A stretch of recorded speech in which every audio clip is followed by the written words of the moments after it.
Brother, wake up, hurry and wake up. Along with the crisp shout, Du Fei felt a finger poking around on his butt. What are you poking for?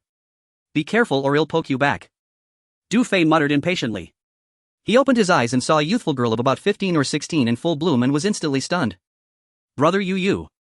The girl's small face flushed bright red. In her mind, those three words, poke you back, sounded extremely little. She picked up the pen shaft and simply poked Du Fei's butt twice more. Your report card has arrived. You got first place. It's with Dad. This stinky brother had already slept for 2 days. Even on such an important day, he was still lazing in bed, not anxious in the slightest. Du Fei rubbed his eyes and stared at the girl. Damn, who is this girl? Where is this place? He looked around the cramped room with an upper and lower bunk bed, and everything felt utterly unfamiliar. Ah. It hurts. Du Fei clutched his head with both hands as a flood of memories surged into his mind. Very soon he realized he had transmigrated. The girl before him was his younger sister Du Xiaoye. He also had a father who ran a clinic named Du Lei. Good heavens, something like transmigration actually happened to me. Du Fei had originally been an earthling. After one sleep, he inexplicably transmigrated into this world. By coincidence, the original owner of this body was also called Du Fei, likewise 18 years old, with a figure and appearance no different from his own. Before he could recover from the shock, Du Fei noticed a string of digits flickering on his wrist. Remaining lifespan 176 hours 23 minutes 36 seconds. 35 seconds. 34 seconds. He was stunned once again. Very soon, based on the memories in his mind, Du Fei understood. This was a world ruled by time, where everyone was born with their remaining lifespan displayed on their body. Lifespan was the only currency in this world. It could be traded and everything had to be bought with time. How much life you possessed was how much wealth you owned. In other words, the day you ran out of money would be the day you ran out of life. The city where Du Fei lived was called Fuxing City, under the jurisdiction of the Guanyin Federation. It was a massive base city covering tens of thousands of square kilometers and housing tens of millions of humans. Thick steel walls several meters wide surrounded it. This was known as the safe zone. Outside those steel walls roamed mutated ferocious beasts and terrifying time beasts. The Guanyin Federation decreed that everyone could live within the base cities before the age of 18 and, depending on family conditions, attend various military academies. After turning 18, according to their academic performance, each person would be sent to a hunting corps outside the city to slay time beasts in harvest time. Only when one handed over 30 years of time to the Guanyin Federation in a single sum could they return to live in the base city. Of course, the children of wealthy families could avoid the front lines, as their families would directly contribute those 30 years on their behalf. Although Du Fei's father ran a clinic, their daily expenses were high and he could not produce 30 years of time at once. Thus, going to the front lines to hunt time beasts was Du Fei's only option. Du Fei had never known who his mother was since childhood, but fortunately his father cherished him like a treasure and sent him to the best advanced command academy in the base city. Nor did Du Fei let his father down. He placed first in the entire school during the graduation examinations. If nothing unexpected happened, the appointment letter would arrive today and he would assuredly become a senior commander of one of the Federation's corps. Many students with poor grades could only become ordinary commanders. The opening hand he had been dealt was favorable, and compared to most students, Du Fei felt quite fortunate. Brother, what are you spacing out for? Hurry and go get your report card, Du Xiaoye urged. Got it. Du Fei quickly adapted to his current role. He gently patted his little sister on the head. To think that he, once an orphan, now actually had family. Afterwards he quickly washed his face and headed out the door. Du Lei Private Clinic. Dad, I'm here to pick up my report card, Du Fei called out as soon as he entered. A clatter sounded as 4 soldiers in dark lightweight armor simultaneously raised their guns and aimed at him. Du Fei was startled. Seeing that he wore a student uniform, the 4 soldiers slightly lowered their guard. Sirs, this is the young master of our clinic, just graduated from the Federation Advanced Command Academy.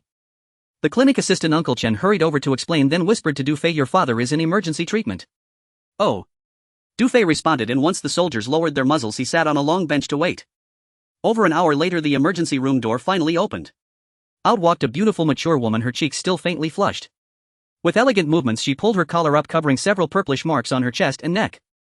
After straightening her clothes she lifted her head and caught sight of Du Fei. She merely smiled faintly, then left under the escort of the 4 soldiers. Du Fei smacked his lips. From his inherited memories he knew this patient. Her name was Wang Shuzhen, a member of Fuxing City's upper class. Her husband was a commander of the Federation Military District, overseeing 3 entire division-level hunting corps. Old man, you're really working hard. That was exhausting. Du Fei said as he walked into the emergency room, seeing his father Du Lei wiping away sweat. Normally their father-son relationship was like that of close buddies, their jokes irreverent and unrestrained. To save lives and heal the wounded with a benevolent heart as a physician, that is a doctor's duty. Du Lei's expression remained calm as he continued, besides, for you kid, a bit of hardship and exhaustion is nothing for your old man. Hee hee, what illness does Auntie Wang have? Du Fei rubbed his nose and asked with a smile. You little rascal, what are you laughing at? Don't you dare question your old man's medical ethics. Du Lei snapped, eyes widening. Your Aunt Wang felt something abnormal in her body, so I gave her an anti-radiation vaccine shot. A booster shot, right? Du Fei joked. He knew this cheap father of his and Wang Shuzhen were truly in love, but this was still outrageously daring. Whoever heard of someone rushing to the emergency room every other day and each time needing to use the operating table? Wang Shuzhen's husband was a major figure in the Federation military district. Just wait, something was bound to happen sooner or later. Your Aunt Wang, after hearing that you ranked first in the academy, agreed to help assign you to the most elite corps as an intern commander. Du Lei said with pride, handing Du Fei a time storage card. There are 5,000 hours of time in here as well, that's also from your Aunt Wang. Half a year's worth of time. Du Fei put away the storage card and asked, is that the fee for a single emergency visit? Get lost. Du Lei grinned and smacked his precious son's back of the head with his hand. You'd better replace that operating table with a sturdier one, haha. You little brat. As the father and son were horsing around, a sudden aerial announcement sounded outside the clinic. Appointment from the Federation Military District. Du Fei of the Command Academy is ordered to assume his post immediately. The pair froze for a moment, then hurried out of the clinic. Between two drones hovering midair, a screen appeared displaying Du Fei's resume and appointment letter. Two-wheeled armored vehicles were parked at the entrance, and an exceptionally beautiful female officer was regarding Du Fei with a frosty gaze. Behind her stood more than a dozen female soldiers in camouflage uniforms. Though their uniforms were worn and they looked travel-worn, each of them still held their head high and chest out. Are you Du Fei? The female officer asked. Yes. And you are? Du Fei frowned. By order of the Federation Military District Auxiliary Women's Field Regiment Deputy Commander Lu Ruobing reporting to you. Lu Ruobing saluted smartly and continued, on behalf of all 108 soldiers of our regiment, we have come to welcome Regiment Commander Du Fei. Salute. At her words, the female soldiers behind her all saluted Du Fei in unison. An Auxiliary Women's Field Regiment. What kind of corps was this? Only 108 people. Was this some sort of Liangshan band of heroes? A regular field regiment usually had at least 1,500 soldiers, didn't it? And auxiliary, that meant this was a unit outside the official structure. No. This isn't right. My son placed first in the entire academy. How could he possibly be appointed as the commander of a miscellaneous unit without even an official designation? Du Lei, a veteran who had seen real battlefields, grew agitated at once. A regiment of only 108. This was clearly just a ragtag little detachment. Never mind how terrifying the time beasts outside the city were, even a random pack of ordinary ferocious beasts would not be something merely 100 or so people could handle. If his son became the commander of such a unit, it would be tantamount to sending him to his death. Have you made some kind of mistake? Du Fei was also a little dumbfounded. This was nothing like the treatment befitting the academy's top student. There is no mistake, Lu Ruobing said, handing over an appointment document. Father and son stared dumbstruck at the Guanyin Federation seal stamped on it. You'll ask your Aunt Wan what is going on. Don't bother. She's probably struggling to protect herself right now. A vague sense of dread rose in Du Fei's heart. He knew it, something had gone wrong. However, he had read plenty of novels in his previous life. Transmigrators should all have some sort of cheat system. Du Fei tried calling out in his mind. Ding. Congratulations to the host for successfully discovering this system. Du Fei. Ding. Strongest commander system binding successful. Congratulations to the host for obtaining the novice gift pack. Already opened on the host's behalf. Congratulations to the host for obtaining a universal toolbox. Congratulations to the host for obtaining 500 milliliters of rare material fusion agent. Du Fei exhaled in relief. Sure enough, he had a system. By this time, a crowd had gathered in the street outside the clinic. Hey, are they here to pick up old Dust's son? Yeah, can't you see Du Fei's name written on the appointment on that screen? No way. Old Liu's boy had terrible grades, and even he was picked up by several of the newest Raptor fighters. I think it's strange too. Du Fei, the top student, is being welcomed by just two old armored vehicles. What kind of broken unit is this? They don't even have aircraft. The neighbors all around watching the shabby reception lineup chattered incessantly. Du Lei, his pride wounded, pulled out his communicator to contact Wang Shuzhen. All he heard was chaotic interference he could not get through. Please tell me which sector of the Federation Military District issued this appointment. Du Fei looked at Lu Ruobing and asked. The appointment document bore only the seal of the Guanyin Federation without indicating any specific military district. He had thought his start would be a good one, but reality had turned out otherwise. As for the reasons behind this, anyone with half a brain could guess what had happened. Still, Du Fei merely wanted to confirm his suspicion. The appointment was issued by the 48th Hunting Division of the Federal Revival Military District. Since it did not violate any federal regulations, Lu Ruobing answered without the slightest concealment. As expected, it was exactly as he had guessed in his heart. Du Fei shook his head and spread his hands helplessly toward his father. Guilt surfaced on Du Lei's face as if he felt he had wronged his son. As a veteran, he naturally knew that the 48th Hunting Division was Wu Dogwei's main force. And Wu Dogwei happened to be Wang Shuzhen's husband. What a convenient coincidence. Regimental Commander Du Fei, we are merely carrying out orders. We hope you will not make things difficult for us. Lu Ruobing's face remained expressionless, her tone tinged with a hint of indifference and displeasure. Seeing Du Fei and Du Lei pursing their lips and shaking their heads, she felt a surge of humiliation inside. To her, this father and son clearly looked down on their unit. Yet it did not matter much to her, for she did not think highly of this brat Du Fei in the first place. Which of the women in the Women's Field Battalion had not crawled through mountains of corpses and seas of blood? It was just that their unit was now so poor they could hardly put food on the table. If the 48th Division had not promised them 20,000 hours as remuneration, Lu Ruobing would never have allowed a newly graduated student to become their commander. At this moment, Du Lei's heart was filled with anguish. Wu Dogwei was clearly using public power for personal revenge, intending to have his son die in the belly of some beast. Du Fei merely clicked his tongue. As long as he understood what was going on, that was enough. After all, federal law clearly stated that everyone must unconditionally obey their assignments. Otherwise they would be branded as anti-human elements and sent to the mines for hard labor. Beep warning. Warning. Auxiliary Women's Field Battalion has not paid the safe zone parking fee. You are ordered to leave Revival City within 10 minutes. 2 drones broadcast the expulsion warning, black muzzles of weapons protruding from their hulls. Wearing a bitter expression, Lu Ruobing waved toward the female soldiers behind her and said, please escort Regimental Commander Du Fei into the vehicle. Yes. Regimental Commander, please get in the vehicle. Regardless of whether Du Fei agreed, several female soldiers practically clamped him between their bodies, hustling him toward one of the armored command vehicles. Stop, you're kidnapping my son. Du Lei was both shocked and anxious, tears welling up in his eyes. Yet the federal regulations left him utterly powerless. He could only watch helplessly as his precious son was taken away. Dad, don't worry about me. From now on, you and my little sister must be careful. Du Fei turned his head as he spoke, but in the grip of these battle-hardened female soldiers he could not struggle free and was directly shoved into the armored vehicle, their hands pressing firmly against his rear. The neighbors from all around shook their heads one after another. In their eyes, old Du's son was not going off to be a commander at all, but clearly being conscripted as a pressed man. Beep warning. Severe warning. Leave immediately or you will be regarded as intruders. Under the drone's expulsion order, the 2 armored vehicles quickly disappeared from people's sight. Soon the armored vehicles left the base city encircled by meter-thick steel walls. They entered a rugged mountain road. Dense forests crowded around them, distant peaks stretching in endless chains, and before long the vehicles drove into a mountainous foothill area. All the way, Lu Ruobing and the 4 communications women paid no attention to Du Fei, instead fixing their eyes on the displays in the command room. Their expressions were taut bodies on high alert as they maintained constant contact with the transport armored vehicle ahead. Beyond the city, danger lurked everywhere. Even though this region had been cleared countless times, great peril still remained. Should they encounter a time beast even at LV1, it could easily overturn their armored vehicles. One could say that this time they had risked their lives to come and receive Du Fei as their new commander. Du Fei, however, leaned back in his seat, closed his eyes and opened the system interface. Host Du Fei. Position Commander.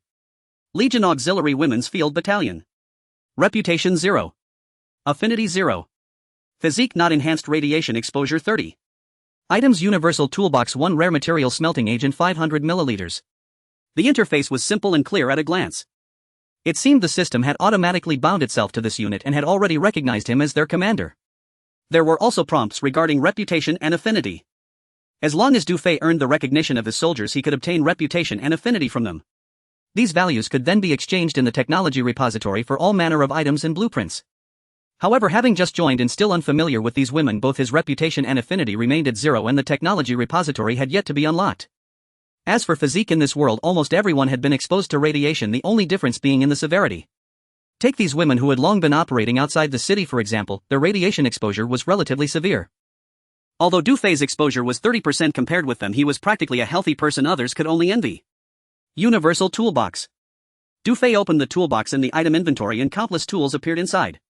From tiny precision instruments, screwdrivers and welding torches to large lathes and hydraulic mechanical arms, all sorts of equipment were arranged in dazzling variety. In addition, there was that 500 milliliters bottle of metallic liquid, something truly heaven-defying. The rare material smelting agent could refine any rare substance in this world that could not otherwise be processed. It was astounding that such a small box could contain so many cutting-edge tools. Du Fei was secretly delighted. Modestly speaking, with this universal toolbox and the knowledge he had gained at the officer academy, he had nothing to fear when it came to crafting fine weapons. In the future, perhaps he could forge a formidable legion. After nearly 2 hours of jolting along, they were fortunate not to encounter any great danger on the way. A camp enclosed by stone walls came into view ahead, their destination. The two armored vehicles drove into a dimly lit air raid shelter and then came to a halt. Following Lu Ruobing, Du Fei got out of the vehicle and was directly taken into a cave room carved into the rock. This is the highest standard room in the entire battalion. From now on it will be your bedroom. Lu Ruobing glanced at the student uniform on Du Fei's body and said, since there are no men in the women's field battalion, you will have to make do with wearing my clothes for now. She took a set of camouflage women's uniform from the makeshift wardrobe, placed it on the bed and said coolly, please finish changing within 10 assembly in 10 minutes. We will arrange for you to meet all the soldiers and familiarize you with the situation in the battalion headquarters. Lastly, do not touch anything in the wardrobe. With a sharp snap, Lu Ruobing closed the door and left. Du Fei looked around the room. The walls were lit by fluorescent stones. There was a wooden bed, a table, a wardrobe and a small bathing room. The space was acceptable and everything essential was there, though the furnishings were somewhat crude. This was the highest standard room in the entire battalion. What then did the ordinary soldiers' rooms look like? Du Fei pinched the bridge of his nose. Not allowed to touch anything in the wardrobe. Driven by curiosity, he opened it anyway and a faint fragrance drifted out. Inside hung several pieces of black silk and small garments. Heat rose in Du Fei's nostrils. These were clearly Lu Ruobing's personal belongings. It seemed she had previously been the owner of this bedroom and had now vacated it for him. Closing the wardrobe, his gaze fell on the camouflage uniform. Du Fei could not help but give a wry smile. For his very first meeting with all the warriors, did he really have to appear in women's clothing? Bang bang bang. Commander, have you finished changing? Came a female soldier's voice from outside the door. Just a moment, I'm changing. Inside the air raid shelter in a wide open area. The female soldiers had already assembled. Lu Ruobing frowned, rubbing her forehead. Ruobing, has that male regimental commander arrived? What is he capable of? A pretty female soldier with dimples, a cigarette dangling from her lips, posed the question. Just a freshly graduated student with no combat experience whatsoever, Lu Ruobing replied. I thought he would be a seasoned veteran, but he's just a brat. What can a decorative pillow like that do? Can he even fight a field battle? Can he drive? Can he even handle a pistol? The dimpled beauty blew out a smoke ring, complaining one line after another. Sigh enough. Without him we will be plunged into utter despair. Tomorrow's mission is too dangerous, we cannot take Du Fei alone. After all, he is still just an inexperienced student, Lu Ruobing said with a soft sigh to the dimpled beauty. At that moment. Wow, look. With a sharp cry, all the female soldiers turned their heads toward the source of the voice. So that's our new regimental commander. So young. The key is he's really handsome. Can good looks be eaten as food? Or can they ward off the attacks of mutant beasts and time beasts? Exactly. The first one to run when he sees a time beast will probably be him. He'll be scared out of his wits. The women whispered among themselves, most of them sneering, though a few pairs of eyes sparkled like tiny stars. Attention all. Salute. Lu Ruobing called out steadily, then saluted Du Fei. Greetings, regimental commander. As her voice fell, the women who had just been complaining immediately straightened their backs and in unison saluted Du Fei. Greetings, regimental commander. Du Fei was dressed in a set of women's camouflage uniform. Though tight, it accentuated his well-built, evenly proportioned physique. Matched with his sharp, handsome features, he appeared energetic and radiant. Hello everyone, and thank you for your hard work. Thank you for your hard work. Du Fei returned a military salute, his gaze sweeping over all the women, his heart faintly stirred. Though there were only a little over 100 of them, these women were a sight to behold. Each one was tall, long-legged, and without exception strikingly beautiful. After a simple introduction ceremony, Lu Ruobing, the deputy commander, began to introduce the entire team situation to Du Fei. Commander, this air raid shelter is our field team's base, consisting of a total of 108 members. We have 3 commanders, 60 armored infantry, 10 artillerymen, 10 machine gunners, 8 signal soldiers and 17 medical and logistics personnel. We are equipped with 2 armored vehicles. Each person has either a submachine gun or a pistol, and we probably have. Lu Ruobing hesitated when it came to equipment and ammunition, pausing before continuing. There should still be over 3000 rounds. I can take you to the ammunition depot to have a look later. In any case, there isn't much left. Du Fei asked, are there no drones? Lu Ruobing shook her head, letting out a bitter smile. Drones? It was simply a fantasy. Such equipment was beyond imagination. Du Fei. He now realized that the most valuable assets of the entire field team were the 2 armored vehicles that came to pick him up. At that moment, a female signal soldier suddenly reported. Lu Ruobing turned to the signal soldier. What is it? Message from the 48th Division ordering our women's field team to arrive at the coordinates 26971 at the Blackwater River at 10 a.m. tomorrow to participate in the battle. What? Blackwater River. The dimpled beauty Xiaoying jumped up angrily. They are such bastards. Weren't we supposed to go to the Honggu Dam? Lu Ruobing furrowed her brows. How far do we need to detour? A detour of 30 kilometers, Deputy Commander. It's not just a matter of taking a longer route, the key issue is our equipment. No need to say more. Reply to the 48th Division that our women's field team will depart at 6 a.m. tomorrow and arrive at the Blackwater River by 10 a.m. Lu Ruobing commanded. After the order was given, Du Fei frowned. He sensed a hint of helplessness and sorrow in all the female soldiers' expressions. May I interrupt? Although I have just taken office, I am already part of the field team and should have the right to know the specific combat mission this time, right? Du Fei looked at Lu Ruobing with a blank expression. I just reported to you that we have 3 commanders and Xia Ying is one of them. If you want to know the specific combat mission this time, then let her report to you. I still need to check if the detector is repaired. Lu Ruobing pointed at the dimpled beauty, and after speaking she rubbed her temples and left. Du Fei looked at the dimpled beauty Xia Ying. Commander, since you want to know the combat mission this time, why don't you sit? Xia Ying kicked a nearby stone and then handed a cigarette to him with a slight smirk. This is one I licked, do you want to have a puff? Du Fei took the cigarette and sat down. Xia Ying was slightly surprised and took out a skull-pattern lighter to help him light it. Cough cough. Damn. Du Fei took a puff and immediately choked, tears streaming down. It was really strong. Xia Ying and the surrounding female soldiers all burst into laughter. Du Fei simply took another puff, coughing while staring at Xia Ying's beautiful face. Are you trying to say I'm very cough cough? I meant to say, do you have very black lungs? Ha! Xia Ying took a deep breath and exhaled a smoke ring, a hint of sadness in her beautiful eyes. That expression seemed to indicate she had already reached the end of her life. Whether her lungs were black or not didn't matter to her. Alright, let me tell you about the specific situation. First, let you understand our women's field team. We have no formal organization, we are a ragtag army and do not qualify for federal financial support. Many years ago we were discarded by the Federation like garbage and all expenses rely on self-reliance. You should understand this, right? Xia Ying said lightly. Du Fei nodded slightly, he understood these points.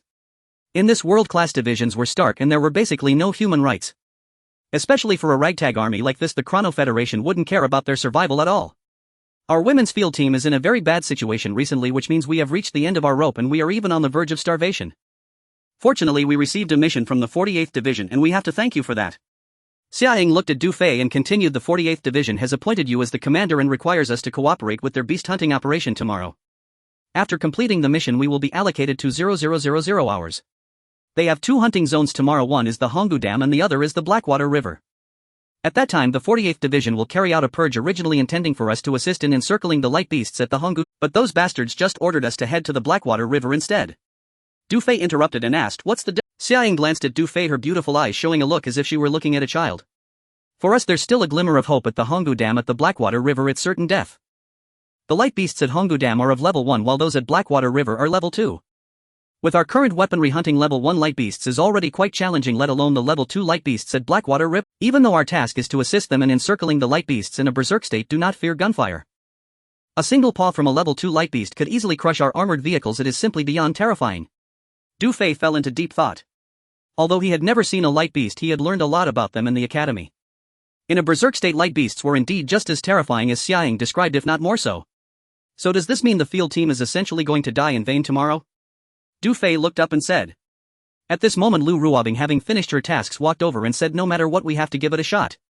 There's hope if we go, but if we don't we can only await death. What are we using to fight? Are we using the lives of 108 members of the field team to fight? Who gives you such authority? Du Fei shot a glare at Lu Ruobing and continued, I disagree. His voice echoed throughout the air raid shelter. Instantly it fell silent, all the female soldiers were speechless. Lu Ruobing bit her lip and said coldly, I know this mission is tantamount to going to die. But do you know how important 20000 hours are to us?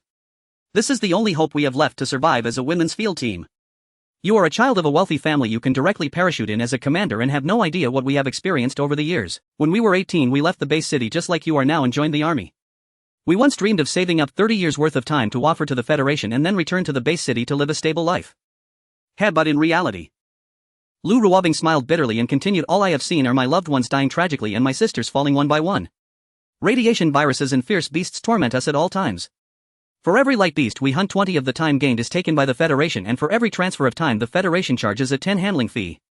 Drinking water, food and living supplies all have to be bought from Federation outposts at 3 times the price compared to the base city.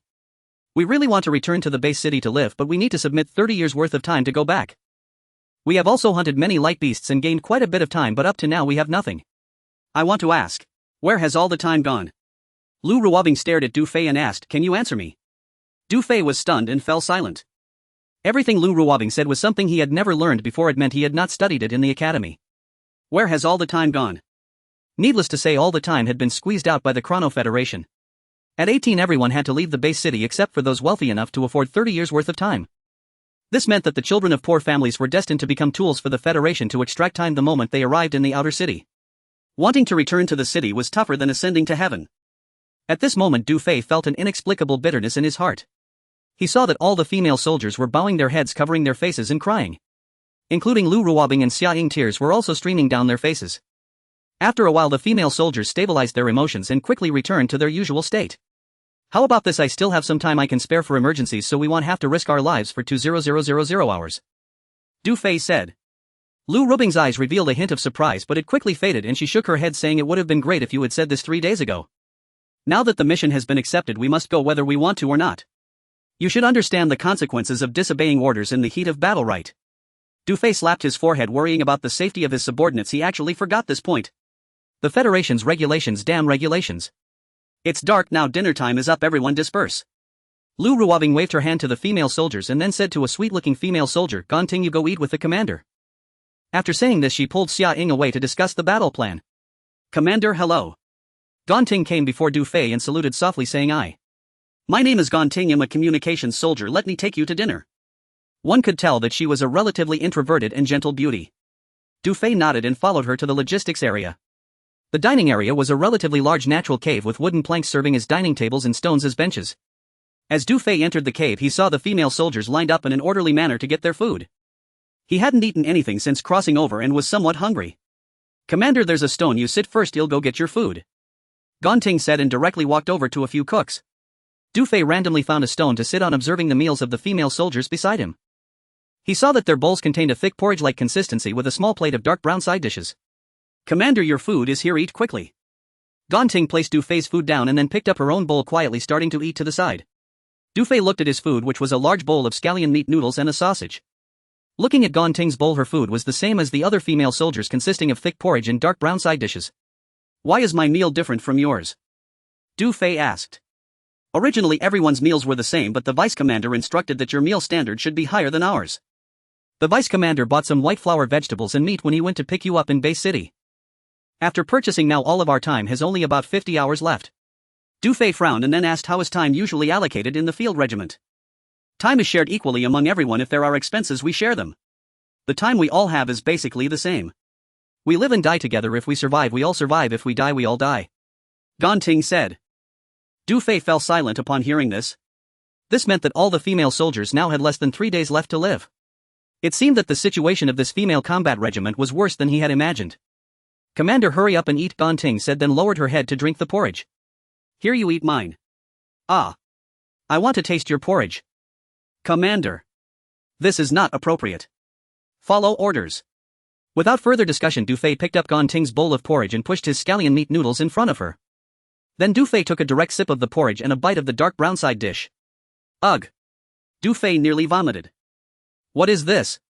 The porridge tasted like glue and was flavorless, while the dark brown side dish was even harder to swallow, gritty and with a strange taste. What kind of food is this? Du Fei asked with a twitching mouth. The porridge is made from cassava dug up by the logistics soldiers on the mountain, processed into flour, and the dark vegetable is a type of wild vegetable. However, the freshly dug cassava and wild vegetables have radiation and need to be soaked in disinfectant for a period before they can be. Mainly, we are not affluent enough to buy food from the Federation's garrison. Thankfully, there are plenty of cassavas on the mountain. Having something to eat is already quite good. Commander, this is not right. I'm already used to drinking cassava porridge. Gonting looked around and said softly to Du Fei. Do you want to disobey orders? What's wrong with me swapping meals with you? Hurry up and eat. Du Fei scolded Gonting, and then, relying on his willpower, he drank that bowl of porridge. As for the dark brown wild vegetable, he chose not to eat it. He never expected that all the female soldiers, including Lu Ruobing, had been eating this kind of food all along. He wondered how they had managed all these years. Seeing that Du Fei had issued the command to swap meals, Gonting could only obey. Ding. Reputation 10 points. Du Fei was taken aback and looked at Gonting. He saw gratitude in her eyes as she enjoyed her meal. Eat this sausage too. No, Commander. You eat it. I'm already embarrassed enough eating the meat noodles, it's too much to eat your sausage. This is an order, open your mouth. Commander, don't. Before Gonting could refuse, Du Fei stuffed the sausage into her mouth. Ding. Reputation 10 points. The system notification sound rang out again. At this time Lu Ruobing and Xia Ying walked in from outside and sat down among the female soldiers. Lu Ruobing lowered her head and ate cassava porridge and wild vegetables. Xia Ying did not rush to eat, instead puffing smoke from a cigarette on the side. She blew out smoke rings, her lips alluring with two charming dimples on her face. It must be said that she was indeed very beautiful, but she has a serious smoking habit. Du Fei frowned. Commander, you might not know, but Sister Xia Ying can't do without smoking, Gonting said. Can't do without smoking. Du Fei found it a bit strange. Sister Xia Ying's lungs have been severely irradiated and the tobacco can alleviate her pain. Gonting had finished eating and was tidying up the utensils as she spoke. However, the radiation she suffered is lethal, she could die at any. Du Fei felt very surprised because Gonting's tone and attitude when she said this seemed very casual.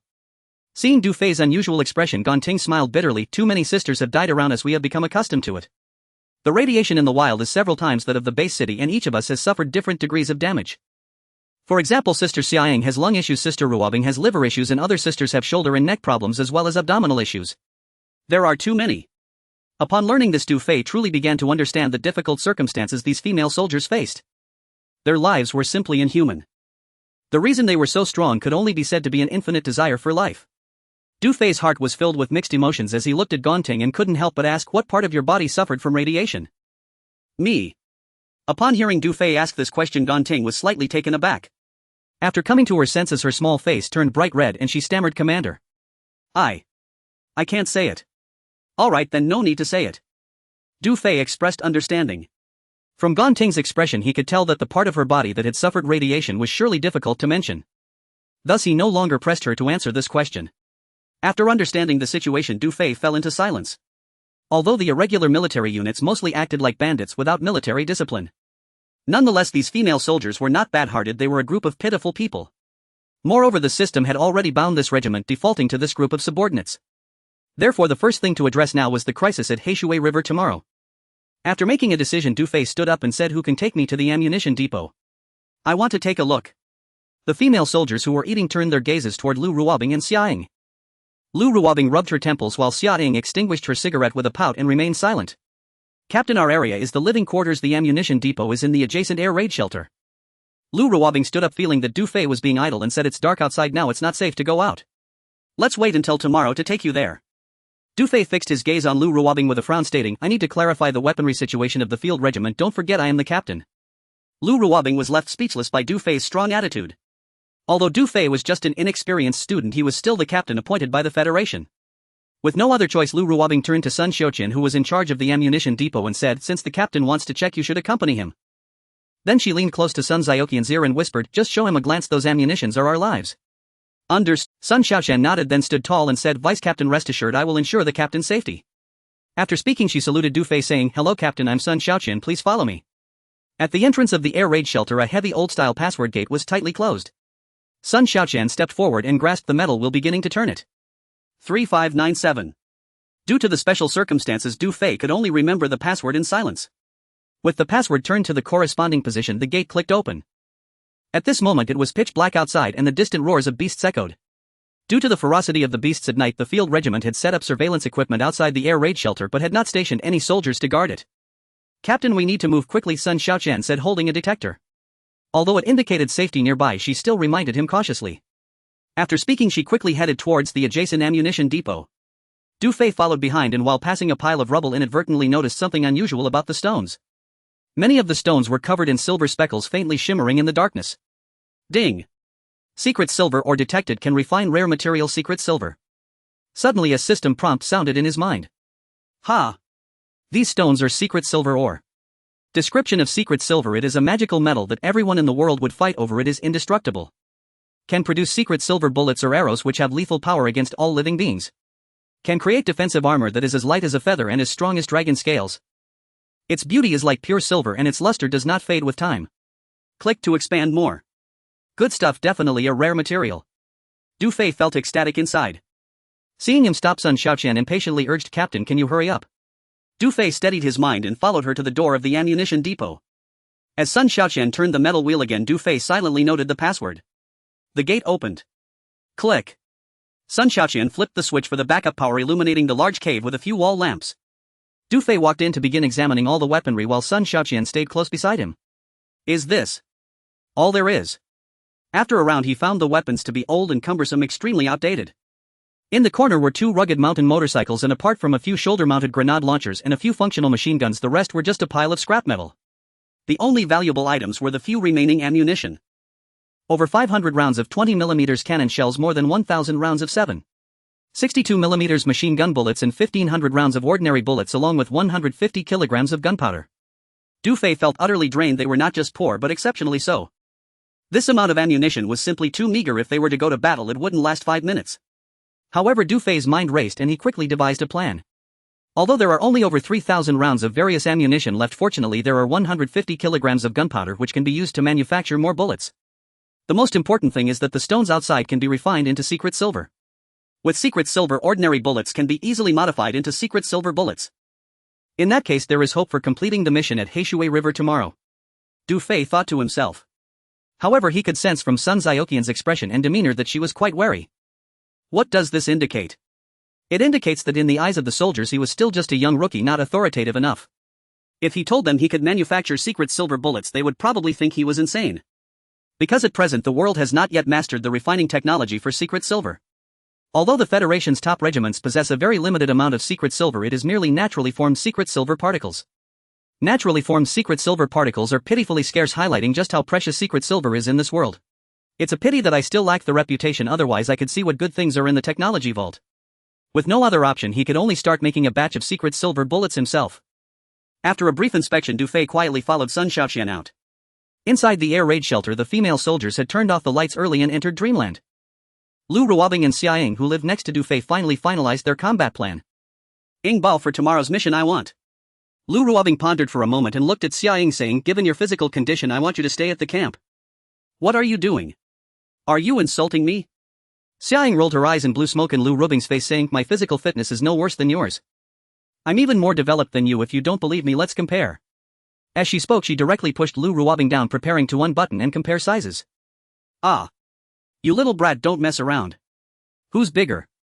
You're bigger, you're bigger. Do you submit? I submit, I submit. Ha ha ha. The two played around for a while, sitting on the ground disheveled with a hint of melancholy in their eyes. Ying Bao, tomorrow will be a battle with no hope of survival. We may not return. Lu Ruobing said. I know, if we die together. Xia Ying nodded, stood up and patted Lu Ruobing's shoulder, saying, I'm going to sleep now. After that she left the room and returned to her own. Lu Ruobing sighed softly, closed the door and prepared to sleep. Before sleeping she seemed a bit uneasy and took out the communicator to ask Xiaoqian, how is that student doing?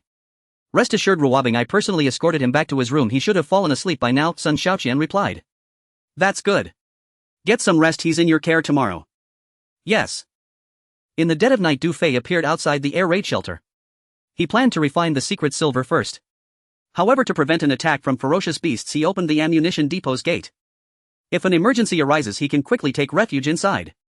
Once everything was prepared, Du Fei approached the pile of secret silver ore. These stones were not large, so there was no need for the mechanical arm from the universal toolbox. First he took out a bottle of rare substance refining agent from the system space. He twisted the cap open. The lid had a built-in reagent straw. After drawing a tube of the refining agent, he began to conduct an experiment on a small piece of ore. Drop. Du Fei gently dripped a drop of the refining agent onto the piece of ore.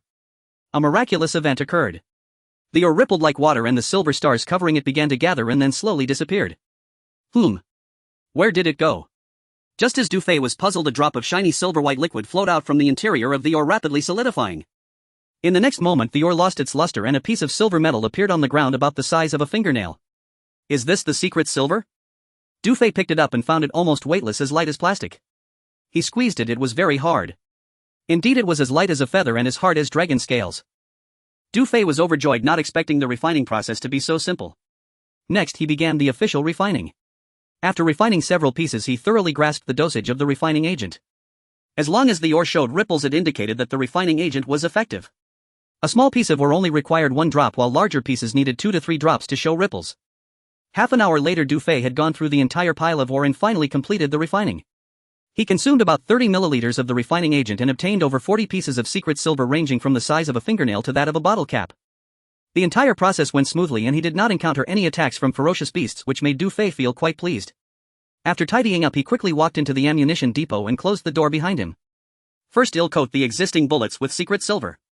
Du Fei opened all the ammunition boxes, looking at over 3,000 rounds of bullets and shells, murmuring to himself. In fact, it wasn't difficult. All he needed to do was coat all the bullet heads with a layer of secret silver. However, the shells were a bit troublesome. He needed to disassemble them, coat the secret silver on the bullets inside, and then reassemble them. Du Fei took a deep breath and retrieved essential tools of various sizes from the universal toolbox. First, he made a melting device from discarded steel plates. Then he placed all the pieces of secret silver inside and dripped an entire straw of refining agent on top. After a minute, the secret silver began to liquefy. Strangely, there was almost no heat. If high temperatures were generated, it could be troublesome. Applying it to the bullets might cause an explosion. Coating the bullets with silver was not technically demanding. One just needed to smear a little secret silver on the bullet heads. It was very thin and not fully covered. After all, there was only so much secret silver, so it had to be used sparingly.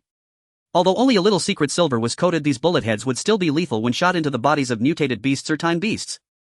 Over an hour later, Du Fei had coated all the ordinary bullets and machine gun bullets with secret silver. Then he focused entirely on disassembling each shell. The internal structures like fuses, cartridges and belts were quite simple for him. Disassembling and reassembling them was second nature. After a while, all the bullets inside the shells were coated with secret silver and then put back together. These shells looked as if they were untouched, yet they had transformed into the most formidable weapons in this world. Previously, these ordinary shells could only cause slight damage to time beasts. Now any one of them could directly kill a time beast. As for mutated ferocious beasts, they could even obliterate an entire area. Du Fei felt confident. When the time comes, it would definitely shock everyone. Next, he began to use several types of gunpowder and some scrap copper from the storage to manufacture bullets. The simplest tasks are often the hardest. Bullets are among the simplest of things, but making good bullets is not an easy task. The 4 parts: casing, primer, propellant and bullet head must be precise with no margin for error. The entire process is rather complex and the key is not to rush. Using the press lathe molds and various measuring instruments, as it approached 6 o'clock the sky began to brighten slightly. The ammunition depot had gained over 2,000 brand new secret silver bullets. Inside the air raid shelter, the female soldiers had already risen. Report: there is an emergency in the ammunition depot.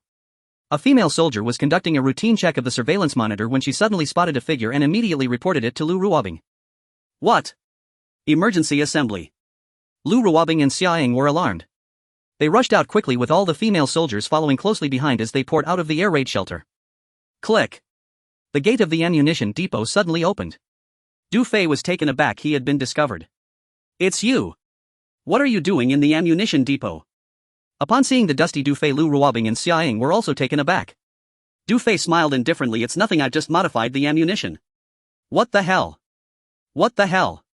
Xiaoying stomped her foot, cursing twice in succession, her voice nearly breaking. Lu Ruobing's face turned pale, nearly fainting with anger. Heavens, you actually tampered with our ammunition. Lu Ruobing and Xiaoying were furious, as if they were about to devour Du Fei at any moment. Seeing the armored vehicle emerge, Du Fei disregarded them and turned to leave the ammunition depot. He took the brush and quickly applied the remaining liquefied secret silver onto the 2 armored vehicles. There was little secret silver left, so he could only cover some important areas.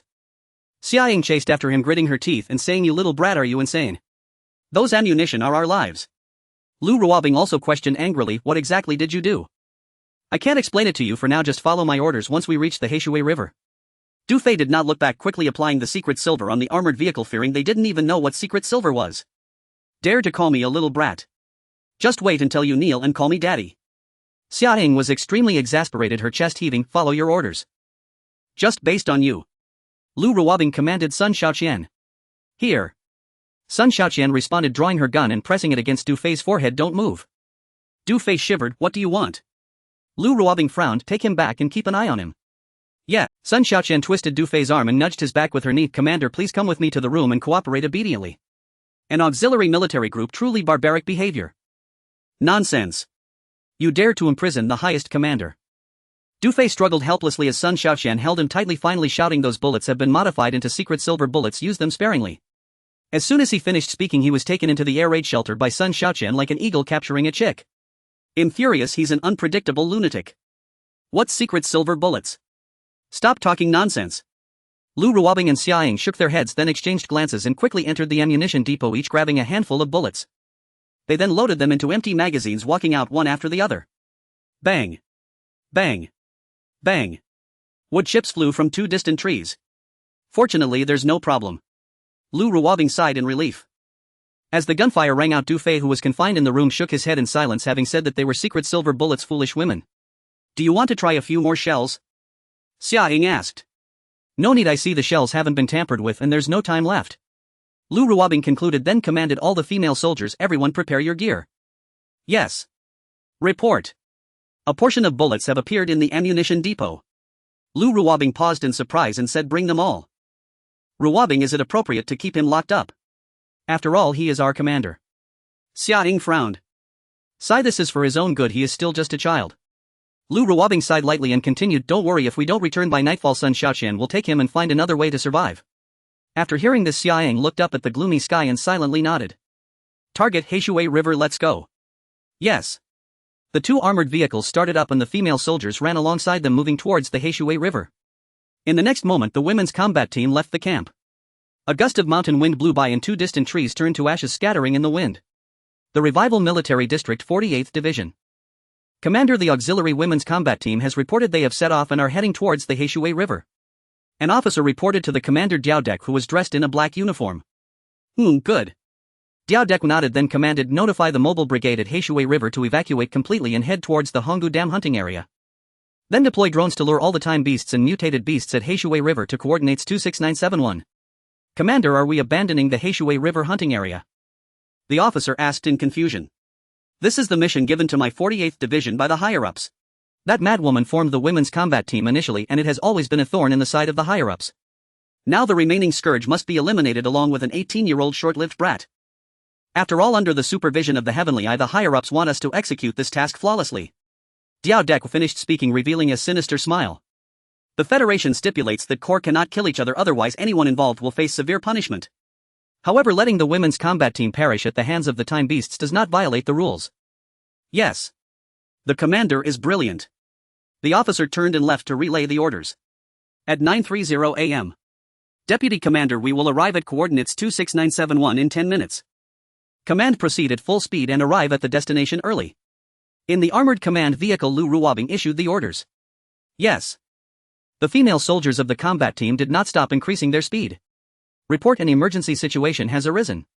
The communicator Gong Ting hurriedly reported while holding the detector. Lu Ruobing looked at the detector and saw numerous green and red dots appearing, drawing closer to them. The green dots represented mutated ferocious beasts while the red dots indicated time beasts. Lu Ruobing was startled. What is going on? How could this happen? Where are the 48th Division troops? Why are there so many ferocious beasts? Meanwhile, Xia Ying and the other female soldiers on the transport armored vehicle also noticed something was wrong. Report. A large number of mutated beasts and time beasts have appeared at coordinates 26971. Some ferocious beasts from the left and right sides are already approaching us. All units enter combat status. Lu Ruobing's expression turned serious, then she said, confirm the specific numbers. All the female soldiers of the combat team were highly tense, quickly gathering towards the two armored vehicles. Soon Gong Ting reported there are a total of 8 LV2 time beasts leading two groups of mutated beasts on the left and right sides less than 3 kilometers away from us. Before she finished speaking, the ground trembled and the roars of the ferocious beasts surged like a tide coming from afar. 8 LV2 time beasts, two groups of mutated ferocious beasts. Lu Ruobing clenched her fist tightly, sweat forming in her palm. In the beast group there is one LV2 time beast leading on each side. This is troublesome. LV2 time beasts have a speed of 150 miles per hour. We have no time to retreat now. Any of them could annihilate all of us. With our current ammunition, the machine guns and cannons won't hold for even 10 minutes. Most importantly, behind the two beast groups there are still 6 LV2 time beasts. Gong Ting quickly analyzed the current situation. The situation was dire, a catastrophic encounter. The women's combat team was like an egg colliding with a steel ball against the LV2 time beasts. Order the command and transport vehicles to target the time beasts with machine guns and cannons. All soldiers retreat to the right rear ravine using the rocks as cover. Target the mutated beast groups. Try to keep the beast groups at least 300 meters away. Prepare for a desperate fight. After Lu Ruobing finished issuing the combat orders, she asked Gong Ting, have we contacted the 48th Division? Their channel has been shut down. Ruobing Jia. I suspect this is a trap aimed at us. Damn Wu Dague. I'll screw him over. Lu Ruobing's eyes widened in anger, rarely letting out a curse. After cursing, she picked up a submachine gun and quickly opened the armored vehicle door. Ruobing Jia, what are you doing? Gong Ting looked at Lu Ruobing. Gong Ting, our combat team once had over 2,000 warriors, but now only 108 remain. My mother once said that you could be an excellent commander, but I never gave you the chance. I shouldn't have accepted the mission from the 48th Division. That was my mistake. For your previous warnings, I apologize. I will fully protect the command vehicle with the sisters outside, hoping you can lead these sisters to retreat safely. Lu Ruobing gazed at the surging beast horde in the distance, commanding Gong Ting while facing away. Sister Ruobing, no. You cannot leave the command vehicle. Gan Ting hurriedly entered. Among the sisters, only you few have suffered lighter radiation. You are the hope for the continuation of our women's field combat regiment. Lu Rubing's expression turned serious as she said, once we open the breach you must retreat and not worry about us. After saying this, Lu Ruobing jumped directly off the command vehicle. The 5 or 6 female communication soldiers on the vehicle had tears in their eyes, covering their faces and weeping. Gunner and machine gunners, take your positions. Open fire with full force once the temporal beasts enter range. Gan Ting wiped away a tear and quickly commanded. Yes. All units prepare. Unload all ammunition from the transport vehicle. Outside the command vehicle, the infantry commander shouted with a heart-wrenching voice. Report there are 2,600 extra bullets and they lack a federal number. No federal number. The infantry commander was taken aback. This was somewhat strange. There was no time to ponder this. She waved her hand. Don't worry about that, distribute them all. You all are doing great. Lu Ruobing said. Seeing her, the commander was momentarily stunned. Sister Ruobing. Utilize rock stitches and other advantageous terrain for cover, prepare for battle. Lu Ruobing furrowed her brows, gazing intently at the approaching beast horde. Sister Ruobing, I still have a machine gun here, but there aren't many bullets left, the commander said. Then hand me the machine gun and use it sparingly. After Lu Ruobing finished speaking, she plunged into the midst of the female soldiers, building a defense line with them. All the female soldiers saluted her with tears in their eyes. The beast horde will enter range in 30 seconds. Prepare the howitzers. 30, 29, 28, 27. Inside the command vehicle, Gan Ting fixed her gaze on the detection instrument, giving orders. The female soldiers hid behind the rocks, extremely tense. Lu Ruobing's finger rested on the machine gun trigger as she stared at the front. Lu Ruobing, what the hell is going on? We agreed to die together, I won't let this go. In the transport armored vehicle, Xia Ying spotted Lu Ruobing and immediately began to curse. She was preparing to get out and fight alongside Lu Ruobing, but it was already too late. Boom. Roar. Instantly the ground trembled violently, trees swayed in the distance and dust flew up. 2 terrifyingly large monsters led the dark horde of mutated beasts surging in from either side. The 2 giant beasts crawled at times and ran upright at others, standing over 3 meters tall. Their heads were flat with deep-set eye sockets glowing red, and they had tentacles and fangs at the corners of their mouths, occasionally emitting a cackling sound towards the horde. The giant beasts had dark sharp claws and their bodies were covered in shiny thick scales as if cloaked in an impenetrable iron shell. They were bizarre and terrifying, truly alien organisms. These 2 alien giants were indeed level 2 temporal beasts. All the female soldiers stood ready, each displaying an expression of willingness to face death.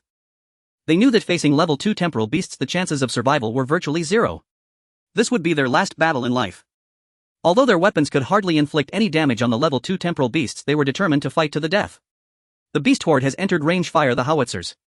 Gan Ting commanded decisively. The next second. Whoosh. Boom. Boom. Several shells exploded among the horde. The battle had commenced. What's going on? Gan Ting noticed something unusual on the detection instrument. She saw that many of the densely packed mutated beasts had disappeared, revealing several blank areas. Those areas were precisely where the shells had struck. Clearly several shells had killed numerous mutated beasts. Impossible, how could the power of ordinary shells have become so strong? Continue firing the shells. Gan Ting quickly issued another command, then fixed her gaze on the detection instrument.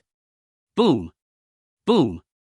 This time she saw clearly that after the explosions the horde had suffered considerable casualties. Could it be the commander? Gan Ting suddenly recalled what Du Fei had said when he was escorted into the air defense cave by Sun Shaoxian. Could it be that he really increased the power of the ammunition? Order. Aim the cannons at the temporal beasts. Machine gunners sweep the beast horde and all infantry engage the charging mutated beasts. Don't waste bullets, we will definitely win. Gan Ting commanded loudly, her tone filled with excitement. When Lu Ruobing heard Gan Ting's command through the communicator, her face turned pale. What does this girl want to do? We agreed to cover the command vehicle's retreat, why isn't she listening? However, the urgent situation left Lu Ruobing no time to think. The 2 level 2 temporal beasts had charged right in front. Fire. The female soldiers unleashed their submachine guns, pistols and grenades, firing at full strength. Aim the cannons at the temporal beasts. Fire for me. Inside the transport armored vehicle, Xia Ying issued her command. Rat-a-tat. Dozens of 20mm cannon shells rushed out of the barrel, targeting one of the level 2 temporal beasts. The cannons mounted on the old armored vehicle were not very powerful and could not inflict any damage on the level 2 temporal beasts. It was akin to merely scratching them. In Xia Ying's view, it would be good enough if dozens of shells could slightly hinder the temporal beast's advance. Little did she know. Bang bang bang. Dozens of shells exploded on the level 2 temporal beast, causing a large number of surrounding mutated beasts to fall. Looking at that level 2 temporal beast, its massive body was blasted into pieces, flesh and blood flying. Heavenly Eye notification: killing a level 2 temporal beast grants 3,626 hours. The Temporal Federation takes 20. The Extra Legal Women's Field Combat Regiment's storage card earns 2,901 hours. Extra Legal Women's Field Combat Regiment storage card balance 2,901 hours. What am I seeing? The temporal beast is dead. Oh my god. Sister Xiaoying, we earn 2,901 hours. In the transport armored vehicle, several female soldiers screamed in surprise. Xiaoying was stunned. How could this be possible? Meanwhile, all the female soldiers witnessed the scene. The level 2 temporal beast had actually been killed by the cannon. It was killed by just a few dozen shells. Additionally, to their disbelief, those mutated beasts fell one after another under their firepower, almost as if they were made of paper. When did these mutated beasts become so fragile? Incredible. Lu Rubing's eyes widened in disbelief. Could it be? She recalled the words Du Fei had said. Rat-a-tat. Lu Ruobing pulled the trigger, unleashing a volley at another level 2 temporal beast. Caw caw caw. Roar. The level 2 temporal beast let out a chilling scream. Its iron-hard body had dozens of blood holes appearing, dark green blood spurting out. Boom. The massive body of the level 2 temporal beast shook a few times before crashing to the ground. Oh my god, this was killed with a machine gun. Our storage card just earned over 2,000 hours. The screams from the female soldiers in the armored vehicle sounded again through the communicator. Did I kill this? I killed a level 2 temporal beast with a machine gun. Lu Ruobing covered her mouth in shock, her face trembling in disbelief. She widened her beautiful eyes, staring at the bullets coated in silvery substance, lost in thought for a long time. Wow, the power of these bullets is incredible. It's simply unheard of and unseen. Are these really some sort of secret silver bullets? Such bullets, it is estimated that even the Temporal Federation hasn't produced them yet. As the two leading LV2 time beasts fell, the mutated beast horde instantly descended into chaos. Sisters, it has been confirmed that Captain Du Fei modified our ammunition. The modified bullets have great power and are very precious. As long as you aim, you can take down one with a single shot, so do not waste them. Sisters, let's rally our spirits. Victory will ultimately belong to us. With that, all female soldiers of the field combat team were exceptionally invigorated. Roar. GAA. 6 more LV2 time beasts surged forward, driving the horde behind them. Shells fire at the dense areas. Handguns aim and fire. Lu Ruobing commanded. Inside the armored vehicle, Xiaoying also issued orders: machine guns target the time beasts, do not waste any. Shoot with precision. Just moments ago, dozens of shells struck a time beast, and Xiaoying could still feel pain in her heart at the thought of it. Target has entered range. Fire. Dad Ada. The female soldiers were high-spirited and filled with confidence, continuing their combat readiness. Good news, our female field combat team has earned 3,016 hours in the storage card. Good news, our female field combat team has earned another 2,852 hours. Soon they eliminated 2 more LV2 time beasts. At this moment, without any warning, 2 massive figures suddenly appeared in midair. Those were 2 winged LV2 time beasts diving at an astonishing speed towards the command vehicle and the transport vehicle. Invisibility wing beasts. Oh no. Ganting, Xiaoying, be careful. Lu Ruobing and all the female soldiers were taken aback, exclaiming in alarm. Ganting in the command vehicle and Xiaoying in the transport vehicle also spotted the diving time wing beasts. This type of time beast can fly at high speeds, adept at cloaking, making them difficult to detect. They only disengage their cloaking state when they launch an attack, allowing detection devices to sense their presence. The invisibility wing beasts can be said to be the most terrifying existence among all time beasts. At this moment, the 2 LV2 invisibility wing beasts were descending rapidly, and the machine guns and cannons were unable to intercept them in time. Under such circumstances, the command vehicle and transport vehicle would surely be smashed to pieces. Sisters, farewell. Ruobing, you must live well. The voices of Ganting and Xiaoying came through the communicator, their desperate last words. Duong. Duong. The 2 LV2 invisibility wing beasts collided with the command vehicle and transport vehicle, producing 2 deafening booms. Ganting. Xiaoying. Lu Ruobing and all the female soldiers shouted in unison, some closing their eyes in sorrow. However, to their astonishment, the command vehicle and transport vehicle were knocked far away, crashing into several large rocks and coming to. The vehicles only showed a few dents and did not shatter as they had imagined. Looking at the 2 LV2 invisibility wing beasts, one had a broken wing flapping on the ground. The other, from the impact, had its claws pierced into its own body, on the verge of death. Inside the command vehicle and transport vehicle, all the female soldiers experienced a ringing in their ears, holding their heads and shaking. In the next moment, we are still alive. We are fine. Ganting and Xiaoying opened the hatches of the armored vehicles, and as the ringing in their ears persisted, their shouts sounded almost like roars. Oh my. They actually survived.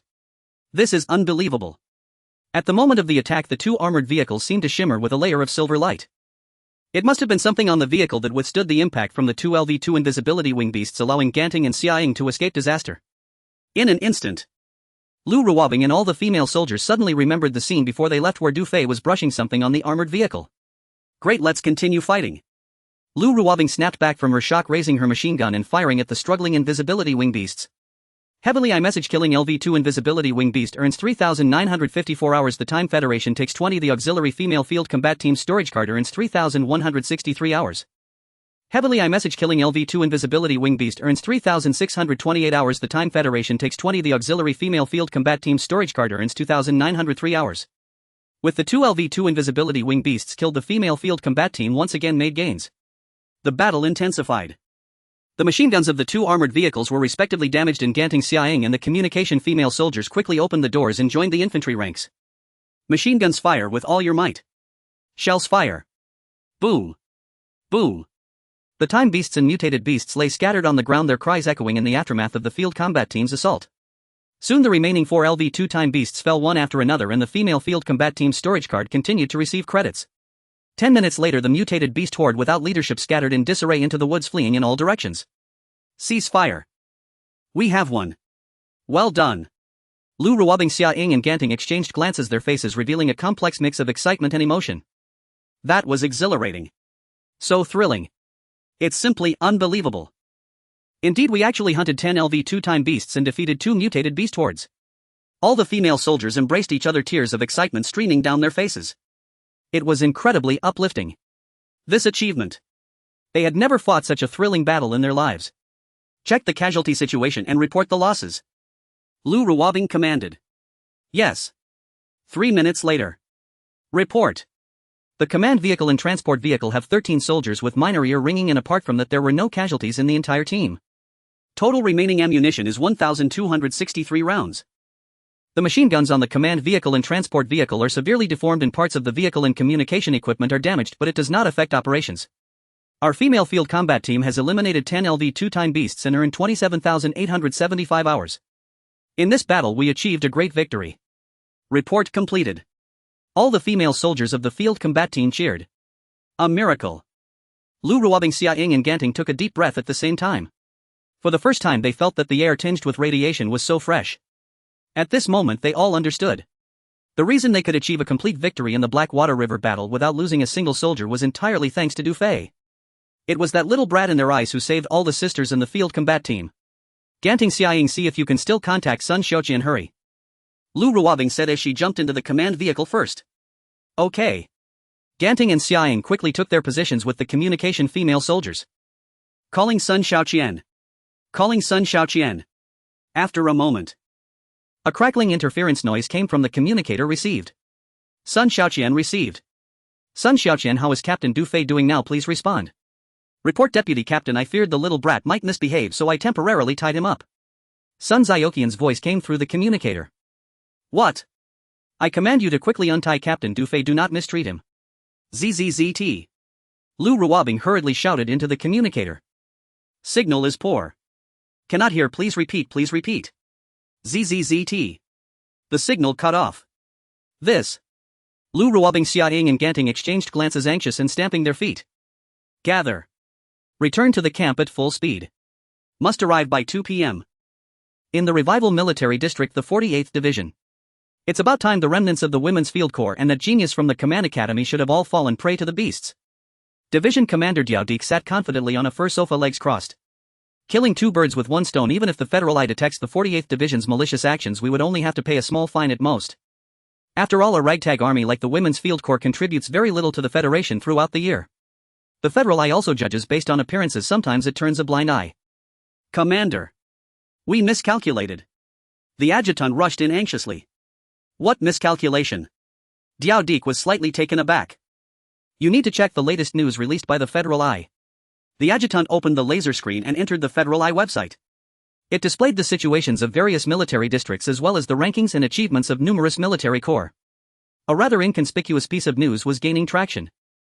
Revival Military District. The extrajudicial Women's Field Corps in the Battle of Heishui River eliminated 10 LV-2 chrono beasts, including 2 invisible winged beasts. The extrajudicial Women's Field Corps ranking jumped from 318,895 to 97566. The extrajudicial Women's Field Corps has entered the top 100,000 in the rankings and has been awarded a contribution star by the Federal I. Diao Di gasped and immediately his expression darkened. What on earth is going on? I don't know, I'm puzzled too. The adjutant shook his head and continued, logically speaking, with their number and equipment they shouldn't even be able to withstand mutated beasts, but I never expected them to kill 10 LV2 chronobeasts, including 2 LV2 invisible winged beasts, and also to defeat 2 groups of mutated beasts. They were fewer than 100 and the entire battle lasted less than an hour. Such achievements are beyond what our 7000-strong mobile brigade could accomplish. Commander, I suspect whether the Federal I is malfunctioning. How is that possible? This is simply unbelievable. Diaodik stared at the news on the website, his heart filled with shock. He found it hard to believe, it seemed too far-fetched. Yet the Federal I could not be wrong. After a long pause, Diaodik asked, how many casualties did they have? Unclear, the Federal I didn't show that. Find out for me. Investigate their battle situation at Heishui River and preferably check what weapons and equipment they have. Yeah, by the way, Commander, the assessment report for the Qingchuan Ruins hunting ground has come out and the experts suggest it's quite suitable for establishing a new hunting ground. Understood. Whoosh whoosh whoosh. 2 deformed armored vehicles were billowing black smoke as all the female soldiers ran behind. The Women's Field Corps rushed ahead, killing an additional 5 or 6 LV1 chronobeasts along the way, adding several thousand hours to their storage cards. They deeply felt the benefits brought by the mithril bullets, each one serving as a protective talisman. Of course, all of this was granted to them by Du Fei. 3 hours later they finally returned to the camp and everyone in the Corps was back in the air raid shelter. Lu Ruobing was the first to jump out of the armored vehicle, heading straight for Du Fei's room. Xia Yingganting and all the female soldiers followed closely behind. Bang! Lu Ruobing directly slammed her body against the door. Sun Xiaoqian was startled. When she saw that it was Lu Ruobing, she froze. Then Xia Ying and Ganting appeared, panting heavily, surrounded by the female soldiers. Oh my god, you all made it back. That's amazing. Sun Xiaoqian exclaimed joyfully. Lu Ruobing pushed her aside and immediately spotted Du Fei tied to the bed. Hurry and untie the commander. Lu Ruobing, Xia Ying and Ganting said simultaneously. Sun Xiaoqian, huh? Seeing the 3 come forward to untie the rope, she quickly joined in. Lu Ruobing glanced at the half-open wardrobe and kicked Sun Xiaoqian's backside. Little rascal, who told you to touch my things? After saying that, she quickly pulled out the black fabric stuffed in Du Fei's mouth. Commander, I'm sorry. Lu Ruobing hid the fabric behind her and blushed as she said, I'm sorry for the trouble. I washed it very clean. Put. Xia Ying and Ganting couldn't hold back their laughter while the female soldiers outside the door covered their mouths, wanting to laugh but not daring to. Sun Xiaoqian was truly something else. You all made it back. Du Fei sat up and moved his jaw. Then he got up to stretch his limbs and looked at all the female soldiers gathered outside the door. At this moment everyone was greatly surprised, originally thinking that Du Fei would surely explode in anger. Lu Ruobing was already prepared to accept punishment. However, Du Fei's face showed no signs of emotion. No one could tell whether he was brewing anger inside. Commander, Lu Ruobing was about to speak, but Du Fei waved his hand at her and said directly, first tell me about the battle situation at Heishui River. He wanted to know what kind of damage the mithril bullets had inflicted on the beasts. Lu Ruobing looked at Du Fei's eager expression and felt deeply guilty. This man had created mithril bullets for the Women's Field Corps overnight, yet he hadn't had the chance to witness the power of those bullets. Not only that, but he also faced ridicule from her and all the sisters, even being imprisoned and bound. Thinking of this, Lu Ruobing felt increasingly sorry for this man. She steadied her emotions and began to report to Du Fei seriously. Report, Commander, we suspect that the Heishui River mission was a conspiracy by the 48th Division against our Women's Field Corps. When we arrived at the combat destination, the 48th Division had already evacuated and maliciously shut down communication channels. Du Fei nodded thoughtfully. He had actually anticipated this. He had never expected that Wu Dagui would go to such lengths to eliminate him. However, Du Fei did not know that Wu Dagui was not solely targeting him. There were other reasons behind this. Immediately afterward, the detector indicated a large number of fierce beasts appeared at the combat destination, and we were subsequently flanked by 2 groups of mutated beasts. There were 8 LV2 chronobeasts in the beast horde, and we were unable to retreat in time. Sun Xiaoqian widened her eyes in shock and quickly asked, how did you escape? Lu Ruobing rolled her eyes at her and then said, thanks to the mithril bullets modified by the commander, their power was unimaginable. We easily killed 10 LV2 chronobeasts and defeated 2 groups of mutated beasts with no casualties on our side. Hearing this, Sun Xiaoqian was stunned, feeling as if she were dreaming. However, she felt something was amiss, thought for a moment, and then asked how come it was 10 LV2 chronobeasts instead of 8. Ganting stepped forward and said 2 more LV2 invisible winged beasts launched a surprise attack on the command vehicle and transport vehicle. At that time we should have been doomed. What? 2 LV2 invisible winged beasts. Sun Xiaoqian was once again startled, and even Du Fei felt his heart tremble slightly. Invisible winged beasts were incredibly difficult to defend against and were among the most formidable and terrifying types among chronobeasts. You little rascal, can you not be so dramatic? Lu Ruobing shot her a glare again and said, fortunately before departure the commander coated the vehicles with a mysterious substance which allowed Gonting Xiaoying and the other sisters to avoid disaster. And then? Du Fei continued to ask. He was more interested in knowing how effective the mithril defense was on the vehicles. Then the two invisible winged beasts collided with the command vehicle and transport vehicle, resulting in our vehicles sustaining little damage while the two winged beasts were heavily injured. One had a broken wing and the other had its claw pierced into its own body, later taken down by me with 2 bursts. Also on the way back we hunted another 5 or 6 LV-1 chronobeasts. In this battle we gained a total of 33569 hours, but regrettably we only have about 900 rounds of various ammunition left. Lu Ruobing finished her report. Very good, it's good that there are no casualties.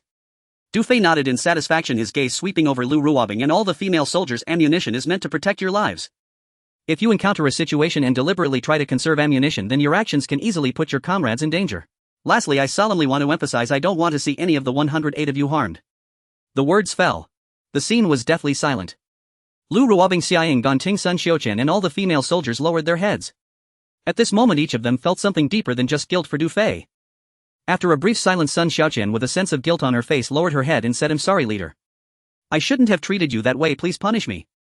Lu Ruobing took a deep breath and looked at Du Fei, saying, leader, I was wrong. Thinking about how we treated you before, I believe everyone now regrets it and hopes you can forgive us. What Sun Xiuqian did to you is my command, so if there is to be punishment it should be directed at me. Upon seeing Lu Ruobing actively apologize to Du Fei, all the female soldiers outside shouted in unison, leader, we are sorry. Xiaoying threw away her cigarette and also lowered her head, saying, I misunderstood you and I am willing to accept any punishment. She even dared not meet Du Fei's gaze, acting like a little girl, and softly continued, you can whip me hard until you forgive me. It is known that Xiaoying was notoriously stubborn. She had never bowed her head to anyone in her life. She could be described as wild and untamed, like a wild horse.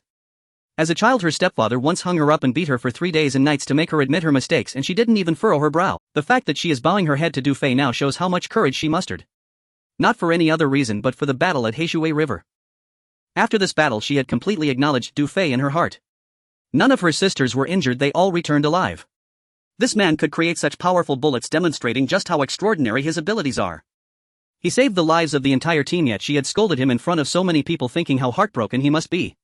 Thus Xiaoying now only wished to earn Du Fei's forgiveness. No matter how he chose to punish her, she was willing to accept it. At this moment only Gonting remained silent, observing Du Fei's expression.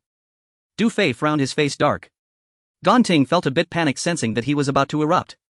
Leader, please forgive them. The mission at Heishui River was perilous. Sister Ruobing ordered your confinement because she didn't want you to take risks. If the leader wishes to punish, then punish me together with them. Gonting. No. It's our fault. Lu Ruobing, Xiaoying and Sun Xiuqian all turned to look at Gonting. Enough. Du Fei understood that he could neither hit nor scold at this moment, as what he desired had not yet been obtained. If there are casualties in this battle, I will not spare you. However, since you returned safely, the punishment is waived. I do not wish to see such incidents happen again. Then why did your face look so frightening earlier? Gonting asked softly. I was conflicted about whether that piece of clothing was clean or not. Du Fei smacked his lips and looked at Lu Ruobing. Lu Ruobing's face immediately flushed. Wow. The leader isn't angry. That's great. The leader is so handsome. All the female soldiers burst into tears of joy, hugging each other and cheering. Ding. Reputation 10 points. Ding. Reputation 10 points. Ding. Reputation 10 points. Ding. The technology repository has been unlocked and corresponding items can be exchanged. Sure enough, the system prompt sounded like waves crashing, ringing continuously. Du Fei felt secretly delighted that the technology repository was unlocked. Ah, enduring humiliation for the sake of reputation. Is it easy for me to earn reputation points? Fortunately, there were no outsiders present, otherwise someone would definitely accuse me of being a sycophant. Order. All personnel gather in 20 minutes. I have something to announce and also to confirm the preliminary direction of our field team. Du Fei's gaze swept over all the female soldiers as he spoke seriously. Yes. Leader. Lu Ruobing, Xiaoying, Gonting, Sun Xiuqian and others straightened their backs and respectfully saluted Du Fei. Then all the female soldiers quickly dispersed. Du Fei closed the door and opened the system interface.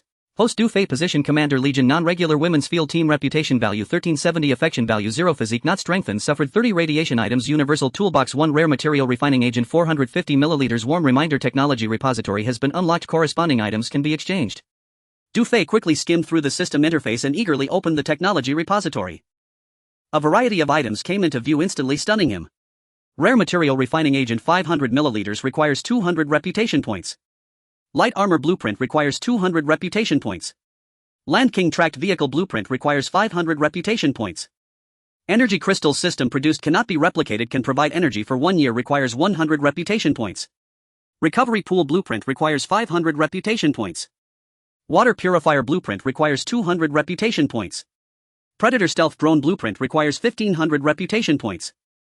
Vibranium synthesis technology requires 100 affection points. URU synthesis technology requires 500 affection points. Smart laser defense system blueprint requires 1000 affection points. Click to expand more. Everything inside requires reputation points and affection points to exchange with a dazzling variety. Dufay took a deep breath, unable to hide his excitement. Although most items in the technology repository were blueprints and technologies, each one was a high-end piece of black technology. Especially vibranium and URU, which were far superior to mithril as black technology metals. If either of these metals were made into armor, it would be an invincible existence. However, they required a certain amount of affection points which couldn't be exchanged for the time being. It seems that reputation and affection points are very important. Dufay gazed at the dazzling array of items in the technology repository, lost in thought. From now on, his status in the women's field team was formally established. He had become the true supreme commander.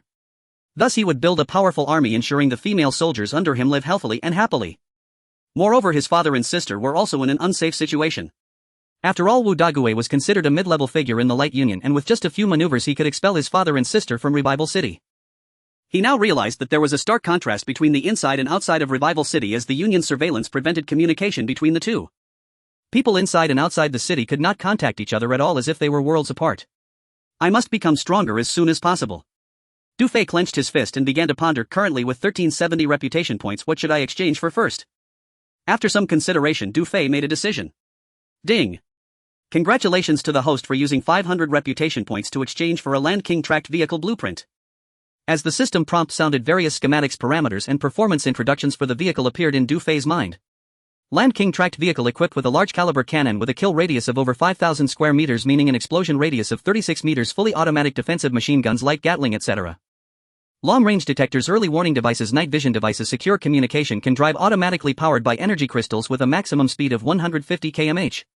Click to expand more. This is so impressive. It's worth the exchange. Dufay merely glanced at the performance of the Land King tracked vehicle and his eyes sparkled with excitement. He immediately bent over the desk to sketch a simple diagram labeling the performance and compiling a list of raw materials. Then, recalling the radiation issue that he and the female soldiers had suffered, he unhesitatingly exchanged for 2 more items. Ding! Congratulations to the host for using 200 reputation points to exchange for a water purifier blueprint. Ding! Congratulations to the host for using 500 reputation points to exchange for a recovery pool blueprint. Dufay's mind again conjured images of the schematics, manufacturing parameters and functions of these 2 items. Water purifier can automatically filter out radiation, viruses, bacteria and impurities, with purified water being safe to drink. Recovery pool can heal injuries, detoxify, eliminate radiation from the human body and enhance physical condition, a wash for better health. Awesome! It should be noted that drinking water sold at the Union base costs 3,000 hours per ton and contains slight radiation and viruses. The drinking water produced by this water purifier, however, contains no radiation or impurities comparable to the farmer's spring from his previous life. As for the recovery pool, it is simply a medical system that cures all ailments. No matter the severity of the illness, even poisoning or gunshot wounds, it can recover. As long as they wash regularly, it won't be long before all the radiation suffered by the female soldiers completely disappears, transforming them into truly healthy individuals. This will be a tremendous blessing for all the female soldiers. Dufay quickly sketched another simple diagram and listed the needed components. He envisioned the scene of the female soldiers recovering, their happiness increasing, and naturally their reputation value would also be plentiful. Knock, knock, knock. Leader, all the team members have gathered and are waiting for your instructions. A gentle yet respectful voice of a female soldier came from outside the door. Okay, I will be right there. On the empty ground of the air raid shelter, all the female soldiers had gathered. Before Dufay's arrival, they were all whispering excitedly about one particular matter. Have you seen the Tianyan website? Yes, our field corps has become famous. The achievements at Heishui River have pushed us from a ranking of over 300,000 into the top 100,000. Indeed, our field corps has entered the top 100,000 and has even been marked by Tianyan. What a relief. This is all thanks to our captain. Listening to the discussions of the female soldiers, Lu Ruobing, Xiaoying and Gonting also felt a surge of pride. The female field corps had long been abandoned by the Federation, yet a single battle had significantly improved their ranking and attracted the attention of Tianyan. Though they did not care much about the ranking and the star mark, it represented honor and ultimately released the pent-up feelings of the female soldiers. Most importantly, Lu Ruobing and the other female soldiers saw a glimmer of hope for survival. Attention, salute. As Lu Ruobing saw Du Fei walking slowly towards them, she immediately shouted to the female soldiers. Swish. All the female soldiers stood at attention in an instant, saluting Du Fei in unison. Captain, good day. Hello everyone. Du Fei returned a military salute. The spirits of the female soldiers were markedly different from before, especially in the way they looked at Du Fei, filled with respect, tension and Seeing this situation, Du Fei smiled and said, "There's no need to be nervous, I'm not quite used to this." After saying that, he pressed down with his hands, signaling for them to ease. Due to time constraints, I will keep it brief. Du Fei scanned the crowd and got straight to the point. Today marks my official first day in office and I want to ask everyone a question. Do you want to live a good life? Yes, all the female soldiers replied in unison. Very well, I believe that as long as we work together we will definitely live a good life. Du Fei nodded and continued, next I need to understand what talents we have in our corps. After saying this, he looked at Lu Ruobing. Lu Ruobing understood and immediately began to introduce each person. Gan Ting is proficient in various communication devices. Sun Xiaoqian is skilled in various weapons and ammunition. Xia Ying excels in combat and various tactics. Su Ninger is a biologist. Zhao Feifeng is proficient in agriculture and Song Jia specializes in civil engineering. After a few minutes, Du Fei nodded repeatedly, a satisfied smile on his face. He never expected that the female field corps was so talented. With these talents, the tasks ahead would be much easier. Who is currently responsible for the storage card? Du Fei asked. Report, Captain, the storage card is temporarily under my custody, Gan Ting replied. What is the current balance? 33569 hours. Order, excluding me, each person should be allocated 100 hours first. Du Fei issued his first command. He still had over 150 hours left for himself, so he wasn't considering distributing time for the moment. Moreover, he also had a 5000-hour storage card given by his father. Now all the female soldiers had only about 40 hours left. Allocating them 100 hours would at least allow them to last nearly a week. Captain, 100 hours for each person amounts to 10800 hours, and deducting a 10 handling fee, that makes 11880 hours. Gan Ting reported as if reciting a well-known story. It must be said that the storage cards of the Time Federation were quite exploitative. However, everyone had to use the Federation's storage card for transactions, which was an unfortunate necessity. Then let's take out 11880 hours to distribute, Du Fei said. Understood. Gan Ting nodded and began to transfer hours to each female soldier's wrist one by one. Captain, I don't need it. At this moment, Xia Ying gave Du Fei a bitter smile. Her face was pale and she gripped a cigarette. Considering her respect for Du Fei, she had not lit it. It was evident that she was enduring the torment of pain. Her condition might not last 2 days. Therefore she felt that 100 hours would be a waste for her. Du Fei stepped forward, pried open her hand and took the lighter and cigarette. Bang. He personally lit the cigarette and brought it to Xia Ying's lips. Smoke it, everyone must accept the allocated time, including you. After finishing, he gently patted her shoulder. Don't worry, you will get better. Xia Ying's eyes glistened with tears as she slightly shook her head. Captain, there's no need to waste time on me, I know my situation. Then shall we make a bet? Du Fei looked at her. A bet? Xia Ying was taken aback. If your health improves within 3 days, then in front of the entire corps you will kiss me. Du Fei said seriously. He thought to himself that perhaps he could earn some intimacy points. Ha men. Xia Ying wiped her eyes and immediately burst into laughter. She took a deep drag on the cigarette, regaining her former carefree demeanor. If you want to take advantage, just say it, I wouldn't mind kissing you right. Lu Ruobing, Gan Ting, Sun Xiuqian and all the female soldiers laughed along. However, it was a bitter laugh and they all cast grateful glances at Du Fei. They knew that Xia Ying was approaching the end of her life. Even the Federation's expensive anti-radiation injections could not save her. They believed that Du Fei's joke was meant to comfort her. And Xia Ying, didn't she think the same deep down? Du Fei smiled slightly and chose not to dwell on Xia Ying, instead looking at a female soldier named Song Jia. You specialize in civil engineering. Yes, Captain. Song Jia stepped forward and saluted. Come take a look at this blueprint. Du Fei handed her the sketch of the rehabilitation pool he had drawn himself. Upon receiving it and taking a look, Song Jia frowned. A pool. Follow the blueprint for construction, place it in the living area and complete it by tomorrow. Do you have confidence? It's very simple, I guarantee the task will be completed. Song Jia puffed out her chest. Although she didn't know what the pool was for, the task assigned by the captain excited her. Lu Ruobing and the others curiously gathered around, and upon seeing the blueprint they all showed expressions of confusion. Captain, what do we need such a large pool for? Lu Ruobing couldn't help but ask. It's a secret, you'll find out later.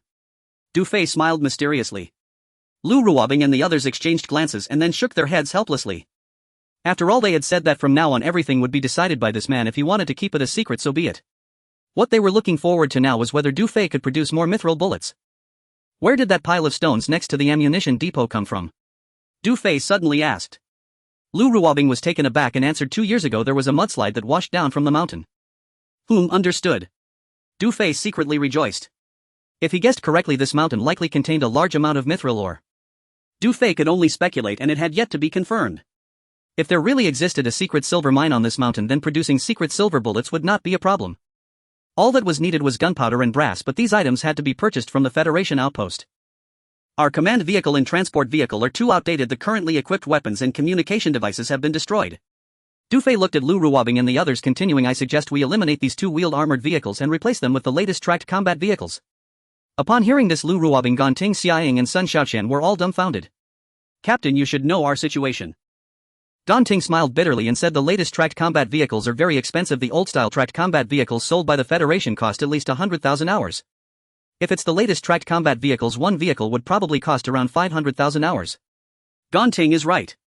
Lu Ruobing shrugged. Where are we supposed to get that much time? Xiaoying followed up saying, Captain, I think those two armored vehicles can still be repaired.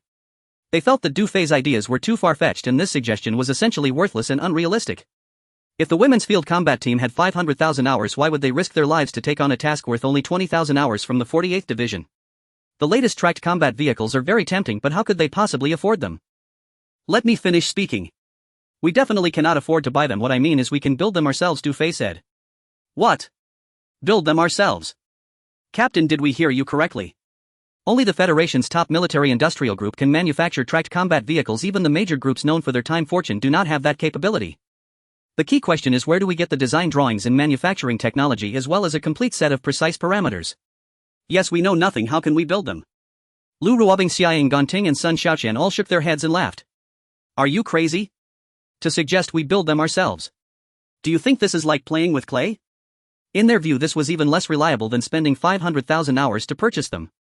I have all the design drawings, technology and parameters. All you need to do is lend a hand. Du Fei said seriously. As his words fell, there was a moment of silence. Lu Ruobing and the others looked at Du Fei in astonishment as if they did not recognize him. Haha, what a joke. You must understand that tracked combat vehicles are classified as high-end armed vehicles in the Federation due to their superior performance. Their complexity is beyond imagination. Especially the design drawings and manufacturing technology, which are the highest secrets of the top military industrial group. This represents a significant investment of time by the Light-Time Federation poured into the expertise of hundreds of top specialists in military industry who took over 200 years to develop them. Yet this man claims to possess all the technical parameters needed to manufacture tracked combat vehicles. Not even high-ranking officials in the Federation would dare to say such a thing. The design drawings, technology and parameters for tracked combat vehicles, how could a 17 or 18-year-old student just graduated hope to grasp them? Haha, look at how naive you all are. Du Fei laughed and continued, aren't you curious where I got the secret silver? Does the Federation have the technology to refine secret silver? Lu Ruobing and the others were taken aback. They truly did not understand the intricacies of secret silver. Ganting took out the only smart tablet of the field combat team and quickly searched online. Lu Ruobing, Xiaoying and Sun Xiaoqian quickly gathered around. Soon they learned that secret silver could not be refined. Only the Federation possessed a small amount of natural secret silver particles. Moreover, dissolving natural secret silver was currently a major issue for the Federation. The Federation's secret silver weapons all used natural secret silver particles as cannonball fillers, unable to coat them on the bullet's surface. Instantly Lu Ruobing and the others gaped with wide eyes. The bullets modified by Du Fei were all silver-coated, and he had also coated secret silver onto the armored vehicle's body. It was evident that at the very least this man had mastered the technology to melt natural secret silver. They had previously known nothing about this mysterious material and thought it was not a difficult technical task.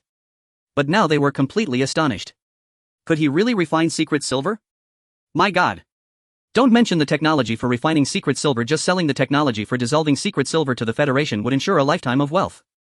What kind of genius is this man? How is he so powerful? Lu Ruobing and the others were deeply shocked. They had started to believe some of the things Du Fei had said earlier. Since I can refine secret silver and produce secret silver bullets, then I have the capability to build tracked combat vehicles. Du Fei looked at Lu Ruobing and the others, continuing, what I want to build is the Land King tracked combat vehicle. I will show you the design drawings shortly. Hearing this, the attitudes of the several beautiful women completely changed. Although they were still somewhat skeptical, it was apparent that their eyes sparkled with excitement and anticipation. Lu Ruobing's expression grew serious as she scanned all the female soldiers, saying sternly, all personnel, listen up. From now on, any information regarding my women's field combat team must not be disclosed to the outside world. Although these were all good sisters who had fought alongside her, each deserving of trust, she still emphasized caution. Yes. We will never leak any information. All the female soldiers responded in unison. Du Fei nodded, expressing his satisfaction with all the female soldiers. Report. At that moment a communication female soldier suddenly made a report. What is it? Du Fei asked. Lu Ruobing and the others frowned and looked at the female soldier. The 48th Division sent a message congratulating us on our great victory in the battle at Heishui River. The 48th Division claims that due to a temporary change in the combat plan the communication system happened to malfunction which led to the lack of contact with us. The Heishui River task is essentially cancelled. The promised funding of 20,000 hours cannot be transferred to us at this time. In light of our outstanding performance, the 48th Division has redefined the combat task set to establish a hunting zone at the Qingchuan ruins in 15 days. They also said that this mission at the Qingchuan ruins is expected to yield great rewards and many external corps will cooperate with the 48th Division while inviting my women's field combat team to undertake the mission again. Due to the presence of a level 3 time beast at the Qingchuan ruins, they promised that if we accept this mission they will grant us funding of 100,000 hours. Additionally, they promised that along with the previous 20,000 hours we would receive a total of 120,000 hours.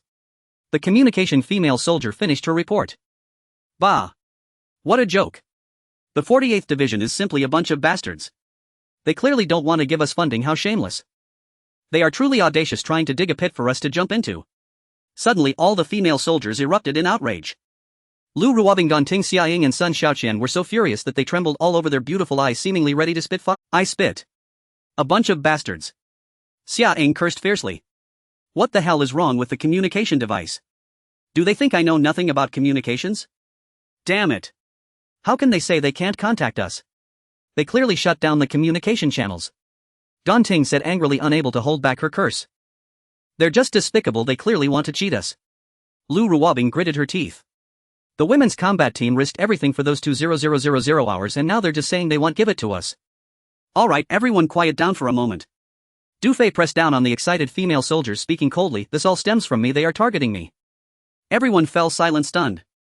Commander, it's not because of you. Lu Ruobing shook her head at Du Fei and said, they must be acting on Wu Dagui's orders, wanting to eliminate our women's combat team. Whom? Wu Dagui. Du Fei was taken aback. Did they have a grudge against Wu Dagui as well? Lu Ruobing clenched her fists and said, the 48th Division is one of Wu Dagui's main divisions. Back in the day my father was also a mid-level official in the Federation. When he applied for benefits for the common people it touched Wu Dagui's interests. As a result he was framed by Wu Dagui using underhanded tactics and ultimately died in the mines. My mother formed the women's combat team to stand against Wu Dagui, starting with over 2,000 members and having official Federation status. Due to corruption at the higher levels, Wu Dagui excelled in flattery and sycophancy and his power grew increasingly strong. Under his oppression the women's combat team gradually became weaker and eventually their official status was revoked by the Federation. Without federal funding the women's combat team quickly fell into hardship. The female soldiers died one after another and my mother passed away in despair. Now the women's combat team is down to just 108 people. I never expected that after all these years Wu Dagui still has no intention of letting us go. After hearing Lu Ruobing's account, Du Fei understood. It turned out that Wu Dagui was not only targeting him but aiming for two birds with one stone. Commander, the way the 48th Division is treating us, are we just going to let it slide? Xiaoying said with an angry expression. Let it slide. I want Wu Dagui to understand that appointing me as the commander of the women's combat team will be the biggest mistake of his life. Du Fei narrowed his eyes and said, word by word, we will take on the mission at the Qingchuan ruins. As soon as he said this, Lu Ruobing and the other female soldiers were taken aback. Xiaoying regretted asking earlier and hurriedly said, Commander, don't act impulsively, I think we should just let it go. Lu Ruobing, Ganting and Sun Xiaoqian also showed panic in their eyes. Commander, we can't take the mission at the Qingchuan ruins, it's clearly a trap targeted at us. Yes, if we accept it, it will be 100 times more dangerous than the Blackwater River. The Qingchuan ruins are home to many level 3 time beasts and even level 4 time beasts. Their terrifying nature is beyond imagination. They weren't afraid of death, but they were now clear-headed and would never gamble with the lives of over 100 sisters again. Surviving the battle at the Blackwater River was already enough luck. The mission at the Qingchuan ruins must not be accepted. Not to mention that the 48th Division promised to allocate 120,000 hours, which may not even be fulfilled. Even if it is, it would be a life taken without the chance to spend it. I'm not acting impulsively, you can rest assured I won't gamble with the lives of the entire team. Du Fei said confidently. Ganting still felt worried and spoke up, Commander, you must think carefully. Lu Ruobing raised her hand to her. Ganting listened to the commander. Du Fei's confident demeanor inexplicably instilled great trust in her. Moreover, she had already promised to follow this man in everything. Ganting helplessly shrugged. She had failed to dissuade them during the last Blackwater River mission and now she had failed again. The mission at the Qingchuan ruins is in 15 days, we have enough time to prepare. Trust me, I will personally lead you to turn the tide. Du Fei glanced at Lu Ruobing and the others, then commanded the communication soldier reply to the 48th Division. We can accept the mission at the Qingchuan ruins and will cooperate with them fully. However, there is one condition: the 120000 hours must first be allocated to the women's combat team, otherwise we cannot accept the mission. The communication soldier immediately nodded, yes, Commander. Everyone fell silent and the air raid shelter was eerily quiet. A few minutes later. Commander, the storage card received 60000 hours, which is the funds allocated by the 48th Division for the Qingchuan ruins mission. Ganting's beautiful eyes widened as she shouted out. Very good, they are willing to offer such a heavy bait. It seems they really regard us as easy prey. Du Fei nodded. Faced with such a large sum, one should be happy. However, all the female soldiers couldn't feel happy at all. Even Lu Ruobing and the others seemed somewhat heavy-hearted, as if the 48th Division had turned over a time bomb. Alright, everyone cheer up. Dismissed. Seeing their expressions, Du Fei smiled and turned to Song Jia, saying, make sure to get your tasks done quickly. Rest assured, Commander, I will ensure the tasks are completed. Song Jia replied emphatically. You all come to my room for a moment, I want to show you the blueprints. After Du Fei finished speaking to Lu Ruobing and the others, he left directly. Lu Ruobing, Xiaoying, Ganting and Sun Xiaoqian exchanged glances, then quietly followed behind. Are we going to see the blueprints for the tracked vehicles? Even if we can build tracked vehicles, there's no way they can withstand attacks from level 4 time beasts. At this moment their emotions were quite complicated, filled with curiosity. What exactly could make this man confident enough to take on the mission at the Qingchuan ruins? In the Revival Military District, 48th Division. Division Commander Diao Dek sits on a leather sofa savoring an expensive cigar. Commander, didn't you say there was no need to allocate funds for them? Then why allocate 60000 hours at once? The adjutant bent down to present an ashtray, asking in confusion. If you keep using dry hooks to fish, how can the fish bite? Diao Dek tapped the ash from his cigar, his face showing displeasure as he said, the fierce beasts that died in the Blackwater River have already been devoured by the beast horde, making it impossible for us to investigate the matter. The news of the women's combat team achieving a great victory has alarmed the higher-ups, and he has taken his anger out on me. If this is not handled well this time, I fear I might lose my position. You must understand, one cannot catch a wolf without sacrificing a child. 60000 hours is their ransom. A cold smile appeared at the corner of Diao Dek's mouth as he instructed, establish a hunting area at the Qingchuan ruins, which is already considered a large-scale operation and it will inevitably attract the attention of the Heavenly Eye. Arrange for more mixed troops to provide cover and ensure everything is meticulously planned. I want the remnants of the women's combat team to become cannon fodder under the scrutiny of the Heavenly Eye. Yes. Commander is brilliant. The adjutant bowed, flattering in agreement. This time the women's combat team will definitely have no place to die. In the air raid shelter within Du Fei's room, several blueprints were spread out on the table, lined up from exterior sketches to internal structure diagrams. The Land King Tracked Vehicle Performance Introduction. Large caliber cannon, lethal radius of 36 meters, extremely powerful. Defensive cannon, all-round automatic defense, emergency delay of 0.01 seconds. Machine gun, lightweight Gatling, manual and automatic. Long-range detector, early warning device, night vision, anti-eavesdropping communication. Can be driven automatically, powered by crystal stones with a maximum speed of 150 km per hour. Heavens! Did you design this? Lu Ruobing covered her mouth in surprise, gazing at Du Fei with admiration. Du Fei smiled silently, pointing at one of the designs. This vehicle is unlike any other tracked vehicle, in other words, it has not yet been released. He then began to explain the important details about the Land King tracked vehicle to several beautiful women. After more than 10 minutes, Lu Ruobing, Xiaoying, Ganting and Sun Xiaoqian's beautiful eyes lit up, each of them trembling with excitement. The Land King tracked vehicle is truly deserving of its name.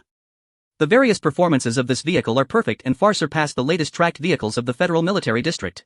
Compared to this vehicle, the latest tracked vehicle of the Federation is like a younger brother, especially the all-round defensive cannon, which is completely unafraid of attacks from stealth-winged beasts. I absolutely love it. Ganting and Sun Xiaoqian were experts in this area, excitedly discussing and gesticulating. Commander, are you sure we can produce it? Xiaoying's beautiful eyes showed fervor as she stared at Du Fei and asked, what else? Commander, you must know that we only have a few thousand hours in our accounts.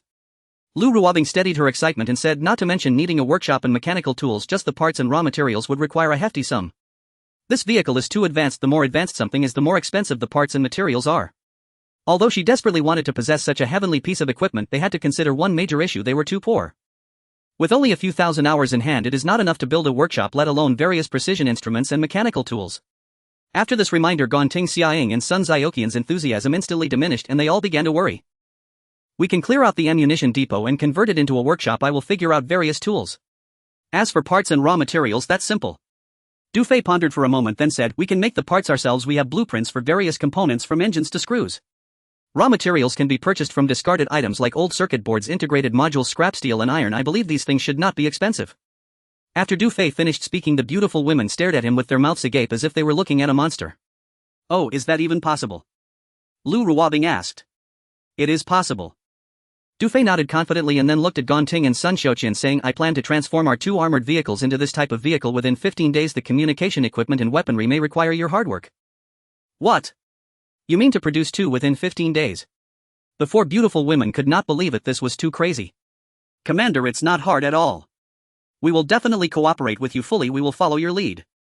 Gonting and Sun Xiaoqian both swallowed hard and nodded earnestly. Not to mention 2 vehicles, they would be overjoyed to produce even 1.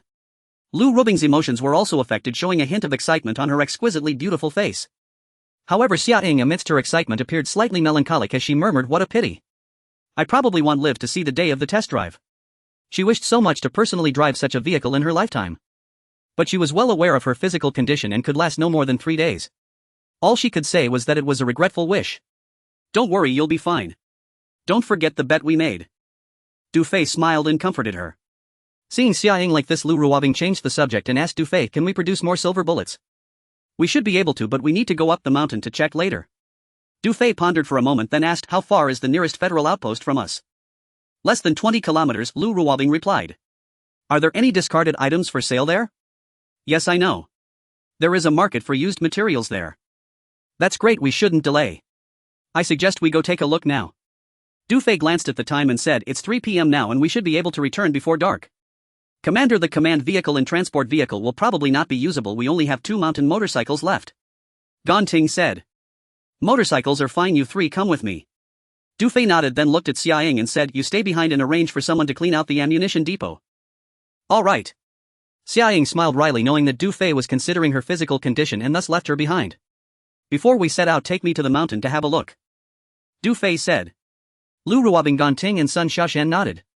Although they did not know what Du Fei wanted to see on the mountain, they did not ask too many questions. In any case, from this moment on, everything would revolve around this man. Once the decision was made, the group left the room. Passing through the living area, the sound of clanging and banging echoed continuously. That was Song Jia leading the female soldiers in their work. A satisfied smile appeared on Du Fei's face as he aimed to set up the water purifier and recovery pool by tomorrow. In that case, they would be able to experience the healing effects by tomorrow night. Perhaps they could even gain another wave of prestige. He could even envision the healthy appearance of the female soldiers after washing and emerging from the water. Exiting the air raid shelter. Soon. Lu Ruobing, Gonting and Sun Xiaoqian led Du Fei up the mountain. Various plants such as weeds, shrubs and fungi grew in bizarre shapes with vines and roots exposed, twisting and winding. Especially the trees, which had grown wildly, their crowns dense and blocking out the sun. Nothing surprising, this was all a product of radiation. Halfway up the mountain, Du Fei stopped at a ditch. Gazing at the cliff face covered in silver stars, he felt ecstatic inside. Indeed, those silver ore veins must have flowed down from here. Lu Ruobing, Gonting and Sun Xiaoqian also sensed the clues. Commander, those silver stars on the rocks must be silver ore. Lu Ruobing tentatively asked in a low voice. Exactly, this is a silver ore mine with a very large reserve. Du Fei took a deep breath and said. Silver ore mine. Heaven, is this real? Great. This means we are going to get rich. Lu Ruobing, Gonting and Sun Xiaoqian came to their senses, each filled with excitement. After lingering for a moment, the group returned from the mountain. Du Fei felt a sense of elation. With this secret silver mine, the women's combat team was destined to rise. At the same time, they were not afraid of being coveted, for prior to this the Time Federation had discovered quite a few such mines. Major corporations, however, were at a loss akin to chicken ribs, but for the women's combat team it represented endless wealth. Buzzing. At that moment, a faint sound of airflow vibration suddenly echoed in the air. Du Fei frowned and looked up. He saw 2 silver-gray planes, each over 10 meters long, circling overhead. Those are reconnaissance drones from the Federal Military District, Lu Ruobing said, her delicate brows furrowed. I believe these 2 drones belong to the 48th Division. They must be trying to monitor or probe our situation. Gonting and Sun Xiaoqian expressed their anger as before they could finish speaking, boom. Boom. The 2 drones instantly crashed, plummeting into the forest while emitting black smoke. Caw caw caw. Accompanied by a chilling cry, a large LV-1 stealth wing beast spread its wings and instantly vanished into the clouds. Lu Ruobing, Gonting and Sun Xiaoqian quickly raised their guns, standing on high alert. The stealth wing beasts had a habit of only attacking strong enemies that posed a threat to them. After each attack, they required vast amounts of energy to become invisible again. Perhaps due to the high energy consumption of invisibility, they rarely attacked weaker targets. Despite this, Lu Ruobing and the others still anxiously protected Du Fei in the center.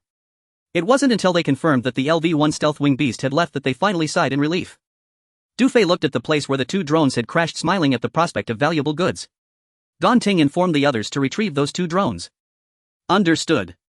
A glimmer of excitement flashed in Gan Ting's eyes as she immediately took out her communicator to issue a command. Soon a team of infantry and logistics personnel quickly set out to search the mountain. In front of the air raid shelter, two old mountain motorcycles were pushed out. Gan Ting and Sun Xiaoqian rode one. The remaining one was left for Du Fei and Lu Ruobing. Can you handle it? Lu Ruobing looked at Du Fei and asked. This type of motorcycle was outdated and rather heavy. She was worried that Du Fei wouldn't be able to control it. Don't worry, I'm an experienced driver, Du Fei said confidently, mounting the motorcycle and starting it with a few kicks. After revving the throttle a few times, the exhaust emitted puffs of blue smoke and he felt the power was quite decent. As the rear seat sank slightly, a faint alluring fragrance wafted into Du Fei's nose. Lu Ruobing sat down, inadvertently brushing her highest point against Du Fei's back. In an instant, Du Fei felt a jolt throughout his entire body. Realizing this, Lu Ruobing quickly shifted back, maintaining some distance from Du Fei. While Du Fei was momentarily distracted, the motorcycle jolted suddenly, nearly causing him to lose control. As Lu Ruobing's body tilted, she hurriedly wrapped her arms around his waist. She thought Du Fei was deliberately causing trouble. Originally wanting to maintain some distance from Du Fei, she was taken by surprise when Gan Ting and Sun Xiaoqian already started moving, prompting Du Fei to twist the throttle and follow. Ah! Lu Ruobing panicked, feeling the motorcycle zigzag uncontrollably. She couldn't help but complain inwardly. What experienced driver! This was clearly the act of a novice. The women's combat team's camp was approximately 20 kilometers away from the nearby federal outpost, mainly consisting of rugged, difficult mountain roads. Worried about being thrown off, Lu Ruobing cast aside her modesty and tightly hugged Du Fei's waist all the way. Through the thin military fabric, Du Fei could feel waves of heat radiating from Lu Ruobing and the pounding of her heart. This made his muscles tense and his blood surged. However, thanks to Du Fei's exceptional composure, otherwise he would have surely struggled on this rough road.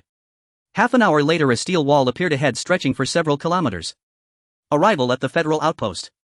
This is Federal Outpost No. 83. Please pay your stay fee. Each person pays 100 hours for a 3-hour stay, 500 hours for 1 night's accommodation, or 30000 hours for a 30-day stay, which includes free food. At the entrance of the outpost, 2 hummingbird drones broadcasted the announcement, while a row of weapons on the wall was aimed at Du Fei and the others. We 4 choose to stay for 3 hours, Gan Ting said to the drone. Please pay 400 hours and present your storage. Gan Ting took out the storage card and one of the drones scanned the card's surface. Beep. Payment successful. You may freely move within Federal Outpost No. 83 for 3 hours. Any disturbances will be regarded as malicious intrusion. Amid the drone's warning, Gan Ting and Sun Xiaoqian rode their motorcycles ahead, while Du Fei with Lu Ruobing followed closely behind into the outpost. This outpost covered an area of about 5 to 6 square kilometers, consisting of over 10 blocks. Inside the outpost, Du Fei rode his motorcycle, taking in the surroundings. Many wooden sheds and tents were set up along the streets, with some vendors selling vegetables, meats, drinking water, and other necessities. There were also some solid-walled buildings, mostly hotels and restaurants. The streets were relatively lively, filled with the ambience of human society. What is the price for white flour? 150 hours per pound. And for vegetables? 80 hours per pound. Can you lower the price a bit? A crowd of weary travelers bustled about, haggling at the stalls. Most of these people were members of armed organizations living in the wild, temporarily entering the outpost to procure daily necessities. Du Fei felt a strong sense of reflection, as prices were much higher than in the rival city. Such an outpost was simply a money-making machine. Oh, this world. The upper echelons of the Time Federation possessed vast amounts of time, allowing them to live forever. Yet the lower-class civilians struggled like ants, enduring exploitation for generations. Passing through several blocks, they arrived at the market for used goods. Gan Ting and Sun Xiaoqian parked their motorcycle aside and got off to wait. Lu Ruobing released her grip on Du Fei's waist, raised her long, beautiful leg, and jumped down from the rear seat. Captain, why don't you get off? Gan Ting approached and asked. Cough, you all check what materials are available and find out which is the cheapest. Du Fei bent down, handing the materials list to Gan Ting, and continued. Ill rest for a moment and feeling a bit carsick. Gan Ting and Sun Xiaoqian exchanged puzzled glances. Carsick from riding a motorcycle. This was the first time hearing that. Why did the expression on the captain's face seem somewhat strange? Gan Ting and Sun Xiaoqian were only slightly puzzled. Thinking Du Fei was truly carsick, they didn't overthink it and held hands as they walked ahead. Once Gan Ting and Sun Xiaoqian moved far away, Lu Ruobing couldn't help but chuckle softly. Du Fei felt extremely awkward. It was evident that Lu Ruobing had guessed he was not actually carsick. Then you. Take your time. Lu Ruobing whispered, turning her blushing face away. Du Fei ignored her and took a deep breath, looking up at the sky, trying to think of some tragic things. Ding. Intimacy value 1. A system prompt suddenly echoed in his mind. Du Fei looked at Lu Ruobing's figure, wondering what was going on. After a while he finally returned to a normal state. Alright, I'm not dizzy anymore, Du Fei said awkwardly, then got out of the car to park the motorcycle. Lu Ruobing couldn't help but laugh, yet she didn't expose him. Then the two quickly walked towards the old materials trading market. From a distance they saw Gonting and Sun Xiaoqian gesturing towards a man in uniform. Captain, if we want to buy scrap materials we need to negotiate with that managing staff, otherwise we won't be allowed to trade. Seeing Du Fei and Lu Ruobing approaching, Gonting's expression changed and she whispered, don't underestimate the small administrator at the base, they hold real power. For any military group or armed organization entering from outside, as long as they are not a regular army unit, they must rely on the administrator's favor to get things done. If you're a dragon you must coil, if you're a tiger you must lie low. After all, the king of hell is easy to see, but the little ghosts are difficult to deal with. Du Fei slightly nodded, looking at the administrator in uniform across from him. Gonting turned around and introduced to the administrator, this is our women's combat team, Captain Du. The administrator glanced at Du Fei, and seeing him in a women's military uniform he was not surprised. After all, due to a lack of supplies, many makeshift military or armed organizations have male commanders who even wear very short skirts. The administrator's expression showed slight disappointment, obviously this was not a wealthy individual. However, he still said to Du Fei in a neutral tone, I am Husan, the administrator of this trading market. What do you all need? We need a batch of scrap materials such as waste copper and iron to be used as defensive facilities for our camp, Du Fei stated directly. He knew that discarded metals would generally be melted down to create steel walls like those outside the base to fend off the time beasts. Husan, upon hearing this, became interested. How much do you need? The more the better, Du Fei smiled and replied. Let me check on that for you. Husan took out a smart tablet and turned around pretending to input data.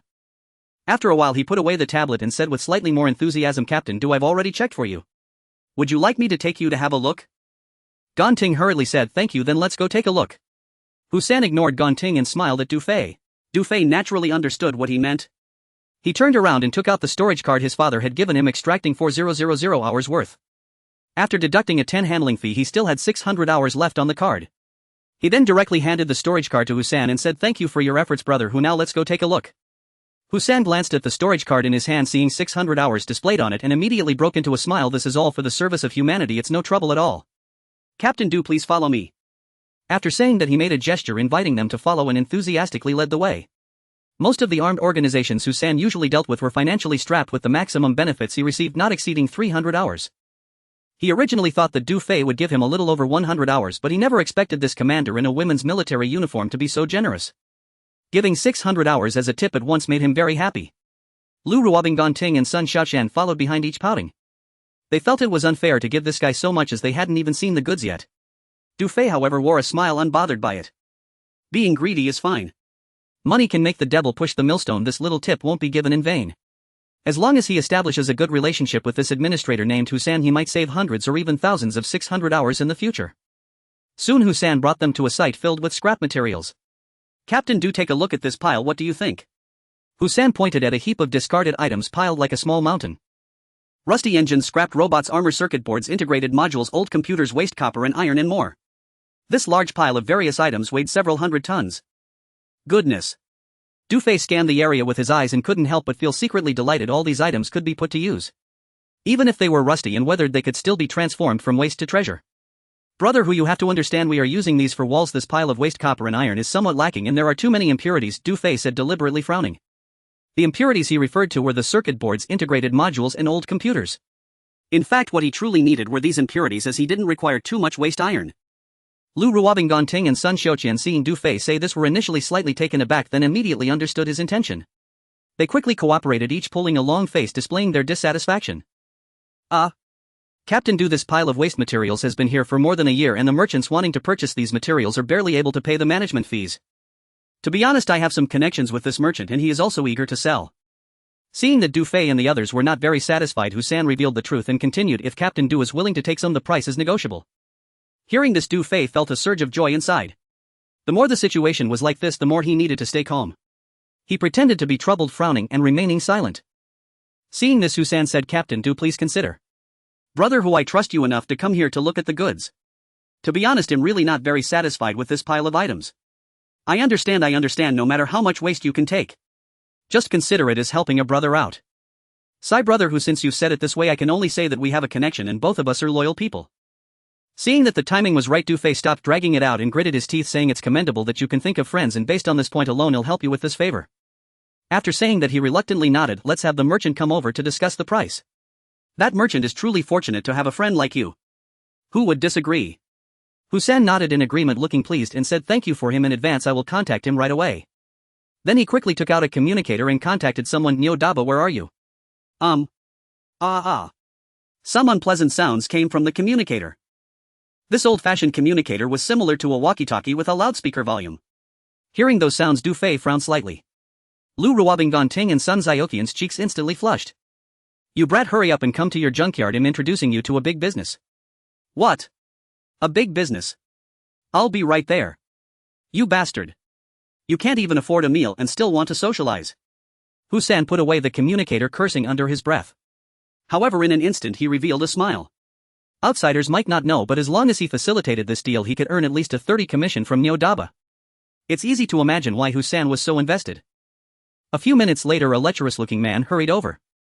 Nyodaba, this is Captain Du, Hussein introduced, pointing at Du Fei. Hello, Captain Du. Nyodaba bowed slightly. Du Fei nodded slightly and said directly, what's your price for this pile of scrap? How much can you offer? Nyodaba asked. Let's do it this way, considering who guess face. If the price is reasonable, I'll take it all. What? All of it? Nyodaba was stunned, doubting if he had misheard. Hussein was also taken aback, but then became overjoyed, quickly glaring at Nyodaba and saying, did you hear that? Captain Du said he would take it all. This is all on my account, so you can't quote a sky-high price. Nyodaba came back to his senses and hurriedly said no. I won't quote a sky-high price, the price will definitely be reasonable. He was so excited that he could hardly get the words out. Captain Du, this pile of supplies is approximately over 300 tons, so it should cost at least 50,000 hours. Nyodaba said to Du Fei, then glanced at Hussein and continued, so since Hugo is intervening, I will give you a fair price. How much? Du Fei asked indifferently. 30,000 hours, how does that sound? Nyodaba probed. Lu Ruobinggonting and Sun Xiaoqian exchanged glances with a hint of joy, all looking at Du Fei. 30,000 hours is already very cheap. Du Fei remained expressionless, looked at Hussein and said, Hugo, your friend truly lives up to being a businessman. Everyone knows that the prices of supplies in the base are more than 3 times those outside. This pile of scrap collected probably wouldn't even cost 10,000 hours, right? If the deal doesn't go through, we can still be friends. Hugo, let's take a look at other places. As soon as these words came out, Hussein became anxious and said to Nyodaba, lower your price a bit. If this deal fell through, his commission would be lost. As for Nyodaba's profit or loss, that was not his concern. 30,000 hours is already a very reasonable price. Nyodaba, fearing the deal would fall through, thought for a moment and asked Du Fei, Captain Du, what price can you offer? 15,000 hours, Du Fei said directly. This? Nyodaba was taken aback, shaking his head vigorously. No way, absolutely impossible, that's way too low. The costs of acquiring this stuff combined with management fees already exceed 15,000 hours. Hussein felt a bit awkward. He too thought Du Fei's offer was too low. How could he just cut the price in half like that? Let's do this, our camp is less than 20 kilometers away. Considering who guess face, I can add another 5,000 hours to the offer. A total of 20,000 hours delivered to us. This is my maximum limit, think it over. After finishing, Du Fei waved to Lu Ruobing and the others, preparing to leave. Seeing this, Hussein became even more anxious and said to Nyodaba, Captain Du has already given quite a lot. If this pile of stuff is left for a while longer, it might not even cover the management fees. Selling this pile of scrap for 20,000 hours would net him 6,000 hours, which is quite a sum for him. Nyodaba looked dejected, saying, but these hundreds of tons will need at least 4 trips to transport completely, and it's not safe on the way. Isn't it less than 20 kilometers? All the time beasts within dozens of miles of the base have been cleared out, where's the danger? Hussein glared at Nyodaba, not wanting him to stall any longer, and said, let's do it this way. You won't lose much. Lose much? Nyodaba looked helpless. Selling for 20,000 hours would be a huge loss. However, it's not easy to find a buyer willing to take everything at once. If he didn't sell, this pile of scrap could indeed become a burden. Moreover, given the current tight funds, he could only endure the pain and sell it. Alright then, Captain Du, could you pay half the deposit first? Nyodaba gritted his teeth and said. Payment upon delivery, the full amount will be paid once everything is delivered, Du Fei said. After all, trust had not yet been established between both parties. Once a deposit was made, if the other party backed out, no one in the base could do anything about it. It was not uncommon for base merchants to take deposits. Du Fei would not do things that lacked assurance. You still don't trust Captain Du? It's settled then, hurry up and arrange for the loading. Hussein waved his hand at Nyodaba. The deal was sealed and he was overjoyed. Nyodaba wore an expression as if a loved one had died, asking Du Fei for the coordinates of the women's combat unit camp before leaving to arrange for vehicles. Wow, the captain is amazing. Lu Ruobinggonting and Sun Xiaoqian exchanged glances of admiration towards Du Fei. If it were them, they wouldn't be able to manage such a low price. Yet Du Fei managed it effortlessly. Of course Hussein played a part in this. If he hadn't revealed Nyodaba's urgency and nudged him along, things wouldn't have gone so smoothly. At that moment they realized that the 600 hours of commission was truly not given for free. Captain Du, is there anything else we can assist you with? Hu-san asked Du Fei.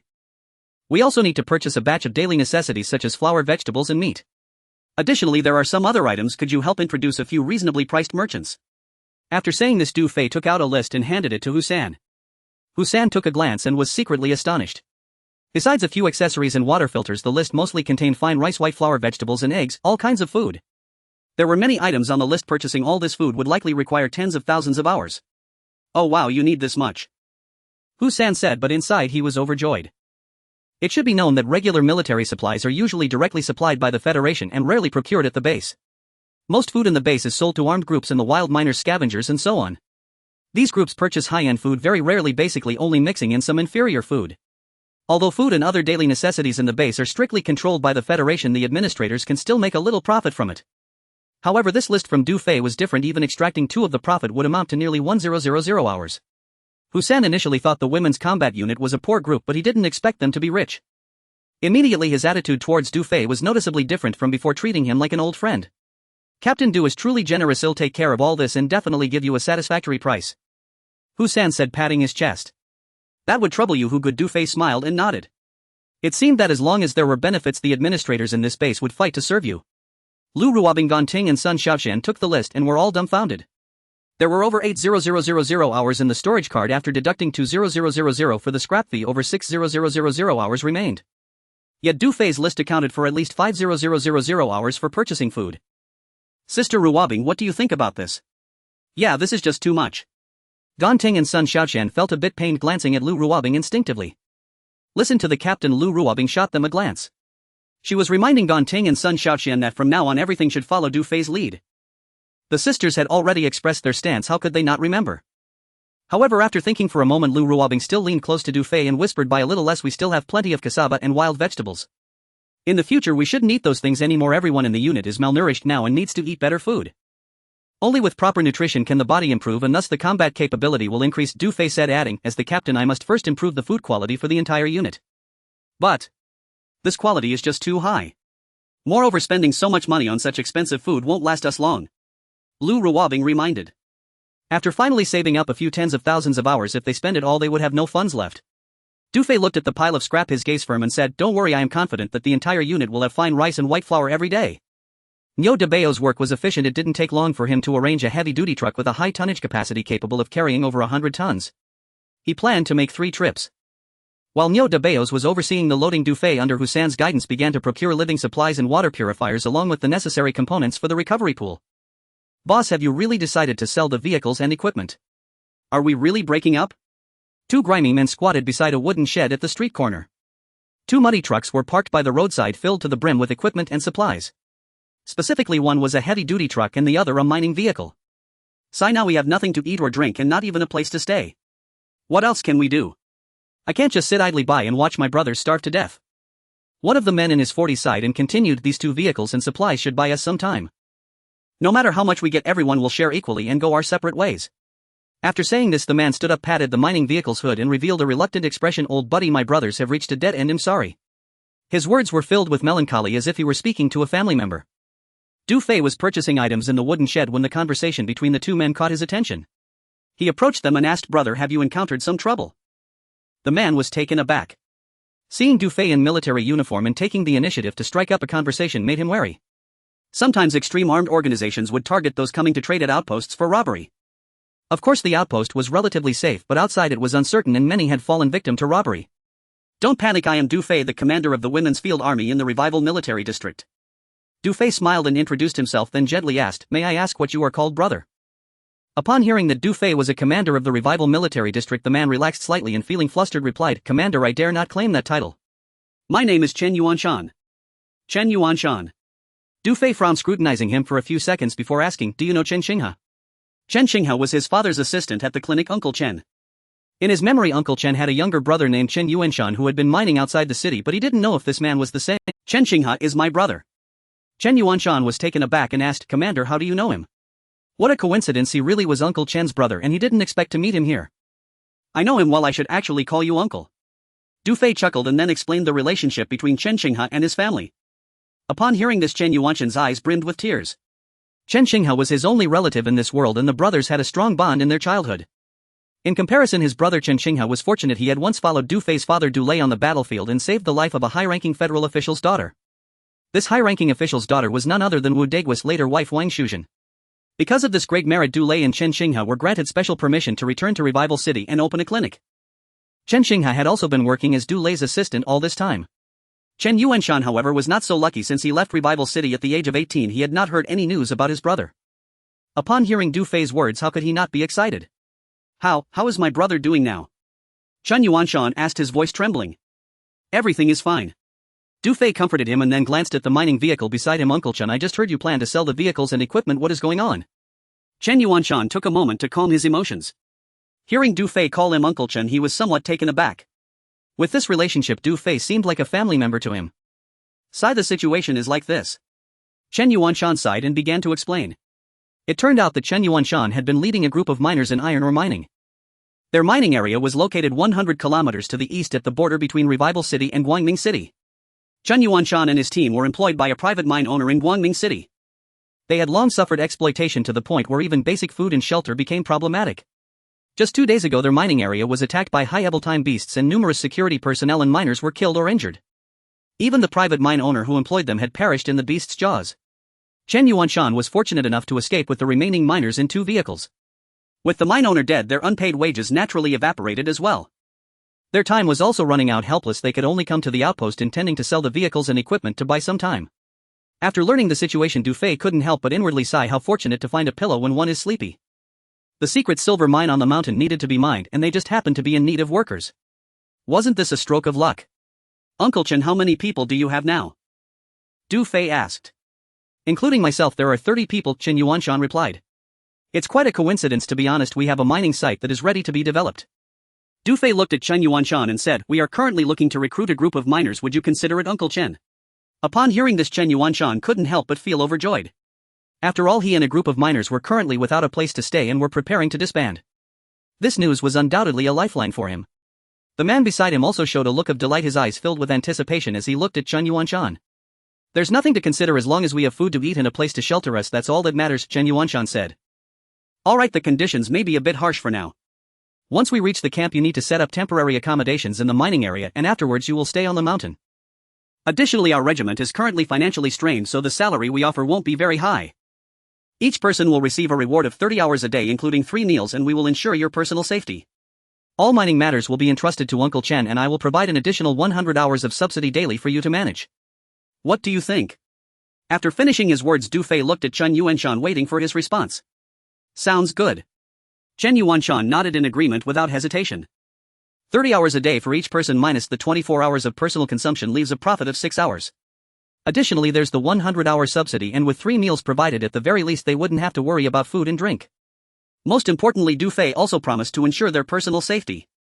For them who were in a desperate situation, the issue of income was no longer a concern. Du Fei's ability to offer such terms made him undoubtedly their savior. Then it's settled. Seeing Chen Yuanshan agree, immediately Du Fei smiled and asked, what about the other miners? They are all outside the stronghold, Chen Yuanshan replied. Good, once we finish procuring supplies here, they can return to the camp with us. Du Fei nodded at him and then looked at the 2 trucks. What's loaded on those? The mining truck is filled with machinery and equipment, and the other truck has unopened explosives. Explosives? Du Fei's spirit lifted as he walked over and lifted the tarpaulin to take a quick look, and he couldn't contain his joy. Indeed, it was a whole box of unopened explosives filling the entire truck. Uncle Chen, we can definitely use these explosives. I will purchase them at market price, but the payment will have to wait until later. No.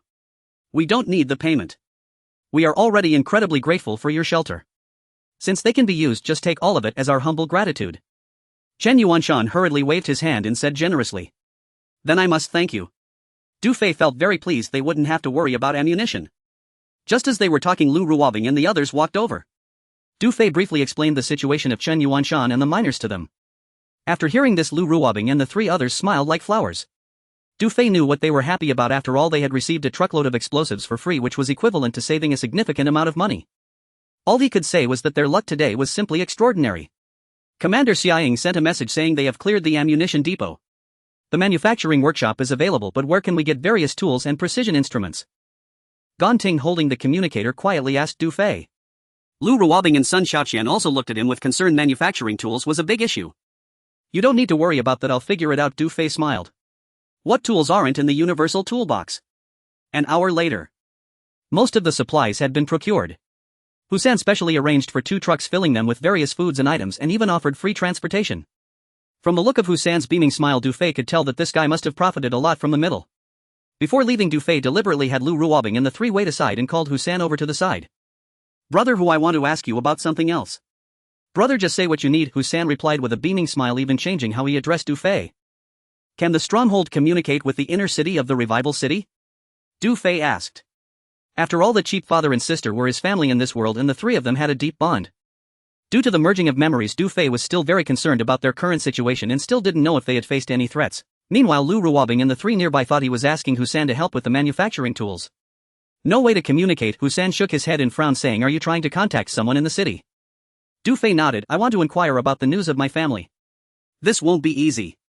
Husan's expression turned a bit awkward, and after pondering for a moment he said, how about this, leave me the names and addresses of the people you want to inquire about. I'll think of a way, but it will take some time. I'll inform you as soon as there's news. Du Fei could sense that Husan wasn't intentionally declining, but rather that it was indeed challenging. Since he said he would think of a way, he surely had his channels. Thus Du Fei wrote down the addresses of the clinic and the names of his father and sister on a piece of paper, and he also left the communication channel of the women's field combat team. Then I'll trouble you, brother Hu. I'll express my gratitude later. Du Fei thanked him. Husan tucked the paper away and waved his hand at Du Fei, indicating that they were brothers and no need for such formality. Lu Ruobing, Ganting and Sun Xiaoqian watched all this with confusion on their faces. Could it be that he got it done? The commander's communication skills were indeed impressive. Everything was arranged. Ganting and Sun Xiaoqian rode their motorcycles in front, followed by the supply truck, waste truck and Chen Yuanshan's mining truck. Du Fei rode behind Lu Ruobing on a motorcycle, escorting the convoy of 5 trucks as they left the stronghold in a grand manner. Along the way, Lu Ruobing still wrapped her arms around Du Fei's waist, her delicate body pressed closely against him, causing his heart to flutter. However, what surprised him was that he didn't know what Lu Ruobing was thinking, which led to the system prompt sound ringing in his mind from time to time. The intimacy value unexpectedly increased by 5 points. The convoy bumped along the road and they encountered no dangers along the way. In less than an hour, the camp was finally in sight.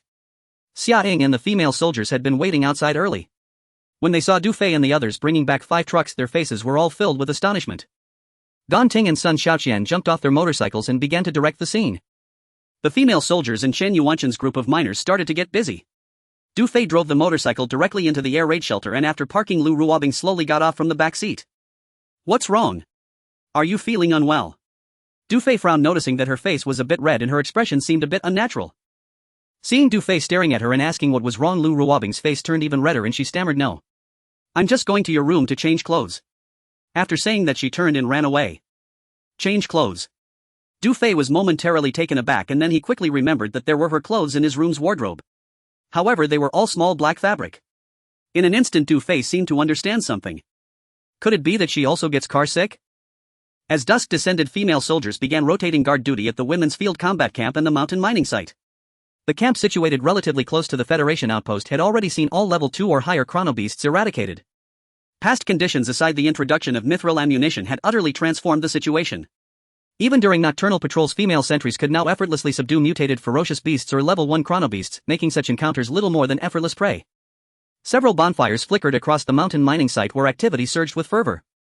Thanks to the gentle slope, Chen Yuanshan and his team of miners had carved out a narrow path and successfully positioned their machinery and equipment. At that moment, they were clearing away underbrush and wild grasses, preparing to erect temporary shelters before nightfall. Du Fei arrived at the site, conducted a thorough inspection, and felt deeply satisfied with the miners' diligence. Uncle Chen, please ask everyone to pause for a moment, Du Fei said, approaching Chen Yuanshan alongside Ganting and 2 female soldiers. I'll pay each of you 5 days' wages in advance. Going forward, salaries will be settled every 5 days, how does that sound? Excellent, excellent. Thank you so much. Chen Yuanshan nodded repeatedly, then urgently beckoned the miners. Everyone stop what you're doing and line up, Commander Du is here to disperse our advance wages. Hearing this, the miners immediately set down their tools and gathered in an orderly line led by Chen Yuanshan. Ganting retrieved a storage card and first transferred 650 hours to Chen Yuanshan's wristband, including a 5-day bonus. She then proceeded to transfer 150 hours to each miner. Staring at the newly accrued 150 hours on their wristbands, the miners wore expressions of stunned disbelief. After decades of toiling underground, none had ever encountered an employer who paid wages in advance. They gazed at Du Fei, eyes brimming with profound gratitude. Time for dinner. At that moment a squad of female soldiers carried 2 large wooden barrels to the mining site delivering the miners' meals. As the lids lifted, the rich aroma of cooked food diffused through the air. Chen Yuanshan stared and froze in utter astonishment. One barrel overflowed with steaming white rice, the other held savory shredded meat, stir-fry, its fragrance intoxicating. This ration is simply extraordinary. Chen Yuanshan swallowed hard, overwhelmed with emotion. Du Fei smiled gently. Your meals are identical to ours. From now on the success of this mining operation rests entirely upon your shoulders. Commander Du, rest assured, we vow to give our absolute best, declared an elderly miner before Chen Yuanshan could even speak, his voice thick with gratitude. At once the entire crew echoed in unison, we vow to give our absolute best. Their voices rose passionately, resonating across the night sky. Very well, everyone, begin your meal, Du Fei said, nodding approvingly at the miners. Let's eat. Chen Yuanshan waved energetically behind him. The miners salivated eagerly as they stepped forward one by one to serve themselves. Delicious beyond words. Indeed, I never imagined tasting such a lavish meal in my lifetime. What a noble employer. I'd gladly spend my entire life working this mine. Gobbling down steamed rice and savory stir-fry, the miners ate with tearful hearts overcome with gratitude. A few even wept openly as they ate, convinced they had stumbled into paradise. Mental system alerts chimed repeatedly within Du Fei's mind. Ding. Reputation 10. Ding. Reputation 10. Ding. Reputation 10. He suppressed a quiet surge of satisfaction. Commander, it's time we returned for dinner, and Deputy Commander Lu requests your presence, Gonting remarked. Understood, Du Fei replied with a nod. Back in his quarters he found Lu Ruobing seated at the table, her hair still damp. The room carried the clean faint scent of soap, and beneath it the sharp acrid tang of disinfectant. I just used your shower, hope you don't mind. Lu Ruobing murmured shyly. Du Fei paused, momentarily puzzled by her remark. Commander, yours is the only room in the entire unit equipped for bathing, Gonting explained. Only then did Du Fei realize the female soldiers had been taking turns using this very room.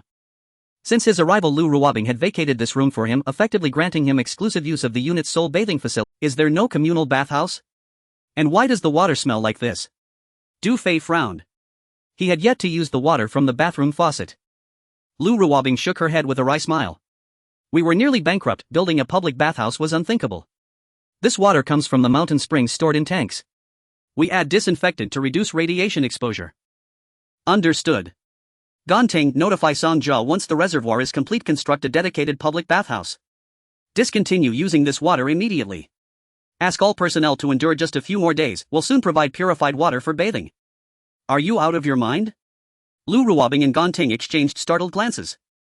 Lu Ruobing fixed Du Fei with a steady gaze. Commander, do recall purified water at the outpost costs 3,000 hours per ton. We ration it even for cooking. Gonting added, I object too, if we wasted on bathing it would be unconscionable extravagance. They could tolerate the afternoon's massive expenditure on provisions, but with dwindling time credits remaining, allocating precious reserves to bathing water was absolutely unacceptable. Relax, you think I'd buy water from the outpost? Du Fei smirked. I said we'd produce our own water. Produce water ourselves. No purchase required. Lu Ruobing and Gonting blinked again, then suddenly recalled the water purification components among their recent procurement list. So he'd planned this all along. Yet they trusted Du Fei's capability implicitly. Exchanging a glance, their curiosity ignited. Can it remove radiation entirely? Commander, when you say purified water, do you mean it will meet the outpost standard? Lu Ruobing and Gonting asked, intrigued. Even if it fell short of the outpost's benchmark, self-produced purified water would still be a monumental boon. Humph, do they truly call that purified water? Du Fei scoffed dismissively. Just wait. You'll soon bathe and drink while you do. The two women burst into laughter. Go on, boast away. Yes, Commander, if we can bathe and drink it, how immaculately pure must your water be? Lu Ruobing and Gonting regarded him skeptically. Du Fei merely smiled faintly, then turned to Lu Ruobing. You needed something. Oh right, doesn't wearing my uniform feel awkward? She gestured playfully toward a fresh set of male-issue military fatigues laid neatly on the bed. I bought these for you at the outpost today, try them on. Once you're changed, join us for dinner, we're off. With that she gently tugged Gonting out the door. Du Fei looked at the crisp new uniform and smiled softly. His deputy was remarkably thoughtful. Wearing women's uniforms indefinitely wasn't sustainable. Time to change. In the vast cavern, the aroma of delicious food wafted through the air. The female soldiers formed a long line to get their meals while those behind craned their necks, swallowing their saliva. Today's meal was no longer the cassava porridge and wild greens, but rather steamed rice and stir-fried meat. Previously, mealtime felt like a trip to the execution ground for them, but today was entirely different. The entire cavern was filled with a festive atmosphere devoid of the usual gloom, replaced instead by cheer and joy. Steamed rice and stir-fried meat, how delightful. I love this. I remember having meals like this 2 times 5 years ago when I first enlisted. I joined late, so I've never had the chance to eat this. It's too extravagant, but I love it. The female soldiers feasted heartily, their faces glowing with happiness and joy. This is so delicious. Xiaoying licked the last grain of rice from the bottom of her bowl with her tongue, letting out a sigh of contentment. She lit a cigarette and as a habit propped her beautiful legs on the wooden dining table, enjoying the moment as she blew out a smoke ring. However, her lovely dimples soon faded and a hint of sorrow and melancholy appeared in her beautiful eyes. She sighed, truly wishing to enjoy such days for a little longer. Unfortunately, she knew that her Botus condition would soon reach its limit.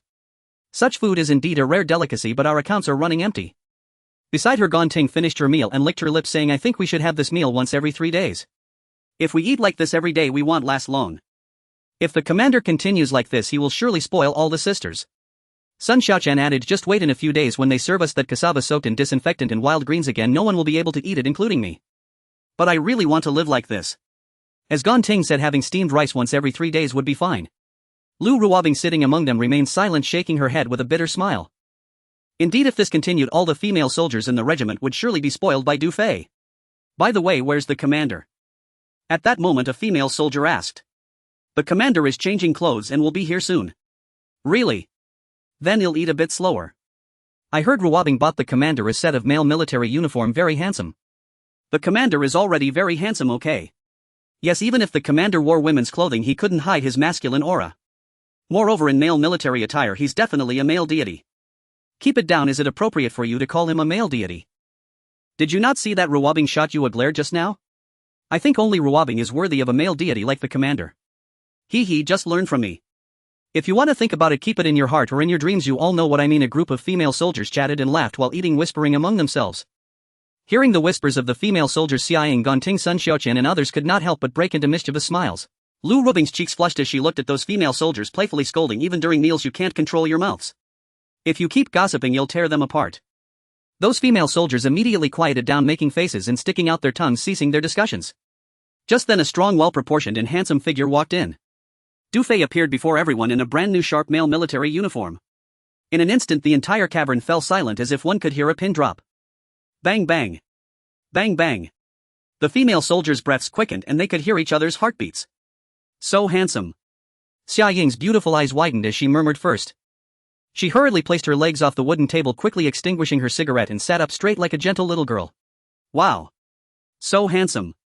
Gonting and Sun Xiaoqian exclaimed. They knew the commander looked better in women's military attire than any woman, but they never expected him to be more handsome in male military attire than any man they had ever seen. This is our commander. How can one be this handsome? Ugh. I can't take it anymore, I think I'm going to faint.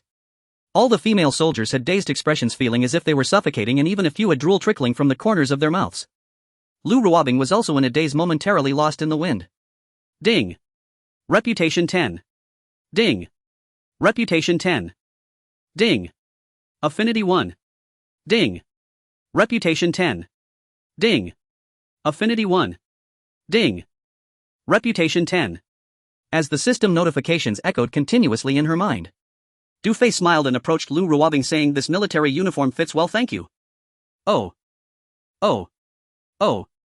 Lu Ruobing snapped back to reality and realized Du Fei was speaking to her. She hurriedly said, no need to thank, Gonting, quickly go serve the commander his meal. Watching Lu Ruobing's dazed expression, Xiaoying beside her couldn't help but curl her lips in a teasing smile. After dinner. Due to the battle at Blackwater River in the morning and the busy afternoon, the female soldiers were all quite exhausted. Du Fei ordered the entire regiment to rest well for the night to regain their strength for a big push starting tomorrow. As night fell, Neo Daba delivered the last load of waste materials and left after settling the payment. The Women's Field Combat Regiment will rise from this pile of waste. The Qingchuan Ruins mission will become the first turning point for the female soldiers. Du Fei gazed at the mountain of waste materials in the camp, a glint of determination flashing in his eyes. The 48th Division had carefully laid traps one after another, and when the time comes we shall clash with them and see who is tougher, who feels the pain. First, arrange the manufacturing tools. Du Fei walked into the ammunition depot and surveyed the surroundings. He began to set up the tools. They were divided into 3 areas: Area 1 for manufacturing weapons and ammunition, Area 2 for communication and intelligent control core devices, and Area 3 for making molds, shells and various components. Soon various tools and precision instruments from the universal toolbox were placed in their proper positions without interruption. These tools carried energy each time Du Fei placed a tool. He would turn on its lights, illuminating the vast air raid shelter like daylight. In less than half an hour, the originally empty ammunition depot had transformed into a top-notch manufacturing workshop. Du Fei pinched his chin, surveying the three clearly defined manufacturing areas, a satisfied smile spreading across his face. What kind of shock would the beauties like Lu Ruobing experience if they came in tomorrow? In the next moment, detailed blueprints for the water purifier and rehabilitation pool surfaced in Du Fei's mind. He planned to work through the night to set up the water purifier and rehabilitation pool equipment. In the coming half-month, everyone would be in a high-intensity work state, including himself. With the rehabilitation pool, not only could physical fitness be enhanced, but fatigue could also be eliminated in an instant. Du Fei took a deep breath and began to work.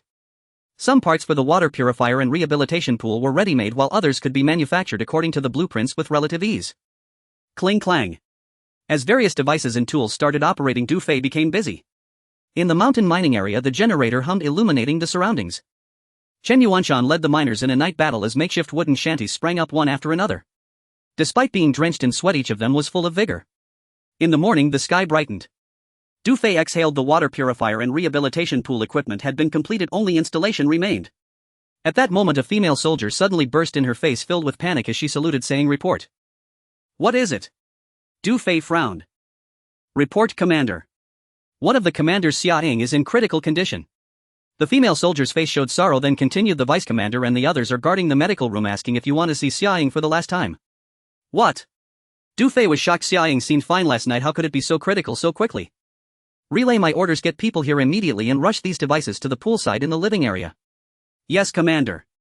Seeing Du Fei's serious expression, the female soldier did not dare to delay and quickly turned to execute the order. Du Fei left the ammunition depot and hurried toward the living area. "Sister Ruobing, I didn't expect Sister Xia Ying to. So soon." "Wu Wu." Gan Ting and Sun Xiaoqian were sobbing. The radiation she suffered from is fatal. What must come will come. Lu Ruobing's eyes were filled with tears as she looked up at the ceiling of the cave, tears streaming down her cheeks. In the women's field combat regiment, Xia Ying was an outstanding commander, a good helper to Lu Ruobing, and a close sister. At this moment, Xia Ying was about to leave this world. Although Lu Ruobing spoke such words, her heart could not bear the enormous sorrow. Sister Xia Ying seemed fine last night. Who would have thought? It's all that damn radiation. She told me yesterday that she must hold on until the commander builds the tracked armored vehicle. Yes, she was encouraging herself, hoping to be the first to drive the new vehicle. Woo woo. Outside the medical room, the female soldiers wiped their tears, quietly crying. Even though they had experienced the tragic loss of many sisters before, at this moment no one wanted to see such an excellent commander and good sister leave them. Just when everyone was heartbroken, Du Fei rushed over, asking solemnly, "Where's Xia Ying? What's the situation now?" "Inside, the medic is trying to save her." Lu Ruobing wiped her tears and spoke softly. "Don't cry." Du Fei gently admonished the female soldiers, then turned to Lu Ruobing and said, "Take me in to see." "Okay." Lu Ruobing nodded, feeling it was right for Du Fei as the commander to see Xia Ying off for the last time. They entered the medical room. Biology Major Su Ninger and several medics were trying to save Xia Ying. Inside, the medical equipment was extremely rudimentary, with only a few respirators, a cardiac resuscitator, and functional testers, all very outdated. At this moment, Xia Ying's face was pale, her body convulsing constantly, and from time to time she would cough violently, dark red blood oozing from the corners of her mouth with each cough. It was evident that in her final moments she was still enduring immense pain and torment. Xia Ying stared at Du Fei's arrival. However, she was now on the verge of death and could not utter a single word. "Xia Ying, hold on." Du Fei gently stroked her forehead and turned to Su Ninger, asking, "What's her condition now?"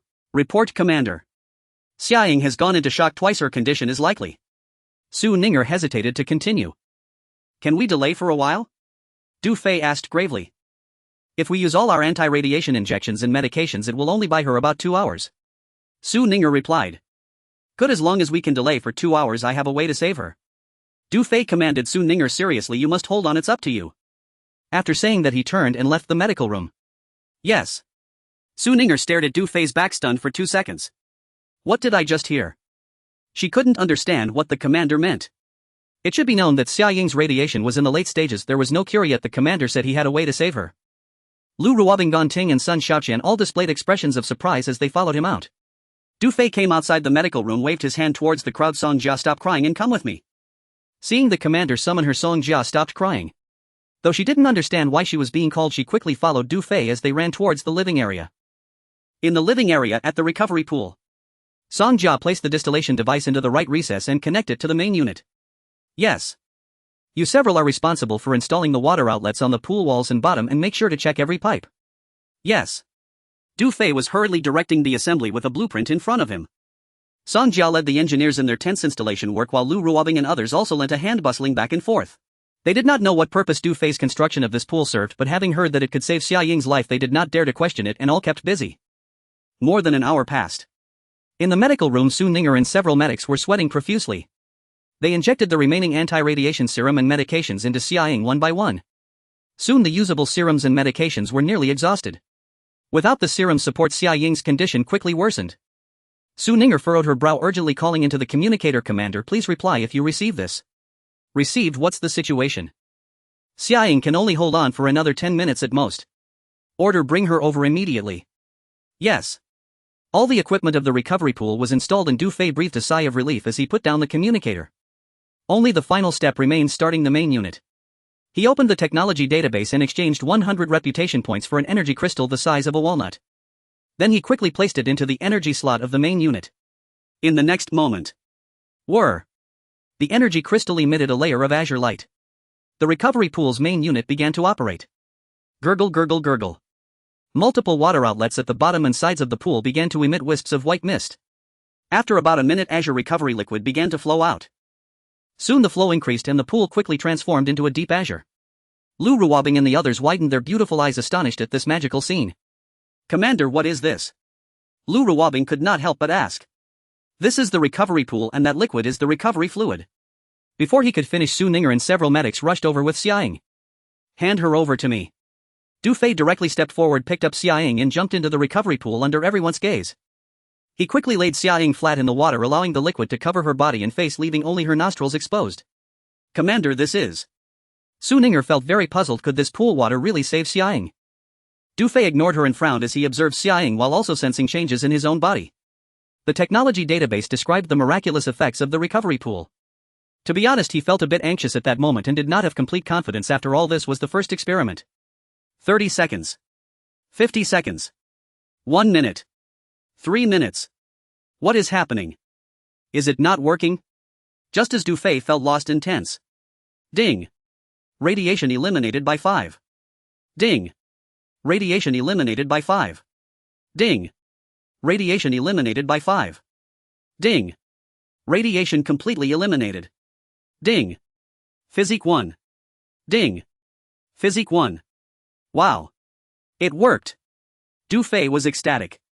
In just a few minutes, not only was the radiation he suffered completely eliminated, but his physique also strengthened by several points. At this moment he felt an overwhelming surge of power coursing through him, and it was clear that Xia Ying's radiation should also be dissipated. Ding. Physique enhancement has reached the limit. Further enhancement requires consumption. It seems that the recovery pool's enhancement of physique has its limits, but this is already incredible. Du Fei thought to himself. After a few more minutes, an unexpected scene unfolded. Xia Ying's body stopped convulsing and her previously pallid face began to regain color, her breathing slowly calming. At this moment she looked like a sleeping beauty from a fairy tale. After a moment she opened her eyes, and upon seeing herself in Du Fei's arms her beautiful eyes widened. "Commander. I am not dead." Lu Ruobing, Ganting, Sun Xiuqian, Song Jia and the others were all in shock. Su Ninger and several medics hurried over using the functional detection device to check various parts of Xia Ying's body repeatedly. "God, how is this possible? I can't believe it. Xia Ying is fine. The radiation she suffered has completely disappeared." Su Ninger exclaimed in astonishment. "Commander, what exactly happened? Is it the water in this pool that healed her?" Seeing Su Ninger's expression, Lu Ruobing tugged at her. "Ninger, are you sure Xia Ying is completely healed?" "Absolutely. I am sure." Su Ninger nodded emphatically, pointing at the functional detection device. "Look, all her bodily function indicators are above normal health rate 100. In other words, Xia Ying is now healthier than any of us." As soon as she finished speaking, the crowd gasped. "This is too miraculous." Lu Ruobing, Ganting, Sun Xiuqian, Song Jia and the medics present were all in shock. "Ying Bao, how do you feel now?" "I feel amazing, especially the feeling of being held by the commander," Xia Ying said playfully, revealing her charming dimples. After speaking she tilted her face to look at Du Fei, her beautiful eyes filled with gratitude, tears shimmering faintly. At that moment, soaking in the pool water, she felt more refreshed than ever. Although she did not understand what this azure pool water was, she knew that Du Fei had saved her from the gates of death. So great. "Dead girl, hurry up and thank the commander." Lu Ruobing wiped her tears and sobbed. "Commander, thank you." Xia Ying's expression was sincere. She was a stubborn woman, and this was the first time she had ever said thank you to someone. However, she was aware that she would never forget Du Fei's life-giving grace. Soon the news of Xia Ying's healing spread throughout the entire regiment. All the female soldiers rushed over. So great.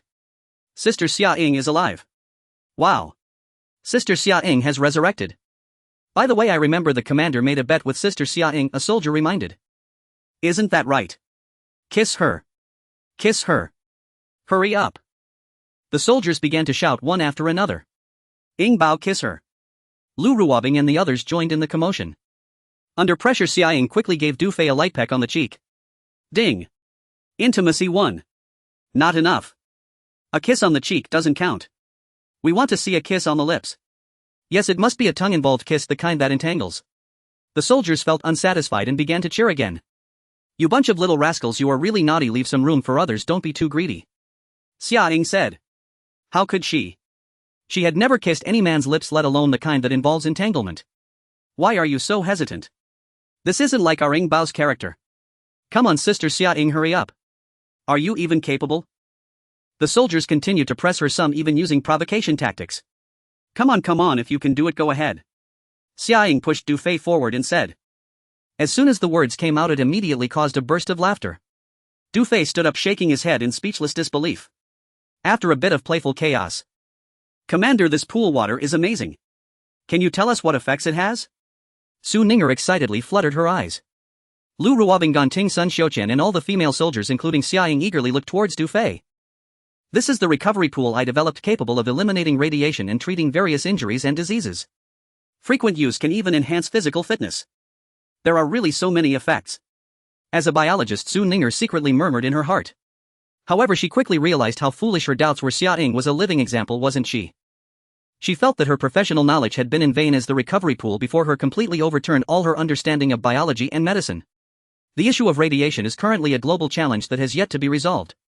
Even with the vast amounts of time invested by the Time Federation and other major forces, they have only managed to develop some injectables that resist radiation erosion, which cannot completely eliminate it.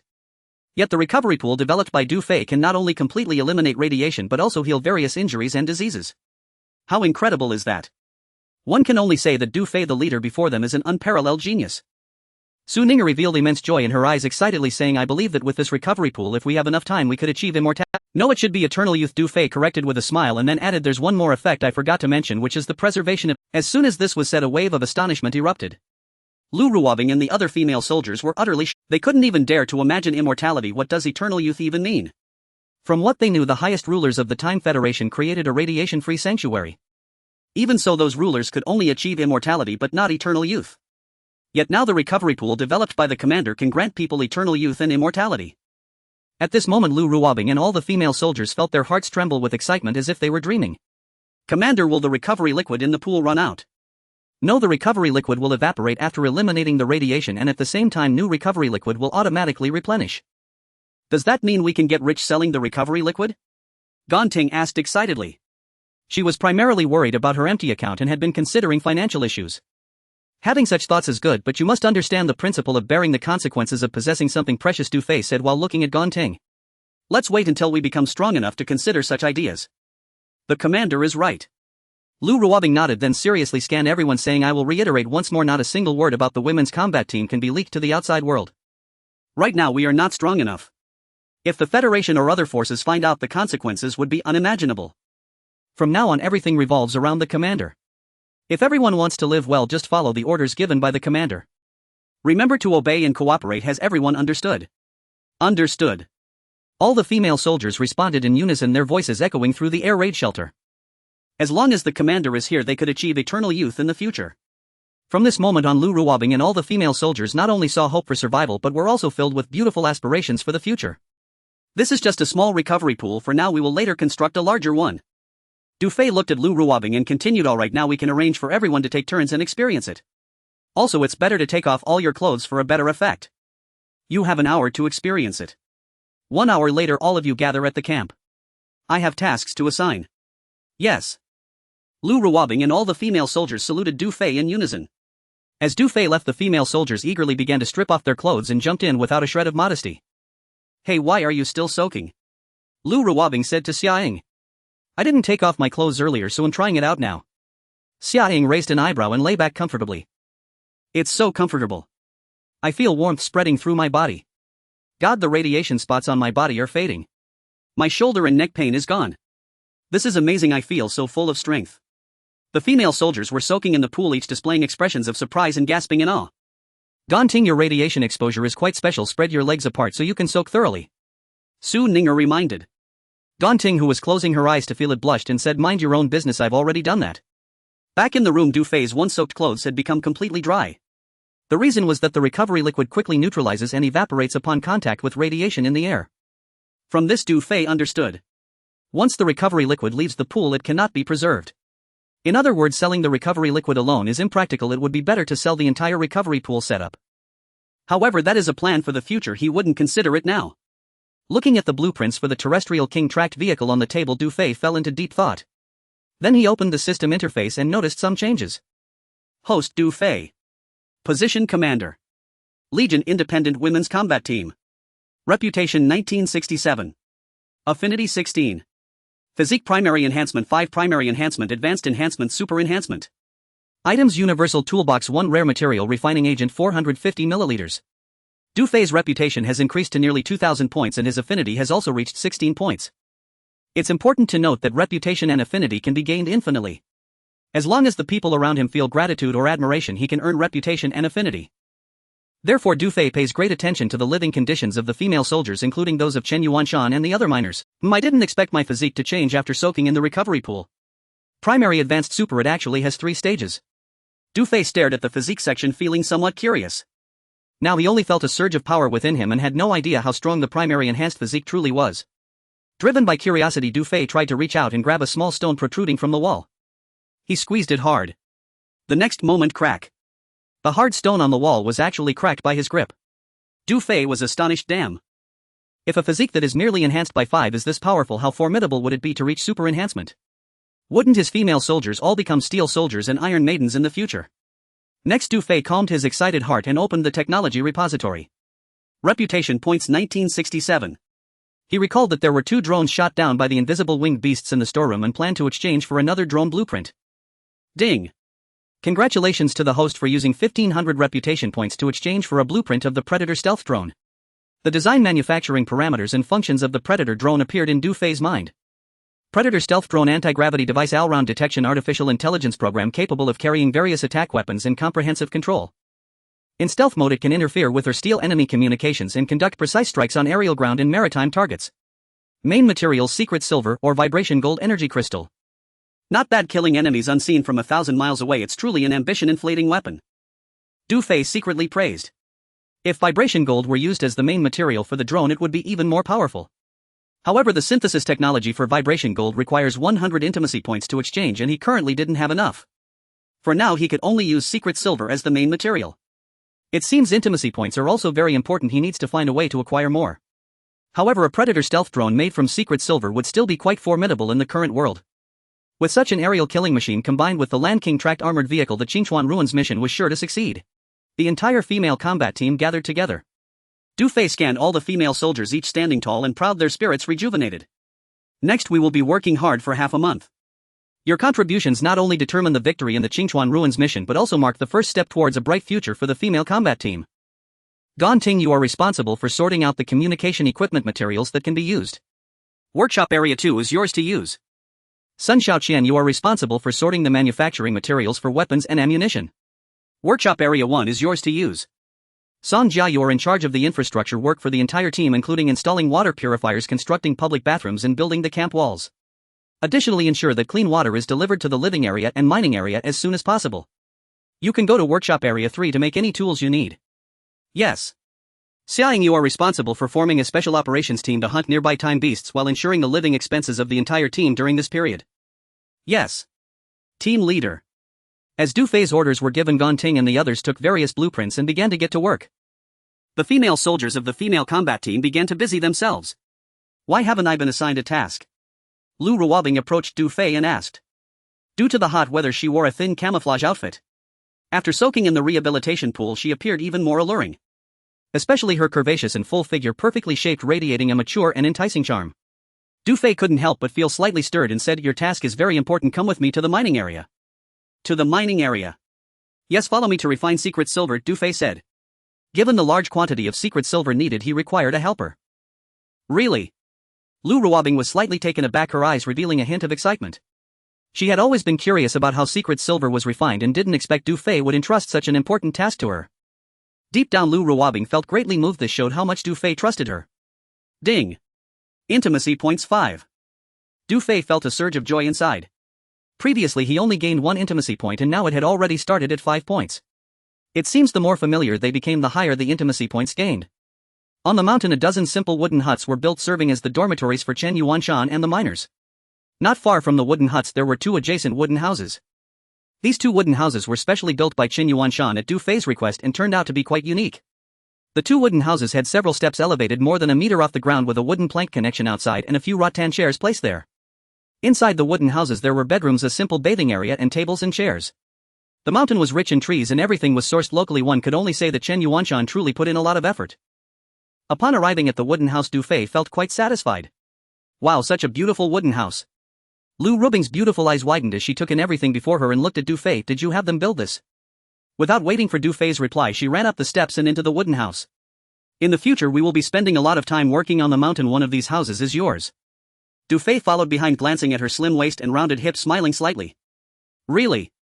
That's great. Lu Ruobing turned around, her charming face showing delight. After all, she had been living in a bomb shelter for many years and the wooden house was a pleasant surprise for her. It would be wonderful if we could all move out of the bomb shelter and live in wooden houses like this. It's not a difficult task. Once the Qingchuan Ruins mission is completed, we can build as many wooden houses like this as we need. Du Fei said with a smile. The mountains were filled with towering trees nearly as thick as a few people could hug. Just felling 2 trees would be enough to build a wooden house. Moreover, with secret silver bullets and the rehabilitation pool, time beasts and outdoor radiation were no longer a concern. If what you say is true, then in the future, even if everyone has 30 years, we won't need to return to the base city. We can simply take root here, centered around the camp. I think your idea is great. Du Fei nodded in approval. Aside from the federal base city and outposts, as long as you have the ability, you can occupy any territory in the wild. Du Fei had such plans like building a base similar to a federal outpost. However, it would take time. After all, constructing a comparable base would require a massive amount of time and could not be accomplished overnight. Are you sure? Sure. Then I'll take you seriously. Lu Ruobing blinked and looked at Du Fei earnestly. In the future, within 100 miles of the camp, everything will be ours, Du Fei said while looking around. You're just boasting. A radius of 100 miles would include the federal base 83. Lu Ruobing pouted playfully. How one must dare to dream big. Du Fei chuckled and continued, let's go take a look at the mining area.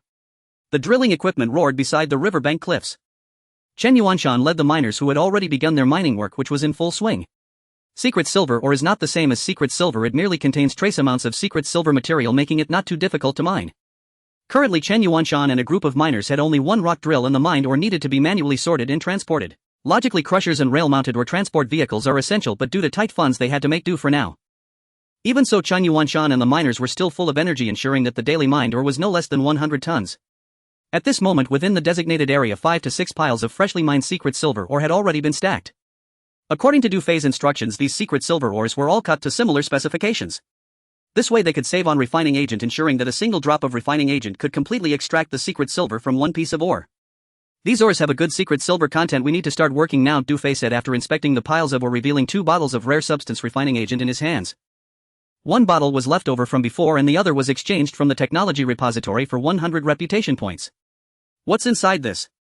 Lu Ruobing took a bottle of refining agent and asked curiously, this is a special solvent for refining secret silver. Du Fei explained, twisting off the cap, taking a pipette of refining agent and began to demonstrate. Plop. As a drop of the refining agent gently dripped onto a piece of ore, the ore rippled like water. The silver stars covering it began to coalesce and then slowly disappeared. Immediately after, a silvery white shining liquid flowed out from the interior of the ore, quickly solidifying. The next moment the ore lost its luster and a small piece of secret silver appeared on the ground. Is this secret silver? Did you develop this solvent too? It's amazing. Lu Ruobing's beautiful eyes widened, feeling incredulous at this scene. You try it, Du Fei smiled. Okay, Lu Ruobing nodded, then followed Du Fei's method and dripped a drop of refining agent onto a piece of ore. After a while the ore similarly rippled and released silvery white liquid. Is this successful refining? It's so simple. She picked up a small piece of solidified secret silver, overjoyed and unable to help but glance at Du Fei. How could a boy just over 18 be so capable? He must be a genius among geniuses. 2 days passed and the various tasks at the camp progressed smoothly. Du Fei and Lu Ruobing had been refining the secret silver in the mining area. Although this material was not heavy, the total amount refined by the two of them added up to over 10 kilograms, indicating a significant harvest. Sun Xiaoqian was proficient in weapons and ammunition while Ganting was skilled in communication programs. Both had solid theoretical knowledge, but they were still a bit inexperienced in practical applications. During this period, Du Fei personally guided them. He taught them how to manufacture everything from secret silver bullets and shells to integrated modules and fine components step by step. After several rounds, Sun Xiaoqian and Ganting became much more proficient, and they were deeply impressed by Du Fei's expertise. With the new batch of ammunition produced, Xia Ying's special forces naturally received ample supplies. They did not disappoint the entire team. After just 2 days of hunting, the time in the storage card increased to over 30,000 hours. Afterward, Du Fei busily moved back and forth between the mining area and the workshop. Whenever he felt fatigued, he would soak in the recovery pool for a few minutes. He was personally responsible for manufacturing the Predator stealth drone while keeping a close eye on the progress of the Land King tracked vehicle. If there were any discrepancies, he would promptly correct them, ensuring everything was under his control. By the 5th day, the two previously armored vehicles had been fitted with brand new tracks and some weaponry. The Land King tracked vehicle was gradually taking shape. Wow! It's so beautiful. Our tracked vehicle is about to be completed. Ganting, Sun Xiaoqian and a group of engineering female soldiers exclaimed excitedly as they looked at the vehicle. Look at how happy you all are. It's still early for that, Du Fei chuckled. This is merely the exterior. The real core components haven't been fully constructed yet, and it will take some time before it can be operational. Fortunately, these female soldiers were quite intuitive and adapted quickly. The production processes in all aspects had begun to run smoothly. In fact, Du Fei was quite excited inside, though he maintained a facade of calm. Everyone has performed well lately. The next few days are crucial, so I hope you all continue your hard work. Upon receiving Du Fei's encouragement and praise, Ganting, Sun Xiaoqian and the engineering female soldiers all displayed expressions of excitement. As night fell, Du Fei went to the mining area, had a few bites of food, and then entered the wooden house to study some important components of the drone. Now, in addition to Lu Ruobing, Su Ninger had also joined the team responsible for refining secret silver.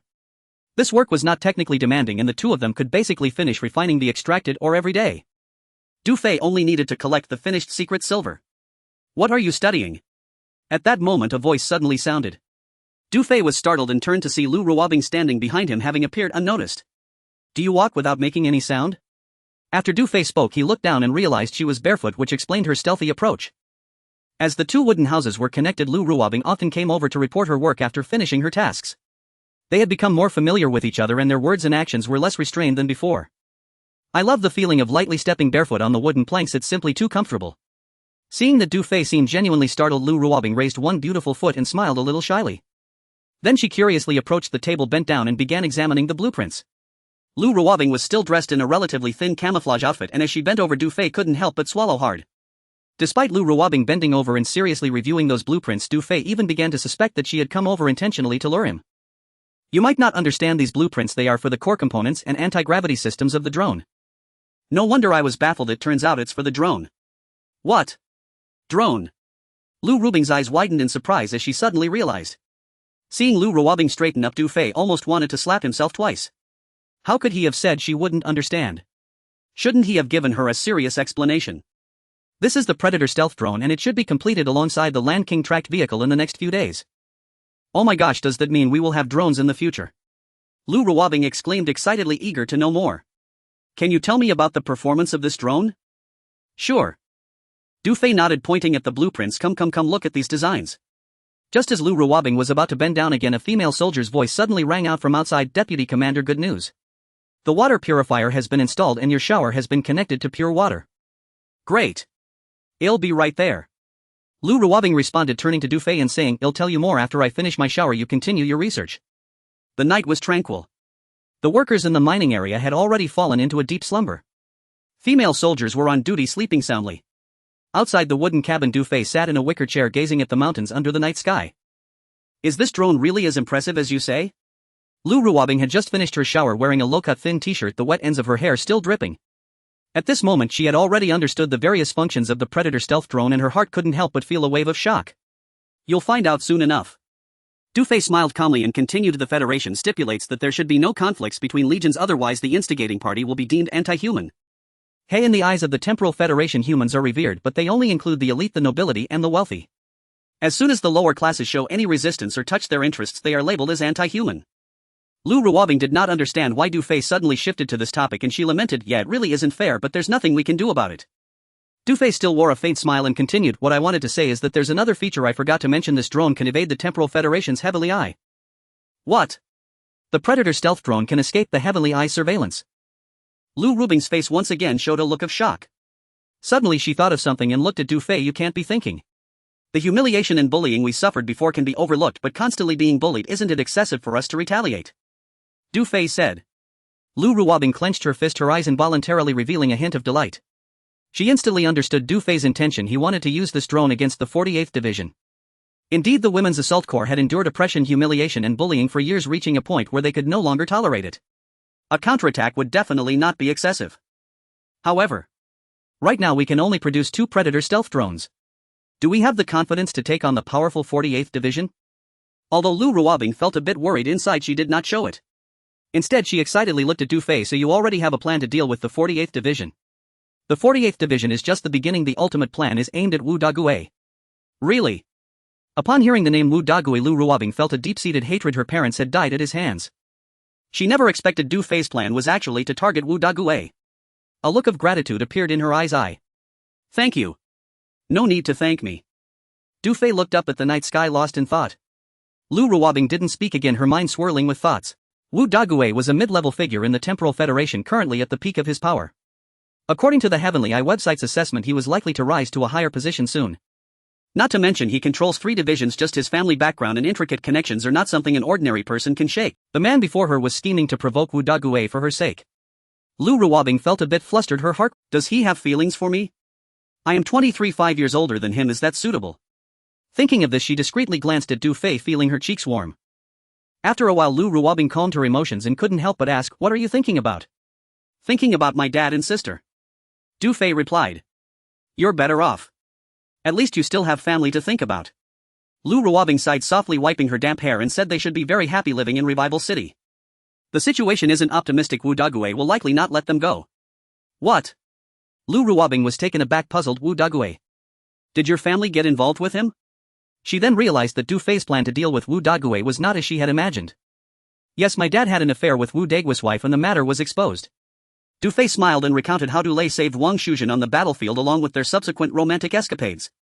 After hearing this, Lu Ruobing finally understood, and she couldn't help but murmur, somewhat disappointed. So that's how it is. My only concern is their current situation. Actually, there's no need to worry. Revival City has a resident protection mechanism. Besides, your dad has made contributions, they shouldn't be in trouble. Lu Ruobing reassured. Well, take it one step at a time. Du Fei exhaled. Throughout history, affairs have led to death. Just ask Shiman Qing. Although residents in the city can be protected, Wu Dagui is a figure with extensive connections. With just a few tricks, he could easily expel his father and sister from Revival City. Now, with no news from Husan, they could only wait. Sigh, it's so annoying. My hair is too thick. If I don't wash it, it itches, and when I do, it's hard to dry. My hands are so sore. At this moment, Lu Ruobing looked down, frowning, and complained softly. She was rubbing her beautiful wet black hair with a towel, looking somewhat impatient. Previously, the Women's Assault Corps did not have the means to buy hairdryers or similar items, so all the female soldiers had to dry their hair by hand with towels after washing. That's just how women are. They love beauty and like to feel dry. If their hair isn't dried, they feel uncomfortable. Here, let me help you dry it. Du Fei said as he took the towel from Lu Ruobing's hand and began to help her dry her hair.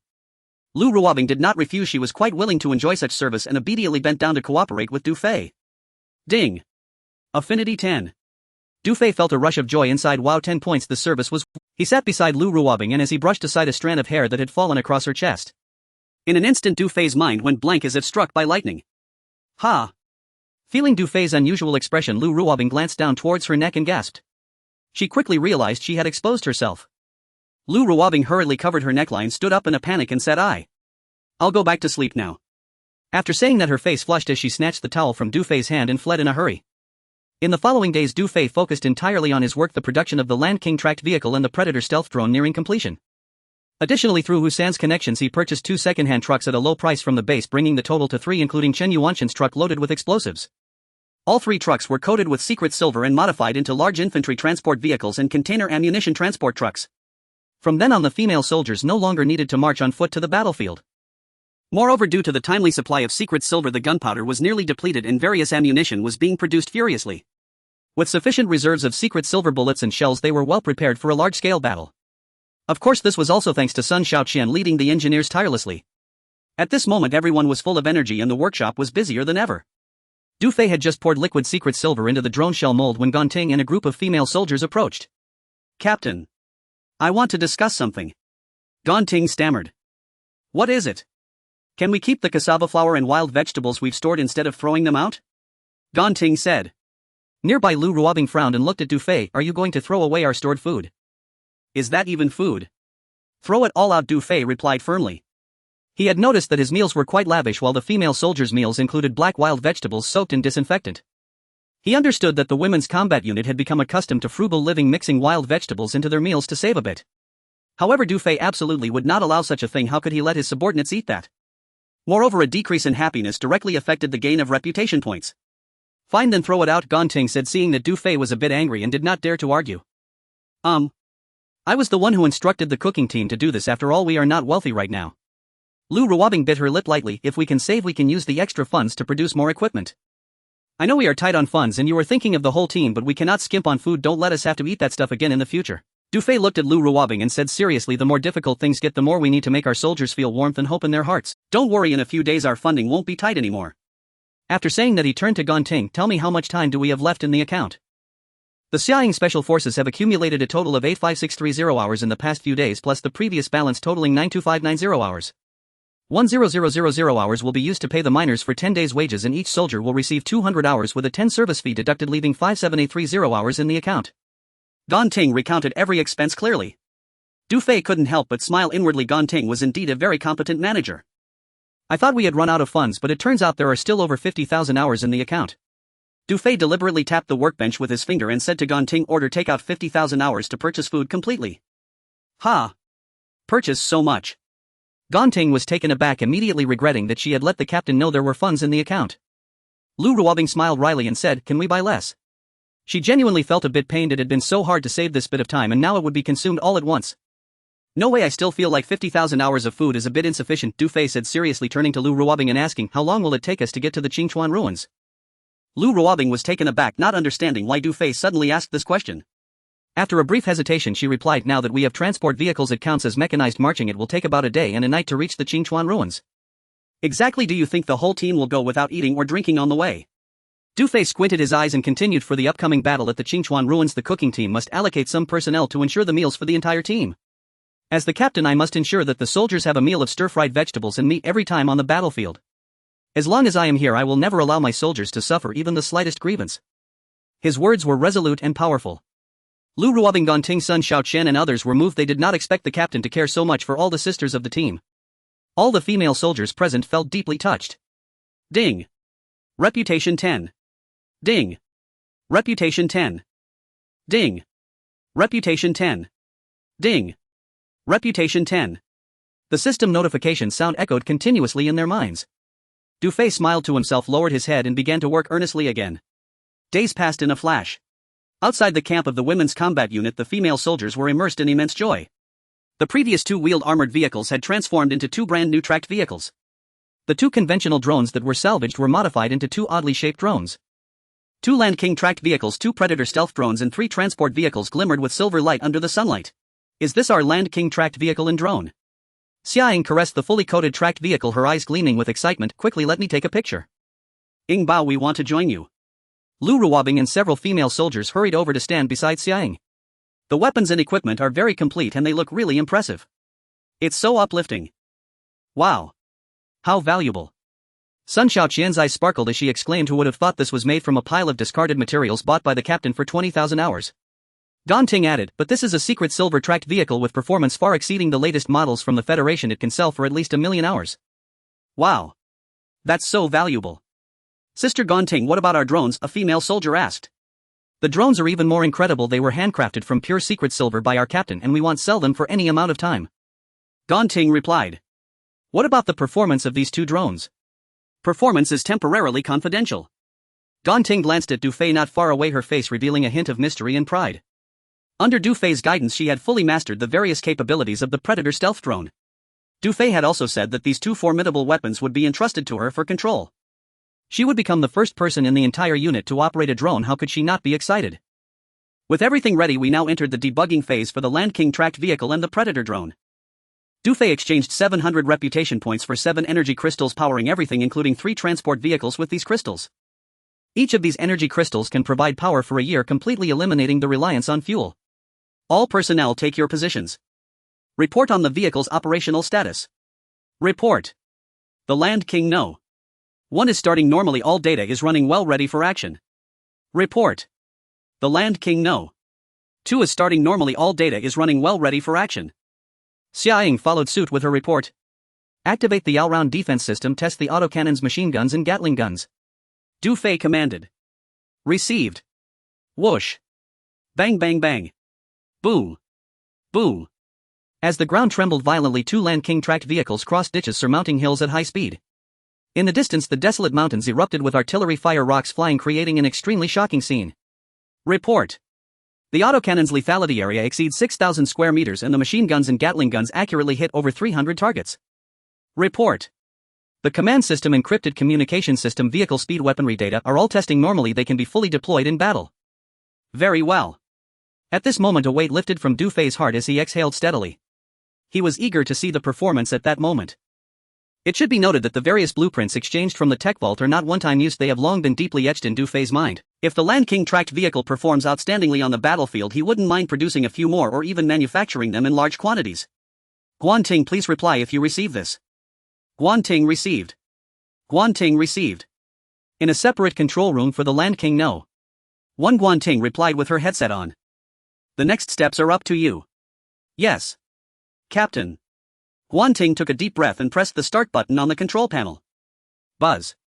Around the 2 Predator stealth drones at the base, the air rippled as they slowly took off. Remarkably, once they exceeded 10 meters in altitude, the 2 drones seemed to merge with the air, instantly becoming invisible and disappearing from sight. At this moment Du Fei was secretly astonished, feeling somewhat incredulous himself. This is truly invisibility. He initially thought that the so-called stealth of these drones only meant radar evasion. He never expected them to be able to obscure visibility, rendering them completely undetectable. No wonder they were touted as black technology, and the introduction stated they were not under the eye of heaven's supervision. Even if the eye could detect them, they would only be classified as unidentified flying objects. Guanting, what is the position of the drones now? Du Fei asked. Report, Captain, they are 15 meters above your head in a hovering state. Guanting gazed at the control panel screen excitedly, stating. She could clearly see the entire camp from the surveillance camera of the drone on the control panel screen. Zooming in, she could even see the expressions on Du Fei and all the female soldiers' faces. What? 15 meters above my head. Du Fei looked up at the sky and found nothing above him. Goodness, there wasn't even a sound. Order. The Predator stealth drones begin testing. Yes. Captain. Guanting gripped the 2 control sticks, operating them simultaneously. Report. Comprehensive control AI, autonomous programs, weapon systems and other data are all normal. Current altitude 6,729 meters. God. Speed. 9,100 kilometers per hour. Reaching 7 times the speed of sound, fantastic. Guanting was stunned, excitedly shouting. Beep beep beep. At this moment the control panel screen displayed 3 red dots appearing in the clouds ahead. Guanting hesitated for a moment and the 2 drones swept past the 3 red dots. She hurriedly slowed down, taking manual control of 1 drone while setting the other into AI program mode for escort follow. Then with a graceful spiral she turned the drone towards the 3 red dots. Report, Captain, there's a situation. What situation? Du Fei touched his headset, frowning as he asked. At longitude 117, latitude 43. 93 LV-2 level stealth wing beasts were detected. Should we shoot them down? Guanting reported. Du Fei breathed a sigh of relief, thinking it was a problem with the drones, and inquired, what is the current status of the drones? The drones are in good condition, currently flying 30 meters to the right of the 3 LV-2 level stealth wing beasts, and those 3 sand sculptures are completely unaware. Guanting joked excitedly. She never expected the drone to come so close to the 3 LV-2 level stealth wing beasts without them noticing at all. On the contrary, the 3 LV-2 level stealth wing beasts were also in stealth mode but were clearly detected by the drone. One could only say that the Predator stealth drone developed by the captain was exceptionally powerful. Permission to shoot them down just right to test the drone's weapon performance. Du Fei commanded. All right, dear Captain, should I choose micro-missiles, grenades, autocannons or Gatling? Guanting mischievously asked. You're really showing off, make your own choice. Du Fei reprimanded, speechless. Yes. In the control room, Guanting stuck out her tongue and then looked at the screen. You're the one. Take this shell. She targeted the closest LV-2 level stealth wing beast and pressed the autocannon button. The main control drone fired a series of over 10 shells. Boom boom boom. The clouds lit up with flames and that LV-2 level stealth wing beast exploded on the spot without any awareness.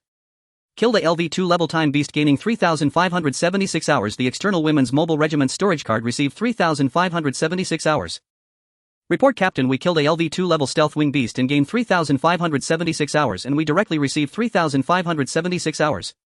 Guanting was extremely surprised, as if she had discovered a new continent. The Predator stealth drones are not subject to the Eye of Heaven's supervision. Naturally, the time gained from killing the time beasts avoids a 20 cut from the Time Federation. Du Fei said. P.S. The time produced from killing time beasts will only enter the storage card held by the killer. If it's not a Federation storage card, then it will go into any other card you possess, but currently all humans are using Federation storage cards.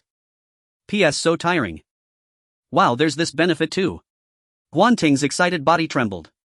She had the qualities of a financial manager, being sensitive to funds, and the 20 cut from the Time Federation had almost become her heartache.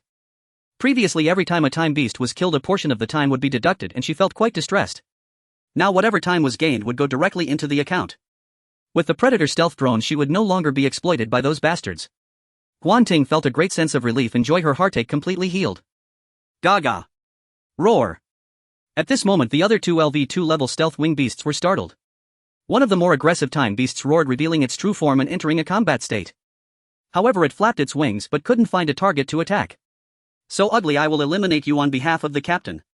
Without hesitation, Guanting pressed the Gatling button. Da-day-day-day. The drone's fiery tongues erupted, firing a volley of large-caliber mithril bullets. Roar. The aggressive LV2 level time beast let out a tragic howl. Its body turned into a sieve and it plummeted from the clouds. Killed a LV2 level time beast gaining 3,920 hours. The external women's mobile regiment storage card received 3,920 hours. Guanting squinted, her eyes raised, her middle finger and gently blew on it. For less than a second of showing off, she noticed that the remaining LV2 level stealth wing beast was already fleeing in terror. Let you run for 3 kilometers first. Beep beep beep. Air-to-air micromissile has locked onto the target. Launch. Guanting pressed the micromissile launch button. Whoosh. A micromissile 10 centimeters in diameter and 30 centimeters long traced an arc and rapidly chased after the LV2 level stealth wing beast. Boom.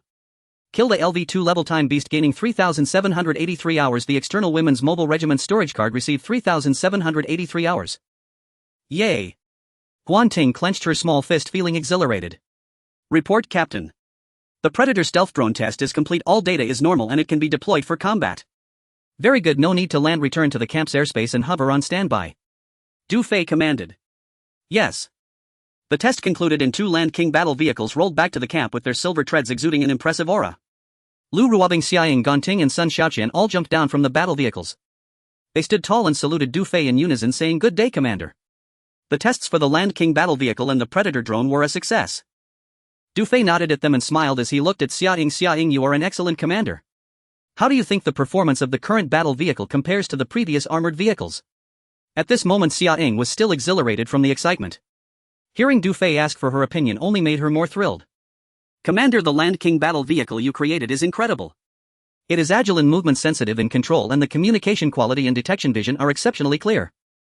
Especially the weapons like the autocannon machine guns and Gatling guns have a power several times greater than those of other legions. With the mithril body and all-around defensive autocannon, I believe we can charge recklessly on the battlefield. Our previous armored vehicles are nothing in comparison. Even the latest track vehicles from the Federation cannot compare to our Land King. It's like the difference between a grandson and a grandfather.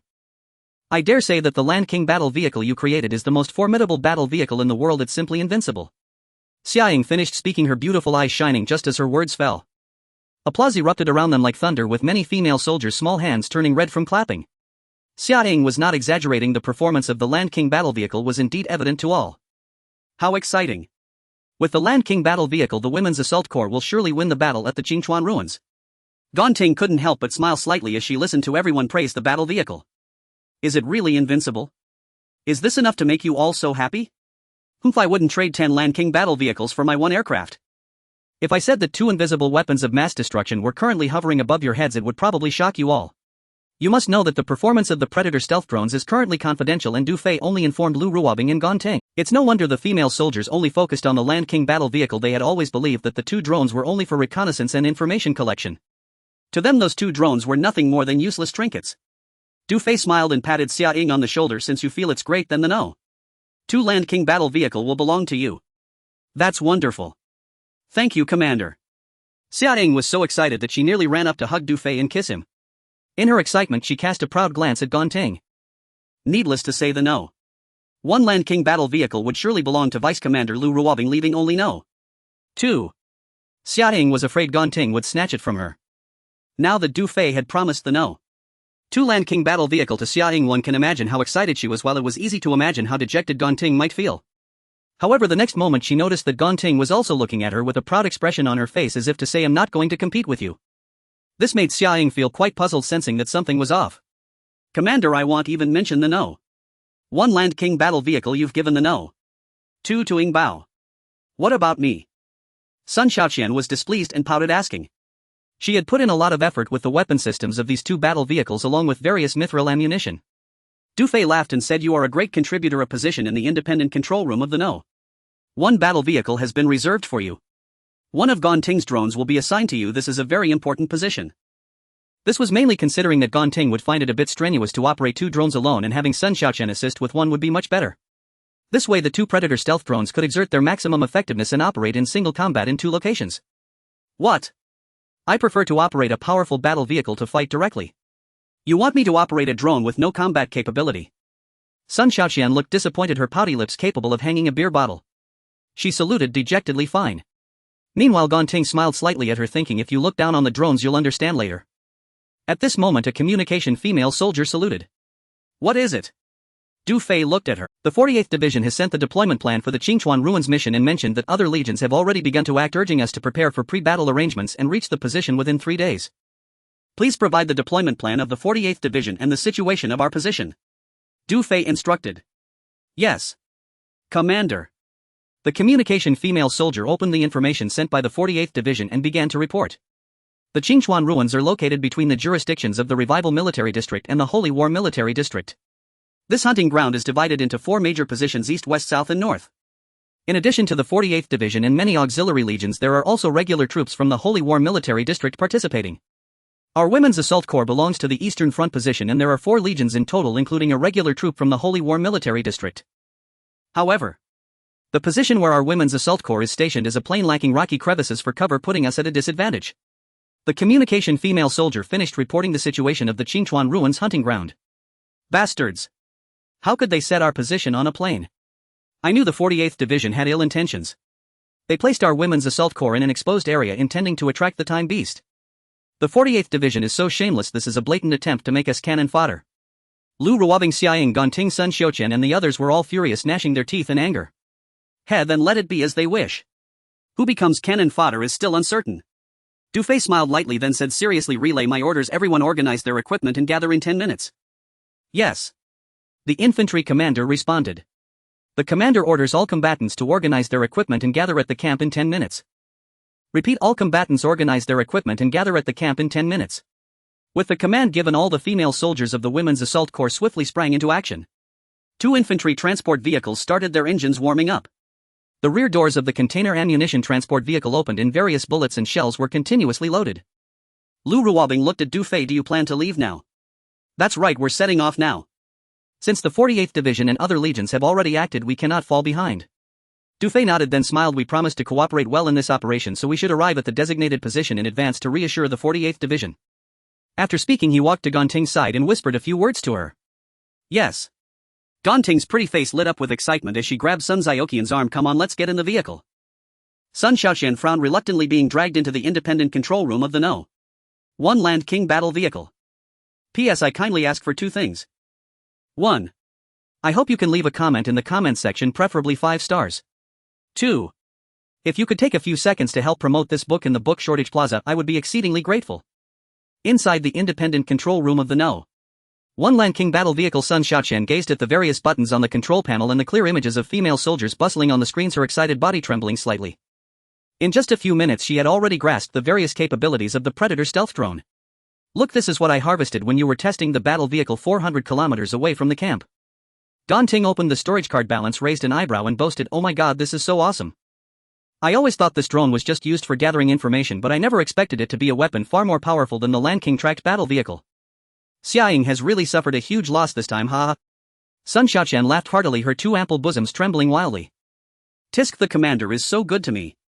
She excitedly sat at the command position, manipulating the drone's camera, and the screen instantly displayed Du Fei's handsome sunny face. Then the pure-looking Sun Xiaoqian revealed her true nature, seductively licking her lips. Be a G. She planted a fierce kiss on the face on the screen saying I'm going to fall in love with him. 10 minutes later all personnel assemble. With a resounding assembly order the female soldiers of the Wild Combat Team lined up neatly. Report. 90 soldiers from the female Wild Combat Team have assembled. The infantry commander stood tall and saluted. According to Dufay's instructions a total of 90 combatants participated in this battle while the remaining 18 female soldiers stayed behind at the camp. They included soldiers responsible for guarding the camp and mining area, medics and cooks for the miners. Dufay glanced over the team, gave a brief speech and waved his hand directly saying let's go. After saying this he followed Lu Ruobing onto the No. 1 Land King tracked battle vehicle. All aboard. The destination is the Qingchuan ruins. Start moving. Boom boom boom. 2 mighty tracked battle vehicles opened the way with a container ammunition vehicle in the middle followed closely by 2 transport vehicles full of female soldiers. The 5 fully armed vehicles under the protection of 2 Predator stealth drones in the sky grandly left the camp. The Qingchuan ruins was originally a small base city named Qingchuan City. Hundreds of years ago it was captured by high Evoltine beasts turning it into an abandoned dead city, a paradise for beasts. The Qingchuan ruins are located northwest of the female Wild Combat Team's camp about 300 kilometers away. The journey was mainly along rugged mountain roads and when encountering landslides manual clearing was required. Therefore despite the distance not being too far even mechanized marching would take a day and night to reach. The next afternoon as the road widened the female Wild Combat Team reached the outskirts of the Eastern Front position less than 10 kilometers from the Qingchuan ruins. At this moment Dufay and Lu Ruobing, who were resting with their eyes closed in the command room, opened their eyes one after the other. They felt the convoy suddenly come to a halt. What's going on? Report, there's an obstacle ahead, the driver reported through the communicator. Commander, there is a fork in the road ahead with 2 legions, negotiation may be required. Gong Ting's voice came through the encrypted channel headset. Understood. Dufay and Lu Ruobing exchanged glances, opened the car door and stepped out. Meanwhile Xia Ying and 2 female soldiers also jumped down from the No. 2 battle vehicle. Stop. This is the territory of the Flying Fish Legion and the Heavenly Wolf Legion. Quickly detour. Before Dufay, Lu Ruobing and Xia Ying could approach, 2 groups of soldiers raised their guns at. We are the female Wild Combat Team under the Revival Military District responsible for guarding the Eastern Front position No. 3 requesting passage, Lu Ruobing said. What is the female Wild Combat Team? Are you blind or deaf? Do we need to repeat ourselves? This is the territory of the Flying Fish Legion and the Heavenly Wolf Legion, no passage is allowed. Several leading officers spoke with a very bad attitude. How can you insult us? You are being unreasonable. Lu Ruobing and Xia Ying clenched their fists in anger, but their expressions were quite helpless. Clearly they had faced such insults and bullying many times before. Dufay frowned and asked Lu Ruobing, are the Flying Fish Legion and the Heavenly Wolf Legion that powerful? These 2 legions are also external legions like us, notoriously overbearing. Their behavior is no different from bandits. However, they are ranked in the top 50000 on the Tianyan website strength list, stronger than us, Lu Ruobing whispered. Pa! Dogs of the 48th Division, the dregs of the external legions. Xia Ying spat on the ground.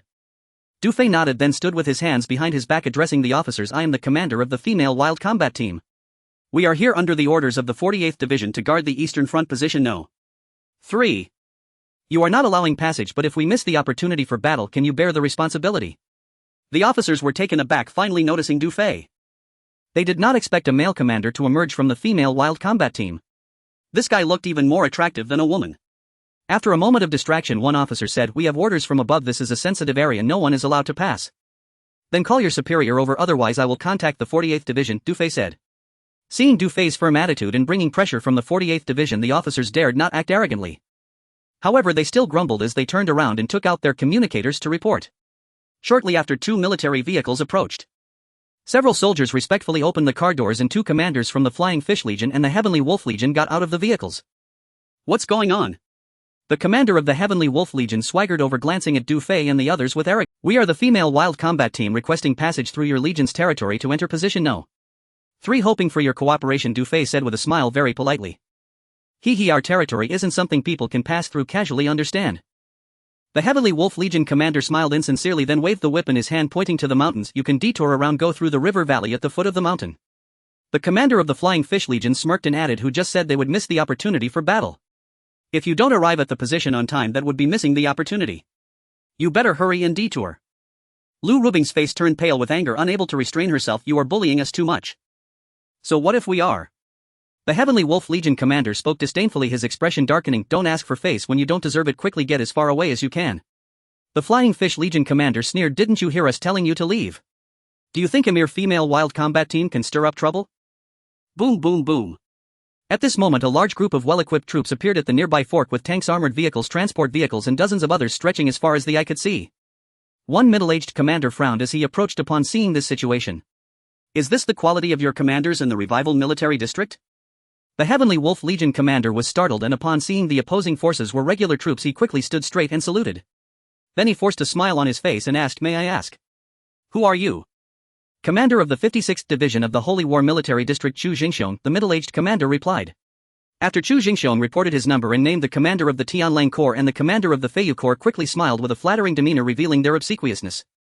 The prestige of a person's name is like the shadow of a tree. The Iron-Blooded Brigade of the 56th Division in the Holy War Military District ranks within the top 100,000 on the strength list of the Tianyan website, and their power is certainly formidable. For such a powerful regular army, the two commanders of Tianlang and Feiyu naturally found it imperative to curry favor. After all, once the battle starts and the position encounters a critical situation, they will need to seek aid from their allies. Needless to say, Chu Zhengxian's Iron-Blooded Brigade is the best option for them to seek refuge. The two commanders of Tianlang and Feiyu looked at him as if they had seen their own father. How could they not try to ingratiate themselves? "Commander Chu, may I ask which position your troops are stationed at?" the commander of the Tianlang Corps asked respectfully. "Position No. 1, Chu Jingxiong replied indifferently, seemingly irritated by the flattery of the two commanders. "Commander, we need to hurry to the position and deploy the defense line in advance." At this moment an aide approached and saluted Chu Jingxiong.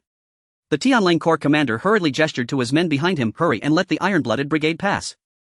The commander of the Feiyu Corps followed suit, bowing slightly and saying, "Commander Chu, please." Chu Jingxiong ignored them and turned to Du Fei. "Young brother, which corps are you from?" "We are the Auxiliary Women's Field Corps," Du Fei replied blandly. "Advance troops."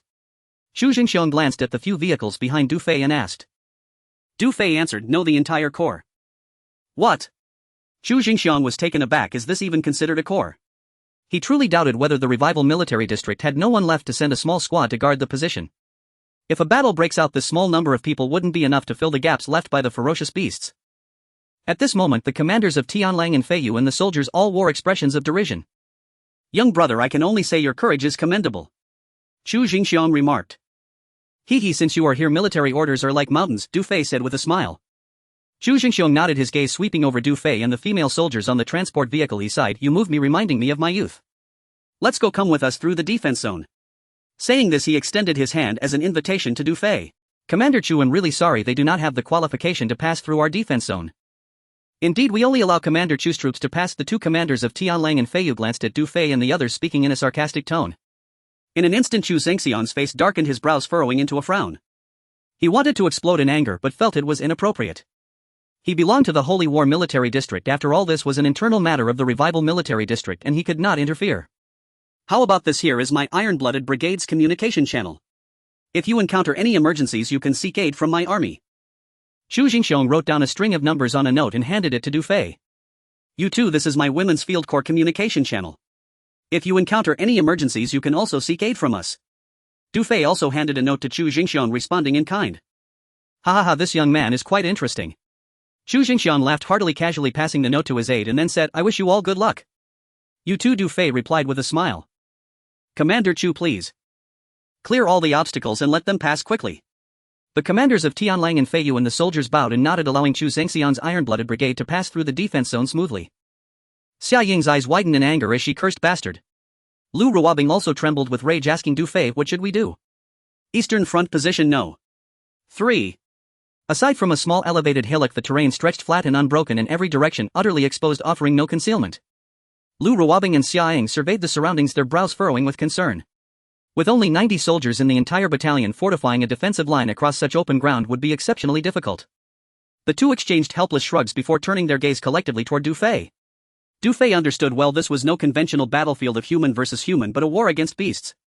Digging trenches would prove futile. True defense could only be anchored to advantageous terrain, and the sole advantage here was that modest hill. Yet for Du Fei that was more than sufficient. What is there to fret over?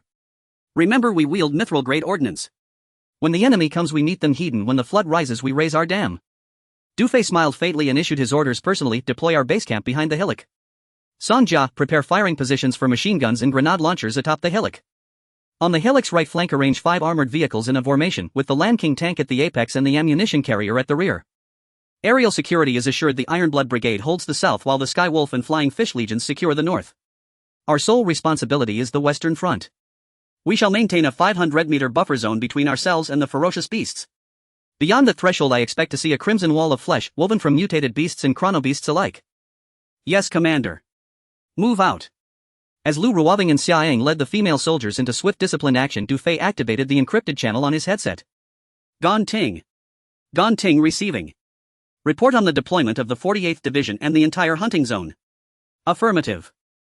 The 48th Division's Hurricane Thunderclap and Lightning Mobile Brigades are deployed respectively along the southern, western and northern fronts.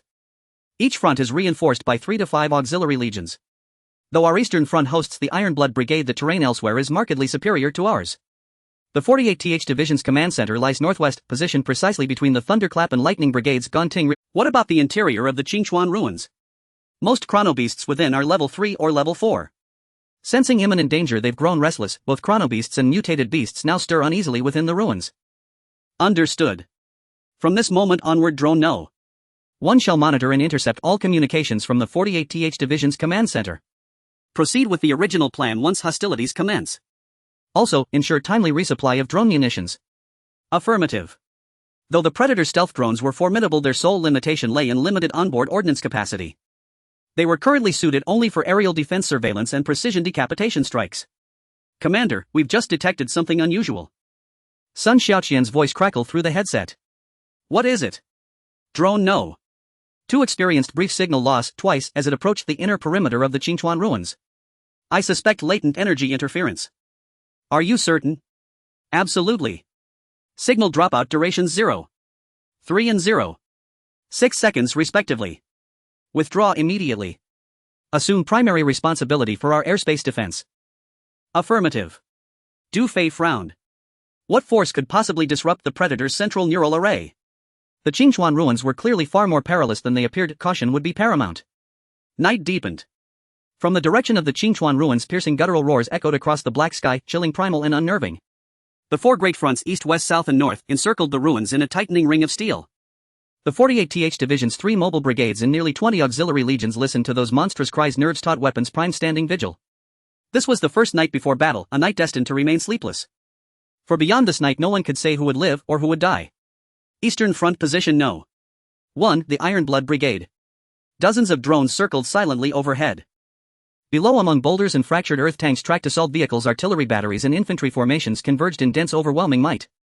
Chu Jingxiong stood beside a trench, his gaze fixed upon the distant silhouette of the Qingchuan ruins.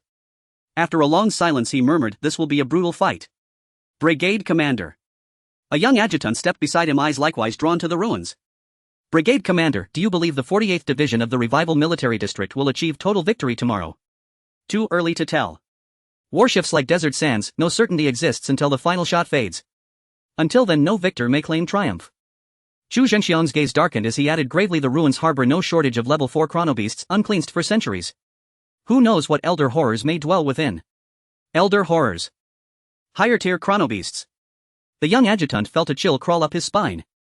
A graduate of the Command Academy, he had only recently been assigned to the Ironblood Brigade. In all his years he had never encountered a chronobeast exceeding level 4. Brigade Commander, I've heard the 48th Division's reputation leaves much to be desired. And since you know the dangers of the Qingchuan ruins, why accept their mission? The young adjutant asked, again puzzled. Ha ha. You'll understand once you're married, Chu Jingxiong replied with a wry-weary smile. The young adjutant had no idea how heavily his commander bore the weight of duty. Chu Jingxiong's daughter would turn 18 soon, requiring 30 years' worth of time credits. He supported 5 wives, 2 of whom were due to deliver imminently demanding formula funds, medical care and more. By rights as Supreme Commander of the Ironblood Brigade, Chu Jingxiong could siphon federal allocations, skim soldiers' wages or extract levies from his troops. Yet he refused. Integrity was his compass. Thus, though high-ranking, he faced extraordinary hardship, forced to earn time credits just to sustain his family. By the way, where is that reconnaissance squad we encountered today? 10 kilometers to our right at position No. 3. That young officer carries himself with remarkable vigor, great potential. Chu Jingxiong nodded, then continued, issue my order. At dawn, when battle erupts, shift artillery support slightly rightward to shield them. Yes sir, I'll deploy it immediately. Inside the independent control cabin of Lan King Tank No. 1. Du Fei, Lu Ruobing, Ganting and Sun Xiaoqian sat motionless, headsets on, eyes locked on the main console screen.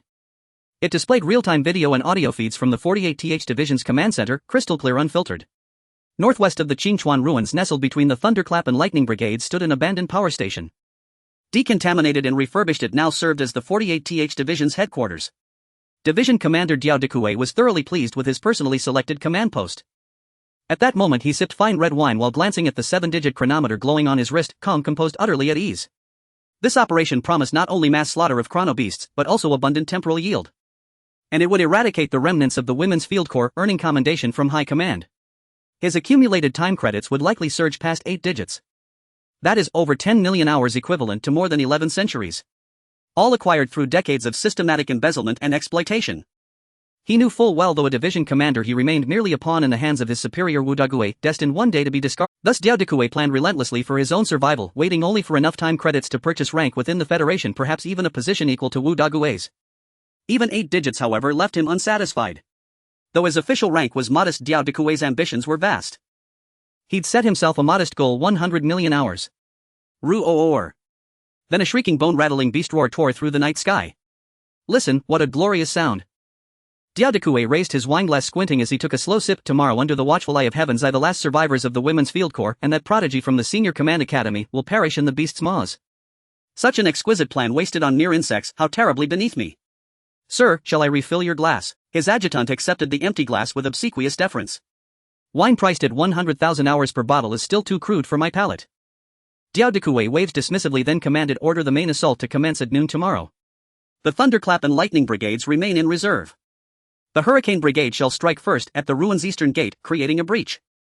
Then both remaining brigades shall concentrate fire, driving the chronobeasts eastward toward the eastern front. Once the eastern front collapses entirely, we shall advance under the guise of support, unleashing drone barrages, leaving no survivors, not even a single trace. Yes, sir. Brilliant, sir. Het, did you see that? Du Fei said, a quiet smile playing on his lips. Despicable. Vile beyond measure. Commander, we must repay them in kind. Lu Ruobing, Ganting and Sun Xiaoqian clenched their teeth, fury burning in their eyes. Rest easy. Every move is already within our grasp. Du Fei turned to Ganting, archive that footage. Affirmative. The next day at noon. The sky was overcast and the radiation in the wild felt stifling. The roars of the time beasts and mutated beasts within the Qingchuan ruins grew increasingly intense, becoming exceptionally violent. The 4 major fronts, east, west, south and north, were on high alert, awaiting the order for a full assault from the 48th Division. 1159. Finally, battle information came through the public channels of each regiment. Attention all regiments, attention all regiments. The 48th Division will launch a main attack in 1 minute. You are responsible for exterminating the escaping time beasts and mutated beasts. Make sure to hold your positions. Countdown begins 30, 29, 28. 10. 9. 8. 6. 5. 4. Not yet at 1. Whoosh. Whoosh. Suddenly 2 micro-missiles inexplicably shot out from the 48th Division's Lightning Brigade position, speeding towards the Qingchuan ruins. Boom. Boom. Flames soared, the ground trembled, and the explosion was massive. 2 large gaps were blown open in the city walls to the northwest of the Qingchuan ruins. This explosion was as if the homes of the time beasts had been stripped away. Roar, roar, roar. Caw, caw, caw. A large number of level 3 and level 4 time beasts and mutated beasts surged out toward the northwest. What's going on? Diao Dikue was taken aback. By Siguan, has your Lightning Brigade's head been kicked by a donkey? Damn it. The commander of the Thunder Brigade cursed into the communicator. Damn it. It's not us, replied the Lightning Brigade commander by Siguan, then he looked utterly bewildered.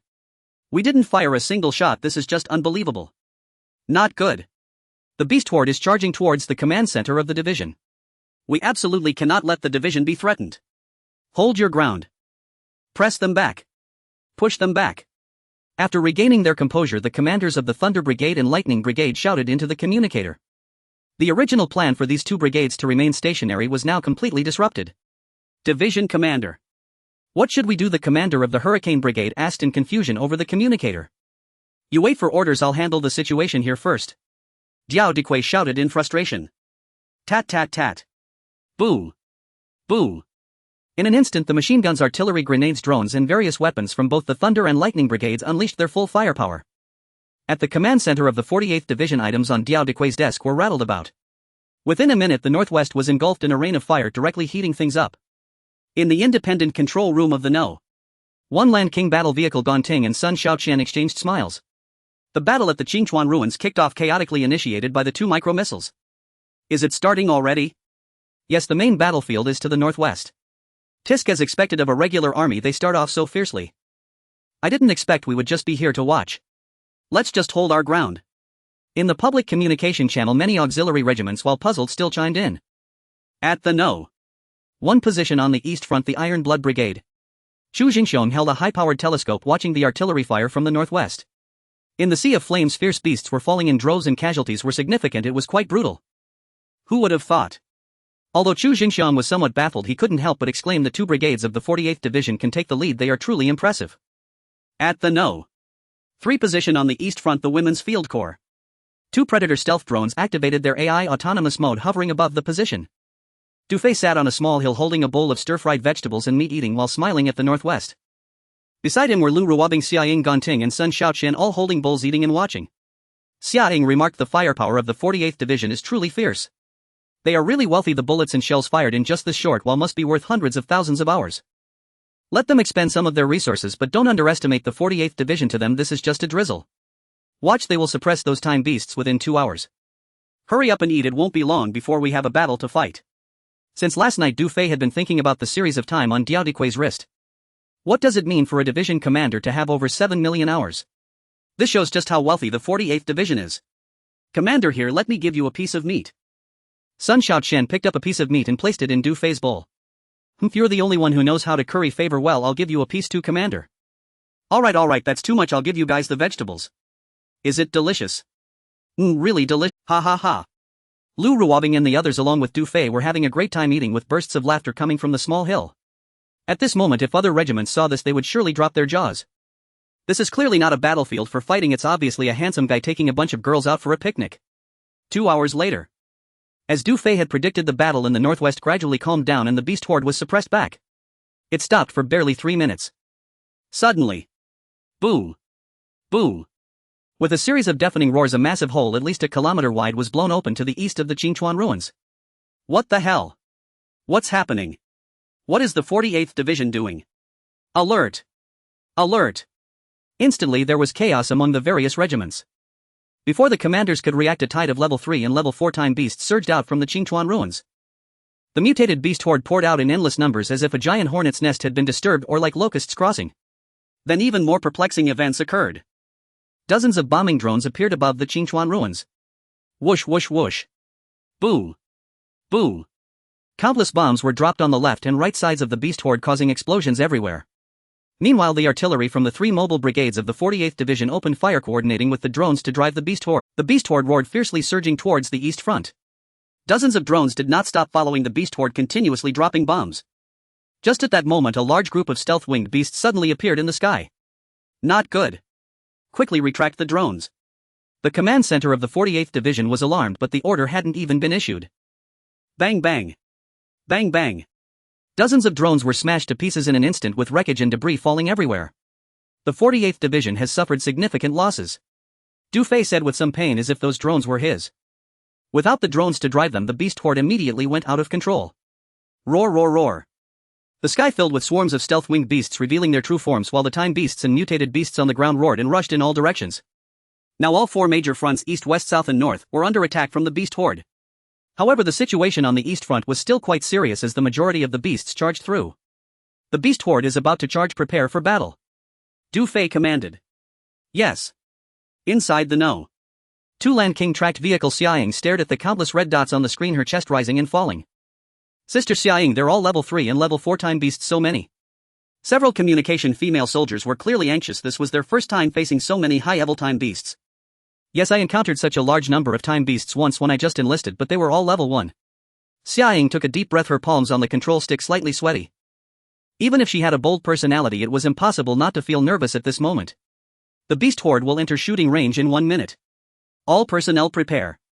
Xiaoying's beautiful eyes narrowed, suddenly becoming excited. Come on, level 4 time beasts, let me show you my power. At the Iron Blood Brigade position, Chu Jingxiong looked at the surging horde of beasts and commanded fire. Tat tat tat. Boom boom boom. Over 7,000 soldiers from the Iron Blood Brigade opened fire, clouds of dust rolling from the position, and the roar of artillery was deafening. Roar roar roar. The incoming mutated beasts cried out in agony, with countless injured level 3 and level 4 time beasts still struggling to charge towards them amidst the bombardment. The time beasts are entering a frenzy. Concentrate fire and take them down one by one. Take them out one by one. Hold your ground. On the eastern front at position number 3, the Women's Field Combat Unit was ready. The Iron Blood Brigade has sounded the alarm. Attention, the beast horde will enter range in 10 seconds, all units prepare. Make sure to keep the beast horde outside the 500-meter buffer zone. The voice of Du Fei came through the communicator. This was his first battle commanding and he couldn't help but feel a bit excited. Yes. All the female soldiers of the Women's Field Combat Unit tightened their faces and stood tall against the tide of the incoming beasts. Though they were somewhat nervous, each was filled with boiling blood and a strong fighting spirit. The artillery and machine gunners are in position. Dozens of female soldiers crouched on the hillside, their eyes fixed on the front. The No. 1 Land King armored vehicle has locked onto the left front, range 1 kilometer. Lu Ruobing reported. The No. 2 Land King armored vehicle has locked onto the right front, range 1 kilometer. All infantry targets are directly ahead and in position, reported the infantry commander. 3, 2, 1. Fire. With Du Fei's command, fire. Fire. Whizzing sounds filled the air as the artillery on the hillside unleashed a barrage of secret silver shells at the most densely packed horde of beasts. Rat-a-tat-tat. The infantry's machine guns and submachine guns opened fire. Then 2 Land King tracked vehicles unleashed their self-propelled artillery machine guns and Gatling guns in rapid succession. Boom, boom, boom. In an instant, the beast horde in front of the position let out a chilling wail, falling one after another with blood and flesh flying in the air. The mutated beasts and level 3-time beasts were shattered, exploding on the spot. Even the formidable level 4-time beasts mostly fell to the ground, losing their ability to move, struggling for breath. Eye of Heaven message: killing level 3-time beasts grants 5,106 hours. The Time Federation takes 20. The External Women's Field Combat Unit storage card gains 4,085 hours. Eye of Heaven message: killing level 4-time beasts grants 6,783 hours. The Time Federation takes 20. The External Women's Field Combat Unit storage card gains 5,427 hours. Eye of Heaven message: killing level 4-time beasts grants 6,512 hours. The Time Federation takes 20. The External Women's Field Combat Unit storage card gains 5,210 hours. The balance of the Women's Field Combat Unit storage card kept jumping. The speed of income was astonishing.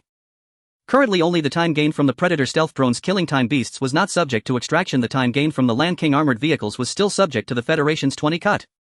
Nevertheless, the harvest for the Women's Field Combat Unit was still quite large. After a powerful wave of attacks, all the female soldiers were excited, panting heavily, and their arms holding the guns trembled. So thrilling. So crazy. This battle was incredibly exhilarating.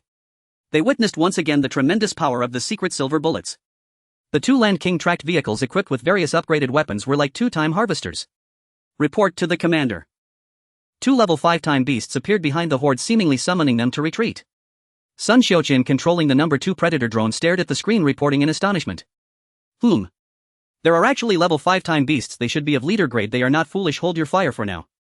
Du Fei felt a bit surprised and then commanded, while the beast horde is still in range, let's harvest another wave.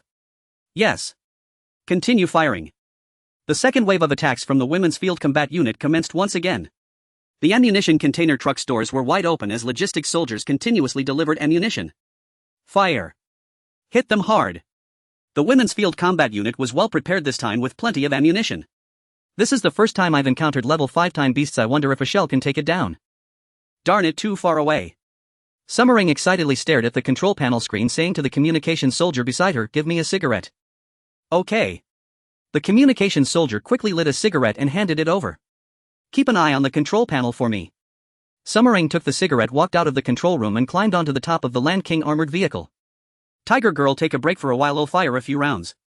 Yes. Rat-a-tat-tat. Boom. Boom.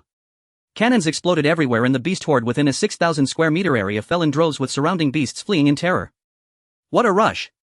Summering squinted her beautiful eyes, taking a deep drag on her cigarette and exhaling a ring of smoke. The beast horde, recognizing the power of the Women's Field Combat Unit, began to scatter rapidly to the sides. As a result, the Iron Blood Brigade's position, along with the positions of the Sirius Legion and Flying Fish Legion, suddenly became precarious. In less than an hour, the battle at the Qingchuan ruins had entered a fever pitch. All the legions across the 4 front lines launched fierce attacks, but the number of beasts entrenched within the Qingchuan ruins was terrifyingly unimaginable. They seemed to be emerging from underground, continuously surging from the Qingchuan ruins in all directions, intent on a life-and-death struggle with humanity. Before long, many legions began to find themselves in dire straits. Positions fell successively and large-scale casualties occurred. The Hurricane, Thunder and Lightning brigades of the 48th Division, due to excessive consumption, would immediately face pressure on their positions if their attacks weakened even slightly. 2 hours into the battle, the stronger legions could still control the situation for the time being, while the weaker legions either could not hold out and retreated or were overwhelmed by the tide of beasts. For instance, the Flying Fish Legion's position had already been lost and they retreated to the Sirius Legion's position. These 2 legions were already very close to each other and now they merged together, jointly defending a single position. However, faced with the tide of beasts, the situation at the Sirius Legion's position was also not optimistic. Roar, roar, roar.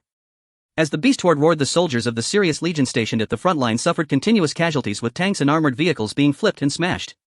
Report to the commander: the number of beasts in front has suddenly increased and the pressure on the position is immense. The communications soldier reported in a panicked tone. How many more beasts have increased? The commander of the Sirius Legion asked with a grim face. It has increased by more than 3 times. At this rate, it won't be long before our position might also fall. As the communications soldier finished speaking, a wounded officer with a bloodied head and a bandaged leg limped forward, supported by 2 soldiers. This officer was lucky. The armored vehicle was flipped by a stealth wing beast and he was simply thrown away. Commander, the frontline position has already been lost. The officer's face revealed a look of despair. A bunch of useless fools can't hold out so quickly. The commander of the Sirius Legion reprimanded the officer. At this moment, the commander of the Flying Fish Legion said in a somewhat panicked voice, "Brother Duanmu, I suggest we quickly seek assistance from the Iron Blood Brigade." Commander, the Flying Fish Legion commander is right. If we don't ask for help soon, we might not even be able to protect the command post. The reason our front line can't hold is that 2-time beasts with blue glowing backs have appeared in the beast horde. Those 2-time beasts are twice the size of other time beasts, able to crawl and walk upright, and their speed is astonishing. Hiss. There are such time beasts. The commander of the Sirius Legion gasped, looking at the officer. Don't we have enhanced long-range armor-piercing shells? Are you all idiots? Can't you shoot them? Upon hearing the reprimand and interrogation from Captain Tianlong, the deputy officer replied with a grimace, "We used long-range armor-piercing rounds." "Sir, you're unaware, those armor-piercing rounds shattered upon impact with the chronobeast's scales, as ineffectual as a mirage. Worse still, we enraged it. This chronobeast appears capable of commanding and galvanizing the entire beast horde, nearly roaring twice can amplify the pack's frenzy severalfold." "Brother Duanmu, I understand now."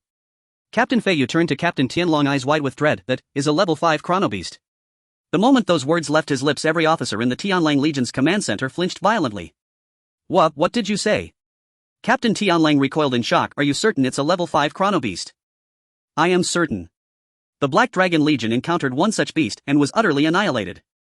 "Then swiftly request reinforcements from the Iron Blood Brigade. We must act before it's too late," Captain Feiyu urged, voice edged with urgency. At that, Captain Tianlong's face paled instantly.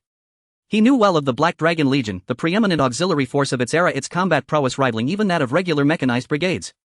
If a single level 5 chronobeast could obliterate the Black Dragon Legion, the sheer terror it embodied was beyond measure. And now, 2 level 5 chronobeasts had appeared on Tianlong's front line. The entire legion stood, for all intents and purposes, already buried alive. "Quickly locate the Iron Blood Brigade's comms frequency. Connect me at once," Captain Tianlang barked at the signal officer. "Yes, sir." The signal officer snapped to attention and began searching the Sky Eye network. Moments later, he hurried forward, handing over the comm unit. "Sir, the connection is established." Captain Tianlang seized the comm unit, straightened his posture, and called out, "This is Tianlang Legion calling Iron Blood Brigade. Please respond, please respond." "Iron Blood Brigade copies. Location and nature of emergency." "What is it?" A young aide's voice crackled through the receiver. Beneath it, the thunderous roar of artillery fire echoed unmistakably. Overjoyed, Captain Tianlang immediately adopted a tone of utmost deference. "We are your allied force, the Tianlang Legion. Our positions have sustained catastrophic damage. The crisis is dire, not due to any failure of ours, but because 2 level 5 chronobeasts now occupy our front line. Our defensive lines are on the verge of collapse. We urgently request your immediate reinforcement." But before he could finish, "Our position is under assault by 3 level 5 chronobeasts. Situation critical. Apologies." Boom boom zzzt. Explosions erupted over the channel, then static swallowed the signal. Captain Tianlang and Captain Feiyu exchanged a glance, faces ashen hollowed. 3 level 5 chronobeasts at Ironblood's front. Their plight dwarfed even Tianlong's own. It's over. Utterly over. The last lifeline had snapped. Then. Roar. Roar. Roar. Cackle. Cackle. Cackle. A cacophony of monstrous shrieks, piercing and dreadful, rolled across the sky, growing ever louder, ever nearer. Report. Our tank and armored vehicle positions have fallen. Report. Our artillery emplacements have been overrun. Startled Captain Tianlang demanded, "What of the infantry? What of the other battalions?" Report. All 3 infantry battalions have suffered over 80% casualties. Their positions will collapse imminently. Panic erupted instantly throughout the command center. Then. Our report, sir. The beast horde has breached our outer defenses. They'll reach headquarters in 10 minutes. What? Hearing that final report, Captain Tianlang staggered, nearly collapsing.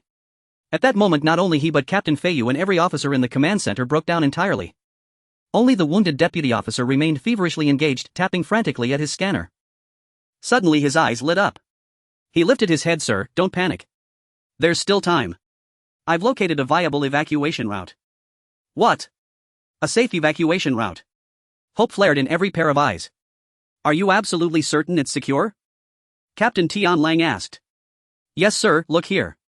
The deputy officer wiped blood from his brow and pointed at the scanner. 15 kilometers due west leads directly to the river valley at the mountain's base.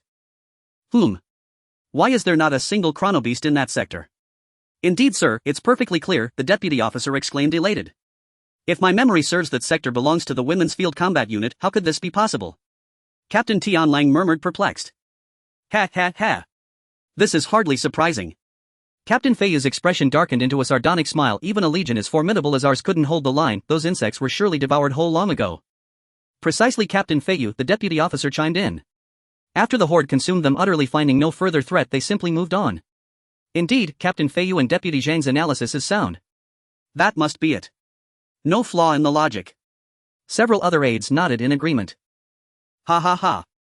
I Duanmu-chun am blessed with extraordinary fortune. I never imagined heaven would lead me this final path to survival. Captain Tian Lang roared with laughter.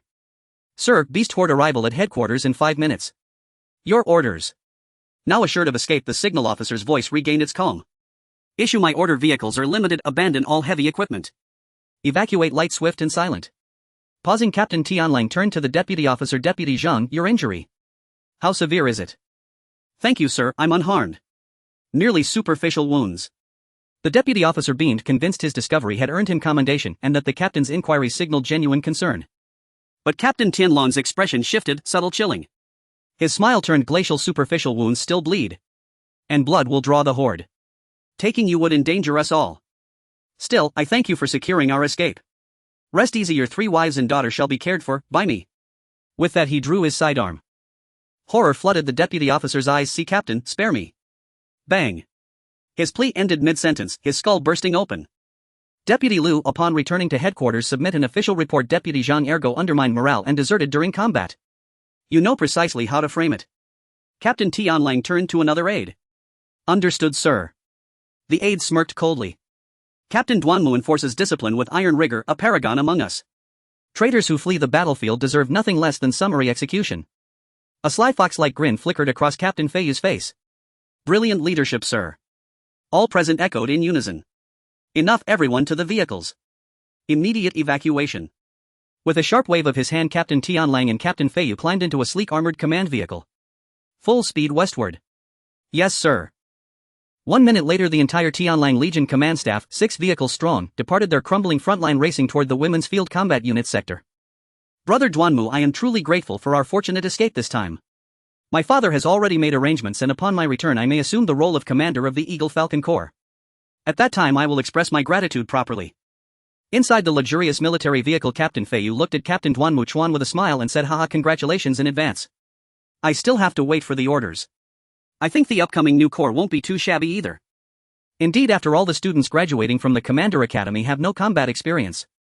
How can they be compared to commanders like us who have been battle-hardened? You're right, brother. It's easy to find 1,000 troops, but a capable commander is hard to come by, hahaha. Duanmu-chuan and Captain Feiyu chatted happily, both wearing proud expressions. This is the situation in the Federal Military District. As long as the commander is alive, they will continue to be appointed as commanders of other corps even if their original unit is lost.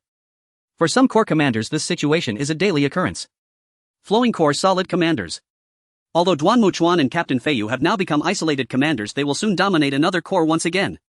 In other words, even though the current corps is lost, it not only does not harm their interests but rather presents new opportunities for profit. Report, there is an emergency at the back. A wave of beasts is chasing us.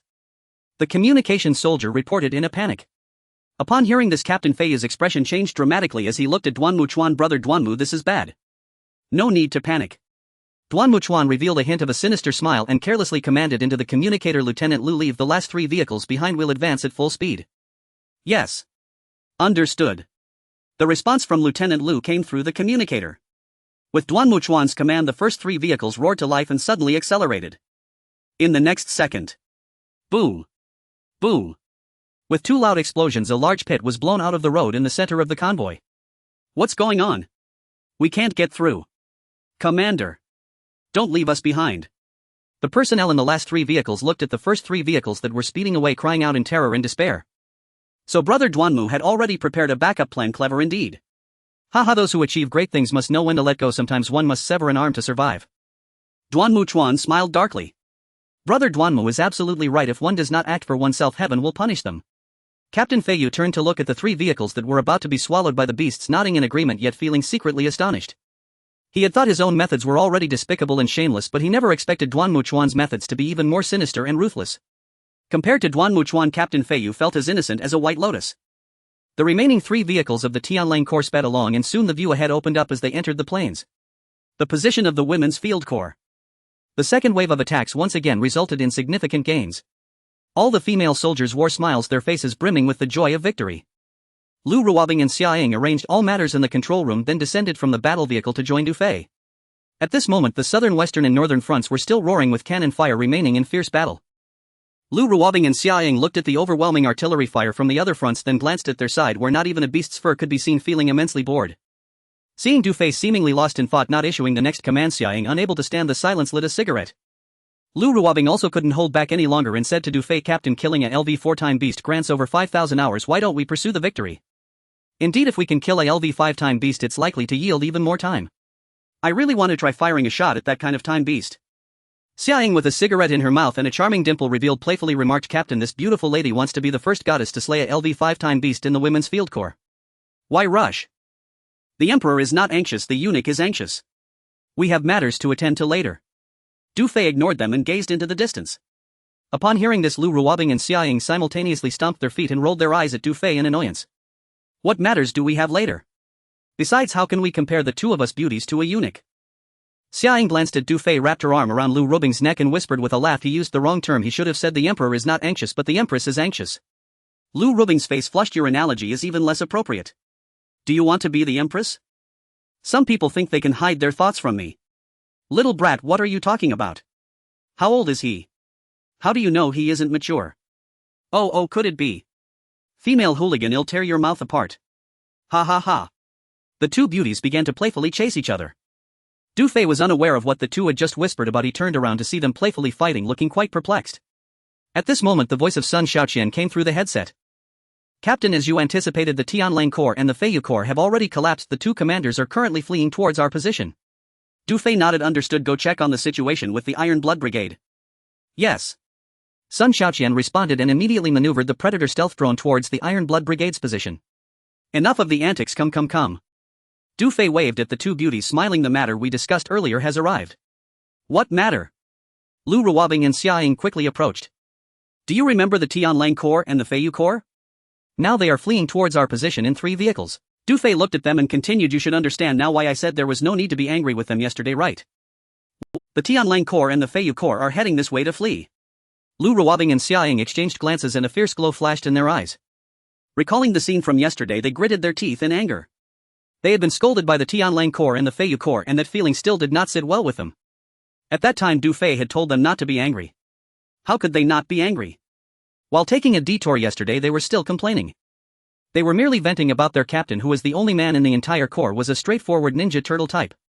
Now looking at the expression on Du Fei's face, the two beauties felt a bit regretful, regretting having misunderstood this man. Are they sure he is only 18? How can he be so confident about this? It turns out he had anticipated that the Tianlang Corps and the Feiyu Corps would reach such a day. This truly is the cycle of heaven's justice. Don't get excited, stay calm.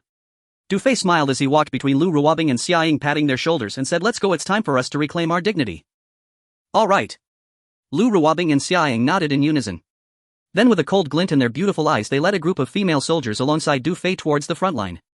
The 3 vehicles of the Tianlang Legion sped forward. Hiss. Look ahead. So many fierce beasts have died, there are at least 10,000 mutated beasts, and the time beasts must number in the hundreds. Indeed, they were all blown to bits.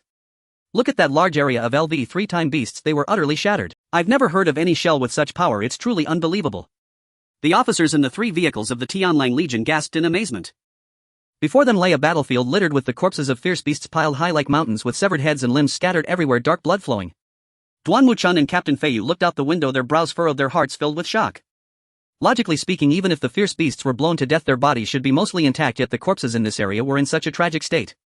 There were hardly any intact corpses of LV 4-time beasts. Could it be the work of the 48th Division? No, it shouldn't be. The 48th Division belongs to the ground combat force and they only have a few drones, not fighter jets. Even if the 48th Division had shoulder-fired micro-missiles, they wouldn't have such great power, would they? Duanmu-chan and Captain Feiyu stared at the scene before them, feeling both shocked and bewildered. In less than 2 minutes, the 3 vehicles of the Tianlang Legion suddenly came to a halt. What's happening? Duanmu-chan asked. Report, Commander, there's an obstruction ahead. It seems to be the wild female combat team's people. An officer responsible for driving reported. What? How is that possible? Duanmu-chan and Captain Feiyu exchanged glances, confusion evident on their faces. Are there still survivors from the wild female combat team? The two of them instinctively looked through the windshield of the driver's cabin and indeed saw shadows of people ahead. Thus Duanmu-chan and Captain Feiyu opened the car doors and got out. Stop. This is the defense zone of the wild female combat team. Quickly detour. Before Duanmu-chan and Captain Feiyu could approach, a group of female soldiers aimed their guns at them. Clatter. On the earth mound, 3 machine gunners also released their safeties, targeting them. The situation was such that if they dared to take another step forward, they would be met with a hail of bullets. Duanmu-chan, Captain Feiyu and the officers widened their eyes. They were utterly shocked. It was indeed the female soldiers of the wild female combat team. They were all filled with immense surprise. Why were they still alive? However, this was not the time to ponder that question, as the beast horde would soon catch up. The situation was critical and they had to get them to let them pass. Duanmu-chan glanced at Officer Liu beside him and said, "Go negotiate with them." Yes, Commander. Officer Liu's expression was a bit unnatural. He had personally led a team to intercept the wild female combat team yesterday and now he felt uncertain. But now that the commander had asked him to negotiate, he did not dare disobey the order. Halt! Which part? Take another step and we will shoot to kill. A few female soldiers coldly shouted. Don't shoot. Officer Liu raised his hands, forcing himself to speak. We are from the Tianlang Legion and the Feiyu Legion, allies of your army. We are stationed at the 2 positions on the right side now. The positions have been breached by the beast horde and we request your forces to let us pass. What are the Tianlang Legion and the Feiyu Legion? Are you blind or deaf? Do we need to repeat ourselves? This is the defense zone of the wild female combat team and no one is allowed to pass. A few female soldiers scoffed, their attitude extremely arrogant. You. Officer Liu opened his mouth but couldn't find the words, his face alternating between shades of green and red. He felt how familiar this scene was. Helpless, he turned around with a mournful face to look at Duanmu-chan. Duanmu-chan and Captain Feiyu's faces were as dark as the bottom of a pot, recalling what happened yesterday. They both understood the wild female combat team was clearly seeking revenge against them.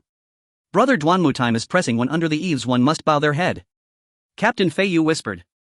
Duanmu-chan nodded, suppressing his anger, and said to the female soldiers, I am Duanmu-chan, the commander of the Tianlang Legion. We are retreating under the orders of the 48th Division. If you don't let us pass once the 48th Division holds you accountable, can you bear the consequences? As soon as he finished speaking, a few female soldiers glared at him, coldly, disdain evident on their faces. Aren't you so powerful? Weren't you so arrogant yesterday? Who would have thought the tides would turn? What's wrong with the 48th Division? We don't care about the 48th or 49th Division, all we see is our superiors. That's right, our superiors have issued an order. No one is allowed to pass through this crucial defense area regardless of who they are. Okay. So you don't even put the 48th Division in your eyes. I see you are acting against heaven. Duanmu-chan's face turned ashen with anger, feeling that these female soldiers were ignorant and unreasonable. He turned to the signal soldier and said, quickly inform the 48th Division that the wild female combat team is attempting to harm our allies. Yes, Commander. The signal soldier immediately began contacting the 48th Division, but the next moment he was dumbfounded. Commander, our signal is being severely interfered with and it seems the 48th Division has shut down all communication channels. What? Duanmu-chan felt dizzy. He had hoped to request the 48th Division to pressure them and to inform them of the situation, but now it seemed impossible. Brother Duanmu, sometimes it's better to endure for a time of peace. Retreating a step allows for a vast sky ahead. Captain Feiyu whispered, sensing the situation was dire. Sai, I've never suffered such humiliation before, but it seems I have no choice but to compromise. Duanmu-chan rubbed his face, turned around and immediately forced a smile at the female soldiers. Ladies, please don't take offense. I was impulsive earlier and I apologize. Get lost. Pa. Who's your sister? Look at your character, could you show some dignity? What are you even worth? A few female soldiers glared and began to scold Duanmu-chan. At this moment Duanmu-chan's body trembled, but he still suppressed his anger, saying, my mistake. Just a slip of the tongue, can you please let your superior come out to meet us? As he finished speaking, 3 individuals, 1 man and 2 women, appeared not far away. Salute.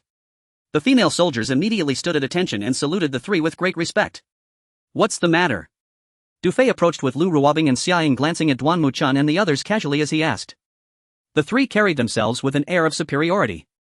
We are the Celestial Wolf Legion and the Flying Fish Legion ordered to evacuate. Please grant us passage through your sector. Duan Muchun forced a smile onto his face and pleaded humbly before Du Fei and the two women. Du Fei offered a faint smile. Ha ha. Our defensive zone does not permit arbitrary passage. Do you understand? Lu Ruobing, producing a slender leather whip from nowhere, cracked it once and pointed toward the northwest front where artillery fire lit up the sky. You may detour, go around via the 48th Division sector. Xia Ying held a cigarette between her lips and blew a stream of smoke directly into Duan Muchun's face, then scoffed. Who just declared rebellion against heaven? Weren't you about to lodge a formal complaint with the 48th Division? Their command post lies right there, go complain now if you dare. The beast swarm is closing in fast behind you. Better hurry and detour while you still can. Duan Muchun felt his heart bleed, his facial muscles twitched uncontrollably. Do you wish to say we've treated you too harshly? A subtle sardonic curve lifted Lu Ruobing's lips. Giggle giggle, what if we have treated you too harshly? Xia Ying let out a disdainful laugh, then her beautiful face hardened into icy severity. Don't mistake our tolerance for weakness, get out.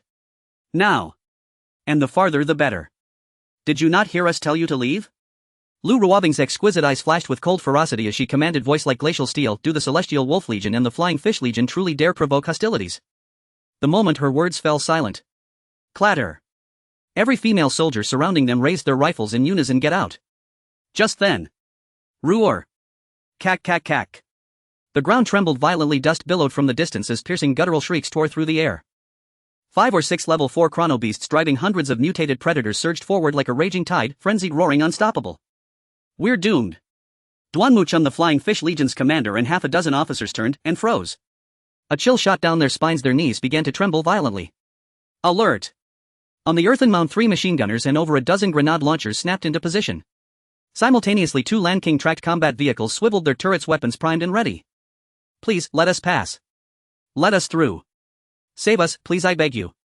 Duan Muchun and the Flying Fish commander dropped to their knees, faces pale with desperate supplication.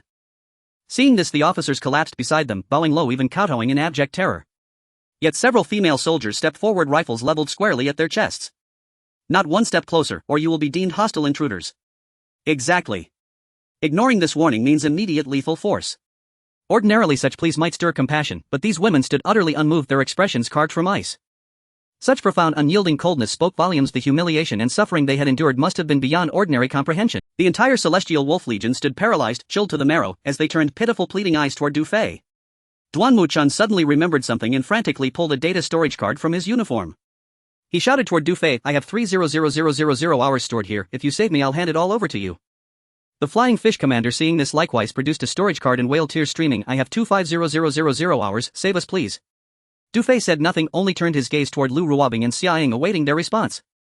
Lu Ruobing cast a look of utter contempt upon Duan Muchun and the others, her voice glacial. Do you even understand the law of karmic retribution?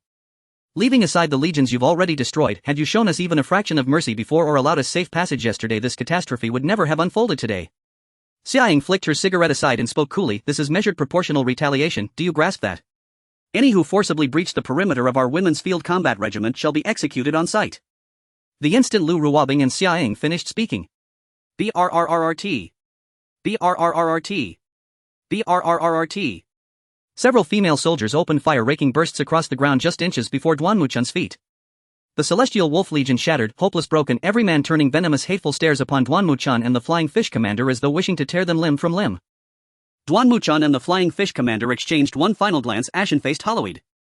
They had sown the wind and now reaped the whirlwind. Roar. Cack cack cack. The beast swarm crashed upon them. A-a-hawk. A-a-hawk. A-a-hawk. In an instant, 2 level 4 chronobeasts seized Duan Muchun and the Flying Fish commander by the head and swallowed them whole. The remaining officers were instantly engulfed by the swarm, their 3 luxury military vehicles crushed and devoured without mercy. Target the chronobeasts, open fire. Shush. Shush. Shush. BRRRRT. BRRRRT. BRRRRT. Cannon fire, grenade barrages and machine gun volleys erupted in furious unison, hammering the advancing horde. Boom, boom, boom. After relentless detonations, 5 or 6 level 4 chronobeasts collapsed, shrieking in agony. The swarm fractured, beasts falling dead or fleeing in panicked disarray. No sooner had the assault receded than Lu Ruobing and Xia Ying without hesitation led several female soldiers sprinting toward 2 fallen level 4 chronobeasts. The young women descended upon the carcasses, some pinning the heads, others wrenching arms, twisting legs, beginning swift methodical dissection. Ugh, how grotesque these chrono beasts are. So much viscous fluid. Its stomach is enormous. Ugh. It's revolting. Du Fei. Moments later, Lu Ruobing and Xia Ying finished their work. They extended delicate pale hands and wiped the thick emerald green blood clean on the grass. Xia Ying dashed straight to Du Fei, eyes sparkling, and thrust a storage card into his palm with playful charm. Commander, here you go. Lu Ruobing placed another storage card into his hand, her voice soft as silk. We certainly cannot refuse these cards. In that instant, all traces of their earlier ferocity had vanished, replaced by tenderness, warmth, and quiet devotion. You should both go wash up. Ma'am. With gentle nods and radiant smiles, Lu Ruobing and Xia Ying turned and strode away, laughing lightly with their comrades. Du Fei glanced at the scattered limbs and mangled remains of Duan Mu Chun's party, and inwardly resolved never ever cross a woman again. Just then. Reporting, Commander, the Iron Blood Brigade's frontline has been breached by 3 level 5 chrono beasts. Casualties are severe, over a full battalion has already fallen. Sun Xiaoqian's voice crackled through his earpiece. Du Fei frowned slightly. How long can they hold? Though their ammunition is plentiful and firepower overwhelming, level 5 chrono beasts render it meaningless. I estimate less than 30 minutes remain. Sun Xiaoqian replied. Understood. Du Fei nodded, paused in thought, then said firmly, Recall Hunter Unit 2, stand by for further orders. Affirmative. After giving instructions to Sun Xiaoqian Gonting, Du Fei switched the headset channel. Report, Chief. 3 brigades from the 48th Division have encountered LV 5-time beasts at their positions with casualties reaching 1. Currently 5 auxiliary corps on the southern front can no longer hold. 2 have been completely wiped out while the other 3 have successively retreated, and the Hurricane Brigade shows signs of merging with the other 2 brigades. What movements are there from their command center? Du Fei asked. No significant movements detected for now, but Diao Decui is in a bad mood, having smashed several cups, and is fully planning to turn the tide of battle. I suspect that the situation has deteriorated in the Qingchuan Ruins battle, likely alarming the Federal High Command, and Diao Decui is probably facing criticism. Very well. Du Fei nodded, then added, Order in 2 hours, cut off all external communications from the 48th Division Command Center and then execute the original plan. Yes. Commander. Gonting responded. After arranging everything, Du Fei arrived at the station point. Commander, we can't just wait like this, can we? People are getting tired. Xia Ying glanced at the other positions and then struck a highly tempting pose, deliberately stretching lazily, revealing her snow-white flat abdomen beneath her military uniform. Nearby, Lu Ruobing's lips twitched slightly, wishing she could kick her backside. Du Fei, however, enjoyed the view, smiling. Aren't you eager to become the first goddess to slay a LV 5-time beast? Exactly, just waiting for your command, Commander. Seeing Lu Ruobing blocking his view, Du Fei stated seriously, All right, then I have a task for you next. What task? Xia Ying perked up immediately. Order. The No. 2 Land King tracked armored vehicle is to replenish ammunition and head to the Iron Blood Brigade's position in 3 minutes, representing my women's combat team to provide the necessary support. Yes. Xia Ying's beautiful eyes sparkled as she excitedly saluted Du Fei. She then swiftly led several female soldiers into action. Sun Xiaoqian, keep the No. 2 Predator close for support. Yes. Sun Xiaoqian answered. And what about us? Lu Ruobing asked. Hold the position, conserve energy, we'll have work to do after dark. We have to wait until dark, huh? All right. Hunting a time beast takes several thousand hours. Lu Ruobing muttered as she walked towards the No. 1 Land King vehicle. Du Fei looked at her graceful figure and couldn't help but smile to himself. Sister, even hunting 1,000 time beasts wouldn't compare to the string of numbers on Diao Decui's wrist. 3 minutes later. We Jean represent the women's combat team supporting the Iron Blood Brigade of the Holy War Military District set out. In the control room of the No. 2 Land King tracked armored vehicle, Xia Ying and her fellow female soldiers were extraordinarily excited. Having fought for so many years, this was their first time officially supporting Allied forces. It can be said that they pioneered the precedent of irregular troops supporting regular troops in federal military history. Boom boom boom. Watching the No. 2 Land King tracked armored vehicle leave the position, a smile appeared on Du Fei's face. The Iron Blood Brigade must be preserved. The reason for supporting the Iron Blood Brigade was his own plan. Firstly, Du Fei felt that the brigade commander Chu Jinxiong was a decent person, and such commanders in the Federal Military District were relatively rare. Secondly, the battle at the Qingchuan Ruins was quite significant. Du Fei's subsequent plans required a partner, essentially a shield. If all the corps fled or were wiped out after this battle, and if only the women's combat team remained with no casualties and outstanding achievements, what consequences would that provoke? Thus, a victorious corps had to emerge from this battle, and the Iron Blood Brigade of the Holy War Military District would be the best choice. Once the corps of the Holy War Military District achieved victory in the Revival Military District's hunting grounds, the news would certainly be entertaining.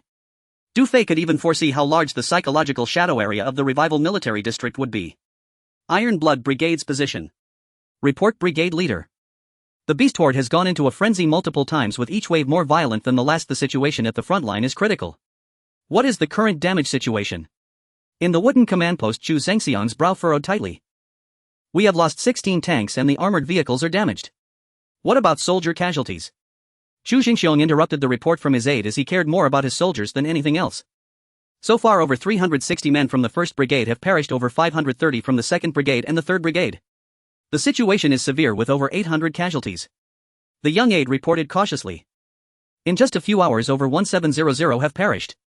Chu Jingxiong pounded his fist against the wooden post, filled with pain, as those soldiers were all trained by him. At this moment he felt deep sorrow. Commander, the main issue is that those LV5-time beasts are simply too hard to deal with, the aide said. Not hard to deal with, but completely unmanageable.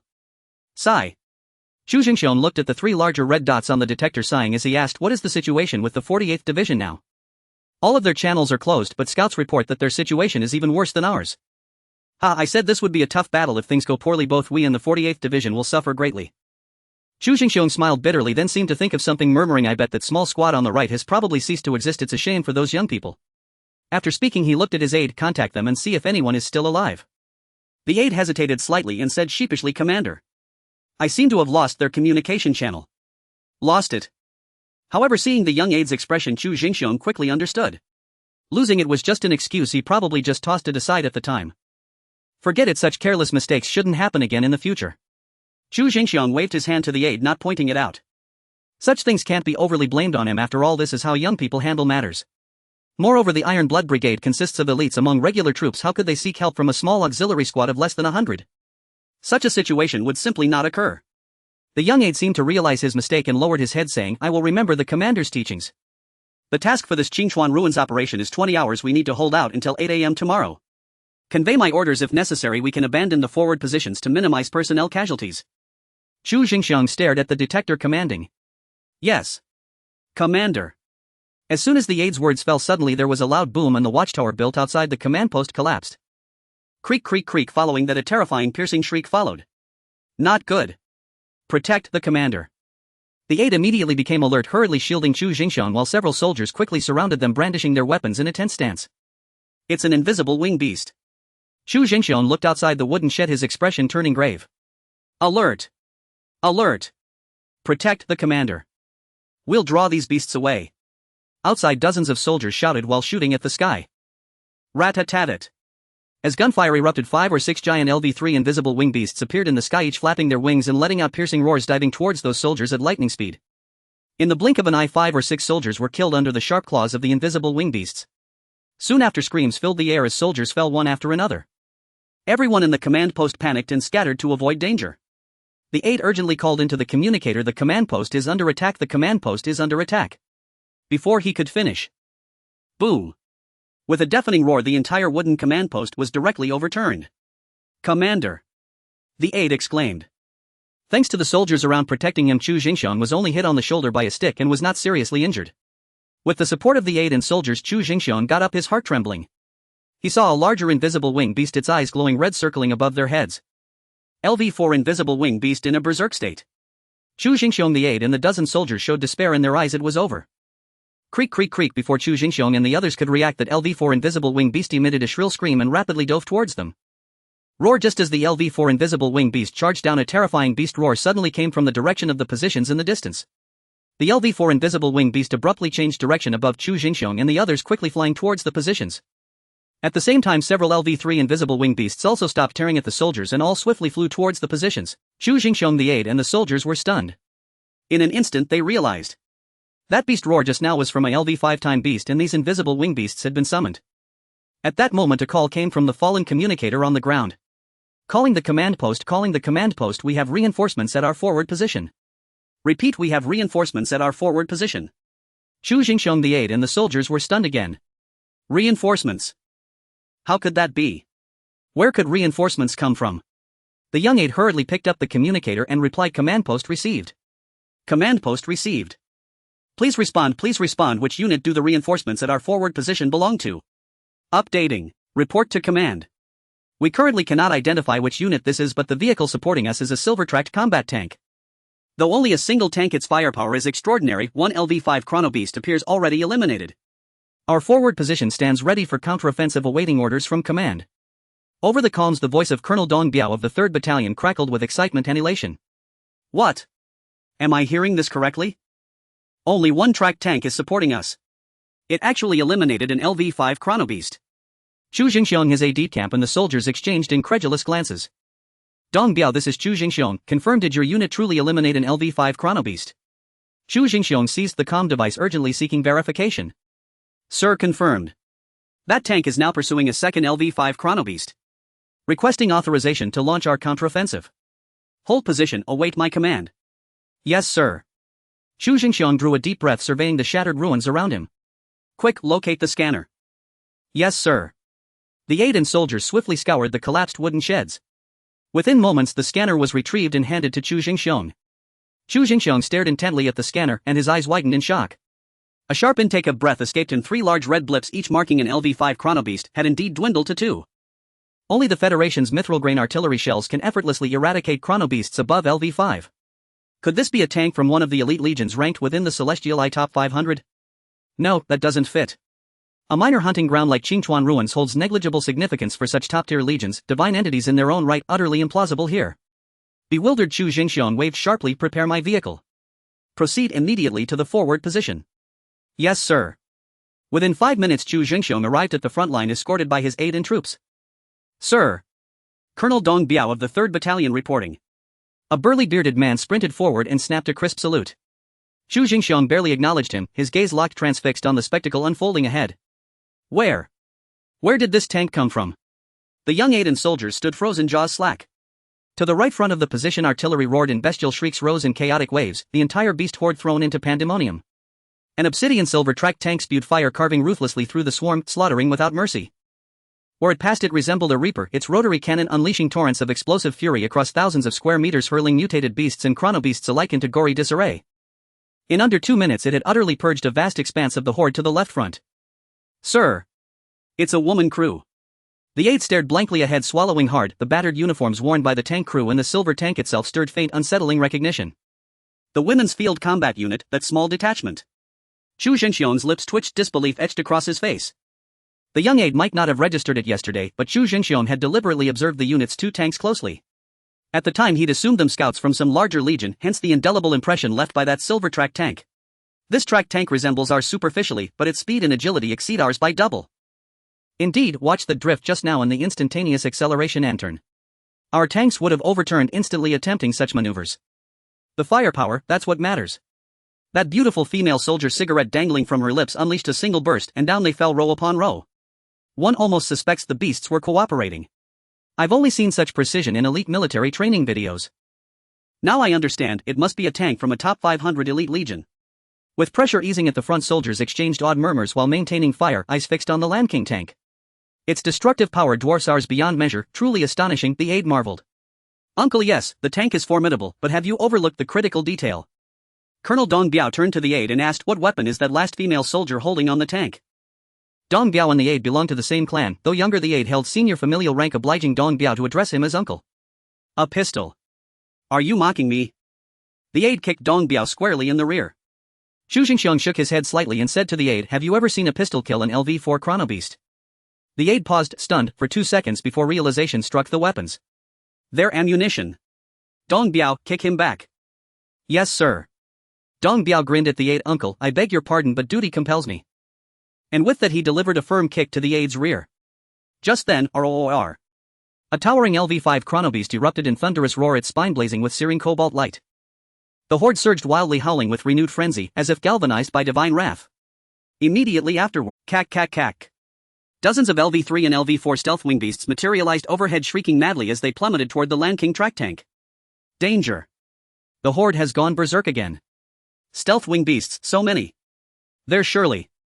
Chu Jingxiong, Dong Biao, the aide, and every frontline soldier recoiled in collective alarm. At the Iron Blood Brigade's outpost, all the soldiers were filled with anxiety.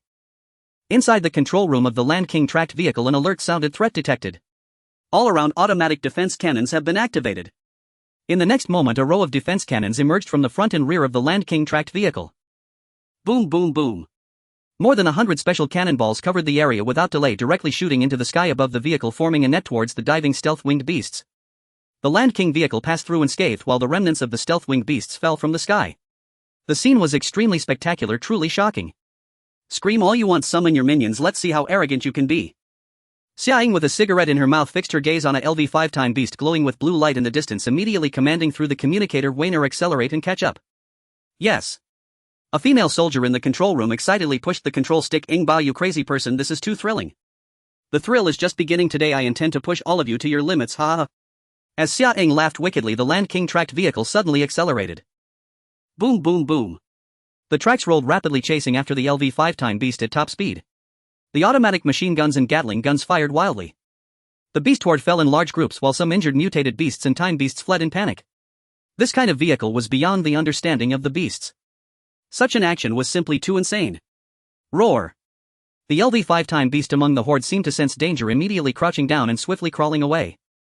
Faster, faster. Yes, just like that, almost there. Xiaoying was filled with excitement, her finger hovering over the cannon button, intently watching the fleeing LV-5 beast. 3, 2, 1. In range. Locked on. Down you go. Xiaoying pressed the button fiercely.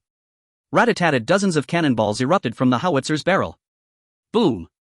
Boom. A wide area of fire covered the ground, shaking the earth, sending rocks and trees flying. Roar. The LV-5 beast let out a heartbreaking wail, its body exploding and the blue light on its back as the LV-5 beast fell, the surrounding beasts surged forward like they were after Tang Seng's meat, madly devouring it. Heaven's iMessage killed LV-5 beast, gained 56326 hours. Time Federation takes 20 female field team storage card, received 45061 hours. Yay. Thrilling.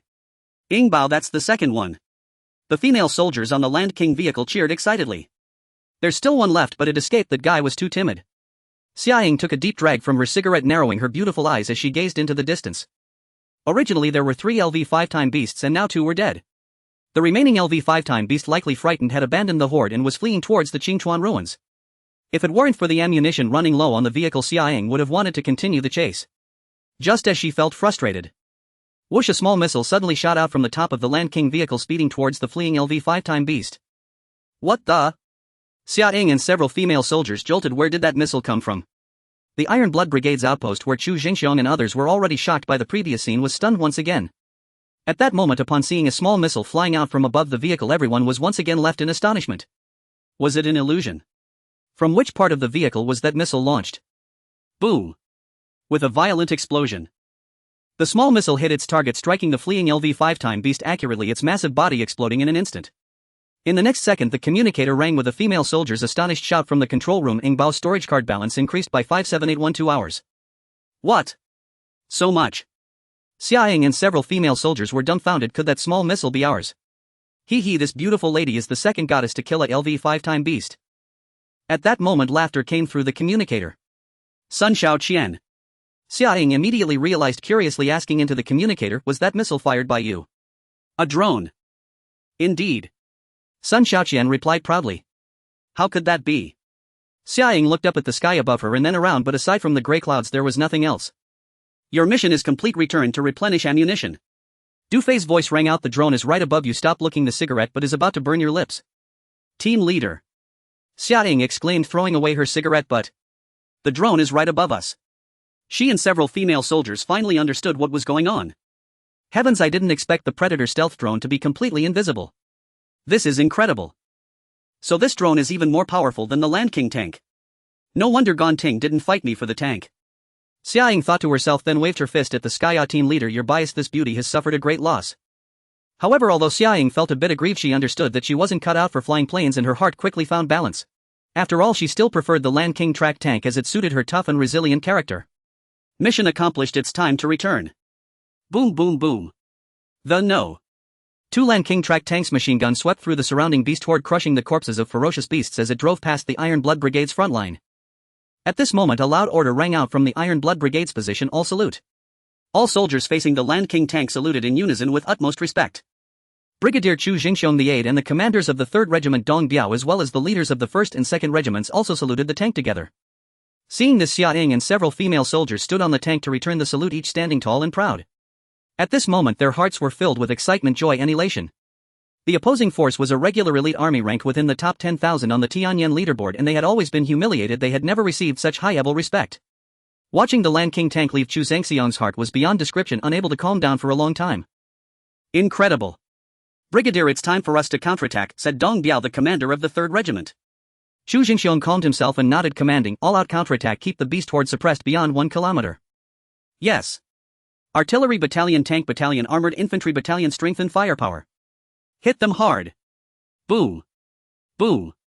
Artillery covered the area in a blanket fire. Explosions erupted everywhere and dust clouds billowed in front of the position. Now 3 level 5-time beasts had been eliminated, significantly easing the pressure on the Iron Blood Brigade's position. Although the beast horde was still very ferocious, all the soldiers were energized, their morale high, and they began a large-scale counterattack. A few minutes later. Brigadier, here are the shells we collected. Dong Biao handed a handful of shells to Chu Jingxiong. Chu Jingxiong picked up a shell and examined it carefully, frowning. No federal number. Yeah, Brigadier, I find it strange too. This indicates that the ammunition they used does not belong to the Federal Military District. I suspect they made it themselves, Dong Biao said quietly, looking at Chu Jingxiong. Made it themselves? That is a possibility. Chu Jingxiong pondered for a moment and asked, have we found the warheads? We couldn't find them. Those ferocious beasts that were killed were immediately devoured by the horde. Dong Biao shrugged helplessly, smiling bitterly. If we can't find them, so be it. Regardless, this female combat team is no ordinary group. Their ammunition poses a lethal threat to time beasts. Chu Jingxiong said with bright eyes, slightly excited, this may be the hope for our Iron Blood Brigade's rise. So do you mean we should purchase the ammunition from the female combat team? Dong Biao's eyes showed a hint of fervor. The aide also looked excitedly at Chu Jingxiong. As long as they could obtain such ammunition, the Iron Blood Brigade could indeed rise. It's easier said than done. This kind of ammunition is extraordinary. Do you think they would sell it to you easily? Besides, since they can produce such ammunition, it must be their secret. However, they are willing to take the risk of leaking secrets to help us, which only means that the young commander has a good impression of us. So we still have hope. We must seize this opportunity. Sometimes not everything can be bought. Remember, you must trade your heart for their hearts. Chu Jingxiong earnestly taught Dong Biao and the aide. What the brigadier said is right. We will remember it. Dong Biao and the aide nodded vigorously. There's one more thing you must ensure. Chu Jingxiong took a deep breath and earnestly instructed, the fact that the female combat team supported our Iron Blood Brigade today must be kept strictly confidential. Not a word should leak to the outside world. Yes. Rest assured, Brigadier, we will ensure the news is sealed. Dong Biao and the aide replied in unison. They understood that such matters must never be known by other brigades. That powerful tank and the potent ammunition would make even top brigades envious. They understood the principle of having the first access due to proximity. As long as the Iron Blood Brigade and the female combat team establish a friendly relationship, the future benefits would be significant. Let's contact the female combat team first and express our gratitude. Chu Jingxiong stopped mid-sentence. He was so excited that he just remembered that the communication channel with the female combat team had been lost and glanced at the aide. The aide lowered his head in shame, wishing he could slap himself. Fortunately, the Iron Blood Brigade's position is nearly 10 kilometers away from the female combat team's position, and the beasts in between have been cleared. Prepare vehicles immediately and also prepare some gifts. You will accompany me to the female combat team to personally express our gratitude, Chu Jingxiong said to the aide. Yes. The aide replied quickly and hurried off to prepare. The women's field combat unit's position. Land King Tank No. 2 had returned to its base and logistics personnel were swiftly replenishing ammunition. Du Fei had issued orders for all officers and soldiers to rest in place, resting fully as a mission would commence after nightfall. No one knew the nature of that mission. Yet having fought this campaign thus far, every female soldier in the unit now revered their commander with utter awe. While other positions echoed with wails and chaos, theirs resonated with laughter and cheer. After years of warfare, none of them had ever known such ease. More than a few even remarked in amazement, this isn't war, it's a vacation. The mess unit is already heating oil and preparing pots again. We've eaten several meals today. The commander seems terrified we'll go hungry at this rate. I'm starting to worry. Indeed, I've gained quite a bit of weight these days. My waist feels thicker. My blouse buttons are nearly bursting. I can't possibly leave them unfastened, can I? That just means your nutrition has improved. You're experiencing a second bloom. Thank the commander. Lu Ruobing, Xia Ying and the other female soldiers sat together chatting idly, their laughter bubbling up now and then. Indeed, once women relaxed, their conversation inevitably drifted from food to figures. I truly envy Yingbao and Sister Ruobing. Their physiques have remained flawless. Especially Yingbao, her bust is so full yet her waist so slender. Yes, won't you share your secret with us? Several soldiers gazed at her with undisguised admiration. Xia Ying stole a glance toward Du Fei nearby, deliberately stretched languidly and said, what secret? My figure is naturally perfect, thank you very much. Lu Ruobing watched Xia Ying's slender waist with quiet envy, her lips curling faintly upward. Though her bust was slightly smaller than Xia Ying's, the difference was negligible. Her proportions were exquisite, only her waist was marginally thicker than Xia Ying's. Instinctively Lu Ruobing touched her own waist and almost imperceptibly glanced toward Du Fei once more. Du Fei, watching from afar, smiled inwardly. Women truly loved comparing themselves. Lu Ruobing's figure was already flawless, yet he wondered what she could possibly be fretting over. Though Xia Ying's figure appeared irresistibly alluring, her narrow waist lent her a certain delicate fragility. By contrast, Du Fei found Lu Ruobing's waist perfectly balanced, radiating a lush mature allure that was utterly intoxicating. Unaware of Du Fei's aesthetic judgment, Lu Ruobing still fretted over her waist's slight thickness. At that moment Gan Ting leapt down from the armored vehicle and hurried over. "Commander, guess how much time we have left?" Upon seeing her, Lu Ruobing, Xia Ying and all the other female soldiers gathered around. "How much?" Du Fei asked. "With the storage cards from both the Sky Wolf Legion and the Flying Fish Legion, our current balance stands at 1,673,500 hours. Gan Ting's eyes gleamed with excitement, her jaw trembled slightly. "Heavens, so much!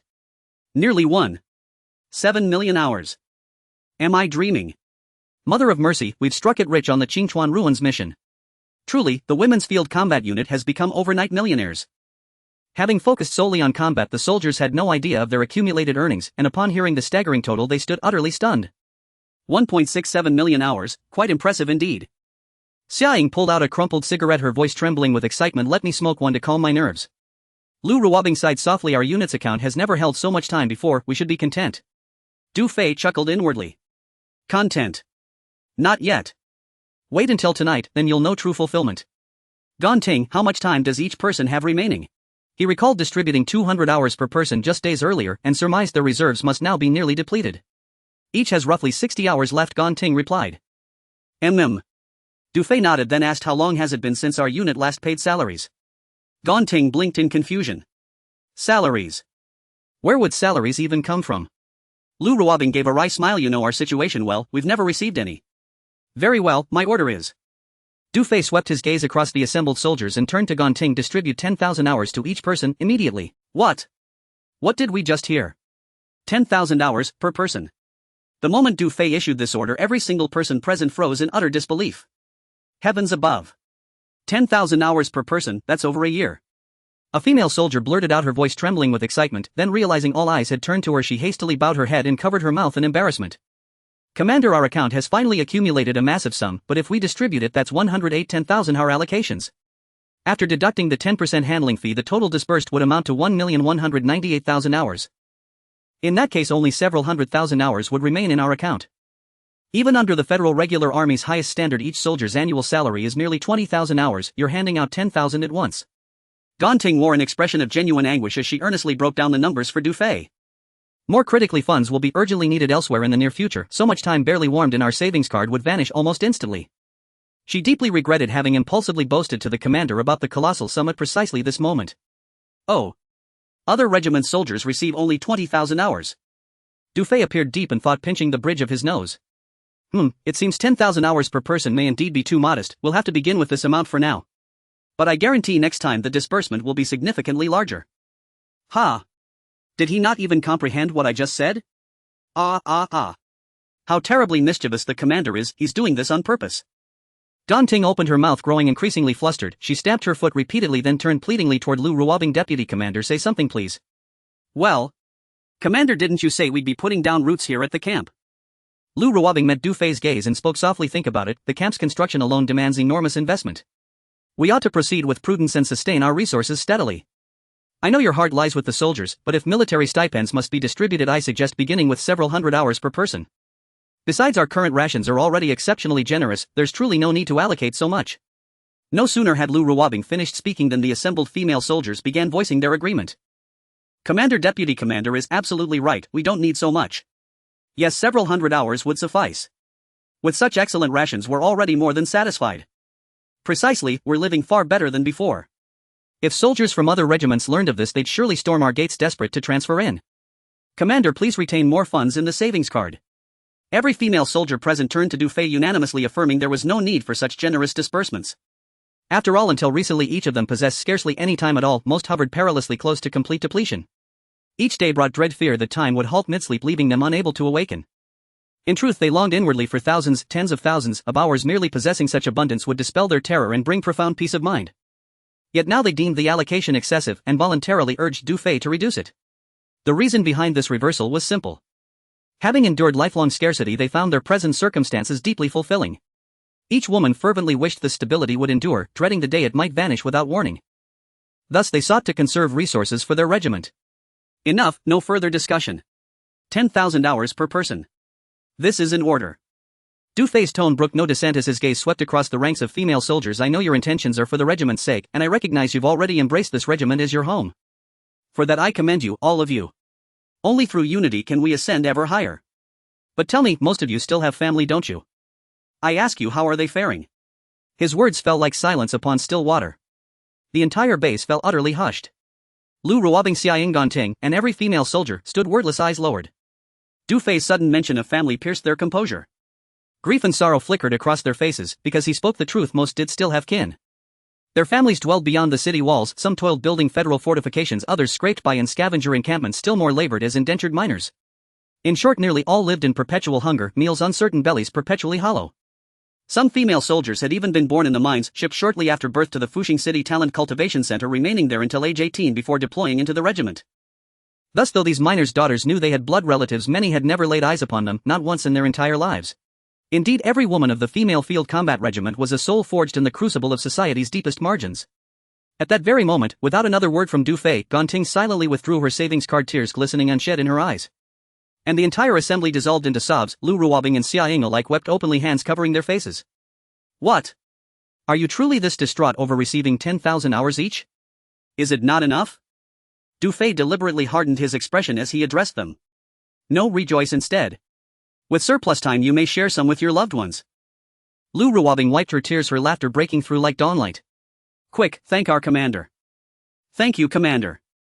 Commander, you are invincible. You are our eternal deity. The most dazzling god among men. Commander, you treat us so magnificently, we adore you. In an instant, jubilant cheers erupted, many soldiers cried out in ecstatic, incoherent bursts. A chime echoed in Du Fei's mind. Ding. Reputation 10. Ding. Intimacy 1. Ding. Reputation 10. Ding. Intimacy 1. Ding. Reputation 10. Ding. Reputation 10. Now that's more like it. As system notifications chimed ceaselessly within his consciousness, Du Fei smiled, a deep quiet satisfaction warming his heart. At this moment the female soldiers lined up and Gonting no longer felt the pain of the time stored in her card, transferring it to them one by one. 10,000 hours. I have never possessed so much time. I'm going to transfer 2,000 hours to my dad first so he can buy some good food. Me too, with so much time my grandfather will be saved. My mother will definitely be very happy when she receives it, but I guess you won't want to use it for buying food. If my brother receives it, he will surely say I have become a rich woman. The female soldiers burst into smiles, each planning how to allocate their time. Lu Ruobing and Xiaoying watched their sister's happy expressions, both turning to Du Fei at the same time, filled with admiration and gratitude. Du Fei walked aside, contentedly opening the system interface, discovering some new changes. Host Du Fei. Position Commander. Legion Detached Female Combat Unit. Reputation 2886. Affinity 57. Physique Primary Enhancement 5, Primary Enhancement, Advanced Enhancement, Super Enhancement. Friendly reminder: suffered radiation. Physique limit has been expanded, currently can further enhance by 5 points. Items: Universal Toolbox 1, Rare Substance Refining Agent 500 milliliters. Reputation has increased to nearly 3,000 points and the affinity has reached 57 points. Ha! The physique limit can be expanded after suffering radiation. Du Fei stared at the friendly reminder. This was indeed a new discovery. Previously, when his physique reached the limit, he was puzzled about how to break through, but he didn't expect that simply suffering radiation would automatically grant expansion. This is quite nice. Du Fei felt a secret joy in his heart. However, there was still one question. So far it was only known that the radiation suffered by the female soldiers was mostly eliminated after soaking in the recovery pool. But it was unclear whether their physique had also been enhanced. Du Fei thought to himself that after this battle he would need to take some time to check the enhancement levels of their bodies. Just then a voice came through the headset, interrupting Du Fei's thoughts. Report, Commander. The commander of the Iron Blood Brigade, Chu Jingxiong, and others will arrive at our position in 5 minutes with 3 armored vehicles, reported Sun Xiaoqian. Understood. Du Fei nodded slightly and said, keep a close watch on the situation of the 3 brigades of the 48th Division. Yes. Sun Xiaoqian responded. At this moment Gonting had finished her tasks and Du Fei waved to her. She quickly approached and excitedly asked, Commander, it's about to get dark, are we preparing to take action? From now on, Sun Xiaoqian will be responsible for the 3 brigades of the 48th Division and you will be in charge of their command center. Du Fei glanced at the time and added 1 hour later. Wait for my command. Yes. Gan Ting puffed out her chest and quickly returned to the independent control room of the No. 1 Land King armored vehicle. After arranging everything, Du Fei walked over to Lu Ruobing and Xia Ying, smiling gently. The commander of the Iron Blood Brigade, Chu Jingxiong, is coming. The two beautiful women were momentarily stunned. Chu Jingxiong. The two exchanged glances, somewhat surprised. It was needless to say that the Iron Blood Brigade should be here to express gratitude. They just didn't expect that Brigade Commander Chu Jingxiong would come in person. Lu Ruobing looked at Du Fei and asked, should we welcome him? Du Fei nodded. After all, it was the first visit from the other party and he was the commander of a regular army brigade, so appropriate etiquette was necessary. Moreover, Du Fei had future plans regarding this brigade commander of the Holy War Military District. Everyone assemble. Take your positions. With the command, all the female soldiers returned to their posts full of energy. Du Fei, Lu Ruobing, Xia Ying and several female soldiers arrived at the forward position. Boom boom boom. Soon 3 armored vehicles of the Iron Blood Brigade arrived at the position. Chu Jingxiong, his deputy, and a team of soldiers just got out of the vehicle. Then a bright female voice rang out, salute. All the female soldiers of the female combat unit at the forward position stood upright and saluted in unison. Seeing this, Chu Jingxiong, his deputy, and a team of soldiers immediately stood straight and returned the salute. Du Fei, flanked by Lu Ruobing and Xia Ying, approached them with a smile. As Du Fei and his companions approached, Chu Jingxiong quickly took a couple of steps forward, extending his hand with a beaming smile and saying, let me formally introduce myself. I am Chu Jingxiong of the Iron Blood Brigade.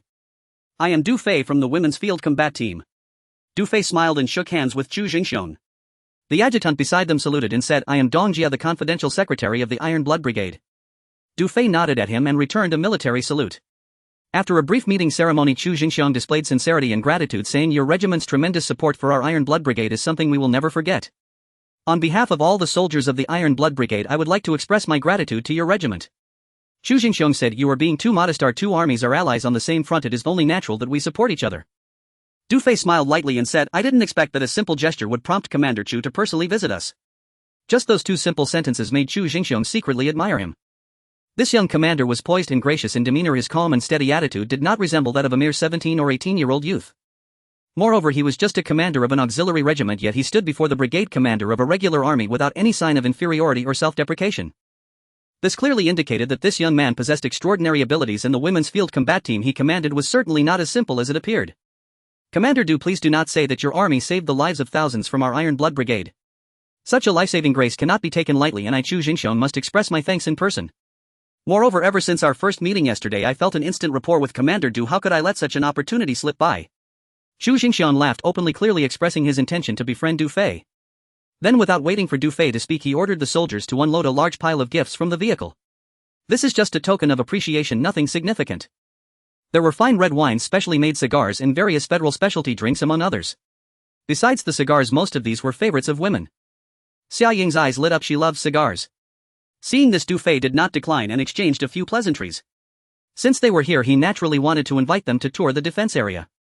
In truth, there wasn't much to see. The entire defense area revolved around a single mound, which was basically clear at a glance. However, as they walked, Chu Jingxiong felt both astonished and excited. He was astonished to find that the women's field combat team consisted of less than 100 members, with only 5 vehicles in total, 2 combat vehicles and 3 transport vehicles. Except for the relatively new weapons and equipment on the combat vehicles, the weapons in the hands of the female soldiers were quite outdated, including submachine guns, machine guns, and grenade launchers from several years ago. No one would believe that such a team could effortlessly fend off the surging beast horde without any casualties. What does this indicate? It clearly shows that the ammunition possessed by the women's field combat team is undoubtedly a bane to ferocious beasts. This was the source of Chu Zhangxiang's excitement. It is worth noting that while the Iron Blood Brigade could gain thousands of hours by killing a single-time beast, hunting level 4-time beasts would essentially lead to losses. To kill a level 4-time beast, they would need to expend ammunition worth tens of thousands of hours, and sometimes if the beast was not fully dead, they would have to supplement with several thousand hours more. Therefore, generally speaking, regular army regiments primarily hunt level 1 and level 2-time beasts, as only these lower-tier time beasts could yield some time profit. In battles like the Qingchuan Ruins, which have level 4-time beasts, regular army regiments are willing to participate in the cleanup because the Federation provides funding and subsidies. Thus, despite the Iron Blood Brigade ranking within the top 10,000 on the Tianyan leaderboard, their lives were not easy due to hefty military salaries and other expenditures. Often after every battle, the results were minimal. However, now the women's field combat team gave Chu Jingxiong a glimmer of hope. If he could establish a friendly relationship with the women's field combat team and acquire such ammunition from them, his heart's worries would be completely resolved. At that time, he wouldn't have to worry about the 30 years of time his daughter needed to submit, the support for his 5 wives, or the milk costs for the 2 children soon to be born. Moreover, if his ranking could further improve, he would also receive more funding from the Federation. Chu Jingxiong was determined he must befriend this young commander before him. Incredible, truly incredible. Commander Du, you are indeed a remarkable young talent. Chu Jingxiong exclaimed, gazing at the neatly arranged female soldiers. Indeed, Commander Du was an exceptionally skilled commander. The adjutant Dong Jia nodded in agreement as he walked beside him. Oh no, you flatter me, Commander Chu and Adjutant Dong.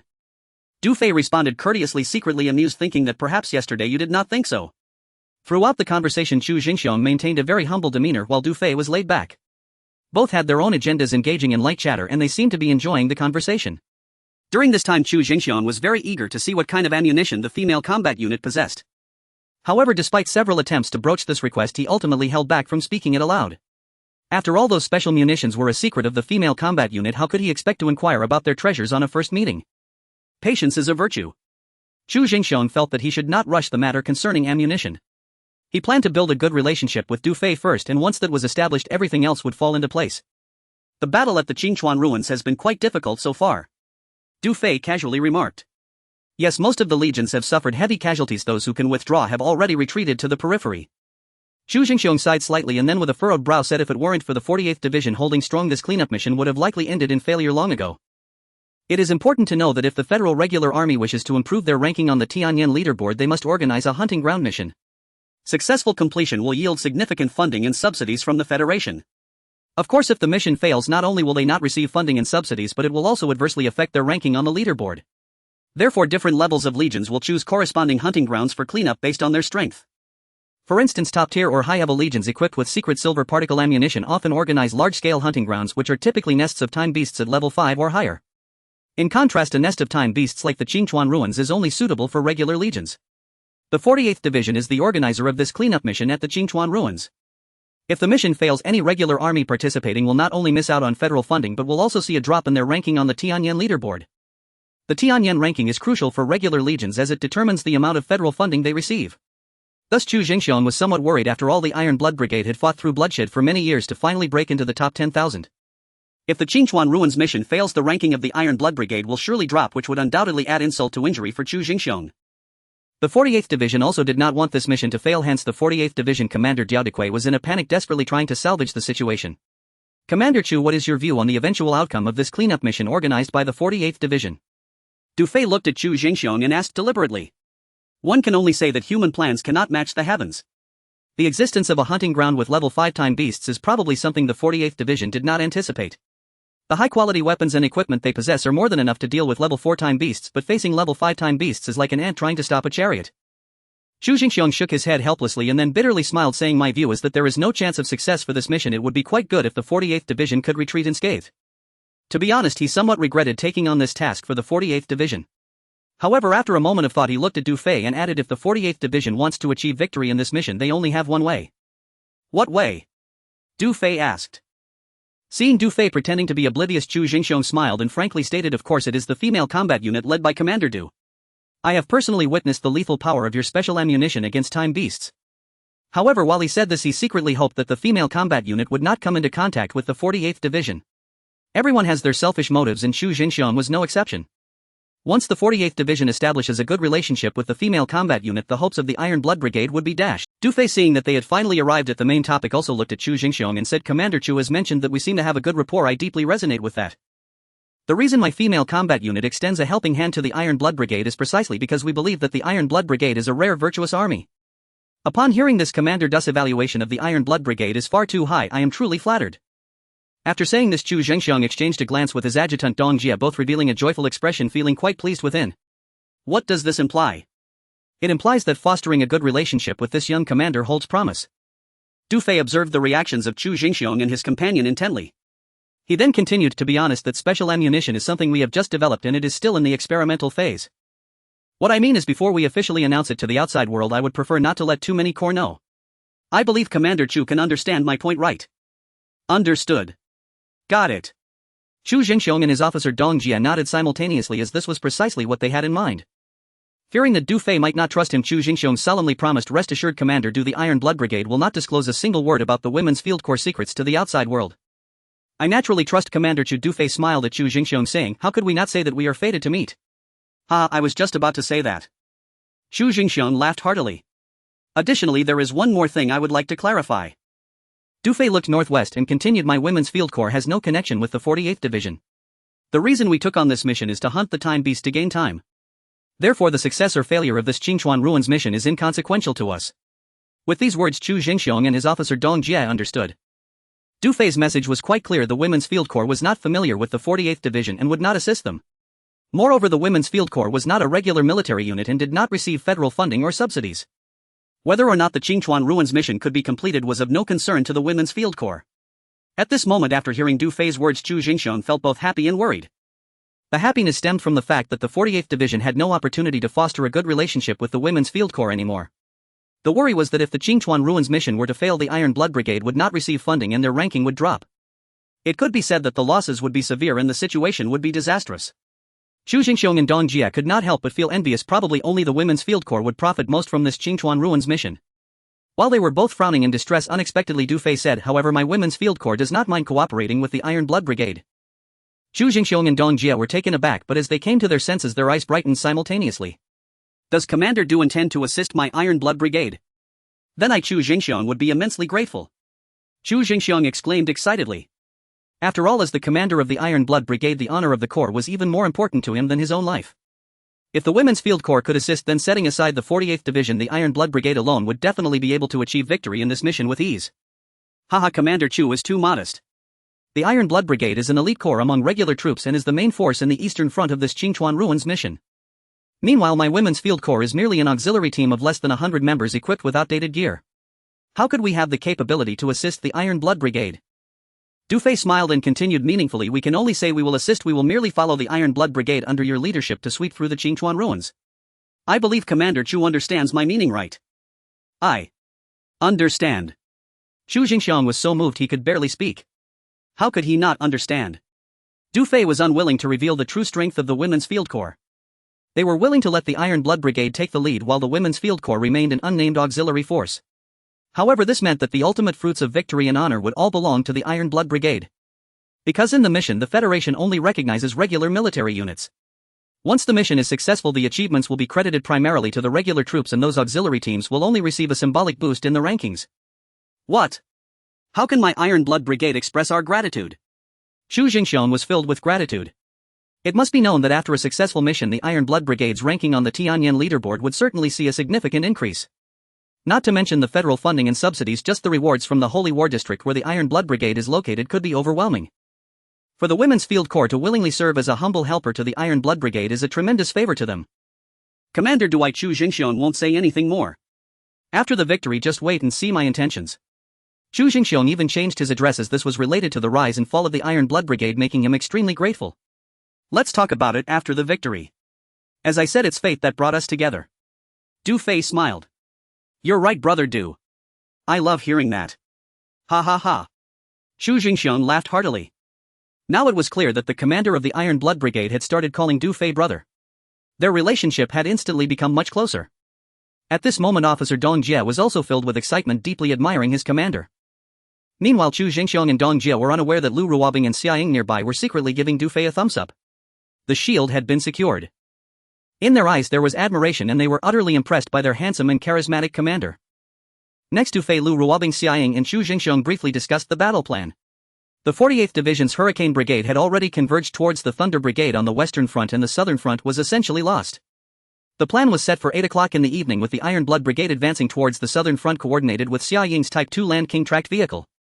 The Iron Blood Brigade was only responsible for clearing mutated beasts while the Type 2 Land King tank would hunt the time beasts, allowing both parties to conserve ammunition.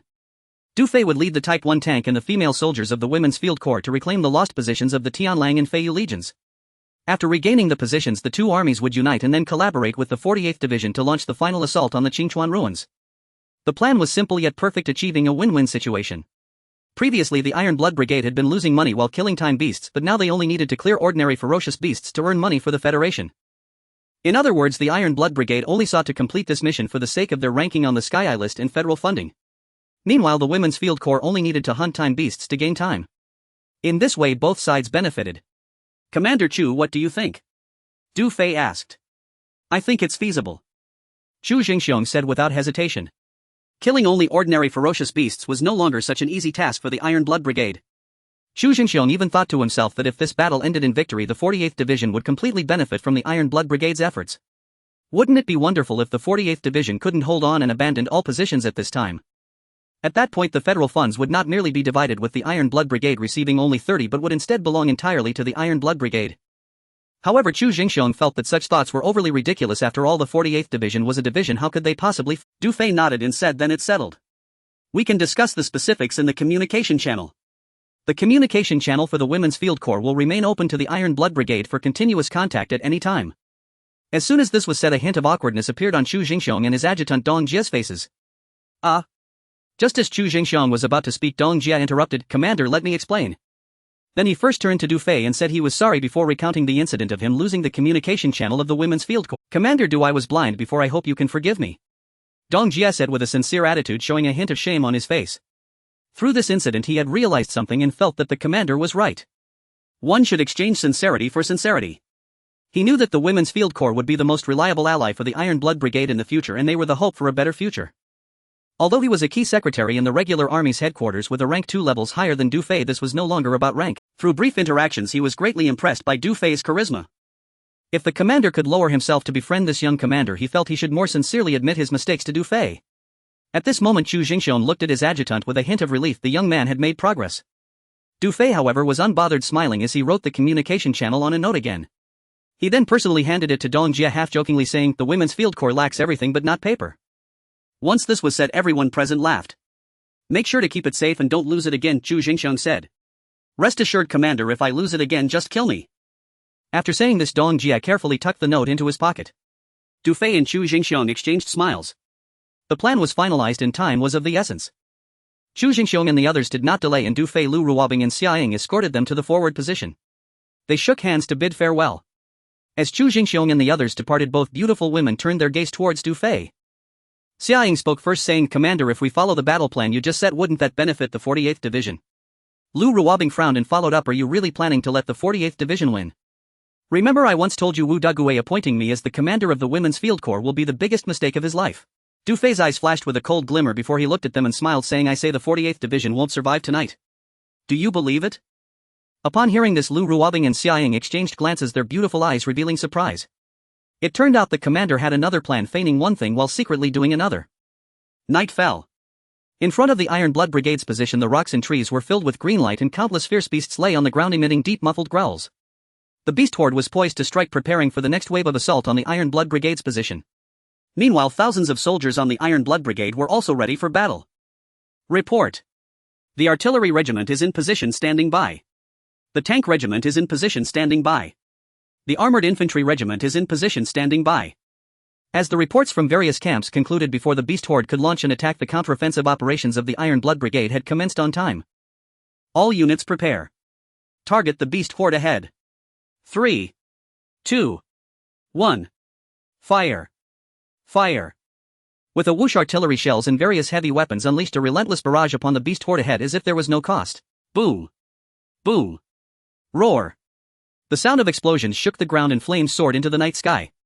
The beast horde was suddenly subjected to a fierce bombardment, causing chaos and continuous cries of distress. Recapture the southern front. Charge. Summer Ying's No. 2 Land King tracked vehicle was guarded in the middle by the armored vehicles and tanks of the Iron Blood Brigade advancing towards the beast horde. The female soldiers on the Land King vehicle wore proud expressions, feeling the respect from the Iron Blood Brigade as if they were treated like queens. Of course, the female soldiers knew that their current sense of superiority was entirely bestowed upon them by their captain Du Fei. Tat-a-tat-tat-a-tat. The automatic machine guns and Gatling guns on the Land King vehicle fired bursts targeting only the level 3 and level 4 time beasts. The remaining ordinary fierce beasts were left to be eliminated by the Iron Blood Brigade. As the large time beasts continued to fall, the mutated beast horde became a disorganized mob, no longer posing any threat to the soldiers of the Iron Blood Brigade. Under the sweeping firepower, the beast horde dispersed in panic, most fleeing to the distant mountains and jungles, while those unable to escape were quickly eliminated by the Iron Blood Brigade. Led personally by Chu Jingxiong, the 3 regiments of the Iron Blood Brigade began to advance steadily towards the southern front. "Commander, we have advanced 3 kilometers, only a few of our men have suffered minor injuries and there have been no casualties. This battle is going very smoothly." The adjutant Dong Jia spoke excitedly from the side. How wonderful it would be if every battle could be this easy in the future. Good, good. Good. Hearing Dong Jia's report, Chu Jingxiong repeatedly expressed his approval. Standing on the armored vehicle with a night vision binocular, he gazed at the retreating beast horde, letting out a sigh of relief. At this moment his heart was tumultuous. It felt refreshing and exhilarating. The scene before him further solidified his determination to form a good relationship with Du Fei. Commander, at this rate we will likely recapture the southern front by dawn. Dong Jia replied, excellent. Chu Zhengxiang's gaze was intense as he commanded, relay my orders to strictly follow the battle plan of Captain Du Fei of the Women's Field Combat Team centering around the armored vehicles and ensure the safety of all female soldiers. Understood. Inside the control room of the No. 2 Land King vehicle, the balance of the Women's Field Combat Team storage card kept jumping with an astonishing rate of income. 3,269 hours. 4,832 hours. 5,175 hours. Wow, this is amazing. Ing Bao, in just this short time we've already earned nearly 1,000,000 hours. Ing Bao, if this continues, by the time we recapture the southern front our No. 2 vehicle alone could earn at least 1,000,000 hours. It's a pity that there are too few time beasts, if only there were as many as the mutated beasts. Aren't you a little rascal now not afraid anymore? Yes, she has indeed become braver now. I remember she was so scared when she encountered an ordinary mutated beast that she almost lost her pants while running away. Close your mouths or I'll deal with you. Ha ha ha. Several communication female soldiers observed through the night vision device while excitedly teasing each other about the storage card balance. Summering displayed a charming dimple, comfortably holding a thick cigar in her mouth, looking as if she were floating in bliss. Watching the delighted expressions of the communication female soldiers, she couldn't help but express her inner thoughts. In less than a month's time the changes had been tremendous. Compared to before, the Women's Field Combat Team had completely turned a new leaf and all the sisters had undergone a transformation. Including herself, each of them seemed to have been reborn from a cocoon. The front line of the Women's Combat Brigade.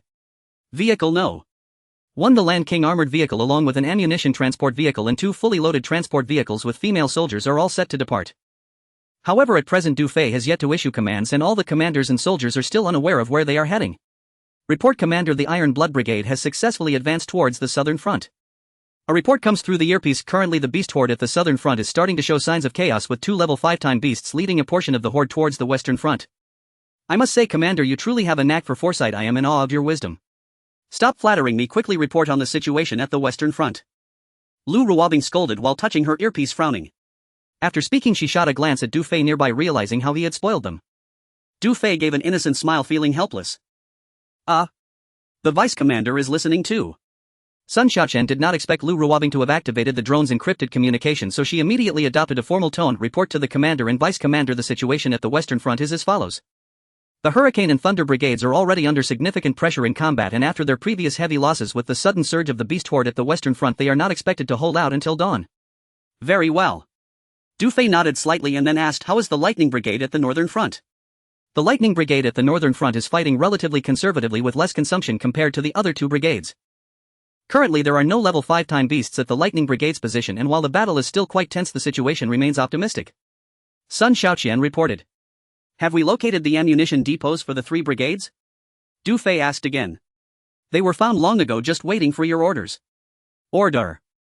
First take care of the Hurricane Brigade and Thunder Brigade at the western front. Once the Iron Blood Brigade recaptures the southern front, immediately blow up their ammunition depots and ensure that it is well concealed to avoid arousing the suspicion of the Heavenly Eye towards our Women's Combat Brigade. Then proceed to stand by at the northern front. Yes. Inside the independent control room of Vehicle No. 1, Sun Xiaoqian stuck out her tongue. What's wrong? Gan Ting asked beside her. Be careful, it seems Sister Ruobing has also activated encrypted communication, Sun Xiaoqian reminded her. Before she could finish her words. Gan Ting. Du Fei's voice came through the earpiece. Commander. Gan Ting here. Gan Ting replied in a serious, forceful tone. Order. In 3 minutes disrupt all communications from the command center of the 48th Division to the outside, including their communications with the Iron Blood Brigade. Retain the internal communications of the command center of the 48th Division and the Hurricane, Thunder and Lightning Brigades, and also retain the communications between our side and the 48th Division. Then closely monitor the movements of the command center of the 48th Division and wait for my next order. Du Fei commanded. Yes. Commander. Gan Ting responded swiftly. With everything arranged, Du Fei faced northwest, looking in the direction of the 48th Division Command Center, and let out a breath. According to federal regulations, corps are not allowed to kill each other, but if the other party dies at the jaws of a beast horde, it does not violate the rules. Isn't the commander of the 48th Division Diao Dek fond of using such methods? Then let us return the favor. Commander, according to your orders, all commanders and soldiers are ready. What should we do next? Lu Ruobing looked at Du Fei and asked. The next step is, according to the original plan, proceed to the positions of the Tianlang Brigade and the Feiyu Brigade, Du Fei replied. Although the combat plan formulated with the Iron Blood Brigade is like this, Lu Ruobing still felt somewhat perplexed after hearing it. Du Fei seemed to be mixing two sets of plans, going east one moment and west the next. She still couldn't figure out which specific plan Du Fei was following. Is he really planning to recapture the positions lost by the Tianlang Brigade and the Feiyu Brigade? Perplexed Lu Ruobing showed a slight bitter smile on her face. The tactics of this man are beyond the comprehension of ordinary people. The command center of the 48th Division. Diao Dek stared at the incoming funds from the Legion storage card, his expression grim. 3 brigades had launched a total assault 8 hours ago, yet they had only received less than 2 million. The meager amount received was far from covering the ammunition costs. The losses were substantial. It had been hoped that the Qingchuan site mission would yield a profit, but unexpectedly a level 5 time beast had appeared. Adding to the current defeat on the battlefield, Diao Dek had been reprimanded multiple times by the higher-ups, particularly Wu Dague. At this moment he felt as if he had swallowed 25 cats, his heart in turmoil. Those hunting ground evaluators are simply idiots. How can they not detect so many level 5 time beasts? A bunch of trash, worthless. I must file charges against them for crimes against humanity and send those fools to the mines. Diao Dek paced back and forth, continuously cursing. The hunting ground evaluators had become increasingly unreliable. He felt severely harmed by their incompetence. With the current weaponry of the 48th Division, they simply couldn't deal with a level 5 time beast. Diao Dek was already planning in his mind that if things didn't improve he would declare the mission a failure and withdraw all troops. At that moment his aide rushed in, a joyful expression on his face, saying, "Commander, good news, good news." "What good news? Has the situation on the battlefield turned around?" Diao Dek asked with a frown. "It can be considered an improvement, but not on our side. It's the Iron Blood Brigade of the Holy War Military District," the aide replied. "The Iron Blood Brigade? What good news could they possibly have?" "Commander, just now an unmanned reconnaissance aircraft transmitted images showing the Iron Blood Brigade advancing south from the eastern front, clearly poised to recover the southern line. They have already advanced nearly 10 kilometers, eliminating dozens of level 3 and level 4 time beasts, and even took down a level 5 time beast." The aide's face was filled with excitement as he reported. "What? That's absurd." Diao Dek looked at the aide, disbelief etched on his face. "Eliminating a level 5 time beast? How could a mere brigade have such strength?" "Commander, it's absolutely true." The aide emphasized, then continued, "However, the footage shows that it was female soldiers who eliminated the level 5 time beast. They seem to belong to an auxiliary female combat unit." "Auxiliary female combat unit? So that's why those remnants still haven't been wiped out. They've teamed up with the Iron Blood Brigade." Diao Dek waved his hand at the aide. "Bring up the footage, I want to see it." "Yes, Commander."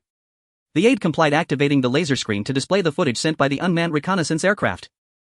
Aerial footage immediately appeared on the laser screen. Under the night sky, artillery roared and ferocious beasts howled in agony. A legion of several thousand was advancing forward while launching fierce attacks on the beast horde. From the footage it was clear that the legion was indeed the Iron Blood Brigade of the Holy War Military District. However, as the drone zoomed in, a conspicuous tracked armored vehicle appeared among the Iron Blood Brigade. On the armored vehicle a group of female soldiers was firing at 5 or 6 level 3 and level 4 time beasts. The machine guns fired only short bursts, yet those time beasts fell one after another. Diao Dek watched the screen, his eyes widening in surprise and confusion. However, the next scene he saw made him gasp in horror. He witnessed an unbelievable sight. In the footage a terrifying roar echoed as a massive time beast suddenly emerged. The gigantic time beast had a flattened head, its deep-set eyes glowing red with tendrils and fangs around its jaw and viscous slime dripping and stretching from its mouth. Its limbs were dark and its claws sharp. Its entire body was covered in shiny thick scales, especially the back, which emitted a dazzling blinding blue light. This was indeed a level 5 time beast. The female soldier on the silver-tracked armored vehicle swung the Gatling gun directly targeting the level 5 time beast. With a series of bursts the level 5 time beast let out a chilling howl. Its massive body swayed a few times before crashing to the ground. Following this the beast horde scattered in panic and the Iron Blood Brigade's thousands of warriors launched a large-scale purge. "What kind of vehicle is that?" Diao Dek's muscles twitched, shock evident in his eyes. The aide replied that is the vehicle of the Auxiliary Female Combat Unit. 2 of such vehicles participated in this mission. "Know what I'm puzzled about is, what kind of Gatling gun is mounted on that vehicle that it could so easily kill a level 5 time beast?" Diao Dek furrowed his brows, then looked at the aide. "Additionally, let's not forget their astonishing performance in the battle at Blackwater River." "Understood, Commander. Are you suggesting that the issue lies with their ammunition?" "That's the only explanation. Their ammunition must have a lethal effect on time beasts." Diao Dek pondered for a moment, seemingly coming to an understanding, and said, "If I'm not mistaken, the Iron Blood Brigade must have reached a consensus with those remnants. The key to the Iron Blood Brigade's ability to advance so smoothly lies in the aid of their special ammunition." It must be said Diao Dek was indeed a capable commander. With a bit of analysis he reached a conclusion. "Commander, your brilliance never fails to astound, but I believe this is a good thing," the aide complimented. "Yes, the Iron Blood Brigade is seeking quick results. Even if they achieve victory, the credit will primarily go to the 48th Division, which is naturally good for us. Diaodek nodded, his mood instantly lightening as he said to the aide, "Contact the Iron Blood Brigade and convey my regards to Chu Jinxiong." "Yes." The aide picked up the communicator to start contacting them, but the channel was filled with chaotic interference. "Commander, we are unable to reach them for now." "Then let it be for now." Diaodek spoke arrogantly, pouring himself a glass of red wine and taking a comfortable sip. "Don't those remnants still have another vehicle? Check their location and find out what kind of ammunition they are using." "Yes, Commander." "Auxiliary female combat unit."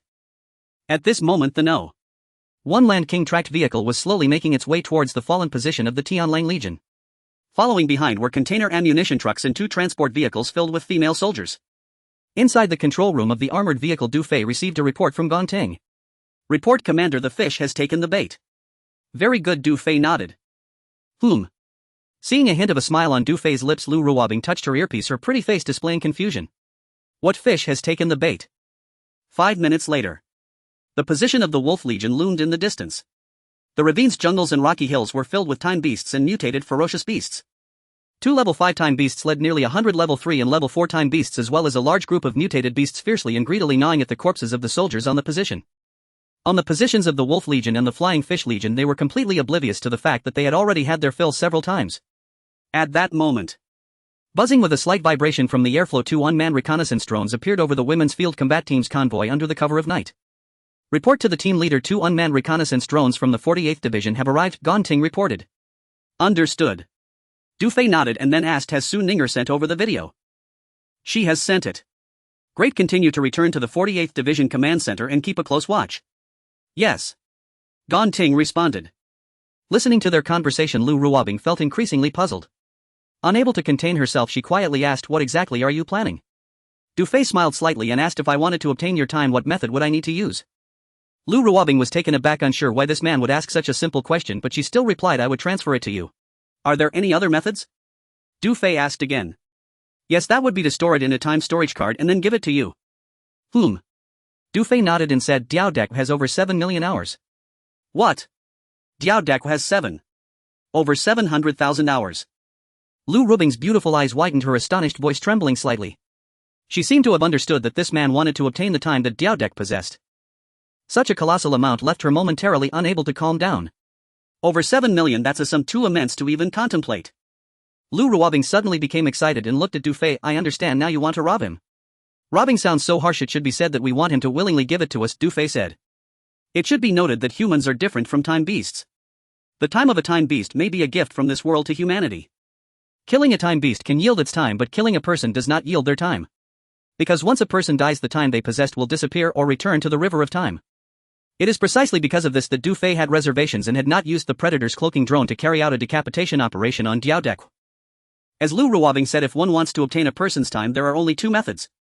One is transferring it and the other is using a time storage card. Therefore, if one wants to obtain the 7 million hours from Diaodek, the former is definitely unrealistic. The only way is to have him store the time he has in the storage card. The time is with Diaodek, he will never easily give it away. "Are you confident you can obtain it?" Lu Ruobing asked excitedly. "I think it should be fine." Du Fei smiled slightly and then glanced at the night vision device, saying, "All right, we should prepare for battle." With that said, the Women's Field Combat Team convoy had approached the position of the Wolf Legion. The beast horde immediately became alert. "All units stand by." Du Fei climbed out of the combat vehicle, ordering the female soldiers. "Yes." The female soldiers quickly jumped down from the transport vehicle and began to take action. The first Land King battle vehicle, self-propelled artillery, machine guns and machine cannons are in place and on standby. The howitzer artillery is in place and on standby. The armored infantry is in place and on standby. The female soldiers took their positions and quickly prepared for battle. At this time, 2 level 5 time beasts in the beast horde emitted blue light from their backs and simultaneously let out a roar. Roar GAA! The beast horde instantly went berserk, roaring like a tide as they charged toward the Women's Field Combat Team. All units prepare to let these ferocious beasts taste our mithril bullets and shells. Strive to reclaim the east line position. No. 2 within 30 minutes. 3, 2, 1. Fire. With Du Fei's commanding voice ringing out, bang bang bang bang, rat-a-tat-tat, the shells and machine guns opened fire first, countless shells shooting towards the beast horde ahead. Boom. Boom. The shells exploded among the beast horde, time beasts and ferocious beasts scattering in blood and flesh, their cries of agony echoing. Aim for the time beasts, all units advance. The first Land King battle vehicle took the lead, its Gatling and machine guns crazily sweeping the beast horde. As level 3 and level 4 time beasts fell one after another, the beast horde began to panic. The female soldiers under the cover of the battle vehicles and transport vehicles advanced in an orderly fashion. Roar! Two level 5 time beasts roared in fury, attempting to incite the beast towards madness once more. Take down those 2 level 5 time beasts first. Du Fei had returned to the control room, commanding the gunners. Lock on. Fire. Boom. Boom. The deafening sounds continued. The ground shook violently. Severed limbs and broken bodies were blown into the air, scattering chaotically. The 2 level 5 time beasts let out mournful cries under the bombardment of heavy artillery and crashed to the ground. In an instant, the remaining time beasts and mutated beast hordes' frenzy subsided, scattering like headless flies as they fled toward the Northern Line's Lightning Brigade position. Seeing this, the first Land King tracked down swiftly, crashing through the horde. Ignoring those fleeing mutated beasts, it specifically aimed at the time beasts to attack. Meanwhile, the female soldiers of the women's field combat team also began to charge, each like a tiger released from its cage. Resupply ammunition. Faster. The logistics personnel were busy. The doors of the container ammunition truck opened and boxes of mithril bullets and shells were swiftly supplied. In less than half an hour, the battle was over. The battlefield was littered with corpses, most of which were LV3 and LV4 time beasts. The operational efficiency was astonishingly high, akin to autumn winds sweeping away fallen leaves. One could only say this was a group of female soldiers more ferocious than the savage beasts. Du Fei opened the car door and jumped down with Lu Ruobing. Reporting to the regiment commander and deputy commander, the East Line No. 2 position has been recaptured. We have eliminated nearly 100 LV3 and LV4 time beasts along with 2 LV5 time beasts. Our women's field combat team has suffered no casualties. This battle has been a resounding victory. The infantry commander reported loudly. Du Fei nodded in satisfaction and then asked Lu Ruobing, how much time did we gain from this battle? A total of 6-7-1-3-5-8 hours. Lu Ruobing's face was filled with joy as she answered without hesitation. Order. Rest on the spot. The cooking team start preparing oil for a midnight snack. Once everyone is well fed and satisfied, we will support the 48th Division's Lightning Brigade along the northern front. Let's hunt more time beasts and strive to seize the Qingchuan ruins in one fell swoop. Understood. As Du Fei issued the command, all the female soldiers of the women's field combat team began to rest.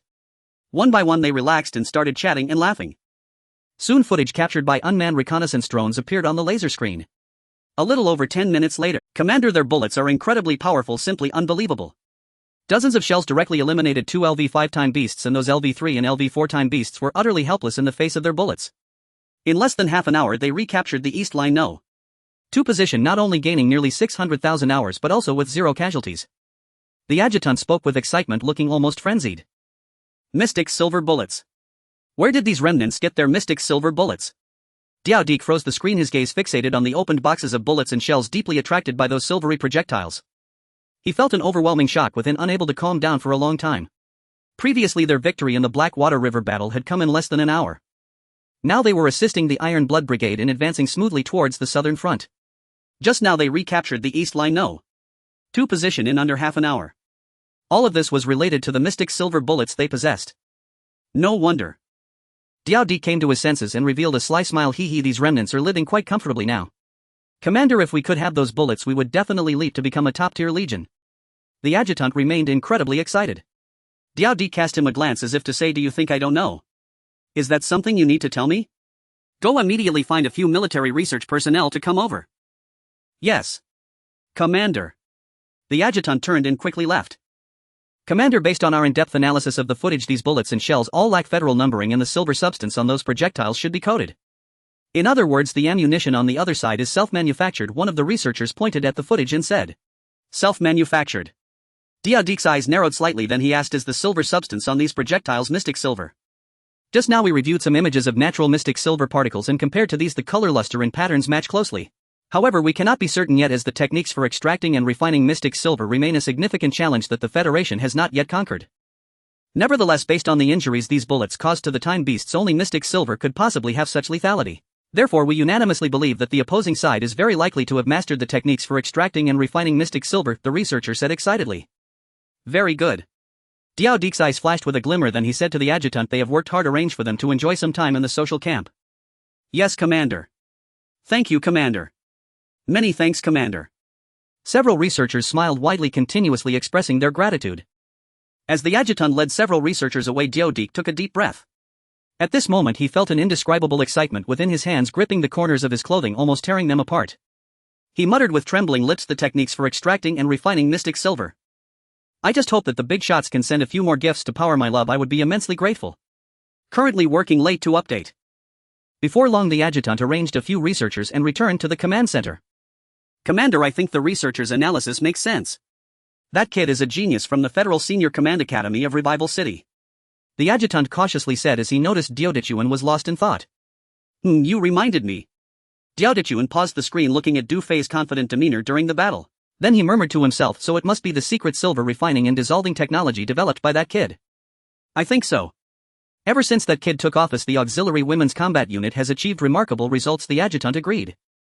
Diaotichuan nodded thoughtfully and then ordered the adjutant destroy all combat footage captured by the drones of the Women's Combat Unit. All information regarding these remnants must be strictly sealed. As for whether they have truly mastered the secret silver refining and dissolving technology, I need to verify it further. Also execute those researchers in secret. After doing this, connect me to the communication channel of the Auxiliary Women's Combat Unit. Understood, Commander, the adjutant replied, unable to suppress a slight tremor in his heart. Could the commander have some kind of plan? Then, should we inform the higher-ups about the situation of the Auxiliary Women's Combat Unit? The adjutant tentatively asked. Higher-ups. Diaotichuan smiled warmly as he narrowed his eyes at him. The adjutant felt a chill run down his spine, regretting that he had asked this question, wishing he could slap himself twice. Although Diaotichuan wore a friendly smile at this moment, he felt extremely sinister. I understand, the adjutant said, his voice trembling before turning to leave to carry out the orders. The Eastern Front position No. 2. In the nearby dense forest, green lights flickered and countless mutated beasts licked their lips, greedily staring at the corpses of the time beasts on the battlefield.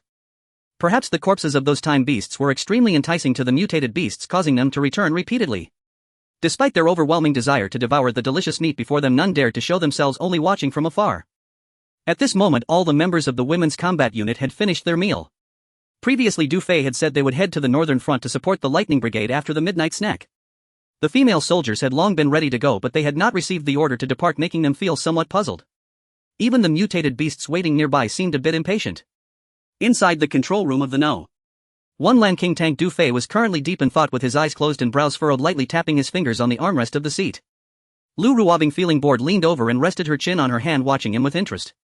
She thought that Du Fei's contemplative demeanor hardly resembled that of an 18-year-old, instead it exuded a maturity that did not fit his age. Usually Lu Ruobing had not really scrutinized Du Fei, as he was the team leader, and she felt it would be somewhat disrespectful. Furthermore, intentionally paying attention seemed overly ambiguous, and if her sisters saw it, it would inevitably lead to teasing. Of course, this was not the case when the two were alone in the small wooden house in the mine. At this moment, under the soft illumination of the control room, Du Fei's face was sharply defined, with a straight nose appearing particularly handsome and rugged. This scene seemed like a beautiful portrait of a handsome man frozen before Lu Ruobing, making her captivated. Ding. Affinity 20. Originally Du Fei was deep in thought, but upon hearing the system prompt he jolted. He opened his eyes suddenly, and for a moment their gazes met. Lu Ruobing hurriedly averted her gaze, a hint of shame bubbling up within her. Her face flushed, she turned her head to stare at the display screen as if she had committed some wrongdoing. Du Fei was about to tease her when suddenly he heard Gon Ting's voice reporting through the headset. Report, Commander, Diaotichuan has played the footage of us reclaiming position No. 2. What was his reaction? Du Fei asked. Just as you expected, he has confirmed that we have mastered the refining and smelting technology of secret silver. Currently, the command center of the 48th Division has opened a communication channel with our Women's Combat Unit, and Diaotichuan is preparing to speak with you. Gon Ting reported. Very well, continue monitoring. Yes. Commander. Du Fei then pulled Lu Ruobing and said, let's go to the independent control room for the drones. All right. Lu Ruobing nodded, her beautiful eyes revealing a hint of excitement. She was very curious about how Du Fei had managed to obtain Diaotichuan's 7 million hours. Soon Du Fei and Lu Ruobing arrived at the independent control room. Not a minute later, a call came through the communicator. This is the command center of the 48th Division calling the Auxiliary Women's Combat Unit. Please respond if you receive. Repeating, this is the command center of the 48th Division calling the Auxiliary Women's Combat Unit. Please respond if you receive. Gon Ting glanced at Du Fei, who nodded back. Auxiliary Women's Combat Unit received. Gon Ting replied quickly, zooming in the camera of the No. 1 Predator stealth drone. Diaotichuan, the adjutant, and the interior of the command center immediately appeared on the monitoring screen. I am Diaotichuan, commander of the 48th Division. Let your commander speak with me. In the image, Diaotichuan wore a disdainful expression as he spoke into the communicator. Yes, Commander Diao, please hold on. Gon Ting replied, rolling her eyes in disgust. A few seconds later, Du Fei picked up the communicator and said, Commander Diao, I am Du Fei, the commander of the Auxiliary Women's Combat Unit. You are Du Fei, huh? Diaotichuan's tone was polite. Yes. Haha, as expected of a genius from the Federal Senior Academy, you've managed to get the regiment thriving in just a few days after taking office. Very impressive. Through the monitoring screen it could be seen that Diao Dichuan wore a fake smile while speaking into the communicator. On behalf of the 48th Division, I would like to congratulate and express my condolences to your auxiliary women's combat unit. Haha, thank you, Commander Diao. Du Fei chuckled lightly and continued, Commander Diao suddenly contacting me is probably not just to express condolences, right? Hearing Du Fei's question, Diao Dichuan's expression immediately darkened. Was this kid so clever? I contacted you tonight not only to express condolences but also for another matter. What matter? During this mission, did your auxiliary women's combat unit use secret silver bullets? Diao Dichuan asked straightforwardly. Du Fei chuckled to himself. This guy was indeed straightforward. He pretended to be confused and said, Commander Diao, I don't quite understand what you mean by that question. Haha, young man, don't pretend in front of me. Diao Dichuan smiled slyly, thinking to himself that this kid was still too green. What I want to tell you is that I have complete control over everything regarding your auxiliary women's combat unit. In the Blackwater River battle you achieved a great victory in 48 minutes. In this mission your position No. 3 easily withstood 3 waves of beast attacks. Tonight you reclaimed the Eastern Front position No. 2 in just 25 minutes and successfully counterattacked with the Iron Blood Brigade about to reclaim the Southern Front. Moreover, you killed 3 level 5 time beasts with the secret silver bullets you developed. Am I right? Diao Dichuan's words fell. Du Fei remained silent, deliberately keeping quiet. Ha. Seeing Du Fei's silence, Diao Dichuan sneered and continued, if I'm not mistaken you have already mastered the refining and smelting technology of secret silver. Currently these 2 technologies are major challenges that the Federation has not yet overcome. If the Federation finds out, all your technologies will be confiscated. Moreover, the Federation is highly likely to make you disappear from this world. After saying this, Diao Dichuan's tone became gentler as he continued, what I want to say is that possessing this technology is not a good thing for you in your current situation. However, my 48th Division has currently sealed off all information regarding your auxiliary women's combat unit and the Federation is temporarily unaware. In other words, you are still safe for now. You should understand what I mean by saying this, right? It seems I understand. Does Commander Diao want our refining and smelting technology of secret silver? Du Fei asked directly. Haha, I knew Commander Du is a smart man, you grasped it immediately. In the image, Diao Dichuan appeared confident as he continued, as long as you are willing to hand over the refining and smelting technology of secret silver to me, I can guarantee your safety and provide you with ample time. With this time you won't need to fear the battlefield anymore. I guarantee that tonight I can ensure all of you return safely to Revival City and that you will live peacefully from now on. The conditions I offer will surely satisfy you, but you must hand over these 2 technologies to me tonight. I will give you 5 minutes to consider. After Diao Dichuan finished speaking, he confidently awaited Du Fei's response. Du Fei remained silent for a while and said, I'm afraid this won't work. Are you unwilling to sell the technology to me? Diao Dichuan frowned, his expression darkening as he threatened, don't forget I can casually say a word and the Federation will send someone right away. You'd better not regret it then. Commander Diao seems to have misunderstood. What I meant by it not working is that you shouldn't forget about the Iron Blood Brigade, Du Fei replied. You don't need to worry about that. As long as you hand over your remaining ammunition and equipment to the 48th Division you can evacuate with ample time. As for the Iron Blood Brigade, leave it to the 48th Division. Diao Dichuan's face revealed a hint of cunning. The implication of this statement was clear. As long as the 48th Division possessed the secret silver bullets, the Iron Blood Brigade would be buried in the bellies of beasts at the Qingchuan ruins under their operations. It must be said that Diao Dichuan was indeed a ruthless and unscrupulous person. Du Fei took a deep breath, pretending to consider for a moment as if he had made a decision, and asked then. How much time do you plan to give us? How much do you want? Diao Dichuan replied nonchalantly. At least 10 million hours, Du Fei blurted out. 10 million. Lu Ruobing, Gonting and Sun Xiaoshan all turned to look at Du Fei in shock, their eyes wide. Haha, do you know how big a number 10 million is? You really are asking for a lion's share. Diao Dichuan chuckled. Commander Diao, I'm not asking for a lion's share. If you resell the refining and smelting technology of secret silver, it's probably worth more than 10 million hours, right? Du Fei took a breath and continued, 10 million is just our guarantee for survival, so if there isn't 10 million we'd rather hand over the refining and smelting technology to the Federation. After saying this he thought for a moment and added, we don't want a transfer, we just need a storage card. Diao Dichuan feigned contemplation for a moment and then said, then it's settled, 10 million deal. Commander Diao, I can't help but feel that something is off, Du Fei suddenly said. Diao Dichuan was taken aback, what do you mean? Are you sure you currently have 10 million? There can't be some trick involved, right? Du Fei's tone was filled with doubt. Are you doubting that this commander can't provide 10 million hours? Diao Dichuan snorted coldly. I don't doubt Commander Diao, but I have to be cautious. Du Fei's tone still carried skepticism as he continued, unless you can send me a video I want to see with my own eyes that the storage card indeed holds 10 million hours before I feel at ease. Diao Dichuan shook his head in silence thought for a moment and said, I can let you see the storage card containing 10 million hours. However, how can you prove that you have mastered the refining and smelting technology of secret silver? Du Fei anticipated this move and replied, I can certainly prove it. I have the entire detailed process video of the refining and smelting of secret silver which I can send to you at any time. Sure. Du Fei spoke into the communicator. Then it settled transfer the data to the 48th Division's image database within 5 minutes. After finishing, the communication channel was cut off. Diao Dek raised a cigar and a sinister smile appeared on his face. Meanwhile, Du Fei watched the surveillance footage, sharing a cold smile with him. Guan Ting, send the footage to the 48th Division. Yes. Guan Ting responded. I understand there's no need to communicate with Diao Dek anymore. Lu Ruobing, standing beside him, showed a surprised expression as she looked at Du Fei. That's right. Du Fei took a deep breath and said, just wait. Let's hope Diao Dek can transfer his time to the storage card. Lu Ruobing said a bit nervously. He will. Du Fei assured. At this moment, the surveillance footage showed that the adjutant had already opened the image database. Sir, the footage from the Auxiliary Women's Field Unit has been transmitted. Quickly open it. Diao Dek said impatiently. Soon a clear image appeared on the laser screen. The first thing that appeared was a campsite where 2 female soldiers stood by the air raid shelter wall staring intently ahead. Sir, this is the campsite of the Auxiliary Women's Field Unit. The adjutant said, staring at the laser screen. Diao Dek nodded. He had previously sent an unmanned reconnaissance drone to monitor the Women's Field Unit and received some footage. He still had an impression of the Women's Field Unit's campsite. As the camera moved towards another air raid shelter, it revealed a very advanced manufacturing workshop.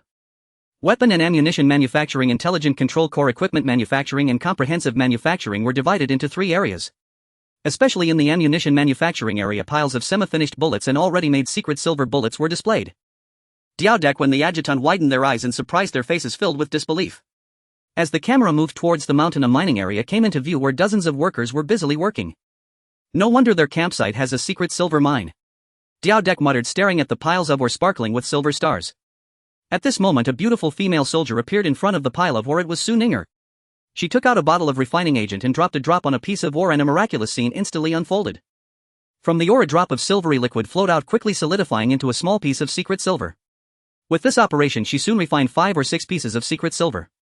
Then Su Ninger used the refining agent to liquefy the secret silver, followed by silver plating the bullet heads and finally conducting test shots, etc. As a complete set of detailed processes played out, Diao Dek and the adjutant were completely shocked. They felt it was simply unbelievable. No need to say the refining agent in that female soldier's hand must have been developed by Du Fei. It was simply marvelous. These remnants have indeed mastered the refining and smelting technology of secret silver, and furthermore, I didn't expect them to have such an advanced manufacturing workshop. Diao Dek was extremely excited, his fingers trembling while holding the cigar. Sir, it seems this is absolutely true. The adjutant said with a shocked expression. Indeed, I didn't expect the refining process to be so simple. Diao Dek could hardly contain his inner excitement and continued, as long as I obtain the formula for that liquid, it would mean mastering the refining and smelting technology of secret silver. With these 2 technologies. No. To be precise, having the formula for that liquid would equate to mastering all the secret silver in the world. What kind of concept would that be? Just a few drops of that liquid could yield vast amounts of time, and that would not just involve a few small targets. Time, immortality, having the top-tier legion, and even the possibility of becoming one of the highest rulers of the Federation. In other words, at least a part of the entire Federation would bear the surname Diao. By then, who would still go to the battlefield to fight and kill? Just a few words would summon top-tier legions to command. Even if Wu Dague entered the upper echelons of the Federation, he would have to kneel and bow his head when he saw me. At this moment, Diao Dek's ambition was inflating immensely. Before him, it seemed that everything he desired had already appeared. I must obtain the formula for that liquid. Diao Dek looked manic, and even the adjutant beside him felt that this commander was about to be driven mad by excitement. Destroy this footage, leave no traces behind. Diao Dek calmed his excited heart after a while and ordered the adjutant. Yes, sir. Soon the adjutant completely destroyed the footage of the entire secret silver refining process from the Women's Field Unit. Then he cautiously asked Diao Dek, so, sir, are you really planning to give 1 million hours to the Auxiliary Women's Field Unit? Hee, just a group of people who are about to die. Diao Dek revealed a hint of a sinister smile and continued, once I obtain the formula, the Qingchuan Ruins hunting ground will become the graveyard for these remnants and the Iron Blood Brigade. However, for now we still need to keep them steady. After saying this, Diao Dek took out a storage card, glancing at the series of time on his wrist. If those remnants want to see 1 million hours, let them take a look before they die. Sir, how much is left? The adjutant quickly asked, should we temporarily use the balance in the Legion storage card? Transfer 270,000 first. Diao Dek handed over the storage card. Yes. The adjutant took the storage card, turned around and began the transfer from the Legion's storage card. In the independent control room of the No. 1 Lan King Tank Lu Ruobing Guanting and Sun Xiaoqian stared intently at the surveillance screen, their chests rising and falling. They clenched their fists nervously, their palms sweating, fearing any unexpected situation. Du Fei squinted his eyes beside them. At this moment they had reached the most critical step. That is waiting for Diao Dek to transfer the time on him to the storage card. Soon the adjutant completed the transfer. Diao Dek took the storage card and began to connect it to his wrist. Guanting, prepare. Du Fei commanded. Yes. Guanting responded, pressing her hand on the weapon button. Just then Diao Dek had transferred over 7 million hours to the storage card and said to the adjutant, all right. Before he finished speaking, Du Fei commanded, fire. Guanting fiercely pressed the weapon launch button. Da-day-day-day. The concealed No.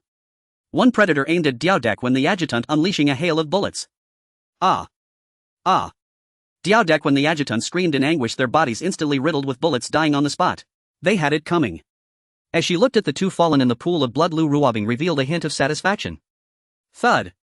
At this moment the storage card containing 1 million hours fell from Diao Dek's hand to the ground.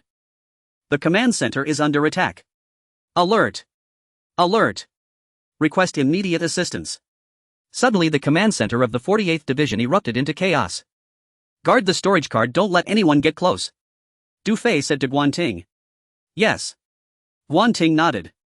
Sun Xiaoqian immediately blow up the ammunition depots of the Hurricane Brigade and the Thunder Brigade on the western front. Yes. Sun Xiaoqian quickly pressed the missile launch button of the No. 2 Predator stealth drone. Whoosh. A micromissile shot out from the Hurricane Brigade's position, trailing smoke as it flew straight towards the rear ammunition depot. Boom. Boom. The ammunition depot erupted with violent explosions, shaking the ground, flames soaring to the sky, and a massive shockwave suddenly swept towards the position. In an instant the western front position was in disarray and the sounds of despair echoed continuously. Roar in front of the position, 2 level 5 time beasts emitted blue light from their backs, taking the opportunity to roar at the sky. Ga, roar, roar, roar. The dense beast horde instantly went berserk, raging and roaring, surging like a flood towards the western front position. Xiaoying. Du Fei seized the opportunity to call out on the communicator. Xiaoying received. Inside the No. 2 Lan King Tank, Xiaoying responded. Order. After reclaiming the southern front position, immediately cooperate with the Iron Blood Brigade to clear out the time beasts on the western front position. Yes. Xiaoying answered. Updating. After arranging the western front, Du Fei finally calmed down a bit. The main thing was that he had already dealt with Diao Dekui and there was nothing left to worry about. However, although the Qingchuan ruins was just a minor battle, it could not be compared to those large-scale battles involving hundreds or even thousands of legions.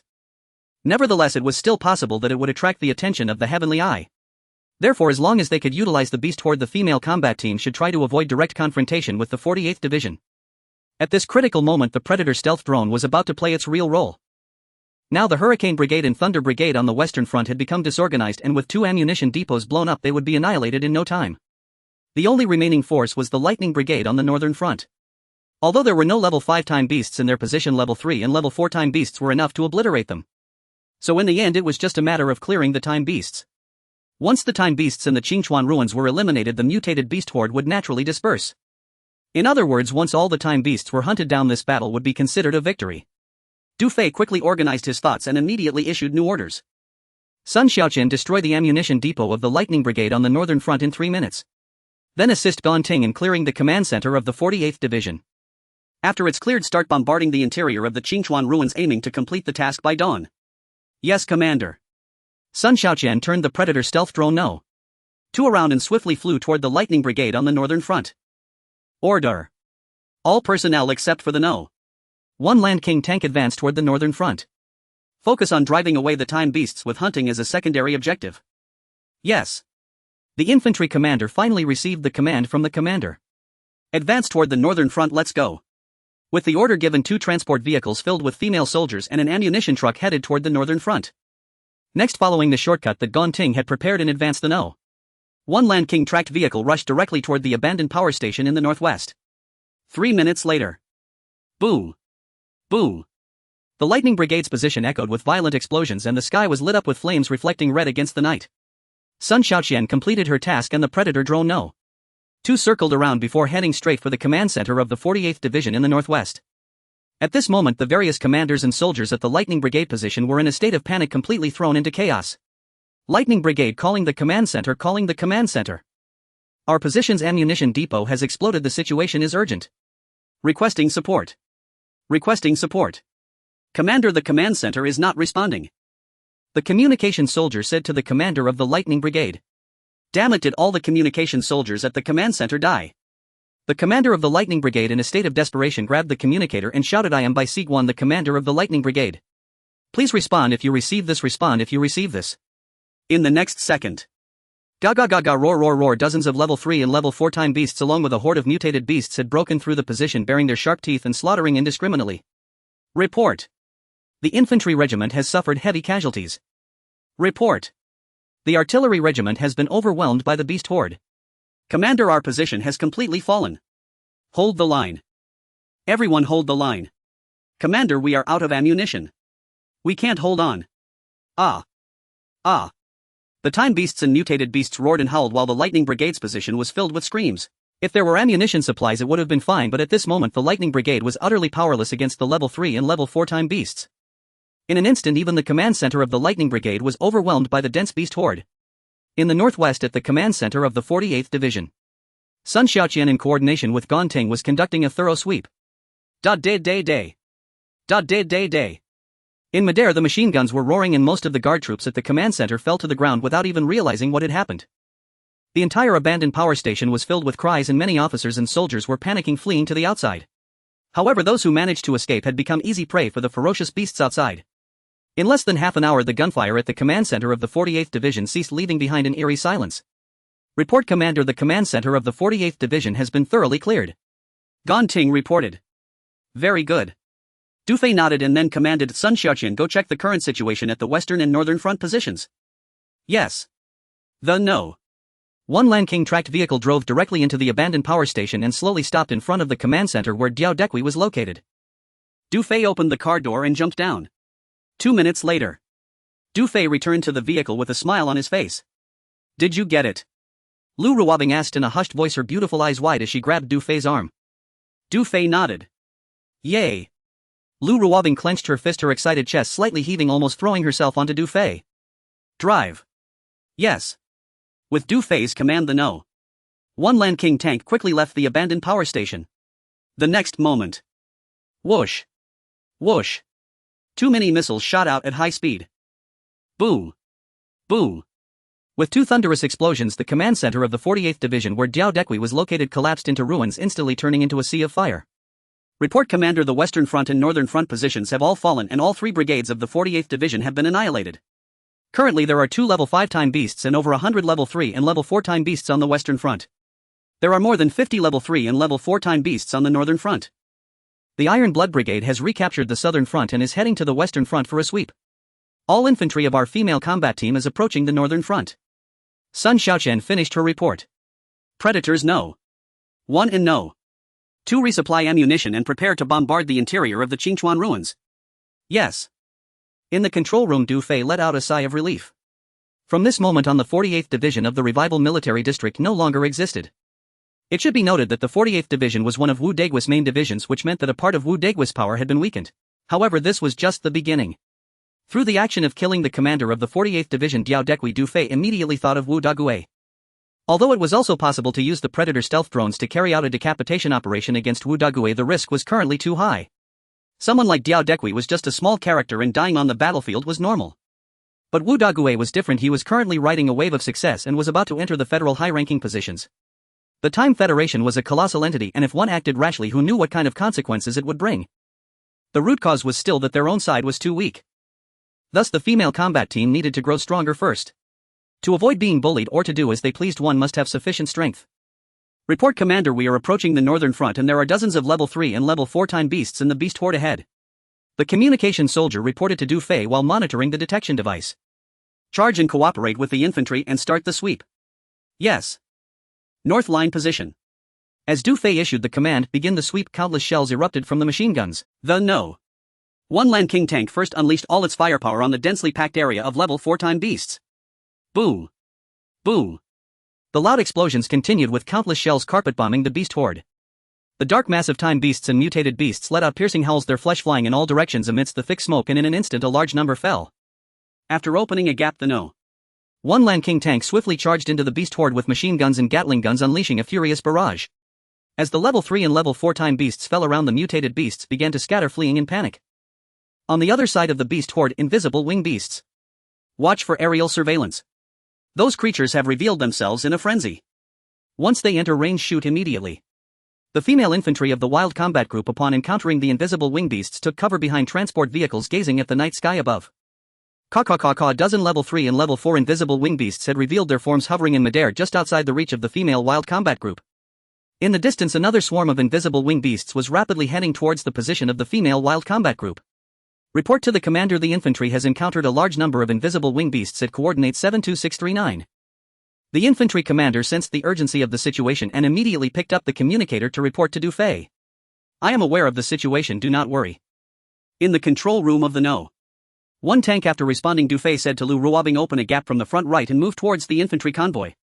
Understood. Lu Ruabing nodded. On the other side, the infantry commander had just received a reply from the commander. Not even 2 seconds later. Tat tat tat tat tat tat tat tat. Suddenly 2 tongues of fire erupted in midair, fiercely sweeping towards those invisible wing beasts. Caw caw caw caw. Roar roar roar. In the sky above the female wild combat group, a dozen level 3 and level 4 invisible wing beasts let out piercing shrieks, their massive bodies flapping as they fell one after another. Boom boom boom boom. The falling invisible wing beasts crashed down like cannonballs, some landing in the beast horde, others crashing into rocks and trees, dust rising. That is our drone. Incredible. It's my first time seeing this. Me too. The infantry commander and all the female soldiers looked up at the night sky, exclaiming in amazement. They had only heard from the female soldiers on the Land King tank about how powerful the Predator stealth drone was, but had never witnessed it themselves. At this moment, the infantry witnessed the might of the Predator drone, each one internally shocked. The crisis has been averted. All units take your positions and continue advancing, the infantry commander shouted excitedly. Yes. The female soldiers were invigorated, quickly taking their positions and advancing forward. Meanwhile, in midair, 2 Predator stealth drones swiftly engaged the incoming invisible wing beasts, launching a frenzied hunt. In an instant, those recently arrived invisible wing beasts were continuously shot down, their wails echoing through the night sky, dark green blood falling like raindrops to the ground. Tat tat tat tat. Tat tat tat tat. As the 2 Predator drones unleashed their torrents of fire, many invisible wing beasts were shot down before they even revealed their forms. This left the incoming invisible wing beasts greatly puzzled, and sensing an unfathomable threat, they all panicked and turned tail, fleeing towards the Qingchuan ruins. The drone's hunting of the time beasts was far superior to that of the Land King tank. Faced with so many invisible wing beasts, Gan Ting and Sun Xiaoqian were determined not to let them escape. They deftly maneuvered their 2 Predators, relentlessly pursuing and systematically taking down the invisible wing beasts. Watching the memory card storage increase continuously, Gan Ting and Sun Xiaoqian were ecstatic, their excited little faces flushing with rosy hues. At the edge of the Qingchuan ruins, on the ground, in the grass and on the stone, soldiers were covered in dirt and grime. Some were cleaning their guns, some were smoking, and some were lying on the ground sleeping, sprawled out, most looking dejected. A group of commanders from various auxiliary corps gathered together, each with a sorrowful expression. The 48th Division is currently unreachable and we don't know the situation. The situation is likely dire. Yeah, level 4 time beasts are one thing, but with so many level 5 time beasts, who can withstand that? We should withdraw from the position. This mission's rewards are likely a lost cause. Having come all this way, not only are the rewards lost, but the key point is that we have suffered greatly. Enough talk, surviving is already a blessing. This mission has a combat duration of 20 hours, we have to wait until 8 AM, it's really tough. What can we do? The 48th Division hasn't declared the mission a victory or a failure, we can only wait. Exactly, we are still within the combat zone. If we continue to withdraw, it would violate the federal hunting ground regulations. A dozen commanders from various auxiliary corps voiced their grievances to each other. At that moment, one of the commanders holding a night vision binocular seemingly discovered something pointing towards the Qingchuan ruins and saying, "Look quickly, what is that?" Instantly everyone grabbed their night vision binoculars, looking in the direction pointed by the commander, all displaying expressions of surprise and confusion. In the distance, 2 tongues of fire inexplicably appeared in the night sky, fiercely sweeping towards a large group of level 3 and level 4 invisible wing beasts. As the bullets were fired, those invisible wing beasts struggled in pain, falling one after another. Incredible. What weapon is that? Why can't we see where the bullets are being fired from? Could it be a secret weapon of some top-tier corps? What a joke, how could a top-tier corps possibly appear here? However, this possibility cannot be ruled out. That's right, this is the only explanation. At this moment, 2 Predator stealth drones were continually pursuing those invisible wing beasts. In an instant they reached above the Qingchuan ruins. At that moment, ZZZZ, Gan Ting and Sun Xiaoqian looked puzzled as they noticed a brief signal interruption on their screens. Startled, they quickly controlled their 2 Predator drones to return swiftly. Report to the commander, the previous situation has reoccurred, this time the No. 2 Predator experienced a 0.7 signal interruption. Sun Xiaoqian reported. Report to the commander the No. 1 Predator also experienced a 0.5 signal interruption. Ganting followed up with a report. Upon hearing the reports from Ganting and Sun Xiaoqian, Du Fei wasted no time and immediately headed to the adjacent drone control room. At that moment, Ganting and Sun Xiaoqian had already guided 2 Predator stealth drones back to the northern frontline position, switching them into autonomous AI mode. Commander, both Predators simultaneously experienced signal loss, Sun Xiaoqian said as Du Fei entered the room. Commander, I analyzed the imagery captured during the signal interruption, and it appears the drones were subjected to interference from an oscillatory wave, Ganting remarked, pointing to a spectral waveform displayed on the control room screen. Du Fei stepped forward and studied the waveform diagrams intently, yet ultimately discerned nothing conclusive. What is the current status of both drones? All telemetry data remains nominal, no malfunctions detected, Ganting replied. Du Fei nodded. Good. Stand by for rest and rearmament. Yes, sir. Back in the armored vehicle command cabin, Du Fei frowned deeply and thought. Earlier, Sun Xiaoqian had reported intermittent signal loss while scouting the Qingchuan ruins, but he had paid it little heed. Now, however, with the battle nearing its climax, caution was imperative. A single misstep could unravel all their hard-won gains. As for the source of the interference, Du Fei remained entirely baffled. For now, he could only proceed cautiously, step by deliberate step. Nearby, Lu Ruobing watched him silently. For reasons she couldn't articulate, she found herself inexplicably drawn to watching Du Fei think, not merely because of his striking appearance but due to an inner aura he exuded, one that held an undeniable magnetic allure.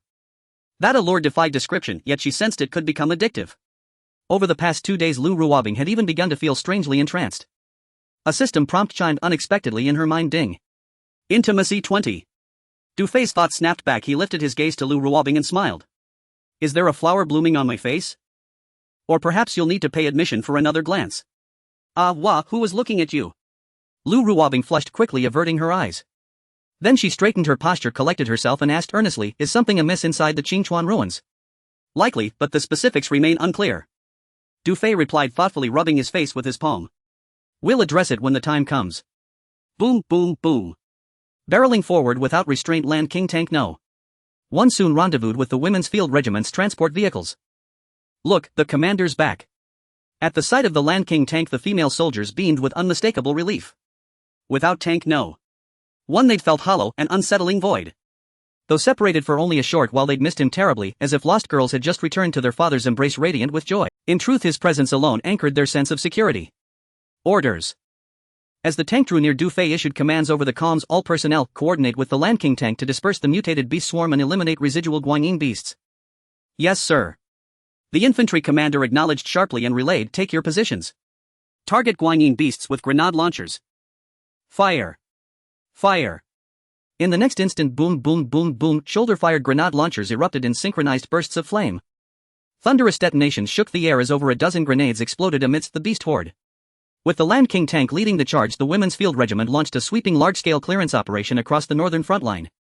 Grenades, autocannons, machine guns and Gatling turrets unleashed full fury, gaga, while beasts shrieked and roared in terror and Under the regiment's relentless assault, the swarm fragmented and collapsed. Roughly 1 hour later, every red blip vanished from the detection display. All level 3 and level 4 Guanyin beasts scattered across the zone had been eliminated. Yet during the sweep, vast numbers of mutated beasts fled deep into distant mountain forests. The regiment made no pursuit, dispersal, not extermination, was their objective. At that moment, the entire northern front line ran black with beast blood. Corpses of Guanyin and mutated beasts lay strewn everywhere, shattered limbs and mangled torsos sprawled across the battlefield. Du Fei and Lu Ruobing descended from the tank. Reporting, Commander. Deputy Commander. The northern front line has been successfully reclaimed. The infantry commander stood tall and rendered a crisp salute. Excellent. Rest in place for 10 minutes, then proceed to the western front line to link up with the Tai Shui Brigade. Yes, sir. At that moment, the 2 Predator drones automatically deactivated stealth systems and landed beside the ammunition vehicle. Ganting and Sun Xiaoqian disembarked and directed logistics personnel to reload ordnance. Upon seeing the drones, the female soldiers rushed over, some awestruck, others reaching out to touch the wings. Wow, absolutely stunning. I assumed it was just a reconnaissance platform, never imagined such a lethal weapon. Truly unforeseen. Piloting one must be exhilarating. How envious we are of Tingting and Xiaoqian. Indeed, the commander treats them exceptionally well. Admiration lit up their faces as they marveled aloud. Ganting and Sun Xiaoqian exchanged a glance, then each raised an eyebrow with playful self-satisfied pride. Not far away, Du Fei gazed toward the Qingchuan ruins through night vision binoculars. Most mutated beasts within the city have fled. What remains are likely high-tier guardians, level 5 and level 4 Guanyin beasts. I suspect the rest are mostly juveniles or pregnant females awaiting birth. He murmured softly, observing intently. Lu Ruobing stood beside him, once again lost in quiet reverie. No one knew what stirred in her thoughts. After a pause, she glanced at Du Fei, touched her waist, and a subtle worry flickered across her expression. Commander reporting. Xia Ying's voice crackled over the comms. Lan King Tank No. 2 in coordination with the Tai Shui Brigade has secured the western front line. Well done. Report your current coordinates. Grid 56273. Xia Ying replied. Lu Ruobing checked the detector and turned to Du Fei. Approximately 40 kilometers, arrival in 30 minutes. Du Fei nodded and ordered Xia Ying inform Brigade Commander Chu to stand by for rest. The Women's Field Regiment will join the Tai Shui Brigade in 30 minutes. Yes, Commander. Half an hour later. Coordinates 56273. The Women's Field Corps and the Iron Blood Brigade have united. As Du Fei and Lu Ruobing stepped off the armored vehicle, a stirring command rang out. Salute. Thousands of soldiers from the Iron Blood Brigade faced Du Fei and Lu Ruobing, saluting in unison. Brigade Commander Chu Jingxiong, his aide Dong Jie, and commanders of all ranks from the Iron Blood Brigade also saluted. Du Fei and Lu Ruobing, along with the female soldiers of the Women's Field Corps, returned the military salute.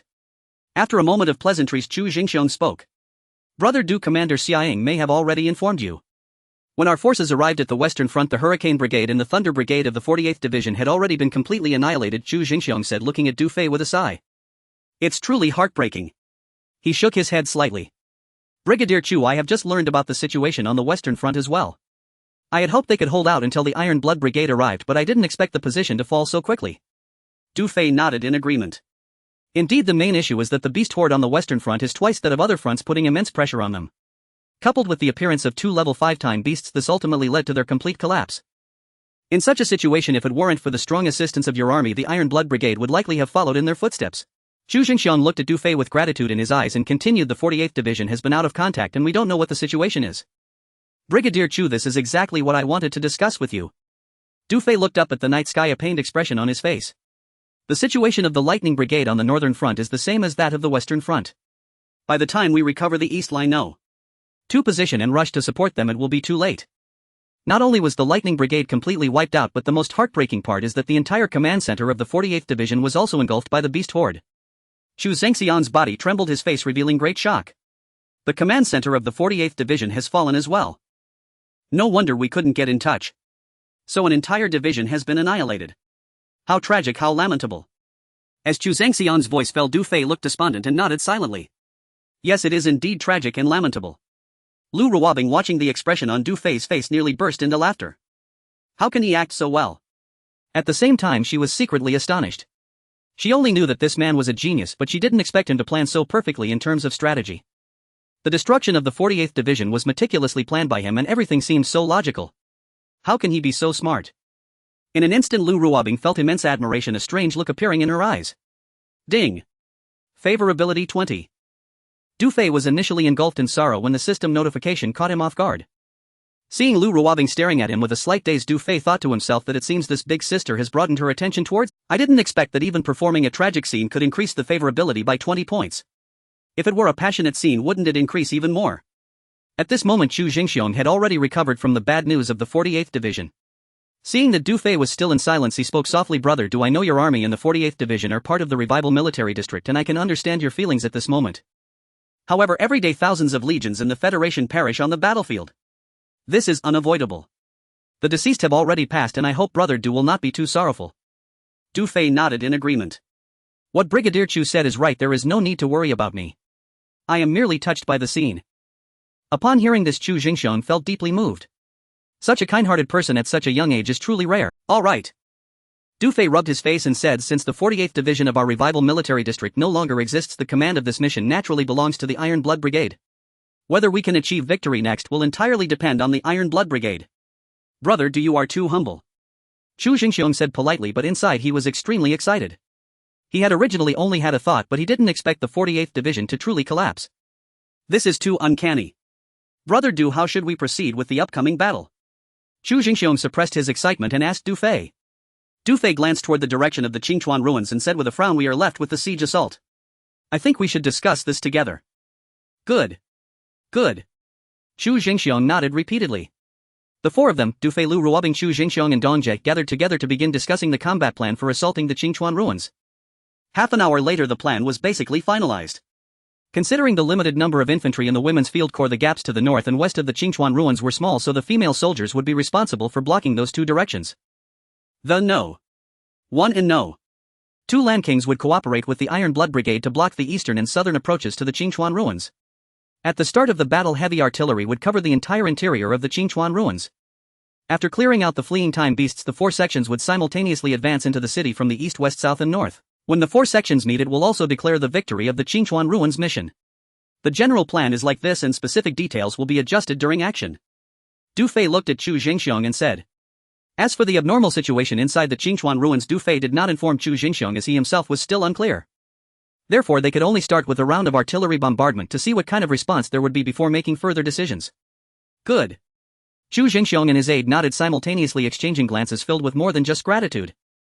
The Women's Field Corps only had these 2 armored vehicles, and Du Fei had allocated all his resources for the Iron Blood Brigade's use. What a deep bond. This kind of bond cannot be described in words. Ding. Reputation 50. Ding. Reputation 50. As the 2 system notifications echoed in his mind, Du Fei felt elated. Then it's settled. Du Fei glanced at the time and said, let's make the necessary preparations for battle. Everyone should be in position before 5 a.m. Okay. Chu Jingxiong and his deputy Dong Jia nodded. Soon after, both sides returned to their respective camps to begin their deployments. After assigning the tasks, Du Fei entered the independent control room of the No. 1 Land King battle vehicle to give combat orders to Gong Ting and Sun Shaoxian. At this moment the female soldiers sprang into action, starting their pre-battle preparations. Xia load more the better. Xia Ying, holding a cigar, walked down from the No. 2 Land King battle vehicle and patted a logistics female soldier on the shoulder. The No. 2 Land King battle vehicle had made quite a profit this time, earning nearly 1 million hours. Xia Ying and the female soldiers on the vehicle had been in high spirits all night, with the only regret being the rapid consumption of ammunition. They felt constrained and unsatisfied with the combat. Ying Bao, the No. 2 Land King is loaded enough already, said the logistics female soldier named Xia. The female combat unit had also consumed a lot during this battle, with only 1/3 of a large container of ammunition left now. The logistics soldiers were calculating the distribution of supplies, but the remaining ammunition should be enough to finish the last battle at the Qingchuan ruins. Didn't you see that there's still space in the back? Fill it up. Okay. The logistics female soldier Xia helplessly waved her hand, calling out, come on everyone, filling Bao's back up. Coming, big ones, small ones, all kinds of models to satisfy her. What are you all talking about? Ha ha ha.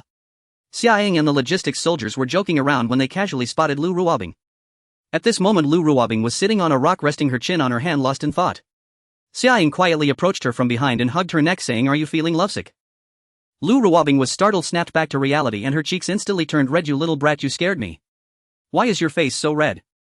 Xia Ying stared at her teasingly, saying, I know, are you thinking about the captain? Don't talk nonsense, there are so many sisters around.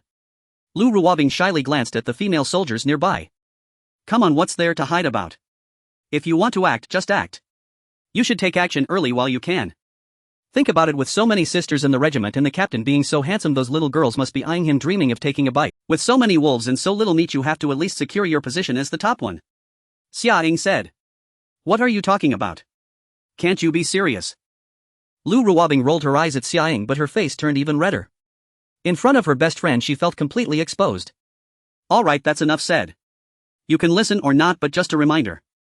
Xia Ying said, narrowing her eyes and licking her lips, if you don't take action soon I might stretch my legs over there. Is it because my legs are long? Is it because my legs are long? Ah, that's tender meat, don't pinch it, hurts. Ha ha ha. At 5 a.m. the female combat unit and all soldiers of the Iron Blood Brigade were distributed around the city walls of the Qingchuan ruins.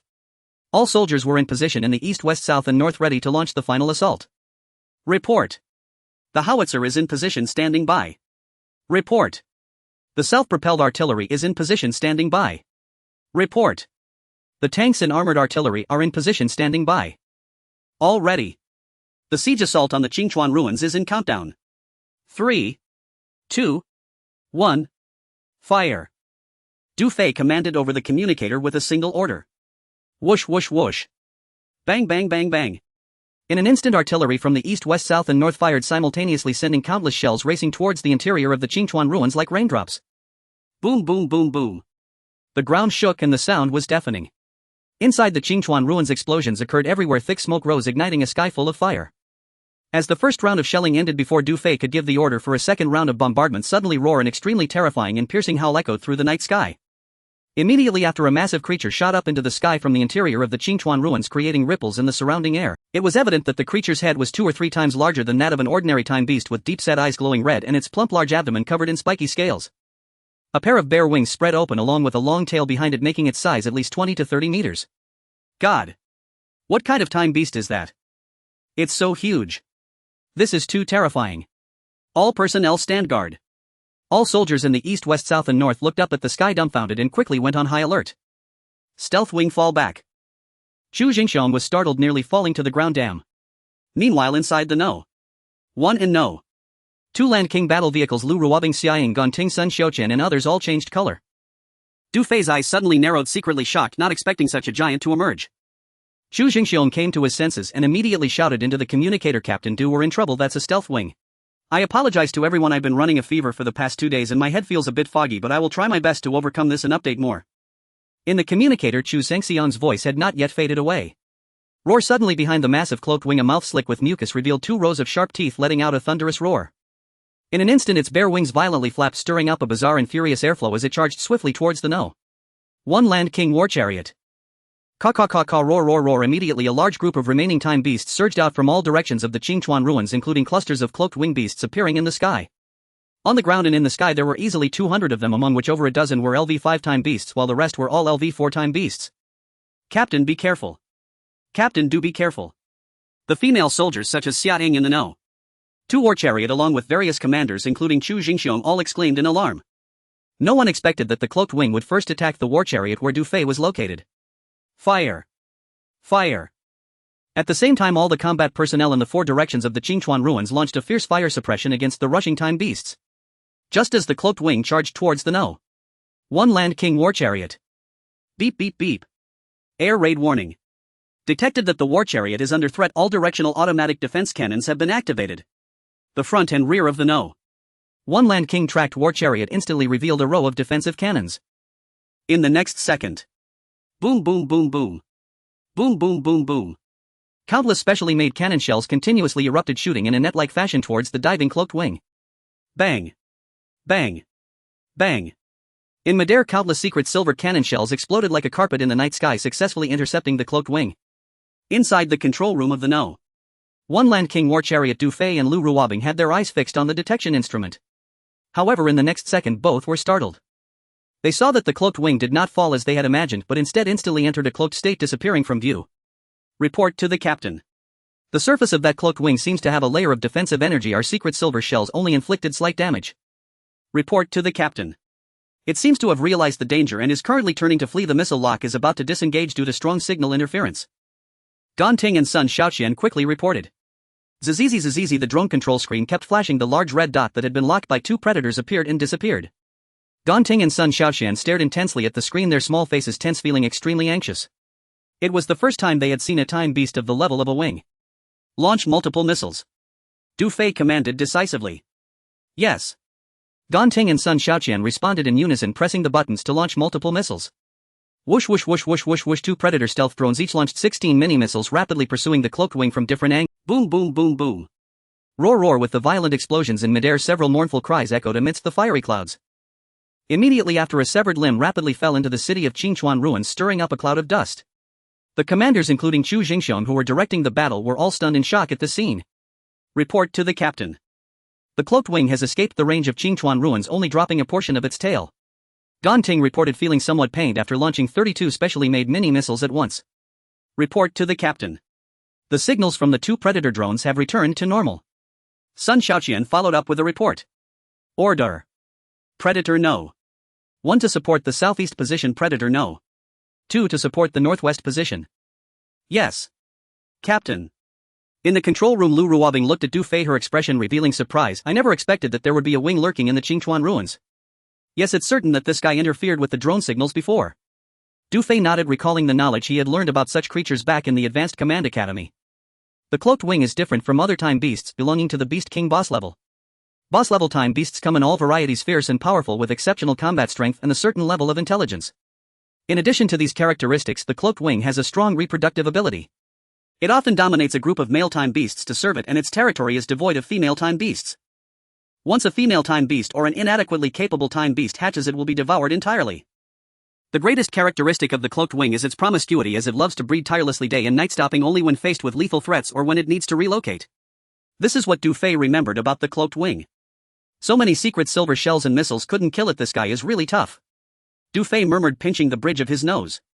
This was the first time encountering a boss-level time beast, and he hadn't expected its defensive capabilities to be so strong. I saw on the Tianyan website that Beast King level time beasts give even the top 500 military groups headaches. Once 3 advanced military groups ranked in the top 1000 surrounded a time beast king and almost faced total annihilation. The time beast wing just now, although not as strong as the beast king, is also a destructive level existence. It's already quite fortunate that we were able to defeat it, Lu Ruobing said excitedly as she looked at Du Fei. Du Fei nodded thoughtfully. While considering what you said, it can indeed be seen as fortunate. He was considering that if the predator drones had killed the cloaked wing, it wouldn't matter much, as Tianyan would only classify it as having been taken down by an unidentified flying object. However, if the No.1 Land King war chariot had killed the cloaked wing just now, it would definitely attract special attention from Tianyan. As he thought of this, a sense of unease rose in Du Fei's heart. He was pondering whether the Land King war chariot's killing of so many LV5 time beasts would attract the attention of the Time Federation. However, there was no time to consider so much right now. Securing the Qingchuan ruins was the priority. Transmit my orders. From this moment on, LV5 time beasts are to be left to the No.1 and No.2 predator drones. Advance towards the Qingchuan ruin city from the east, west, south, and north simultaneously. Unleash our final sweep with full force. Yes. With Du Fei's orders issued. When Chu Jingxiong and other commanders learned that the cloaked wing had been injured and fled, they were all overjoyed, their spirits lifted. All units advance into the city. Victory is within our grasp. Boo! Boo! The city walls of Qingchuan ruins collapsed, debris flying, and the artillery fire illuminated the night sky before dawn. Caw, roar, roar, roar. Accompanied by the fierce attacks, the cloaked wing beasts in the sky fell one after another, while the time beasts on the ground were torn apart, their cries of anguish ringing out continuously. The female combat corps and all members of the Iron Blood Brigade launched their final charge towards the Qingchuan ruins. Thank you all for your gifts. Thank you for your support and encouragement. Updating in progress. At dawn, the sky began to brighten slightly. Within Qingchuan city, smoke filled the air and blood flowed like a river, leaving behind a scene of devastation. Beside the vine-wrapped buildings, in a square overgrown with shrubs, abandoned and dilapidated vehicles lay scattered, surrounded by shattered beast eggs and severed limbs of fierce beasts. Stay vigilant. Smash all the beast eggs. Second company commander, take your men to search the right drainage ditch. First and third companies are responsible for searching the western buildings and streets. Understood. In one area of Qingchuan city, Commander Dong Biao of the Iron Blood Brigade was sweating profusely, busy assigning cleanup tasks. Tap tap tap tap tap tap. In the distance, gunfire occasionally rang out, accompanied by the mournful howls of several time beasts. The female soldiers of the Women's Field Corps, each armed with submachine guns, were dispersed, collaborating with the Iron Blood Brigade to eliminate the remaining time beasts. The Qingchuan ruins mission was essentially reaching its conclusion. The darkness before dawn had passed, heralding a new era of light. On a tracked command vehicle of the Iron Blood Brigade, Commander, we have one. The Deputy Commander Dong Jie beamed with great excitement and joy as he spoke to Chu Jingxiong. Yes, we won. It's truly hard to believe. Chu Jingxiong gazed at the scene before him, unable to hide his inner excitement. At this moment it felt as if he were Although the Qingchuan ruins was merely a small-scale battle, what was unexpected was that it was infested with level 5 time beasts. One must understand what it means to have a hunting ground containing level 5 and above time beasts.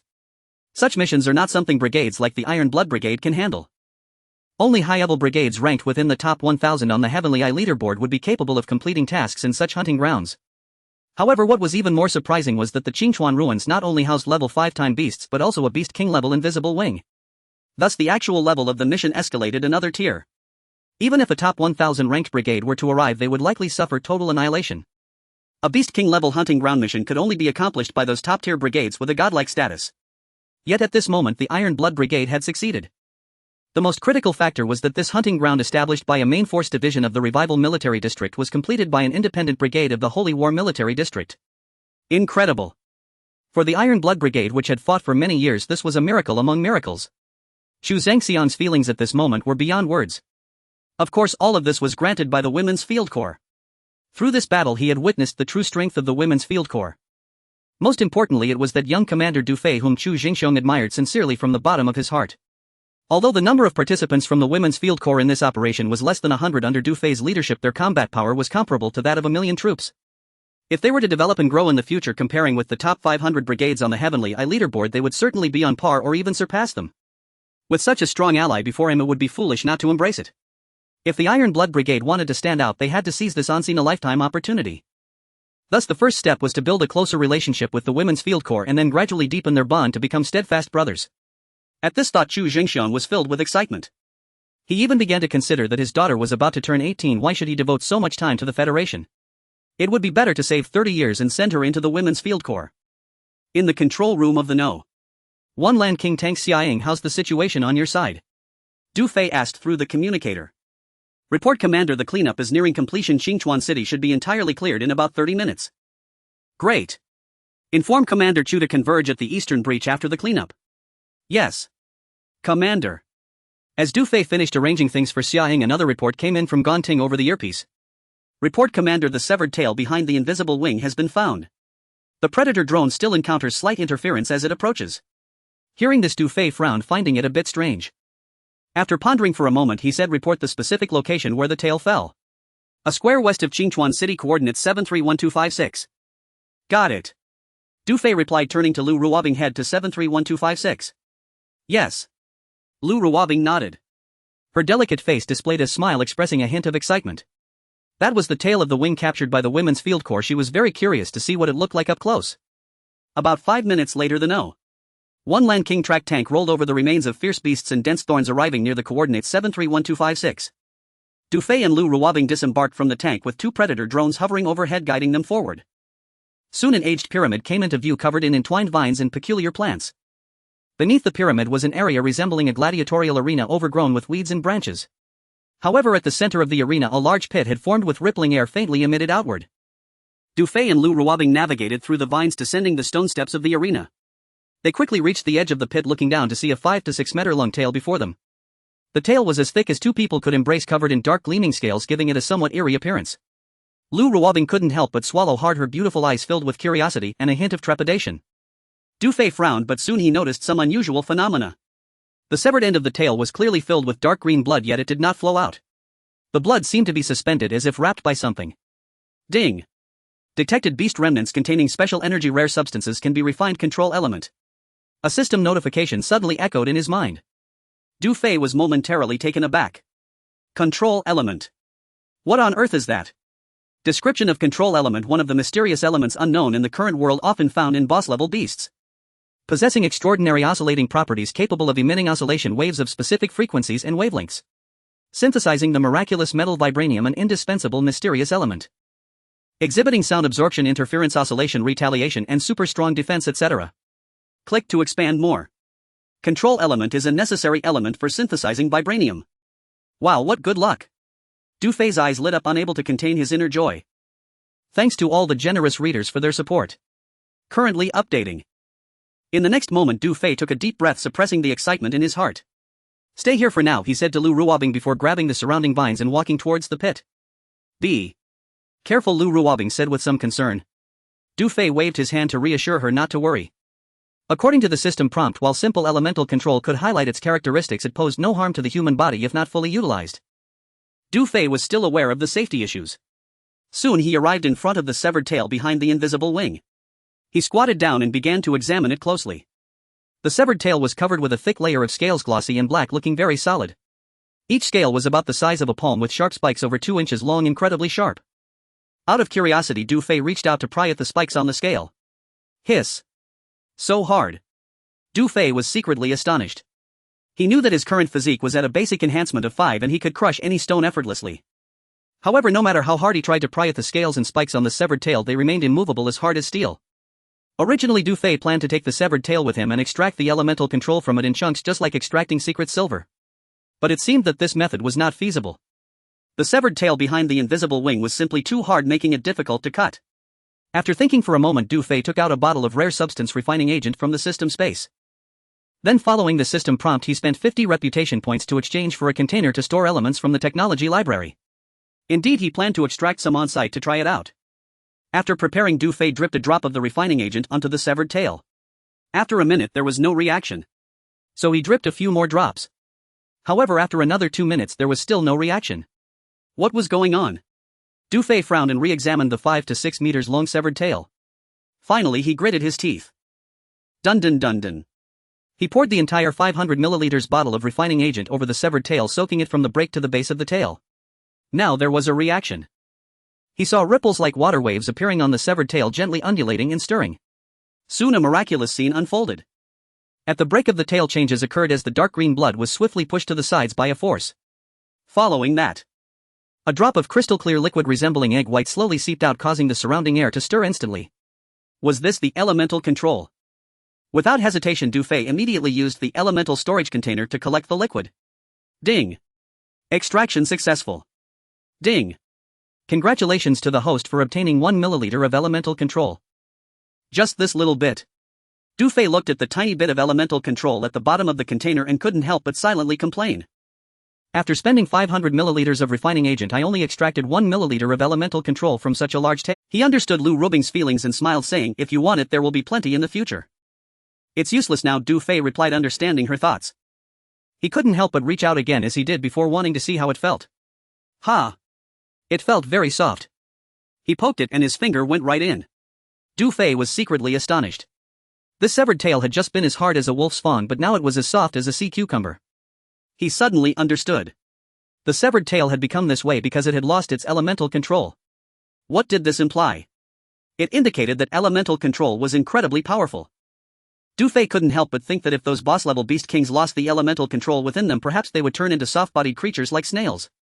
But conversely, what would happen if this element were injected into a human or a specific part of a human body? Wouldn't they be able to knock the time beast away with a single punch? However, Dufay felt that this idea might not be reliable. At this moment, a report from Xiaoying came through the communicator. "Report, Captain. The cleaning of Qingchuan City has been completely finished. According to your orders, the Iron Blood Brigade, the No. 2 Land King War Chariot and my female field combat team infantry have all evacuated Qingchuan City and are heading towards the Eastern Gap to regroup." Very good. After speaking to the communicator, Dufay climbed out of the pit. What were those? Why did it seem to soften and shrink after flowing out? Lu Ruobing asked, curiously, blinking her eyes as she looked at the severed tail. She had been squatting at the edge of the pit watching while Dufay was busy below. She only knew that Dufay seemed to be experimenting with the refining agent on the severed tail, but she didn't know what the liquid he collected was. "This is a secret for now." Dufay smiled slightly at Lu Ruobing and then said, "Let's go." He didn't want anyone to know about the elemental control contained in the bodies of boss-level time beasts, as well as its characteristics and effects. Then, is it useless? Lu Ruobing looked at the severed tail in the pit again, her beautiful eyes revealing a hint of reluctance. After all, this was a component from a beast king level creature, and it was primarily taken down by the female field combat team. For all the sisters, this was a supreme honor. This honor was something even the top 1,000 advanced legions yearned for. Lu Ruobing was still thinking about it, planning to bring the severed tail back to the camp. Even if it was made into a pendant for the sisters to wear around their necks, it would greatly satisfy their sense of honor. Qingchuan Ruins West. 600 kilometers away. Boo. Boo. Creak, creak, creak. Roar, roar, roar. In a canyon, artillery fire raged as fierce beasts roared with violent explosions, shaking the ground and trees collapsing all around. This is a hunting ground of the Holy Sun Military District. 3 divisions are launching a fierce attack against a large number of level 2 and level 3 time beasts in the canyon. Not far from the canyon, the command center of the 39th Division. "Commander, we expect to achieve victory in the Tongshan Canyon hunting mission in about an hour. The 64th and 103rd Divisions just reported that after this mission they would like to invite us to continue organizing a new hunting ground." A smiling aide spoke to a tall commander. The strength of these 2 divisions is fairly decent. It can be seen from this mission that they are not trying to cheat or slack off." The commander nodded and ordered reply to them that the 39th Division accepts their invitation. "Yes." The aide turned around about to pick up the communicator when he suddenly said, "Commander, something feels off." "Whom?" The commander frowned, sensing the abnormality as well. Creak, creak. The wooden command center began to shake, followed by intense tremors beneath their feet. "What is happening?" Before the commander could finish speaking. Roar. A deafening roar came from above the canyon and the wooden command center shook even more violently. "Report to the commander, an emergency situation has arisen. A large number of beasts have appeared out of nowhere. Commander, 3 level 5 time beasts have appeared behind the command center. We are surrounded by beasts." Instantly the entire division command center was thrown into chaos. The commander and the aide hurriedly ran out of the wooden shelter. "Commander! Commander, what is that?" The aide pointed to the sky. The commander looked up and his expression changed drastically. Above them a massive invisible winged beast over 20 to 30 meters in size appeared. The head of the invisible winged beast was enormous, its deep-set eyes glowing red and its bulging abdomen trailed a part of a tail. Heavens! Invisible winged beast. Before he could finish, the commander, the aide, and the nearby guards felt darkness enveloping them. Before anyone could scream, the giant winged beast dove down like lightning. Boom! A deafening roar shook the earth. The giant winged beast instantly destroyed the command center of the 39th Division. Then, roar! The giant winged beast let out a frenzied roar, flapping its bare wings and charging towards the other two divisions. In an instant, tens of thousands of soldiers in the canyon screamed in terror, blood and severed limbs flying everywhere. Inside Qingchuan ruined city. The tracks of the No. 1 Lanking tank rolled as it slowly drove toward the eastern breach of Qingchuan city. Due to the female soldier responsible for driving the tank feeling unwell, Lu Ruobing decided to replace her and drive herself. Crack, crack, crack. The crushed beast eggs on the ground made a crunching sound as they were smashed, and dark green liquid splattered onto the roadside. Lu Ruobing's lips curled up slightly. She seemed to enjoy this feeling, finding it relieving to crush those beast eggs. It is known that the eggs of time beasts hatch by absorbing radiation, and the egg liquid inside is equivalent to radiation water before they hatch. According to federal historical records, tens of thousands of years ago, humans attempted to eat the flesh and eggs of mutated beasts and time beasts. However, the results were disappointing. The first batch of testers who ate the beast meat and eggs are now long gone, their graves now growing ancient trees. Subsequently, some experts from the Time Federation had a sudden burst of inspiration. They proposed a plan to attack with its own spear, suggesting to hatch the beast eggs, domesticate them from infancy, and then use them in battle. However, experts slowly discovered during their research that the beast eggs require outdoor radiation to hatch, and once separated from the mother, the hatching process is extremely slow. Before the beast eggs could hatch, several experts ended up exhausting themselves. After all, burdened with the mission of providing greater benefits to the Federation, the experts eventually managed to hatch a batch of time beasts. However, what was unexpected was that these young beasts had an enormous appetite. Despite the experts' meticulous care and significant time investment, it was a struggle to raise them. In the end, they discovered that time beasts are inherently ferocious, devoid of emotions, and unsuitable for domestication. Helplessly, those time beasts, which took an enormous amount of time and effort to raise, were barely compensated with a few tens of thousands of hours. Finally, the experts concluded that time beasts are only suitable for hunting. To acquire time, as for domestication and consumption, it is unfeasible. Du Fei sat next to Lu Ruobing, having just obtained 1 milliliter of elemental control, feeling quite pleased. At that moment, watching Lu Ruobing crush the beast eggs with a smug look, Du Fei couldn't help but shake his head and smile in silence. Since Lu Ruobing was driving the tank relatively slowly, estimating the time it would take about 5 more minutes to reach the eastern breach of Qingchuan city.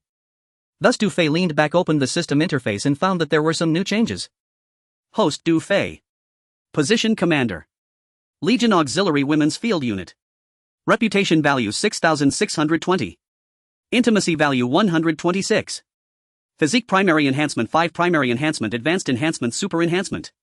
Warm reminder: exposed to radiation. Physique limit expanded, currently can increase enhancement by 5 points. Items: Universal Toolbox 1, Elemental Control 1 milliliter. While reputation value has increased to over 6,000 points and intimacy value is already at 126 points. In that case, I can exchange for some items again. Du Fei quickly scanned the system interface and eagerly opened the technology library. He was slightly surprised to find that several new items seemed to have refreshed inside. Light Armor Blueprint requires 200 reputation points. Smart Combat Suit Blueprint requires 1,000 reputation points. Vibranium Synthesis Technology requires 100 intimacy points. URU Metal Synthesis Technology requires 500 intimacy points. Smart Laser Defense System Blueprint requires 1,000 intimacy points. Time Collection System Finished Product requires 5,000 intimacy points. Time Storage Card Finished Product requires 1 reputation point per card. Click to expand more. Time Collection System. Du Fei's eyes lit up. This is exactly what he had always wanted. With this thing, it would be as if there were an additional heavenly eye in this world, only this heavenly eye belongs to him. However, in the next moment, when Du Fei saw that it required 5,000 intimacy points, his heart suddenly sank. Isn't that absurd? Do I need so many? What do you take me for? The master of the cave. Du Fei stared at the time collection system in the technology repository, slightly complaining. However, he was still quite excited inside. Previously, he had been thinking that if there were a time collector like the Federal Sky Eye, he could escape the exploitation of the Federation. To his surprise, there was indeed one in the technology repository. With his own time collector, at least he wouldn't have to pay a commission to the Federal Sky Eye for hunting time beasts. At that time would be stored in his own storage card, eliminating fees and providing safety and peace of mind. Most importantly, he could promote his storage card externally in the future. Currently, within the range of the Federal Sky Eye, hunting time beasts incurs a 20 cut, and using the Federal storage card incurs a 10 cut, meaning 30 of the time is siphoned off by the Federation. So in the future, even if there were a small fee charged within the range of his own time collector, the time earned would be immeasurable. A storage card could be exchanged for just 1 prestige point, but the storage card and the time collector are mutually bound, so it cannot be exchanged for the time being. In summary, the above is just a plan. After all, if the women's field combat team possesses its own time collector, it would mean triggering the interests of the Federation. Such a plan must be executed only when they have the strength to confront the Federation. In any case, having a time collector is a must, although it requires a lot of intimacy points. It is worth it. It seems that just moving my subordinates' hearts is not enough. I need to focus on cultivating feelings in the future. Du Fei couldn't help but think of Lu Ruobing, from whom he had gained quite a few intimacy points. He knew well that to gain more intimacy points he couldn't just exploit one sheep. Only by casting a wide net would the intimacy points rise rapidly like the prestige points. Now that I have control over elements and 126 intimacy points, let's exchange for the vibranium synthesis technique first. The next moment. Ding!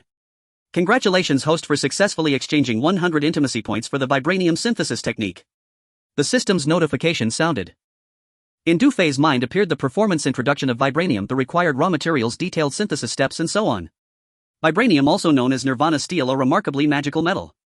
It has a hardness greater than that of mithril and possesses two extraordinary properties: unconscious state and semi-conscious state. In the unconscious state, its molecules are relatively static and its unique molecular structure makes it nearly indestructible, suitable for making shields and cold weapons. In the semi-conscious state, it can block radiation and automatically absorb thermal energy, kinetic energy, and many other types of energy, providing extremely strong counterdefense suitable for making armor and combat suits. Regular vibranium requires materials control elements, Nirvana meteorites, currently rare and expensive in this world. Active vibranium requires materials control elements, Nirvana meteorites, rare substance smelting agents. Click to expand more. This metal is indeed impressive. The 100 intimacy points were well spent. Du Fei, having learned about the characteristics of vibranium, was already extremely excited. Especially for active vibranium combat suits made from this material would definitely be invincible. Not only would personal safety be maximized, but each person could fight individually, even barehanded, against time beasts. Now that the source of control elements is available and the rare substance smelting agent can be exchanged at any time, he only lacks one material: Nirvana meteorites. Although this type of meteorite is very rare and expensive in the current world, as long as it exists it's fine. Du Fei felt a surge of excitement and anticipation. At this moment the No. 1 Land King tracked vehicle slowly came to a stop, and they had arrived at the eastern gap of Qingchuan City. Seeing Du Fei with his eyes closed and a smile on his face, Lu Ruobing couldn't help but murmur quietly, probably dreaming of something wonderful. As Du Fei and Lu Ruobing stepped down from the No. 1 Land King battle vehicle, a loud command rang out. All levels of commanders from the Iron Blood Brigade and all soldiers, along with the female soldiers from the Women's Field Combat Team, saluted in unison. Du Fei smiled and returned a military salute to all the soldiers. He was a legendary figure. At that moment every soldier of the Iron Blood Brigade understood clearly. Without this Du commander, it was highly likely that all soldiers of the Iron Blood Brigade would have perished like the 48th Division, and they certainly wouldn't have achieved the tremendous victory in the Qingchuan Ruins battle. It can be said that it was this Du commander who saved the entire Iron Blood Brigade. As Du Fei, accompanied by Lu Ruobing and Xiaoying, slowly walked towards the two armies. All levels of commanders from the Iron Blood Brigade and thousands of soldiers were fixated, their eyes following Du Fei's every move filled with reverence and gratitude. Brother Du, we have won. Zhu Jingxiong strode forward and firmly grasped Du Fei's hand. Yes, it wasn't easy. Du Fei sighed. Without Commander Du there would be no victory in the Qingchuan Ruins battle. I cannot express my gratitude enough. That cannot be said. This victory was only achieved under the leadership of Brigade Leader Chu of the Iron Blood Brigade. Du Fei smiled and patted the back of Chu Zhengxiang's hand, then continued, this time being able to successfully complete the mission. Our women's field combat team has indeed benefited from the Iron Blood Brigade's glory. This. Alright, Brother Du can say whatever he wants, ha. Zhu Jingxiang laughed heartily, then released Du Fei's hand and said, no matter what, you must let the soldiers also express their gratitude. Then he solemnly faced all the soldiers and said loudly, today we have won. This is the greatest victory since the establishment of the Iron Blood Brigade. I believe each of you knows this, including your lives. All of this is thanks to the women's field combat team. I hope each of you will remember this moment. This gratitude the Iron Blood Brigade cannot repay. We can only say that if the women's field combat team ever needs the Iron Blood Brigade, we will definitely go through fire and water without hesitation. Now everyone. Salute to Commander Du and all the heroines of the women's field combat team. Chu Zhengxiang's words resonated. Salute. Going through fire and water without hesitation. Going through fire and water without hesitation. The thousands of soldiers from the Iron Blood Brigade raised their voices, passionately echoing throughout the Qingchuan Ruins. Ding. Prestige points 10. Ding. Prestige points 10. Ding. Prestige points 10. Ding. Prestige points 10. Ding. Prestige points 10. The system's notification sounds flooded Du Fei's mind like a tide. At this moment, feeling the scene before him, Lu Ruobing, Xiaoying, Gonting, Sun Xiuqian and all the female soldiers of the women's field combat team were deeply shocked and moved. Ding. Intimacy points 20. Ding. Intimacy points 5. Ding. Prestige points 10. Ding. Intimacy points 2. Ding. Intimacy points 1. Ding. Prestige points 10. As another wave of system notifications rang out. At 7 in the morning, the Qingchuan Ruins mission was declared a resounding success. Commander, an urgent military order has been issued commanding all divisions to gather outside the Holy War City within 3 days. Adjutant Dong Jie approached and quietly reported to Chu Jingxiong. Chu Jingxiong frowned slightly. Why the urgency? Understood. I still have a lot to discuss with you, brother Du. Chu Jingxiong said, looking at Du Fei. Regrettably, the military has issued an urgent order, so I must leave first. We can meet again later. To be honest, he had been thinking about his daughter joining the Women's Field Corps. He had originally intended to find an opportunity to probe Du Fei's thoughts on the matter, but now with the military's sudden urgent command, he could only set aside his concerns for later. Commander Chu, focus on your military duties. There will be plenty of time in the future, Du Fei said. What Brother Du says is music to my ears. Chu Jingxiong laughed heartily. Soon both sides shook hands and bid farewell. Order. Full speed to the Holy War City. With a command, the Iron Blood Brigade's main force began to move, engines roaring as they hurried away. Relay my orders. All units retreat and return to the camp. Yes, Colonel. With Du Fei's command, the roar of engines filled the air. 2 Land King battle vehicles started up, followed closely by ammunition container trucks and 2 transport vehicles filled with female soldiers. The Women's Field Corps quickly withdrew from the Qingchuan Ruins, racing back to the camp. Inside the No. 1 Land King battle vehicle, report Colonel. The No. 1 and No. 2 Predators have activated automatic defense mode. Ganting entered the control room, followed by Sun Shaoqian. Du Fei nodded at the two of them. He could guess their purpose from the radiant smiles on their faces. Next, Ganting and Sun Shaoqian linked arms with Lu Ruobing and sat beside her. Sure enough, within 3 seconds, Ganting revealed a greedy expression and whispered, Colonel, can you guess how much time we have now? How much? Du Fei smiled. We earned a total of 4325706 hours from hunting time beasts, and after deducting the military salary of 1198000 hours, we have a balance of 3127706 hours. Ganting excitedly shook her head and continued, adding the 10 million hours from Diaodec, we now have a total of 131277706 hours. That's amazing. Over 13 million hours. Previously, Lu Ruobing and Sun Shaoqian already knew that the colonel had obtained a storage card worth 10 million from Diaodec, but they had been suppressing their excitement and joy. At this moment, upon hearing Ganting's report, they could no longer hold back and erupted into excitement once again. Who could believe that the Women's Field Corps had amassed such a fortune in less than a month? It felt like a dream come true. Look at how excited you are. Is over 10 million really that much? Du Fei looked at the 3 of them and said, this is just a drop in the bucket. In the future we'll have so much time you won't be able to count it all. Upon hearing this, the 3 beauties looked at Du Fei in unison, making faces and sticking out their tongues. Did he really think that over 10 million hours was just a drop in the bucket? Besides, how much time would too much to count really be? Anyway, I think having over 10 million hours is already very satisfying. Ganting had a blissful expression on her face, then thought for a moment and looked at Du Fei. But we must be careful with our spending. Sun Shaoqian said, I'm satisfied too. Lu Ruobing glanced at Du Fei and added, I feel the same way. Even though we have so much time, we shouldn't spend it extravagantly in the future. After all, they had been accustomed to a frugal life. How could they not be satisfied with over 10 million hours? Seeing the 3 beauties looking like hoarders, Du Fei couldn't help but smile and shake his head. The Nirvana meteorite should be easy to buy, but it is very expensive. If in a few days they find that this huge sum has vanished without a trace, they would surely cry bitterly. After an excited moment, the 3 beauties seemed a bit fatigued. Sun Shaoqian rubbed her temples and yawned. Ganting stretched her shoulders and Lu Ruobing bent over to gently massage her long legs. Du Fei observed and couldn't help but ask, are you all very tired? Not really tired, but perhaps the radiation in the wild is too strong, Lu Ruobing said with a wry smile. Commander, don't worry about us, we're fine. We have the recovery pool, soaking in it will do us good, Ganting and Sun Shaoqian said. Du Fei frowned slightly, wondering why he didn't feel the slightest fatigue. They had all soaked in the recovery pool before. Could it be that their bodies hadn't been strengthened? This was a question he needed to investigate once they returned. In the City of Revival, in a luxurious mansion. Sir, it's time to get up. A muscular man with a strong physique came barefoot to the bedside and addressed a middle-aged. What time is it? The middle-aged man, still sleepy, grunted. It's 9 in the morning now, the muscular man replied. Come here and help me change my clothes. The middle-aged man sat up and waved at the muscular man. Yes, sir. As the muscular man approached, a hint of satisfaction appeared on the feminine and fair face of the middle-aged man. He then pulled the muscular man close, speaking in a soft and effeminate tone. Darling, you performed well last night. You almost made me faint. Once I enter the cabinet, I'll reward you with a position. After saying this, he lightly patted the muscular man's chest with his fist. Thank you for your guidance, sir. I will strive to perform well and will not disappoint your expectations. The muscular man looked delighted and filled with excitement. Come give me a kiss. The middle-aged man squinted his eyes and tilted his face upwards. Yes, sir. With a smooch, the muscular man obediently kissed the middle-aged man's face. Just then the bedside communicator suddenly rang. Wu Dagui, are you still a person? Upon hearing this, the middle-aged man immediately displayed a look of disgust and resentment, speaking into the communicator. Wang Shuzhen, don't think that just because you have a high-ranking father I won't dare to touch you. I'll tell you the truth, I am about to enter the cabinet and I will settle old and new accounts together. I'll give you one last warning, Dulé is the person I like. If I can't have him, you won't get him either. With that he slammed the communicator down in a fit of rage, shattering it into pieces. Thanks to everyone for the gifts. Currently updating hard. Knock knock knock.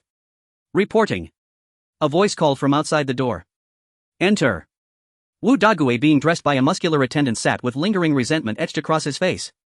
Reporting, sir, 48th Division has suffered a catastrophe. A burly, broad-shouldered staff officer entered, his expression fraught with panic. What catastrophe? Wu Dagui strode to the dressing table and sat down without turning around. That incompetent Diao Dikue, surely he couldn't hold the line. Has he declared mission failure? No, sir. The 48th Division was utterly annihilated at the Qingchuan ruins hunting ground, the staff officer stammered, his voice trembling. What did you say? Wu Dagui whipped his head around. Clack. The attendant had just inserted an earring into his earlobe. Before securing it, it slipped and clattered onto the floor. The 48th Division annihilated. Is this confirmed? Wu Dagui rose abruptly. Confirm it, Tianyan just released an update. Bring it up. The staff officer swiftly activated the laser display embedded in the wall and navigated to the Tianyan network. With a flick of the cursor, the mission dossier for the Qingchuan ruins hunting ground appeared. The sponsoring unit, 48th Division, flashed on screen. Yet its name now appeared in dull ashen gray. Below it, the latest bulletin concerning the Qingchuan ruins hunting ground surged rapidly in trending rank. Qingchuan ruins hunting ground mission duration nearly 20 hours.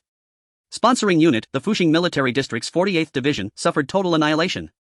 In the battle at Qingchuan ruins, tens of thousands of the 48th Division crumbled in successive routes. Their defensive positions fell one after another, culminating in the collapse of their command center. Dozens of auxiliary regiments under the Fuxing Military District withdrew mid-battle. As they remained within the designated mission perimeter, their rankings on the official board have been correspondingly downgraded. Though the Fuxing Military District's 48th Division was originally tasked with completing this hunting ground operation, ultimate success was secured by the Xinjiang Military District's Tai Shui Brigade. With only several thousand troops, the Tai Shui Brigade pressed forward with unyielding valor, recapturing fallen positions one by one and claimed decisive victory. The Tai Shui Brigade's combat ranking soared from 98560H to 3217H, and it now receives full mission funding. Beneath this bulletin, comments scrolled like a relentless tide. No way, Fuxing Military District. An entire division wiped out. Less effective than a single brigade from Xinjiang. A national disgrace. How many sorrows does the Fuxing Military District bear? Let those below continue the verse. Ha ha. When will their day of glory ever come? All those sea cucumbers, what good did they do? Pity the hunting ground enforces strict troop quotas, otherwise the Fuxing Military District would have long since completed every assigned mission. A tree dies without bark, the Federation stands invincible with the Fuxing Military District. Do you habitually curse when confronted with the Fuxing Military District's failures? At that moment, Wu Dagui's face darkened ominously. He shrieked, worthless. All of you, worthless. Seeing Wu Dagui erupt, the staff officer hastily shut off the laser display. The muscular attendant beside him froze, breath held tight. After a long silence, Wu Dagui's fury subsided slightly. He murmured, strange. According to Diao Dikue's report, a level 5 chronivore emerged at Qingchuan ruins. Logically, the Tai Shui Brigade, near 1,000 strong equipped as they are, should never have overcome a level 5 chronivore. How then did they prevail? Unfathomable. Wu Dagui's brow furrowed deeply in bewilderment. After all, he commanded 3 divisions, and the 48th was among his elite formations. Though he had reprimanded them repeatedly, he'd also authorized withdrawal should resistance prove untenable. He never imagined Diao Dikue would commit such folly, leading his entire force to annihilation. Though Wu Dagui felt no personal grief over the loss of this elite division, its destruction carried undeniable political repercussions, especially as he stood on the cusp of cabinet appointment.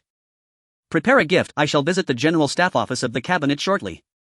Having maneuvered through federal institutions for years, Wu Dagui knew precisely how to mitigate adverse fallout swiftly and decisively.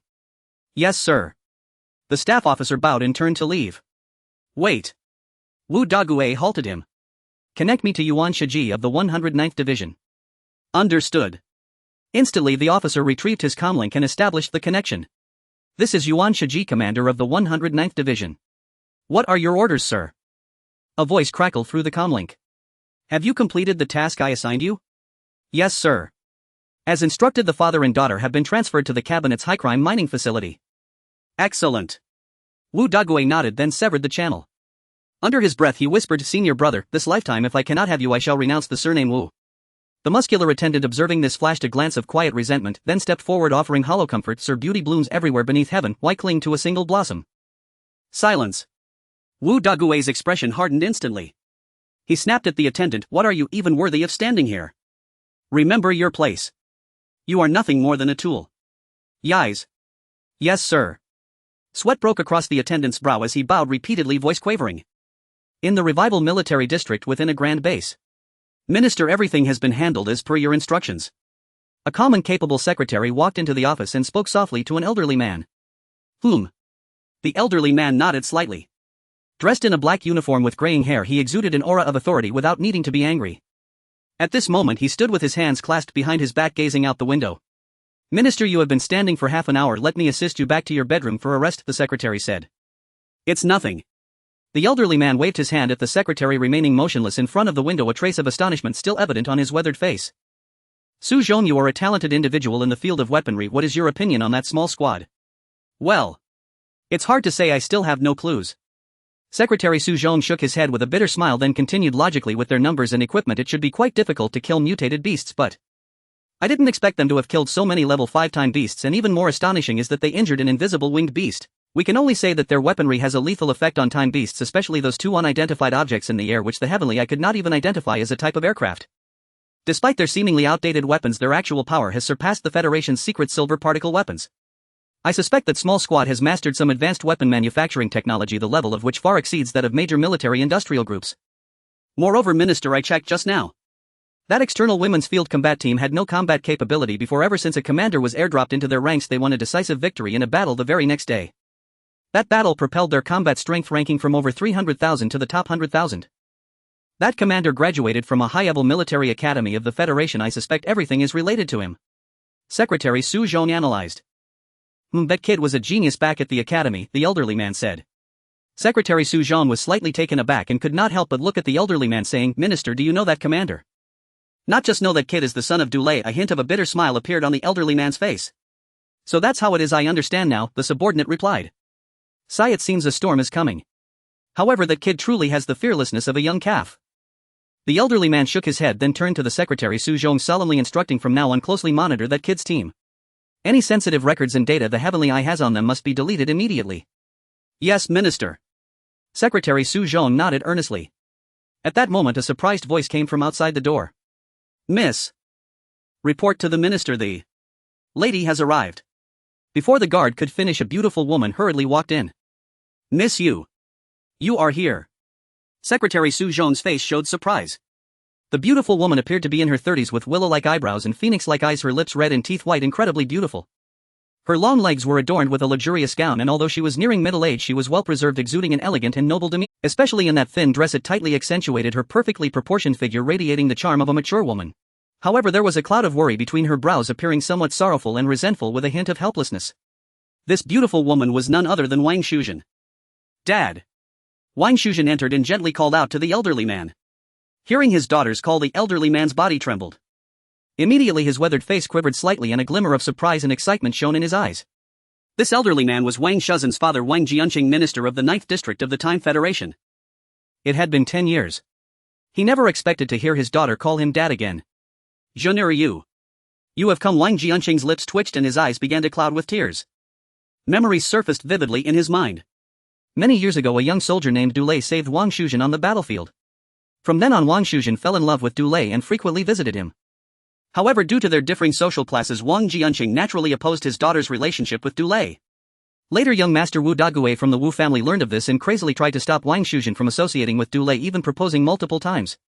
Ultimately, with Wang Jianqing's consent, his daughter Wang Shuzhen was married to Wu Daguai. What he never expected was that after his daughter's marriage, she seemed to have become a different person. She was silent and withdrawn, and from then on she never spoke a word to him, her father. In the following days, Wang Jianqing heard some rumors about Wu Daguai. Only then did he realize that the political marriage he orchestrated had completely ruined his daughter's lifelong happiness. Wang Jianqing was filled with regret, but it was too late. For 10 years the father and daughter had been like strangers. "Jeonere, I'm sorry, Dad was wrong." Wang Jianqing's voice trembled slightly as he turned around, his face revealing long accumulated guilt. "Dad, let's not talk about the past now, I'm begging you to save Dulé. Wang Shuzhen came before Wang Jianqing, directly kneeling down, pleading with tears in her eyes. "Jinner, get up and talk." Wang Jianqing bent down and lovingly helped his daughter up, asking what happened to that kid. Now hearing the name Du Lei from his daughter again, the previous aversion faded away and instead Wang Jianqing felt a twinge of concern. Du Lei and his daughter have been sent to a heavy crime mine by Wu Dagui on baseless charges. Wang Shuzhen's face revealed worry and urgency, then continued, "Dad, I hope you can think of a way." Heavy crime mine. Wang Jianqing frowned. Secretary Su Zhong was slightly taken aback and also looked over. "I understand, no need to worry." Wang Jianqing looked affectionately at his daughter Wang Shuzhen and said, "Dad will find a way." After saying this, he limped toward the desk. Secretary Su Zhong hurriedly stepped forward to assist him. Seeing this, Wang Shuzhen's body trembled slightly. "Dad, your health." "No worries, no worries." Wang Jianqing waved at his daughter with a smile, showing no signs that his condition affected his current mood. One of his legs was about to become disabled, a consequence of the battle decades ago. Wang Jianqing once served in a top-tier military unit responsible for clearing out a Beast King's lair where they encountered radiation sources. Although the Federation continuously provided anti-radiation injections to this elite unit, 80% of the soldiers still succumbed over the following decades. For Wang Jianqing, being alive until now was already quite fortunate. He was now in the late stages of radiation sickness and his health was deteriorating with little time left. However, with his daughter back by his side, Wang Jianqing felt immense comfort, feeling that he had no regrets in death. "Minister, the heavy crime mine falls under the jurisdiction of the cabinet, so it might be difficult for us to intervene." Secretary Su Zhong gently spoke as he assisted Wang Jianqing in sitting down. Wang Jianqing nodded slightly, a cloud of worry casting a shadow over his face. Currently, the Guanyin Federation had hundreds of regions, each overseeing its own base cities. Revival City, Bright City, Holy War City, Hope City, South Flame City and North Cold City, all 6 major base cities belonged to the jurisdiction of the Federation's 9th District. Although the 9th District's jurisdiction was not extensive, only managing 6 base cities and over 100 external outposts, the internal hierarchy was severely polarized, making the situation quite complicated. Especially the cabinet, which held a slightly higher status than other departments, often dealing with matters in a rather tyrannical manner. Years ago, the Wu family aligned themselves with the cabinet, choosing to side with them. It is said that now Wu Dagui has established a solid backing and is likely to become a cabinet member soon. Logically, Du Lei and his daughter, being civilians from Revival City, would only be sent to a general outpost mine even if guilty. However, they had been sent to the heavy crime mine for high-level offenders. Needless to say, the so-called baseless charges against this father and daughter must have been decreed by the cabinet. In the 9th District, it is already challenging to rescue someone from the cabinet, and with Wu Dagui obstructing the way, this matter was exceptionally difficult. "Dad, is it very difficult?" Wang Shuzhen, seeing her father's worried expression, couldn't help but ask anxiously. "It's fine, leave it to Dad."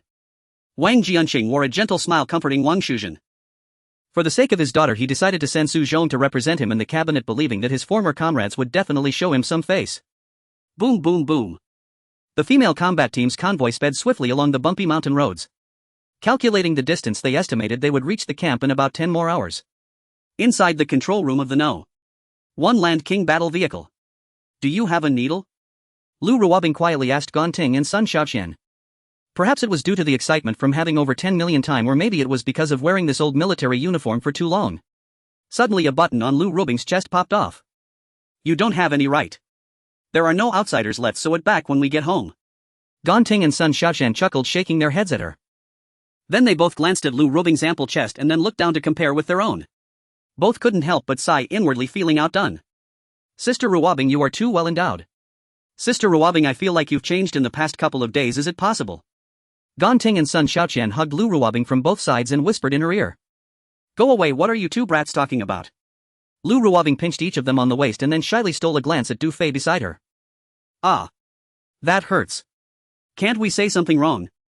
Ha ha ha." Suddenly the 3 beauties burst into soft laughter. Du Fei nearby was puzzled as to why they suddenly started giggling, chuckling and shaking his head as he did not understand the world of women. He had also heard that Lu Ruobing seemed to be asking Gonting and Sun Xiaoqian for a needle to sew on a button.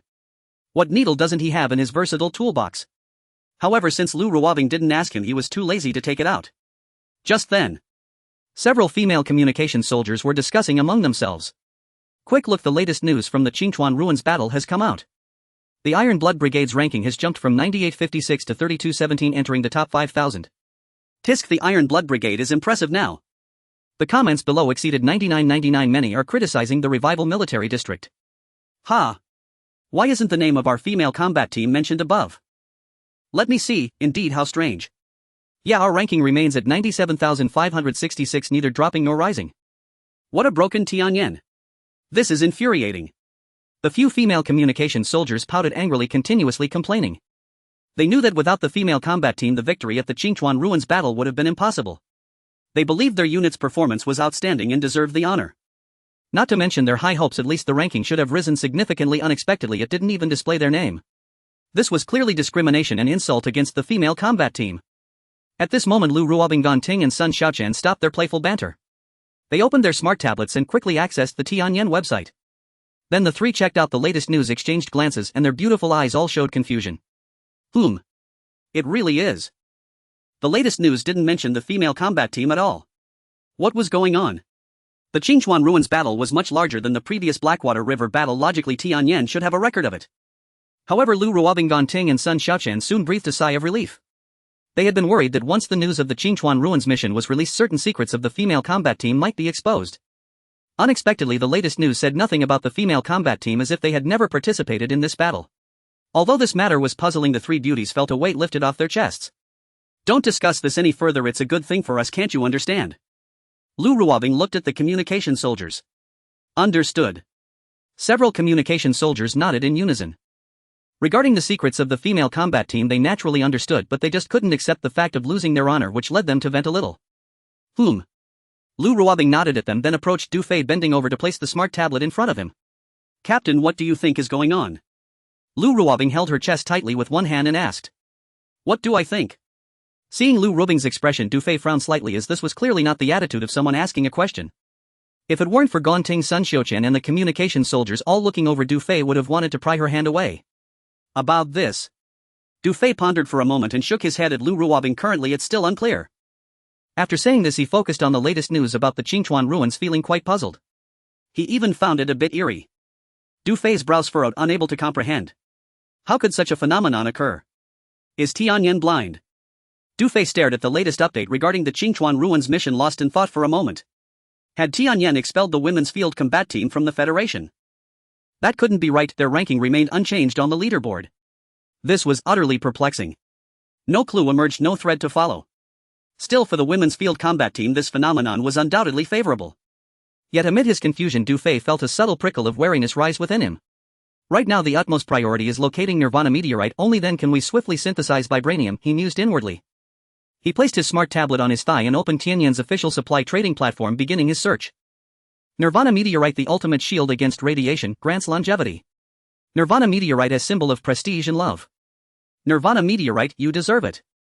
Click the link below to enter the store. A meteorite endures forever, one piece lasts an eternity. Nirvana meteorite bracelet, official flagship store, only 9 credits each. Nirvana meteorite jewelry, quality guaranteed, free, official shipping stock 99999. Nirvana meteorite jewelry, installment plans available, ships immediately upon order. Authentic Nirvana meteorite, warehouse clearance sale. Du Fei frowned. What on earth is all this nonsense? He tapped into the storefront and blinked in bewilderment. Has Nirvana meteorite really become this commonplace? His academic records held no mention of it, yet now something clicked. In this world, Nirvana meteorite served the same role as diamonds did on pre-reincarnation Earth, ornamental embedded in fine jewelry. The system had flagged Nirvana meteorite as exceptionally rare and prohibitively expensive in this world, yet here it flooded the marketplace, even advertised as clearance stock. Could it possibly be this cheap? Du Fei murmured under his breath. Lu Ruobing, Gan Ting and Sun Xiaoqian bored an idle notice. Du Fei hunched over his tablet, scrolling with a skeptical frown. Curious, they drew near. Nirvana meteorite. All three women glanced at the search term, and their faces lit with quiet puzzlement. Gan Ting and Sun Xiaoqian exchanged glances. Was their team leader planning to buy meteorite jewelry? Sister Ruobing, look. He's picking out jewelry for you. Tisk tisk, it's definitely for you, Sister Ruobing. Gan Ting and Sun Xiaoqian whispered enviously into Lu Ruobing's ear. Nonsense. Lu Ruobing shot them a sharp glance, but almost instantly her cheeks flushed faintly as if drenched in 1,000 tons of honey. Do any of you know about Nirvana meteorite? Du Fei closed the storefront and turned to the three women. After extensive searching, he found nothing but marketing gimmicks, no raw Nirvana meteorite at all. Of course we do. Sun Xiaoqian's eyes sparkled as she eagerly interjected, the upper aristocracy wears Nirvana meteorite jewelry, it's exorbitantly priced, over 100,000 hours per gram. Though most items sold online are counterfeits, easy to get swindled. No, I mean raw Nirvana meteorite. Du Fei waved dismissively towards Sun Xiaoqian. Raw Nirvana meteorite. Lu Ruobing, Gan Ting and Sun Xiaoqian exchanged stunned glances. Gan Ting spoke up, raw Nirvana meteorite is exceedingly scarce, a federally controlled sensitive mineral. Its partial resistance to radiation makes it invaluable. Only trace amounts of its essence are refined into jewelry by the Federation and sold at staggering prices to the elite. Most raw specimens remain tightly held by the highest echelons of power. Rumor has it that even the Federation's sovereign sanctums were constructed using this very meteorite. So raw Nirvana meteorite is unavailable on the open market. Du Fei furrowed his brow. If it fell under federal restriction, acquiring it would prove difficult. In theory, yes, but the black market trades in everything. Gong Ting paused thoughtfully. Many merchants acquire goods cheaply from scavengers then resell them at profit. I suspect raw Nirvana meteorite may surface there too. Perhaps the black market is our best bet. Du Fei nodded. It might even be cheaper. How exactly does black market trading work? Du Fei asked. First, access the black market network, select your desired item, negotiate price, agree on location, and complete the exchange. Gong Ting replied. Can we inspect the goods in person? Possibly, but both parties must consent. Excellent. Then I assign you a task. Du Fei fixed his gaze on Gong Ting. Locate raw Nirvana meteorite on the black market immediately and notify me the instant it becomes available. Yes, Captain. Gong Ting snapped upright, chest puffed proudly, then froze mid-breath. Captain, surely you don't intend to purchase raw Nirvana meteorite? Indeed. Du Fei smiled faintly. Sun Xiaoqian's mouth dropped open. You're buying Nirvana meteorite. Lu Ruobing's expression softened into quiet confusion, and beneath it a faint pang of disappointment. So it wasn't for jewelry after all. Captain, Nirvana meteorite is astronomically expensive. Even its refined essence commands over 100,000 hours per gram. Even raw it won't come cheap. Let me check current estimates. Gong Ting bent down, opened a site, and shortly returned with approximate pricing for raw Nirvana meteorite. Captain, take a look. Roughly 500 gram slabs go for nearly 6 million hours, over 10,000 hours per gram. Good. 1 kilogram should suffice. Du Fei stated calmly. He currently possessed only 1 milliliter of control element. According to the vibranium synthesis formula, 1 milliliter control element, 1000 milliliters rare substance fusion agent, 1000 G raw Nirvana meteorite yields nearly 2 kilograms of active vibranium in semi-sentient state. 2 kilograms of active vibranium, perhaps enough to forge a full battle suit. The moment Du Fei voiced this, the three women recoiled in unison. 1 kilogram of raw Nirvana meteorite. Lu Ruobing, Gong Ting, and Sun Xiaoqian shuddered simultaneously. What do you plan to do with such a quantity? Lu Ruobing asked, unable to suppress her curiosity. It serves a purpose, Du Fei replied simply. Captain, 1 kilogram equals 1,000 grams, and at over 10,000 hours per gram, that totals more than 10 million hours. Gong Ting counted on her fingers, her voice trembling on the verge of tears. So, we're broke again. Sun Xiaoqian's wide eyes glistened with disbelief. 10 million hours all at once. Lu Ruobing clutched her chest, leaned close to Du Fei's ear and whispered, won't you at least tell me what it's for? That remains confidential, for now. Du Fei glanced briefly at her hands and said coolly, you'll learn in due time. Very well. Lu Ruobing nodded decisively, then turned to Gong Ting. No more grimacing, execute the captain's order. She trusted Du Fei implicitly. Every word he spoke now carried absolute weight in her heart. She surmised he was preparing to craft another extraordinary weapon or suit, and knew unequivocally that advancement was the sole path to survival. Though he withheld details, she sensed profound rationale behind his silence. Fine. Gong Ting offered a wry, resigned smile and spread her palms helplessly. Why couldn't the captain ever keep funds in the account? Sigh, such a colossal sum vanished just like that. Du Fei remained silent, focused, resolute, already moving forward. The next morning, the female combat team returned triumphantly to the camp. Su Ninger and a dozen female soldiers who remained behind rushed out to greet them from a distance. The sisters beamed with smiles, cheering and embracing each other. Du Fei had just stepped down from the battle vehicle. Good day, Commander. Salute. Su Ninger and the other female soldiers saluted Du Fei in unison, their eyes filled with admiration. Good. Du Fei smiled and nodded at them. However, the next moment he noticed a problem. Su Ninger and the dozen remaining female soldiers had rosy complexions, vibrant and full of life. In contrast, the recently returned female soldiers appeared somewhat lacking in spirit compared to Su Ninger and her group. Du Fei frowned, thought for a moment, and waved to Su Ninger. Su Ninger was initially taken aback, but upon realizing it she felt a surge of excitement and quickly jogged over. Commander. I have a task for you. Randomly check a portion of the soldiers and assess their physical condition. Understood. Commander. Su Ninger replied and immediately led the medics to get busy. Before long, the examination results of some female soldiers came in. Their bodies had suffered varying degrees of radiation. Du Fei looked at the reports, clicking his tongue. This was roughly what he had suspected. The recovery pool could only alleviate the radiation they had suffered but could not enhance their physical constitution. It seems that only my own physical constitution can be strengthened. Du Fei thought to himself. For now they could only maintain this status quo, and whether their bodies could be enhanced would have to wait until later. However, this was already quite good for all the female soldiers. After all, with the recovery pool available, they could soak in it at any time and would soon become healthy individuals. After some simple contemplation, Du Fei looked at Lu Ruobing and instructed, let the soldiers rest for a while and go to the recovery pool in batches to eliminate the radiation. In 2 hours all personnel will assemble outside the camp. I have something to arrange. Understood. Lu Ruobing nodded and immediately ordered all the female soldiers order. All personnel take a temporary rest and assemble at the camp in 2 hours. Yes. Hurry up, let's go soak in the recovery pool. I want to enjoy it beautifully. Catch up quickly. My legs hurt a bit, wait for me. My waist is a bit sore, I can't wait to soak when I get back. Who isn't like that? All the female soldiers were excited and elated, eagerly rushing towards the recovery pool. Many female soldiers even ran while unbuttoning their clothes. Xia Ying with a cigar in her mouth exhaled a puff of smoke, a bunch of little girls getting more and more unruly, they don't even know to let the commander soak first. Just think about how things used to be. Now when these sisters feel a little sore in their backs or legs, they have to cry out in front of the commander. Yeah, they've become more delicate. Lu Ruobing glanced at Du Fei not far away and shook her head with a wry smile. Isn't it because the commander has spoiled them? At that moment the communicator relayed a report from a communications female soldier report to the commander. There's an incoming signal.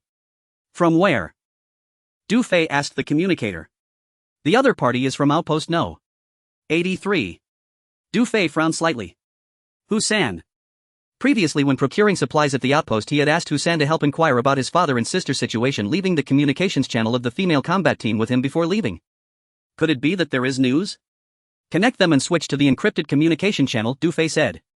Yes. Soon Husan's voice came through the encrypted channel headset. This is Husan, the administrator of Outpost No. 83 calling Commander Du, calling Commander Du. Hugo, this is Du Fei. Du Fei responded through the headset and asked, is there news from the Revival City? Yes, Commander Du, I just received the news. Really? Then thank you, Hugo. Alas, the news isn't good. You must brace yourself when I tell you this. Tell me, Du Fei said, his heart tightening slightly. Meanwhile, Lu Ruobing, Gan Ting and Sun Xiaoqian exchanged glances, feeling uneasy. Then they quickly approached Du Fei. What the hell? Why did they all leave while we were having a good chat? Xia Ying, confused, tossed away her cigarette butt and followed them. Shoo. Lu Ruobing gestured for Xia Ying to be quiet, took off one of her wireless headsets and stuffed it into Xia Ying's ear. Du Di, we just received news that your family's Du Lei private clinic has been confiscated by the Federation. Your father Du Lei and your sister Du Xiaoya have also been taken away, apparently sent to a mine on baseless charges. The news came from Husan through the headset. Upon hearing this, Du Fei took a deep breath, his expression unchanging, already knowing it would end up like this. Lu Ruobing, Xia Ying, Gan Ting and Sun Xiaoqian were taken aback and all turned to look at Du Fei. Worry appeared in their eyes, even more anxious than Du Fei. Do you know which mine they were sent to? Not clear, but according to the informant, your father and sister were taken away by a group of cabinet guards. Husan responded. Okay, I understand. Thank you, Hugo. What's there to thank? This isn't good news. Du Di, don't be too sad. If there's anything I can help with, just say it. Well, I really do need your help, Hugo. Please procure 200,000 hours worth of food and deliver it to the female combat team's camp before dark. Need that much? Alright, I'll take care of it right away. Husan said with a trembling voice before cutting off the communication. Commander, this is outrageous. This must be Wu Daguay deliberately targeting your father and sister. Lu Ruobing looked at Du Fei, her pretty face tense. The Federation is getting more and more excessive. They can just arrest people on baseless charges. The higher-ups are authoritarian and corrupt. This has always been their style. The protection regulations for residents within the city are merely a facade to them. Damn it. Xia Ying lit a cigar and took a hard puff. If they dare touch the commander's father and sister even a finger, I'll be the first to raise a flag in rebellion. Seeing the four beautiful women in an emotional state, Du Fei waved his hand to signal them to first go and eliminate the radiation. As Lu Ruobing and the others left with worried expressions, Du Fei fell into deep thought. Since my father and sister were taken away by the cabinet's guards, they must be sent to a mine under the cabinet's jurisdiction. There are at least dozens of mines under the cabinet's jurisdiction. It seems the only way is to use the simplest method and inspect them one by one. 2 hours later. In the women's field combat team at the camp. All personnel assemble. A loud female voice commanded and all the soldiers lined up neatly, instantly coming together. Du Fei's gaze slowly swept across all the female soldiers, stood tall and proud, brimming with spirit and vitality. After soaking in the recovery pool, their small faces were rosy and delicate like flowers nourished by sweet dew. In the battle at the Qingchuan ruins, you all performed excellently. I hope you will continue to work hard in the future. The victory in this battle is merely the first step for our field combat team towards a bright future. I believe that as long as we work hard our lives will improve.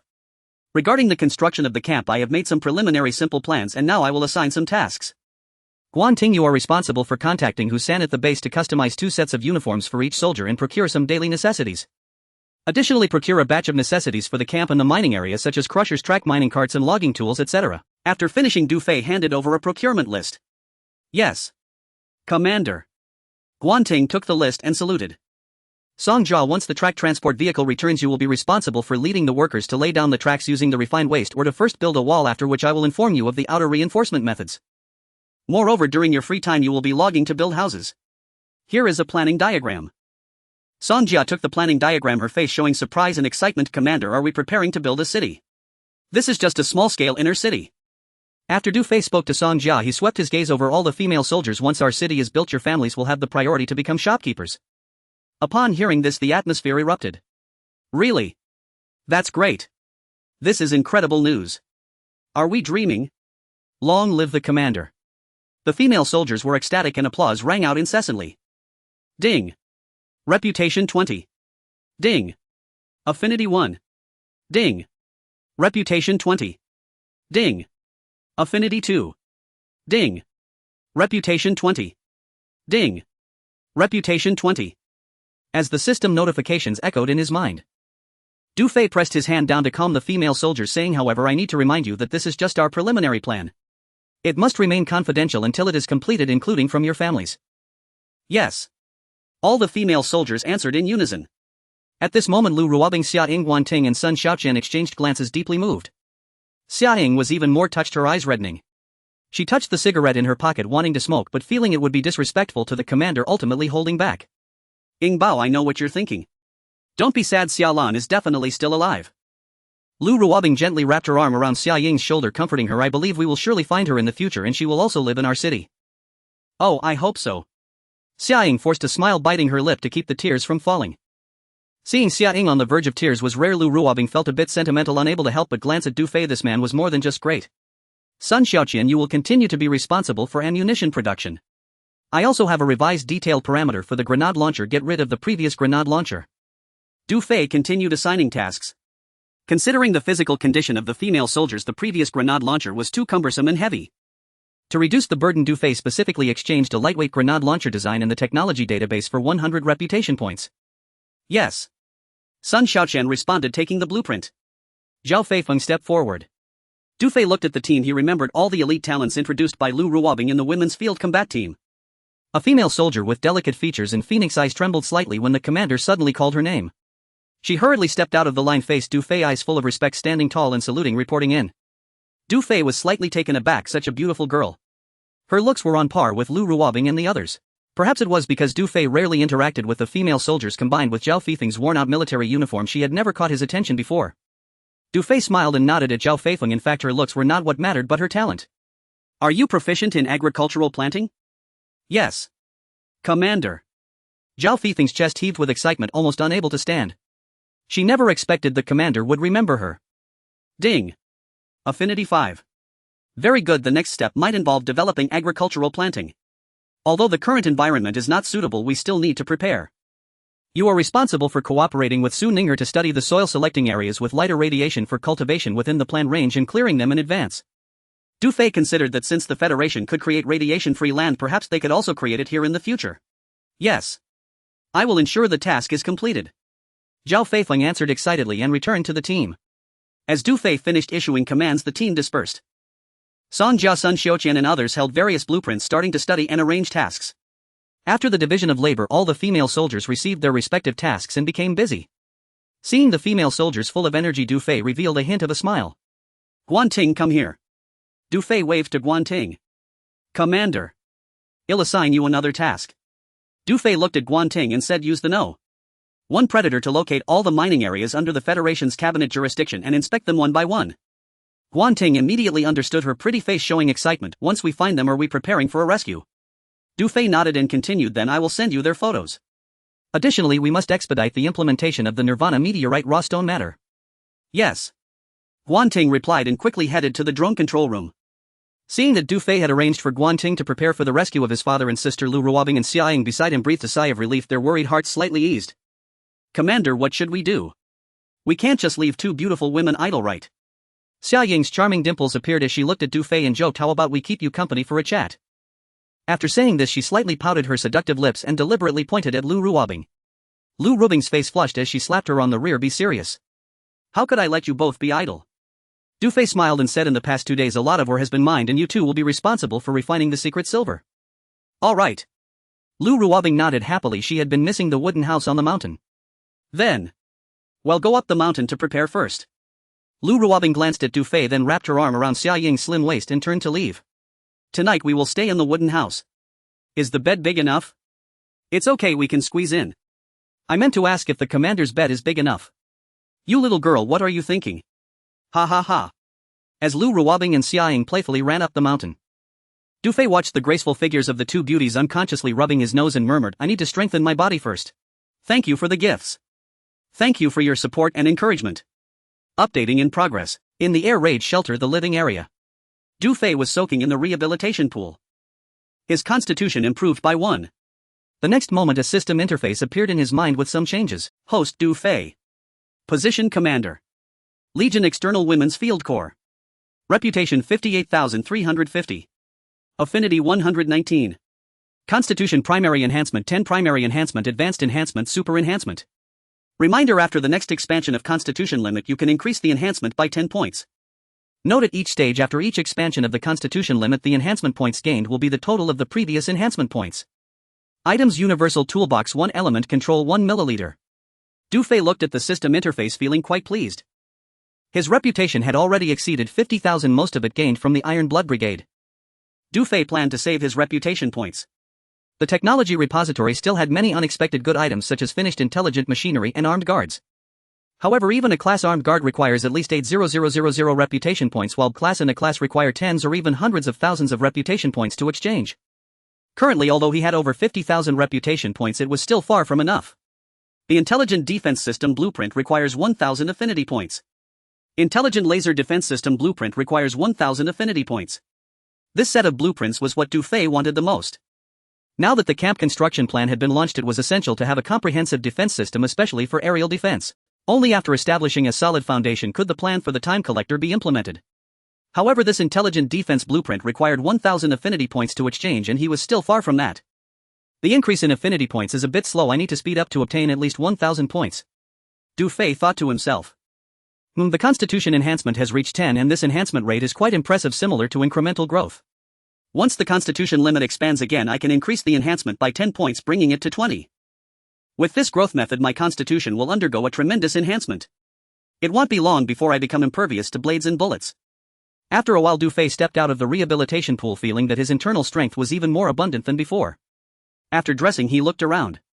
Du Fei saw the rebar used by the female soldiers to hang their clothes on the rock wall. He walked over, grabbed the rebar, and twisted it forcefully. Creak. The rebar embedded in the rock wall was actually bent by him. Wow. Amazing. Du Fei clenched his fist, unable to contain his excitement. In the northern part of the revival base city, 200 kilometers away in the mountainous area, the iron walls were filled with guards with sentries every 3 steps and watchmen every 5 steps. Inside the iron walls was a valley, specifically it was an open pit mine. At the edge of the mine there were 5 or 6 caves which served as prisons for holding criminals. The entire mine was heavily guarded. Countless miners in prison uniforms under the supervision of guards were engaged in tense and intense labor. These miners, both male and female, young and old, were mostly disheveled and covered in scars. Vile pests move fast. At this moment a guard in protective clothing was pursuing an elderly man with a steel-tipped whip. Crack! The whip in the guard's hand struck hard against the old man's back, reopening a previously scabbed wound, tearing flesh and blood. Ah! The old man let out a mournful scream as the ore he was carrying to the railcart fell directly onto his foot. Vile pest! I told you to stop slacking. The guard, ignoring the old man's plight, continued to curse as he swung the whip at him. The old man fell to the ground, holding his head and screaming, tragically rolling incessantly. Stop! With an angry shout, a middle-aged woman accompanied by 5 or 6 female prisoners stepped in front of the old man. The middle-aged woman, appearing in her 30s, was dignified and beautiful with a lingering grace. Through the collar of her prison uniform a plum blossom pattern could faintly be seen. The woman's resolute and cold gaze fixed on the guard, while the 5 or 6 female prisoners behind her held stones in their hands, glaring. Are you trying to rebel? Put down the stones. At that moment 2 armed guards rushed over. Faced with the warning from the armed guards, the 5 or 6 female prisoners hurriedly dropped the stones in their hands. One of the guards came forward and without saying a word swung the rifle but directly at the woman's forehead. Crack! The woman was caught off guard and knocked to the ground, blood streaming from her forehead. Mistress! The 5 or 6 female prisoners cried out in shock surrounding her. Vile rebels, do you think you are federal nobles? For pests like you a severe beating is in order. The 2 armed guards cursed as they incited another guard to whip them, just as the guard raised his whip. Stop! Another furious shout rang out as a middle-aged man approached accompanied by a 15 or 16-year-old. The middle-aged man was burly, handsome and wore a clean prison uniform. The 3 guards were momentarily stunned, looking at each other before leaving directly. To the guards in the mind, this middle-aged man and the 15 or 16-year-old girl seemed like plague spirits. It was specified above that no violence was permitted against these 2, nor were they to be forced to work, and they were to be treated with corresponding respect. Meals must guarantee fine rice and white flour. These 2 were not criminals at all, but rather a revered lineage, all right. Not to mention how confused the guards were. Even the various levels of management in the mine were troubled, finding the situation quite peculiar. Old man, it's all right, just endure a bit. The middle-aged man helped the old man sit up while the girl quickly opened the medical kit she carried. The medical kit was provided specifically for the middle-aged man at his request. Shall you help support him? Okay. The girl stepped forward to support the old man while the middle-aged man quickly bandaged him. Big brother, please help bandage our mistress. At this moment a female prisoner half-kneeled before the middle-aged man, pleading. All right, wait a moment. The middle-aged man quickly finished bandaging the old man and then came to the woman's side. He knelt down and began to bandage her. Cleaning the wound, disinfecting it, wrapping the bandage, his movements were skilled and efficient, finishing in less than 2 minutes. Thank you. The woman sat up, a hint of gratitude flashing in her eyes. No need to thank me, it was just a small effort. The middle-aged man smiled slightly. What should I call you? The woman asked. Dulé, the middle-aged man replied, then politely asked, May. The woman smiled and extended her hand. Dulé hesitated for a moment, then extended his hand to shake hers. I suppose you are also a noble, right? May I ask what position you held in the Federation before? I'm not a noble nor a federal official, just a doctor, Dulé said. A civilian? No way, how could a civilian be sent to the cabinet mine? The woman looked skeptical, then turned to the girl beside her and asked, Is she your daughter? Yes. We've been watching carefully these past few days. Although you 2 are criminals, your treatment is quite generous. The woman furrowed her brows, slightly curious. I assume your background must be quite extraordinary. No background, and just a doctor. Dulé showed a hint of helplessness, tossed a comment to the woman and took his daughter away. Night fell. Lu Ruobing and Xiaoying had just finished bathing and were drying their hair. Wow. This wooden house is so beautiful. Ganting and Sun Xiaoqian entered carrying a box, exclaiming in admiration. The 2 looked around with envy as it was their first time visiting Lu Ruobing's wooden house. Look at how happy you 2 are. Didn't you see the task assigned to Song Jia by the captain today? Xiaoying said while drying her hair. We're preparing to chop wood and build houses. The captain said that everyone will have a wooden house like this in the future. Really? That's amazing. From now on the sisters won't have to live in the air raid shelter anymore. Ganting and Sun Xiaoqian were thrilled. The main issue was that living in the air raid shelter felt too stifling. Now the women's field battle team had a rehabilitation pool and mithril bullets, so they no longer had to worry about radiation and time beasts. Everyone was looking forward to living in such a beautiful wooden house. Sister Ruobing, you'll give you a box of good stuff. How about letting me and Xiaoqian stay here for a night? Ganting pointed at the box they brought and said, We can just sleep on the floor anyway, we're not leaving tonight. Sun Xiaoqian chimed in. Well, let me see what good stuff you have first. Lu Ruobing walked over barefoot and smiling. Upon opening the box, her heart soared with joy. These are indeed good things, I want them all. There were hair dryers, combs, mirrors, high-end leak-proof towels, and so on, a whole box of women's daily necessities. These didn't cost us anything, they're all gifts from Husan. We entrusted him to buy so many things, that guy must have made quite a profit, Ganting said. It's inevitable for him to benefit from it, you know. The captain is doing this to save us trouble, Lu Ruobing and Xiaoying said while using the hairdryer on each other's hair, laughing. By the way, Sister Ruobing, didn't the captain tell you what the Nirvana meteorite was for? Ganting asked, and Xiaoying and Sun Xiaoqian also looked at Lu Ruobing curiously. Don't look at me, I don't know either. The captain just said it's a secret for now, he must have his plans, Lu Ruobing replied. While brushing through a strand of dry hair, Lu Ruobing inhaled the fragrant scent deeply, then revealed a dreamy expression. Don't forget the captain's exceptional abilities, we just need to cooperate closely.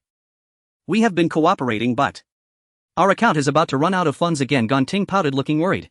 She had been meticulously budgeting, and the items purchased today cost over 2 million hours, leaving just over 11 million. If they purchased the Nirvana meteorite raw stones, they would definitely be back to square one. How could Ganting not feel anxious? Stop worrying, trust the captain, Xiaoying said. You're right, Bao. Lu Ruobing changed into a new outfit, glanced at herself in the mirror and revealed a satisfied expression. Alright you guys, chat first, I'm going out for some fresh air. After saying that, she turned and walked out of the wooden house. Ha! Xiaoying raised an eyebrow watching Lu Ruobing's back. Inside the wooden house, on the table lay a pile of camp planning blueprints. Du Fei checked them for a while, rubbed his temples and then opened the technology library. Previously he had noticed 2 types of armor and decided to exchange them for further research. Ding! Congratulations host for using 200 reputation points to exchange for a lightweight armor design blueprint. Ding! Congratulations host for using 1000 reputation points to exchange for an intelligent battlesuit design blueprint. The system notification rang and Du Fei's mind filled with the design's production processes and performance descriptions of the 2 types of armor. Lightweight armor, a conventional defensive armor that can effectively protect vital parts of the body. Required materials can choose from steel, mithril, vibranium, uru, etc. Craftable styles: plate style, exposed armor, or beaded form-fitting inner shirts. Intelligent battlesuit, an unconventional intelligent defensive armor with high material requirements. Required materials can choose from liquefied metals, active vibranium, uru, etc. Only style: 3-piece set, shoulder guards, wrist guards, knee guards. Performance description: wearing a 3-piece set made of active metal allows for free activation through an intelligent device. Once activated, the 3-piece set automatically forms a battlesuit, providing comprehensive intelligent protection for the body. Click to expand more. Du Fei made a brief comparison of the 2 types of armor. Needless to say, the intelligent battlesuit is superior. The first conventional armor is generally common, with the drawback of needing to be worn at all times and lacking head protection. The intelligent battlesuit is different. It only requires wearing the shoulder guards, wrist guards, and knee guards daily. Once in battle, it can be activated at any time and the 3-piece set instantly transforms into a fully protective battlesuit. Convenient, simple, and extremely practical. If this 3-piece set is made of active vibranium, wearing it would be absolutely invincible. As long as we can acquire the Nirvana meteorite and synthesize active vibranium, we can create this 3-piece set. Du Fei felt excited. As for the conventional armor, he planned to use mithril for production, allowing the female soldiers to wear it first. Considering ease of movement, it would be best to make it into a beaded form-fitting inner shirt, providing the same level of protection. However, the production process is a bit complicated. This armor will be handed over to Lu Ruobing and the others for creation. After a brief contemplation, Du Fei bent over the table and began sketching the designs of the 2 armors, labeling their performances. Just as he finished sketching, Du Fei moved his nose and caught a whiff of a refreshing fragrance. Looking up, he found Lu Ruobing had silently entered. She was barefoot as before, but her outfit had changed slightly. She wore a thin camouflage short outfit, her hair cascading over her shoulders and the short sleeves outlined her full curves. Her lower body was clad in shorts, revealing 2 alluring long legs that appeared fair and slender, exceptionally charming. Goo-doo. Du Fei couldn't help but swallow. This. After Du Fei swallowed, his Adam's apple rolled once more. Usually Lu Ruobing and the other female soldiers were wrapped up tightly. But now in the dead of night she surprisingly came dressed in such short attire to visit. Who could withstand this? Wasn't this just asking for trouble? In an instant Du Fei's anger flared and he nearly overturned the table. Seeing Du Fei's unusual expression, Lu Ruobing felt a bit embarrassed and hurriedly explained, Don Ting and the others are here. It's a bit noisy over there, do you mind if I come and sit for a while? Not at all, you're just in time. Du Fei moved the chair back subtly without a sound, took a deep breath and continued, I have some newly designed blueprints here, we can study them together. Oh really? Lu Ruobing seemed a bit excited. Let me see. Saying that, she quickly came to Du Fei's side, bent down to look at the table. What kind of blueprints are these? Du Fei sat nearby and just a glance made him feel somewhat uneasy. It should be noted that to exchange for the intelligent laser defense system, one would need 1000 intimacy points. To increase intimacy points for the sake of camp construction isn't too much, right? Ahem. This is 2 sets of armor blueprints. One is for conventional armor, which I plan to make using secret silver. For now it will serve as defense equipment for the warriors. The other is an intelligent battlesuit, which requires a special metal to make. Only Nirvana meteorites can synthesize that metal, which is also the reason I purchased Nirvana meteorites. I see, I knew you were preparing to manufacture a secret weapon. Lu Ruobing's beautiful eyes sparkled as she looked at Du Fei. So this intelligent battlesuit is quite impressive. It's not just impressive, this intelligent battlesuit is extraordinary. Its specific performance is as follows. Look at this blueprint. Come sit down and I'll explain it to you properly. Du Fei pointed at the blueprint with one hand while naturally pulling her in with the other. Ah. Lu Ruobing was caught off guard and ended up sitting on Du Fei's lap. Captain, you. Don't move, listen to me explain. Du Fei frowned seriously, looking at the blueprints. Ding. Intimacy points 20. Ding. Intimacy points 20. Ding. Intimacy points 20. Ding. Intimacy points 20. Ding. Intimacy points 20. Ding. Intimacy points 20. Ding. Intimacy points 20. In his mind, the system's notification sounds kept ringing like a drum. Oh wow. These intimacy points are increasing as fast as riding a rocket. Du Fei was stunned while feeling the softness in his embrace. Thrilling. This battlesuit comes in a total of 3 pieces. Captain, don't move. Its performance is like this. Du Fei was excited and about to continue explaining. Suddenly Xia Ying appeared at the door teasingly whistling. Then she deliberately covered her eyes with her hand and walked in saying, "I didn't see anything. Oh, I'm studying blueprints with the captain." Lu Rubing's cheeks turned crimson, quickly prying Du Fei's hand off her. She then quickly tugged at her clothes and stood up. I only have 1 chair here," Du Fei explained. "That Xia Ying is really annoying, coming to mess things up at such a critical moment." Lu Ruobing heard this and scanned the room. Indeed, there was only 1 chair. Yeah, there's nowhere else to sit. Lu Rubing's expression slightly normalized as she caught on to Du Fei's words. Since she had already been seen and Xia Ying was her best friend, she didn't mind how much she teased her. "Oh, this place is quite comfortable to sit." Xia Ying approached smiling as she glanced at Du Fei's lap, then whispered a few words in Lu Rubing's ear. Lu Rubing's cheeks flushed again, not knowing what she said. "You little brat, what are you saying?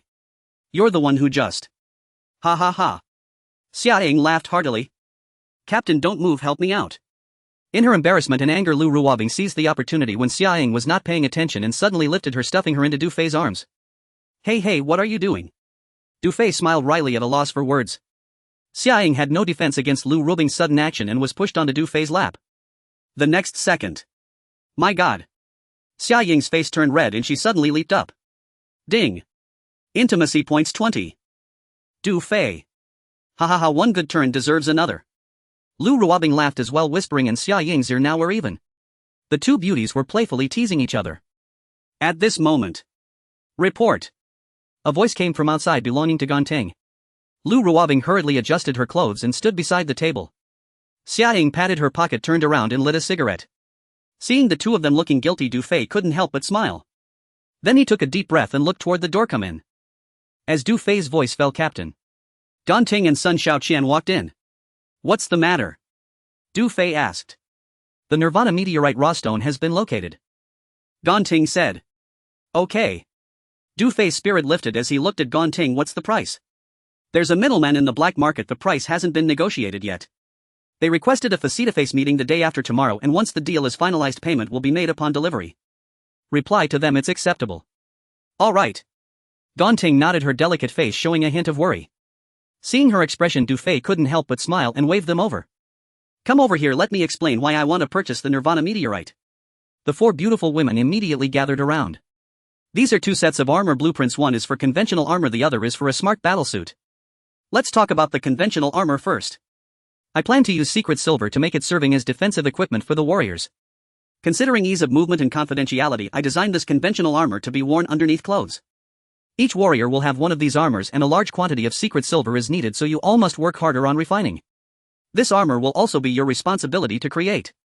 The other one is the smart battlesuit, which has performance unmatched by any battlesuit in the world today.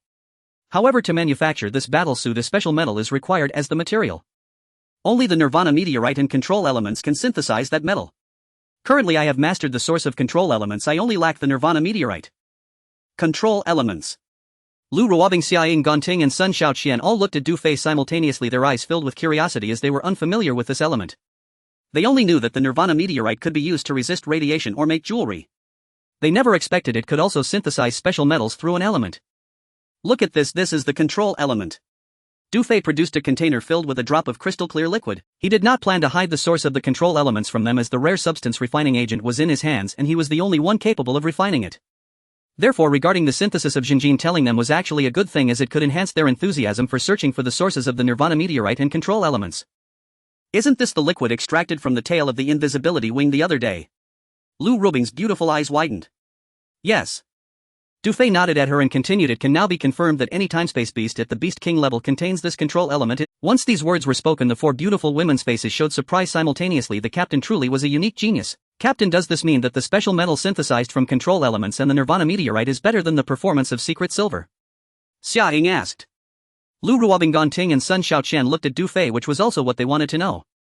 "Yes, it performs significantly better than secret silver." Du Fei nodded and said, "This special metal is called Jinjin and it has 2 properties. One is unconscious conventional Jinjin, which has an extraordinary toughness and can be used to make defensive shields and various cold weapons.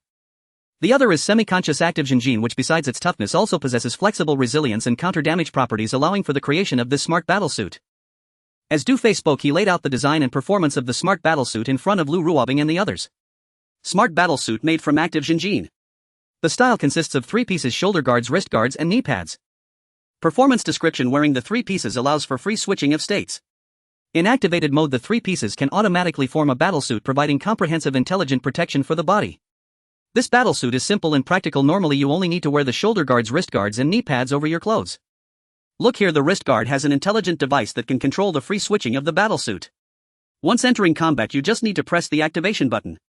Then the active Jinjin of the 3 pieces will react with each other, circulating and instantly forming a fully protective battlesuit. Du Fei carefully explained to them. Wow! This smart battlesuit is perfect. Lu Ruobing exclaimed in astonishment, patting her per chest. I can hardly believe it. Yeah, it's amazing. If I wear this battlesuit, bullets won't even penetrate right. I feel like I could fight spacetime beasts with my bare hands. Xiaoying Ganting and Sun Shaoqian exclaimed in excitement. Currently most federal soldiers wore steel armor, which although highly defensive was very heavy. It couldn't even be compared to the secret silver bead-like inner shirt designed by the captain. But this smart battlesuit made of Jinjin was different. If they could own this battlesuit, what would that mean? It would be equivalent to being invincible. Wearing this battlesuit, they wouldn't have to be bullied anymore. Even causing trouble in the base city wouldn't be a concern. You're right, theoretically this battlesuit is not afraid of bullets, but the specific performance will only be known once it's made. Du Fei said. Captain, if we buy 1 kilogram of the Nirvana meteorite, how many of these battlesuits can we make? Lu Ruobing asked eagerly. That tail extracted from the invisibility wing only yielded 1 milliliter of control element, enough to synthesize 2 kilograms of active Jinjin, which can currently only produce 1 smart battlesuit. Du Fei shook his head and smiled, then looked at them. So whether it's conventional Jinjin or active Jinjin, both are urgently needed by us. Of course, as long as we earn more time in the future, the Nirvana meteorite can be purchased, while the control elements will require us to take risks to extract. I believe that before long each of you will own one of these battlesuits. With his words, Lu Ruobing, Xiaoying Ganting and Sun Shaoqian exchanged glances, their beautiful eyes sparkling. Their breathing suddenly became rapid. Xiaoying took a deep puff, narrowing her eyes. It seems we need to hunt spacetime beasts more often. Lu Ruobing frowned. It's not as easy as you imagine. Even top military regiments find it difficult to hunt spacetime beasts at the Beast King level. I think we can hunt them. Didn't we injure one of the invisible wings? Sun Shaoqian said. Yes, we did, but it took 32 micromissiles to take down a tail. The cost was too high. Ganting said with a pained expression. Du Fei smiled slightly and said, I agree with Xiaoying's viewpoint. We should pay more attention to spacetime beasts at the Beast King level. After saying that, he took out a blueprint from the table and handed it to Sun Shaoqian. Manufacture this weapon according to the parameters on it. Yes. Captain. Sun Shaoqian took the blueprint and looked at it, stunned for a moment. What is this? Du Fei smiled and said, a tranquilizer gun. A tranquilizer gun. Xiaoying Ganting and Sun Shaoqian looked puzzled. I remember that the tail behind the cloaked wings was quite hard at first, but then. Are you suggesting hunting the Beast King with that rare substance melting agent? Lu Ruobing's eyes lit up as she looked at Du Fei. Once the Beast King is injected with the melting agent, it will turn into a soft-bodied creature. We can not only easily hunt it for time but also extract control elements on the spot. That's right, very clever. Du Fei cast an admiring glance at Lu Ruobing. Feeling his appreciation, Lu Ruobing's cheeks flushed slightly and she quickly averted her gaze. It's maddening, I can't stand that man's gaze. Yet she felt a joy within her that words could hardly describe. Using this method to hunt the Beast King is simply fantastic. If that's the case, soon each of us will own a piece of vibration gold intelligent battle armor. Sun Shaoqian clapped her hands, her excitement causing her chest to bounce up and down. The captain is amazing. Little Hoof, your words are off. Only now do you realize how impressive the captain is. Xiaoying puffed a cloud of smoke into Sun Shaoqian's face and continued, I believe that as long as our women's wild combat team has the captain, we will surely thrive in the future. Sisters, just wait to enjoy the good times. You should know Xiaoying has only admired this captain throughout her life. In just a month the changes within the women's wild combat team are evident and she has witnessed it all. Despite Xiaoying usually not communicating much with Du Fei ever since he saved her in the recovery pool, she had deemed her life as belonging to Captain. From now on I will always listen to you. Feel free to use the funds, I will always support you and I won't feel sorry about it. Ganting raised her little face, blinking her eyes as she spoke. Upon careful thought, the captain actually did not waste money. Every penny was used wisely. She was now thoroughly convinced. Our financial manager has finally come to her senses. Lu Ruobing smiled and turned to Du Fei. Captain, we will always support you. Seeing their heartfelt declarations, Du Fei smiled and nodded in satisfaction. Next, in the excited atmosphere of the four beauties, Du Fei briefly explained the production details of the silver bead-like inner shirt and the tranquilizer gun. After Lu Ruobing and the others understood, Du Fei looked at Ganting and asked, how is the investigation of the mining area going? Gan Ting replied, there are 296 mining areas distributed around the 6 base cities, of which 63 are under the jurisdiction of the cabinet. So far we have checked 8 of them and we have not found the old man and the others for the time being. Du Fei frowned thought for a moment and said, Sun Xiao Qian, starting tomorrow the camp doesn't need to be guarded for now. You cooperate with Gan Ting and the No. 2 Predator will also join in to intensify the search. Yes. Captain. Sun Xiao Qian responded. And Gan Ting, don't forget the Nirvana meteorite. Reply to them that we will meet as they said the day after tomorrow at noon. Yes. The next day the Women's Wild Combat Team camp began preliminary construction. Supply vehicles arrived one after another and Husan personally helped unload the trucks, grinning from ear to ear. Song Jiasu, Ninger Zhaofeifeng and others held planning maps directing operations on site. The female soldiers in Chen Yuanshan along with a group of miners were full of energy, working hard without pause. The entire camp of the Women's Wild Combat Team presented a lively and busy scene. Lu Ruobing and Xiaeng had their tasks cut out researching the detailed production process of the bead-like inner shirt while continuously extracting silver. Gan Ting and Sun Xiao Qian sat in the independent control room of the drone intently operating Predator No. 1 and No. 2 systematically investigating the cabinet-controlled mining areas. Soon a whole day passed intense busyness. Until night fell, all the female soldiers of the Women's Wild Combat Team finally completed their work and rested. In District 9 the inspection department's office had a heavy and oppressive atmosphere. Dad Su Zhong has been gone all day and hasn't returned yet. Could he have encountered some difficulties? Wang Shuzhen said, anxiously pacing back and forth, occasionally glancing towards the door. Jenner, keep calm, there's no need to worry. Wang Jianqing sat behind the desk comforting his daughter. Seeing his daughter's anxious expression, he felt a pang of heartache and an increasing sense of guilt. Over the years he knew that his daughter had a deep relationship with Du Lei. He could understand Wang Shuzhen's feelings at that moment. Although there were some difficulties in seeking help from the cabinet, he still held great confidence in those old brothers he once knew. Now that his daughter had finally returned to his side, Wang Jianqing would never let her down again. He would do everything possible to rescue Du Lei to atone for his past mistakes. Just as the father and daughter were anxiously waiting, Su Zhong returned. His expression was somewhat downcast and he didn't look too well. In an instant Wang Jianqing and Wang Shuzhen both turned to him. Su Zhong had left the inspection department for the cabinet in the morning and had finally returned now. Despite sensing that Su Zhong's demeanor was off, the father and daughter still exhibited a glimmer of hope in their eyes, eager to hear some good news from Su Zhong. What happened? Wang Shuzhen hurriedly asked. What attitude did those old brothers in the cabinet have? Wang Jianqing also asked, unable to contain his impatience. Useless, they are unwilling to help. Su Zhong shook his head and sighed. What? Wang Jianqing's eyes widened as he asked, what about Song Mingyuan, Xiong Jinshan and Jin Dafu? They said they were equally powerless. Su Zhong shook his head again. It should be noted that these cabinet officials had all received Wang Jianqing's favors in the past. However, at this critical moment when they were truly needed, they all kept their distance. Su Zhong went to the cabinet, knocking on doors for help. Some were perfunctory, some outright refused, and some simply closed their doors. What about Zhao Tianqing? Surely he will help, right? Wang Jianqing asked again. Zhao Tianqing sighed. Su Zhong's mouth twitched and he punched the office wall. Not mentioning Zhao Tianqing was one thing, but bringing him up sent a chill through Su Zhong.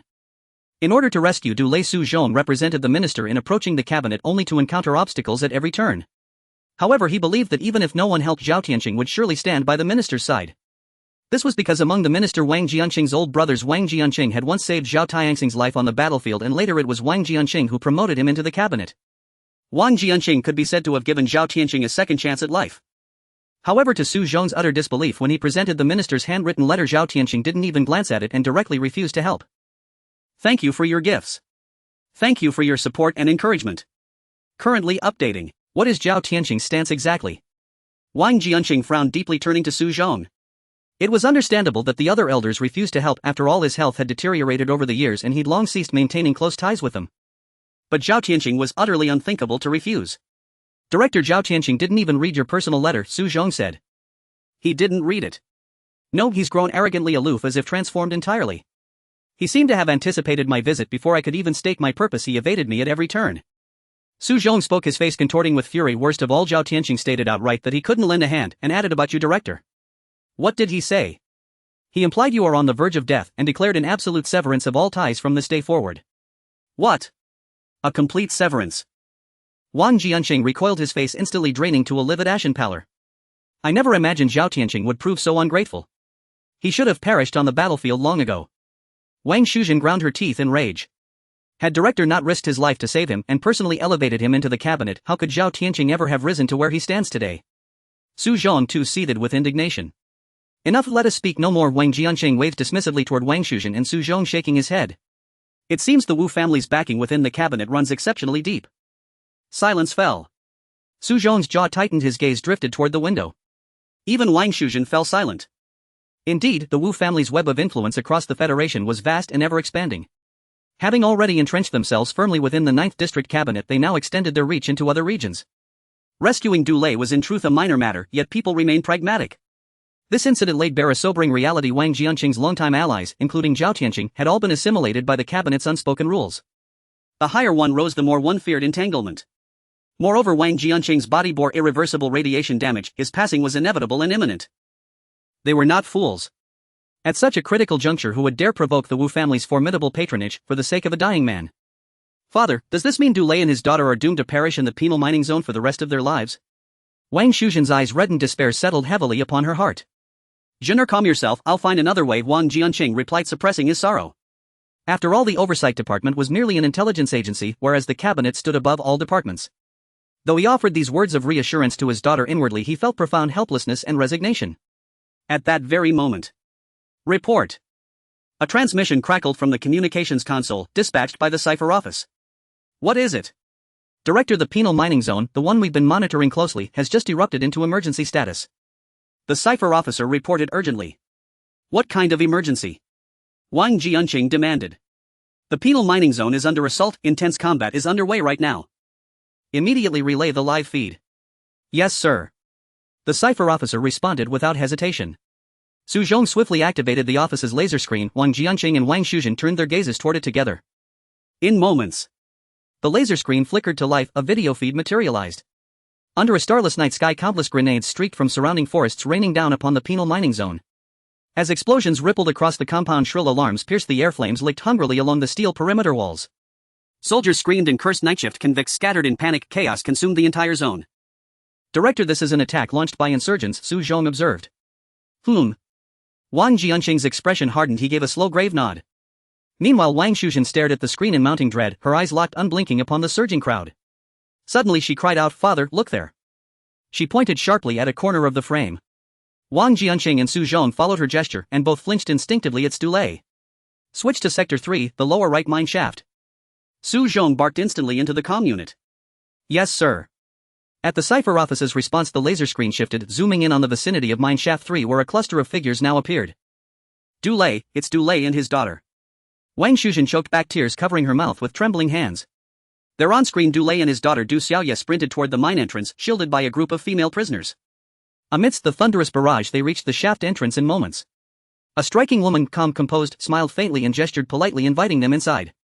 Then, under her guidance, Du Lei and his daughter vanished into the darkness, followed closely by the women prisoners, moving as one seamless current. Within half a minute, every last person had disappeared into the mine. Director, these are insurgents captured earlier by the cabinet. The woman is their leader, Su Zhong noted. Dawn base. Wang Jianqing's brow furrowed. Yes, Su Zhong affirmed with a nod. Wang Shuzhen's face paled. Then, Du Lei and his daughter have fallen into rebel hands. She seized Wang Jianqing's arm, her voice urgent and trembling. Father, what do we do? Don't worry, I'll find a way to rescue that young man. Wang Jianqing gently patted his daughter's hand, then turned to Su Zhong with quiet authority. Identify which military divisions are assigned to suppress Dawn base. I'll speak directly with their commanding officers. Yes, Director. Meanwhile, in Xingfu City, inside a lavish estate, Wu Dagui knelt on the bed, engaged in a game with a muscular man. Sir, urgent report. The penal mining zone has gone critical. A cipher officer burst in. What happened? Wu Dagui gasped, still breathless. The penal mining zone is under insurgent attack. Du Lei and his daughter are believed to have been abducted by rebels. What? Wu Dagui jolted upright. Patch me through to Yuan Shiji of the 109th Division, now. Yes, sir. The cipher officer immediately activated the comm unit, and within seconds the connection was established. This is Yuan Shiji, commander of the 109th Division. What are your orders, sir? You are ordered to intercept the insurgents assaulting the penal mining zone, locate Du Lei immediately and bring him back to me alive. Wu Dagui's composure shattered, he shrieked into the comm unit, a high-pitched, almost feminine wail. Yes, sir. The name Dawn Base was graciously suggested by the esteemed contributor. Don't tug the wolf cub's ears. The Women's Field Combat Unit Camp. Inside the workshop, Du Fei meticulously analyzed the female soldiers' bust-waist measurements, occasionally annotating symbols. He had gone to great lengths to ensure the mithril-beaded inner garment fit comfortably. Beside him, Lu Ruobing and Xiaoying watched in quiet admiration, waiting patiently for Du Fei to finish so he could personally guide them. At that very moment. Report, Captain. One of the cabinet-administered high-security penal mines has come under sudden assault by an unidentified armed group. Unit 1 Predator has possibly located Elder Du and his daughter, awaiting your confirmation. Gong Ting's urgent report crackled through the earpiece. On my way. Upon hearing the message, Du Fei immediately dropped his work and rushed toward the independent control chamber of Land King Vehicle No. 1. Xiaoying blinked in surprise. What's happening? It seems we've found Captain Du's father and younger sister. Lu Ruobing touched her earpiece lightly, a spark of delight brightening her delicate features. Without another word, she seized Xiaoying's hand and hurried after Du Fei. Inside the independent control chamber. Captain, the assault on the penal mine has just concluded. Intense combat lasted less than 10 minutes, brief but fierce. During that window, Unit 1 Predator conducted a sweep of the mine and uncovered several anomalies, capturing a short video clip for your review, Gong Ting reported as the three entered. Play it. Yes, sir. Instantly, the control chamber's main screen lit up with footage: a middle-aged man leading a 15 or 16-year-old girl, their backs turned to the camera. Bathed in the flickering glow of artillery fire, a beautiful woman spoke politely to the man. Moments later, he and the girl vanished into the mine entrance, escorted swiftly by a cluster of female inmates. It's them. Du Fei nodded. Excellent. We've finally found them. Joy bloomed across the faces of Lu Ruobing, Xiaoying, Gong Ting and Sun Xiaoqian. Have they remained inside the mine since entering? Du Fei switched to live feed, studying the mine entrance on screen. Unit 1 Predator has maintained surveillance since their entry. No one has emerged yet, Gong Ting replied. Captain, those female inmates don't appear particularly anxious. Their demeanor is remarkably composed, Lu Ruobing observed, frowning. Xiaoying's eyes lit up as realization struck. Could it be that this mine connects to the outside, and they're attempting an escape? That's plausible. Du Fei, analyzing the footage, had reached the same conclusion. Gong Ting Sun Xiaoqian immediately scanned the perimeter of the penal mine. Yes, sir. With sharp nods, Gong Ting and Sun Xiaoqian swiftly maneuvered Units 1 and 2 Predator stealth drones into a methodical grid-like search over the area. Du Fei and the others stared intently at the control screen. Mountains, boulders and trees blurred past as the two drones swept low and circled. Captain, a swarm of hummingbird drones just departed the mine heading southeast. Sun Xiaoqian reported. Track them, Du Fei commanded. Yes, sir. Sun Xiaoqian instantly reoriented her drone and gave chase. Within moments, movement appeared ahead. Captain, it's Elder Du and Xiaoyu. Gong Ting, piloting Unit 1 Predator, closed in as well. There, beside a mountain road bordering the penal mine, a group of female inmates clustered around Du Lei and his daughter Du Xiaoye, removing tracking devices from their ankles. Above them, the hummingbird drones surged forward, weapon turrets already extended, black muzzles locking onto targets mere seconds from firing range. Du Lei, Du Xiaoye and the female inmates stood on the precipice of catastrophe. Du Fei's eyes narrowed. Take down those drones. Before the order fully left his lips, Gong Ting and Sun Xiaoqian hadn't yet fired. Suddenly, an armored vehicle burst onto the mountain road. It was an older model, reconfigured, its silhouette oddly asymmetrical. Its turret mounted not only autocannon and machine gun, but also a massive parabolic signal dish. In an instant, that dish pulsed outward with an immense wave of electromagnetic interference. ZZZT, ZZZT. The control screen dissolved into jagged static, flickering unstable, while both Predator drones suffered repeated signal loss. Beep. Beep. Beep. Severe signal interference detected. Unit 1 Predator stealth drone has activated autonomous protocol. Unit 2 Predator stealth drone has activated autonomous protocol. As the warnings blared, Du Fei and the four women recoiled in unison. Fortunately, though heavily disrupted, both Predators had successfully transitioned into autonomous mode. A second later, through the distorted strobing feed, the hummingbird drones tumbled from the sky like severed kites, crashing into rocks and trees. Then came the sight of Du Lei and Du Xiaoye, supported by the female inmates, boarding the armored vehicle and vanishing into a dense thicket of forest. Once the armored vehicle disappeared entirely, the control screen stabilized, signal integrity for both Predators restored instantly. A jamming vehicle this potent, who are these people? Du Fei murmured. Unclear. They must have attacked the penal mine solely to extract them, Lu Ruobing said, shaking her head, her dark brows drawn together in quiet intensity. Good heavens, such an armed faction actually exists. How audacious, to strike a federal penal mine. Indeed, no known armed group has ever dared openly defy the Federation. Xiaoying, Gong Ting and Sun Xiaoqian exchanged stunned glances. After all, the Women's Field Combat Unit operated as an unofficial auxiliary force, utterly unaware of any rebel factions. Moreover, the Guanyin Federation rigorously suppressed all information regarding insurgents, ensuring units like theirs along with civilians and other irregular militias believed no resistance was possible. Even Lu Ruobing and her comrades held no concept of organized rebellion, only silent fury stifled before it could ever rise to voice. Thus, witnessing such defiance left them profoundly shaken. That band of female inmates belonged to a faction bold enough to challenge the Federation, an act they deemed utterly insane. Captain, will they be safe? Lu Ruobing asked. Xiaoying, Gong Ting and Sun Xiaoqian all turned to Du Fei, worry etched across their faces. I believe they'll be fine. Du Fei paused thoughtfully. The footage suggested no hostility toward his father and sister. Yet the nature of that faction remained unknown. After a brief silence he issued new orders: initiate comprehensive reconnaissance of that mountainous region, including all adjacent terrain. Avoid contact with the signal jamming vehicle at all costs. Observe first, engage only if absolutely necessary. Yes, sir. By the way, Captain. Don Ting opened a message on the black market website and looked at Du Fei. The other party has replied regarding the transaction of the Nirvana meteorite. The meeting place is at coordinates 90257 with the agreed time set for tomorrow at 11 a.m. What are the rules for the transaction? Du Fei inquired. The other party replied that due to the Federation's strict control over the Nirvana meteorite, private transactions are not allowed and will be confiscated if discovered. To ensure the safety of both parties' assets and persons, this transaction will be facilitated by the local black market as an intermediary with specific transaction rules arranged by the black market operator. Arranged by the black market operator on the fly. Du Fei frowned, thinking that this would introduce too many uncertainties. How far is the transaction location from our camp? I checked, it's located in the revitalization city at the junction of Beihan City and Xinjiang City, nearly 500 kilometers from our... What's the road condition like? There is a main road between revitalization city and Beihan City which is relatively smooth. If we leave at 7 a.m. tomorrow we can expect to arrive by 11 a.m. Don Ting replied. Alright, let's set off half an hour early tomorrow morning. After Du Fei finished speaking he turned to the four beautiful women and said, you four will come with me tomorrow. Yes. Lu Ruobing, Xiaoying, Don Ting and Sun Xiaoqian all nodded in unison. The night was deep and quiet, with all sounds having ceased. After a long day of toil apart from the on-duty female soldiers, the miners had already fallen into a deep sleep. Inside the wooden house, Don Ting and Sun Xiaoqian had long since entered dreamland. Although they were sleeping on the floor, their small faces showed sweet smiles in their sleep. Lu Ruobing and Xiaoying were sleeping on the same bed back to back, both wide awake and unable to fall asleep.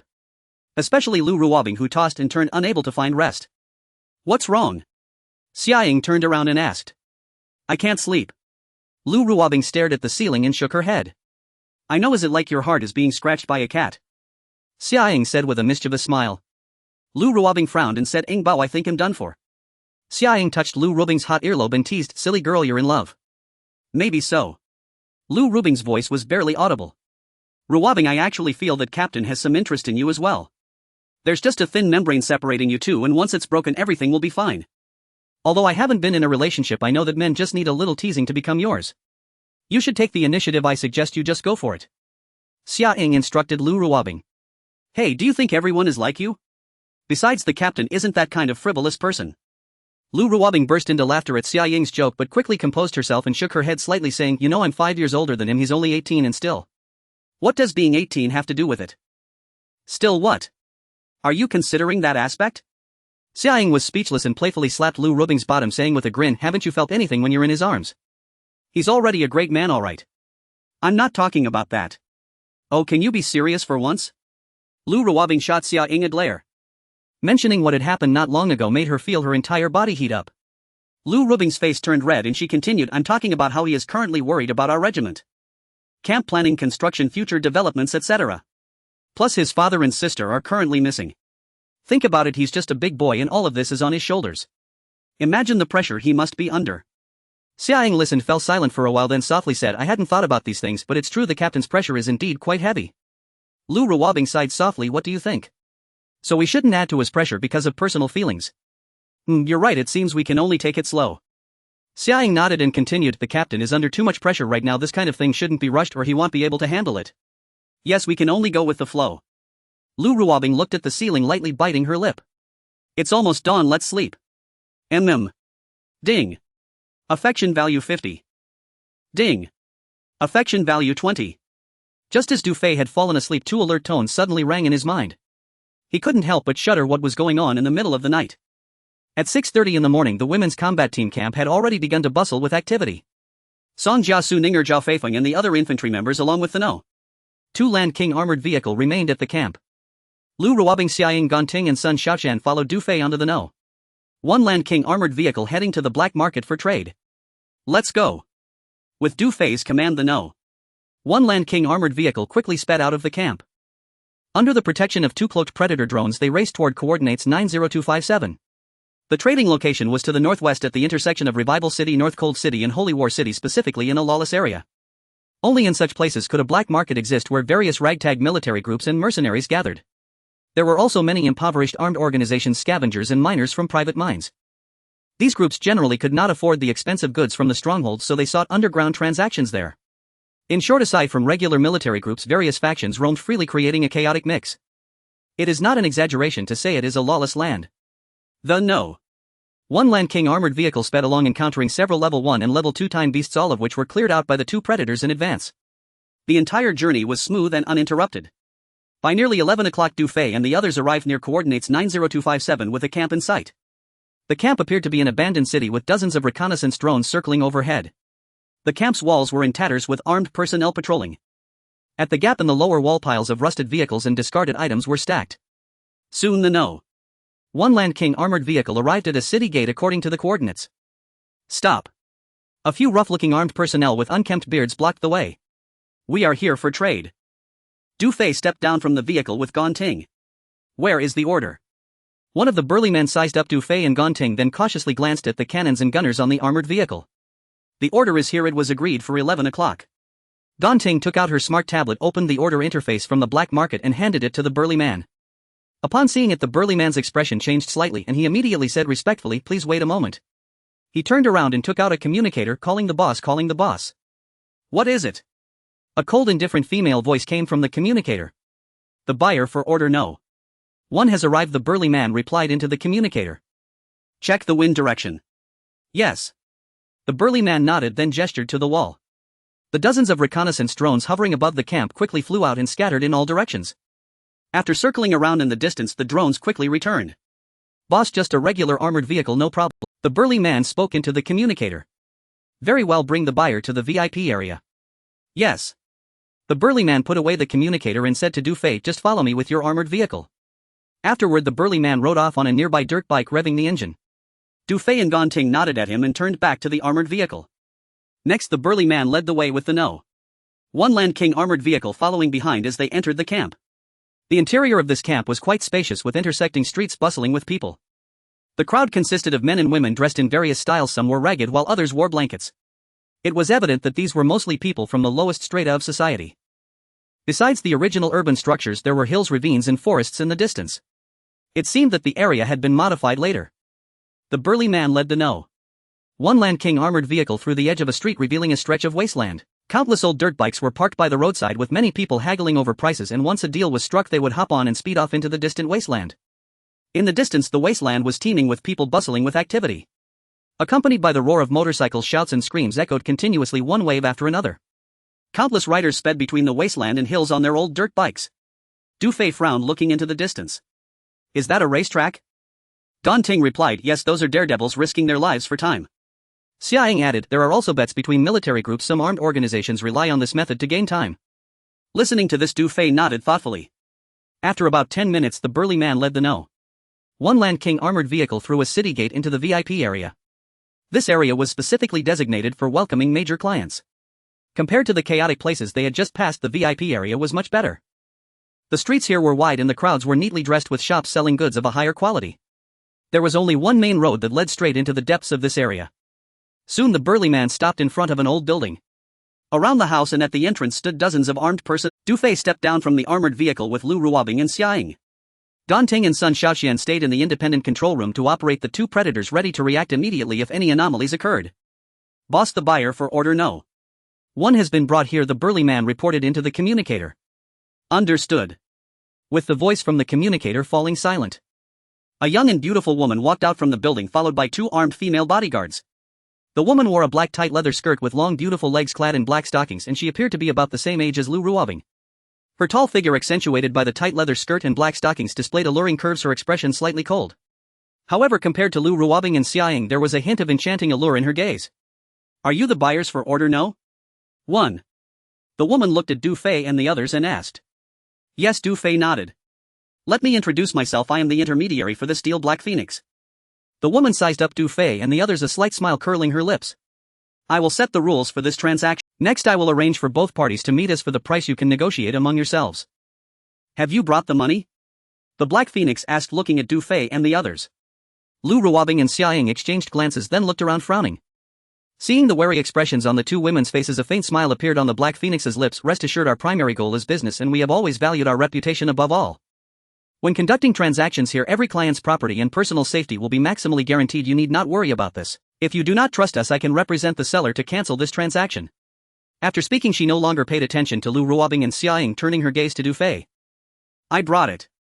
Du Fei raised the storage card in his hand and said to the Black Phoenix indifferently, I will meet with the seller. Good, then follow us. The Black Phoenix did not hesitate, and after speaking she directly turned and walked towards the building. Captain. Be careful, Lu Ruobing and Xiaoying said with some concern. It's fine, Du Fei replied calmly to them. Although he was unsure if there were unknown dangers, his physical enhancement far exceeded that of ordinary people. Even if there were several burly men beside him, he was confident he could easily take them down. Thus he felt somewhat assured about his safety. Just as Du Fei was about to follow, one of the female bodyguards stopped him, saying, No weapons allowed. Upon hearing this, Du Fei removed his sidearm and handed it to Lu Ruobing. Another female bodyguard stepped forward, extending her hands to thoroughly pat down Du Fei. After finishing, she blushed and nodded to the other bodyguard. Lu Ruobing and Xiaoying watched this unfold, their lips twitching slightly in anger. If they hadn't seen the captain remain silent, they would have wanted to kick that female bodyguard. Please proceed. The two female bodyguards gestured for Du Fei. Du Fei nodded and calmly followed them into the building. Seeing Du Fei enter the building, Lu Ruobing and Xiaoying immediately got onto the battle vehicle and went to the independent control room. Tingting Xiaoqian monitored the situation inside the building closely to ensure the captain's safety. Yes. Ganting and Sun Xiaoqian quickly controlled the No. 1 and No. 2 predators to monitor the building through the windows. However, the next moment they saw the Black Phoenix and 2 female bodyguards lead Du Fei to a lift-like elevator, and they all entered. As the elevator's gate closed, the indicator light on the wall next to them flashed downwards repeatedly. Ganting frowned. Oh no, the captain went to the basement with them. Call the captain and see if you can reach him. Captain, can you hear me? Captain, please respond if you hear this. After a series of calls, Ganting and Sun Xiaoqian shook their heads. It was obvious that the signal had been blocked. In an instant, the 4 women's faces tightened and their hearts hung in suspense. Clack, clack, clack, clack. The elevator descended steadily. Soon Du Fei, the Black Phoenix, and the 2 female bodyguards felt a jolt as they reached the bottom. Please proceed. The Black Phoenix said to Du Fei. Du Fei nodded slightly and followed them out of the elevator, finding himself in a basement. This basement was not large, about 100 square meters. In the center was a round table made of stone, and above the table was a vent with a large fan installed. Around the stone walls were more than a dozen wall lamps, and in the shadows behind each lamp dark gun muzzles could be faintly seen. Besides that stone table, the place was empty. Du Fei scanned the area, frowning slightly. Every corner of the basement was within the range of fire coverage. If a conflict broke out, it seemed that no one could escape. At this moment, the elevator gate opened on the other side of the basement and 4 or 5 people walked out. They are the sellers for this transaction, the Black Phoenix said, leading Du Fei towards them. As they approached the stone table, Du Fei finally noticed that all of them were women. The leader was a woman in her 20s, tall and dressed in camouflage shorts, with her high chest pushing open the 2 buttons of her collar, revealing an endless alluring cleavage. Through the half-open collar, one could faintly see a plum blossom-shaped embroidery below her chest. This woman could be considered a great beauty with a delicate and cold face, but she exuded a wild aura. The other female attendants behind the short-clad woman were also quite pretty, similarly exuding a wild spirit. They wore camouflage outfits of varying condition. Some were brand new, while others had tears and bloodstains. At this moment, when the female attendants saw Du Fei's gaze lingering on a certain part of the short-clad woman's figure, they immediately looked displeased. They all glared at Du Fei, their eyes filled with hostility.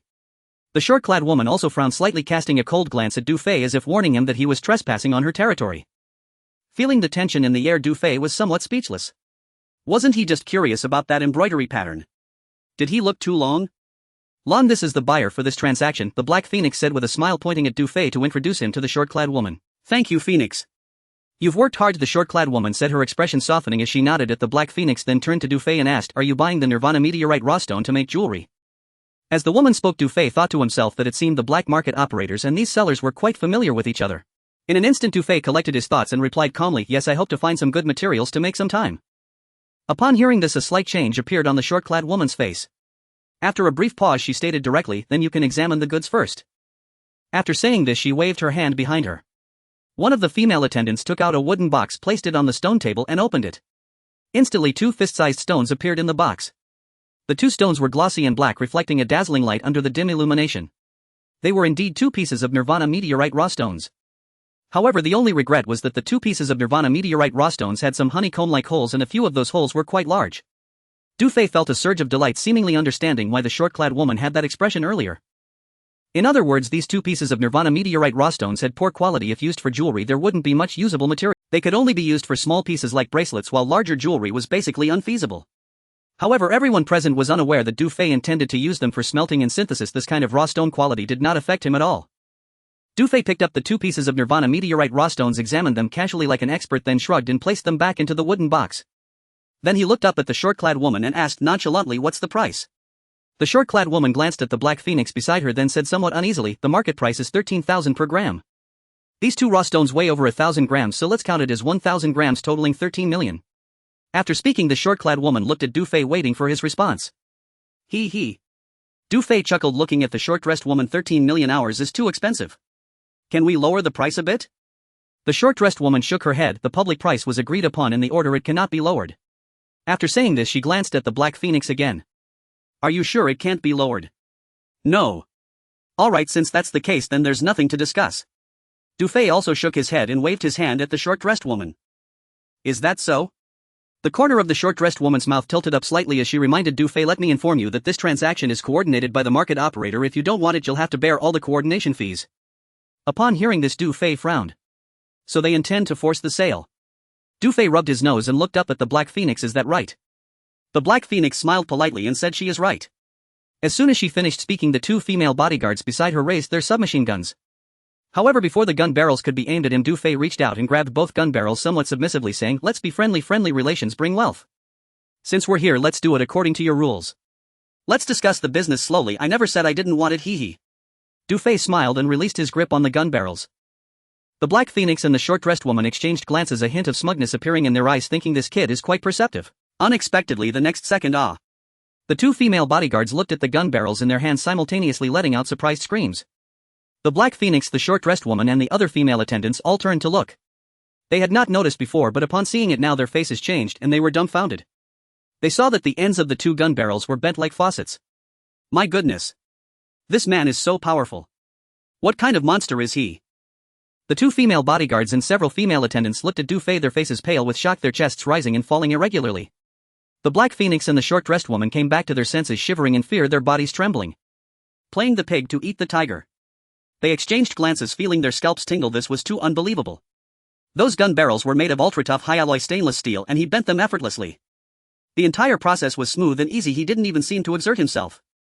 Oh heavens, if he squeezed any part of our bodies, wouldn't it just explode? Is he warning us? I'm sorry I bent your guns. Du Fei looked at the 2 female bodyguards and said sincerely, "I'll compensate for the price later." It's fine. No need to compensate. The 2 female bodyguards regained their senses and repeatedly waved their hands, shaking their heads like rattles. Little brother, you're not showing your true self, huh? The black phoenix swallowed hard, forcing a smile. Compensate? No need. If these 2 gun barrels can bend in your hands, they're worth it for a lifetime. Then thank you. Du Fei nodded at the black phoenix and then looked at the short-dressed woman. Let's continue our business discussion. After saying that, he took out a piece of Nirvana meteorite raw stone from the wooden box and said, "As you know, raw stones filled with beholes are considered low quality. If I buy it back at 13 million hours, I can only make some small ornaments, which is quite a loss." As this black phoenix sister said when we first arrived, this trading market has always been based on credibility. Business should be mutually beneficial, there should be give and take, one can't just refuse to negotiate, right? As Du Fei said this, he looked at the black phoenix. Am I right? Yes. Yes, little brother is. The black phoenix nodded repeatedly, then gave a glance to the short-dressed woman and said, "Lon, give me some face and lower the price a bit." Originally she planned to buy low and sell high according to the previous scheme, or simply pull a fast one. She never expected to encounter such a tough opponent. Even if she resorted to the weapons in the basement, it would only injure 1,000 while harming herself 800. Or rather, those weapons posed no threat to this man. The black phoenix did not want her longtime sisters to suffer because of this deal. At this moment, the short-dressed woman thought the same. Upon receiving a glance from the black phoenix, she understood that they could only compromise now. The short-dressed woman looked at Du Fei. "Then what price do you plan to offer?" Du Fei replied indifferently, "You say how much, can you lower it?" This. The short-dressed woman frowned. "Please wait a moment." After saying that, she turned and pulled a few female attendants into a corner to discuss. "Xiao Tong, you guys share your opinions." The short-dressed woman looked at the several female attendants. "I think these 2 Nirvana raw stones are indeed of low quality. If we can sell them cheap, we should. Yes, the federal buyers we previously scammed are no longer falling for it. New buyers are hard to come by. Moreover, we urgently need funds. Aunt May has returned and the base will definitely need to expand manpower, requiring more weapons, ammunition, and various equipment. That's right, I think we should sell these 2 raw stones if we can, and when we get quality stones next time we can sell them at a high price." The other female attendants agreed. After a round of discussion, the short-dressed woman returned with several female attendants shortly after. "Have you discussed it? What price can you sell it for?" Du Fei asked. What price do you want to offer? The short-dressed woman looked at Du Fei. 5 million hours. Du Fei extended his hand tentatively saying. All right. The short-dressed woman nodded without hesitation. Du Fei was momentarily stunned, his hand hanging in midair. He had originally thought that if it didn't work he could raise the price a bit, but he didn't expect this girl to agree so readily. Oh no, Du Fei suddenly felt he had fallen into a trap. He had quoted too high a price and thought he should have just said 3 million hours directly. The next moment he thought for a moment and looked at the Black Phoenix. I don't need to cover any other expenses, right? Hearing this, the Black Phoenix smiled. No need. Good deal. Du Fei nodded. Deal. The short-dressed woman also nodded and said to Du Fei, please transfer the 5 million hours entirely to Sister Phoenix. After saying that, she handed a list to the Black Phoenix. Old rules, weapons, equipment, food. Alright, it will be delivered tomorrow. The Black Phoenix glanced at the list and said. Soon Du Fei transferred 5 million hours into the Black Phoenix's storage card and put away the 2 pieces of Nirvana meteorite raw stone. With the transaction completed, Du Fei secretly breathed a sigh of relief, looking at the remaining few million hours in his storage card, feeling a bit excited. He never expected to purchase 1 kilogram of Nirvana meteorite and a vibranium smart combat suit for just 5 million hours. The short-dressed woman and several female attendants also showed satisfied expressions. Selling these 2 inferior raw stones for 5 million hours was already quite good. The Black Phoenix was even more so. The entire transaction amount went into her account and she could make quite a bit in the process. Although she didn't cheat Du Fei, it was still a win-win situation. Little brother, what should I call you?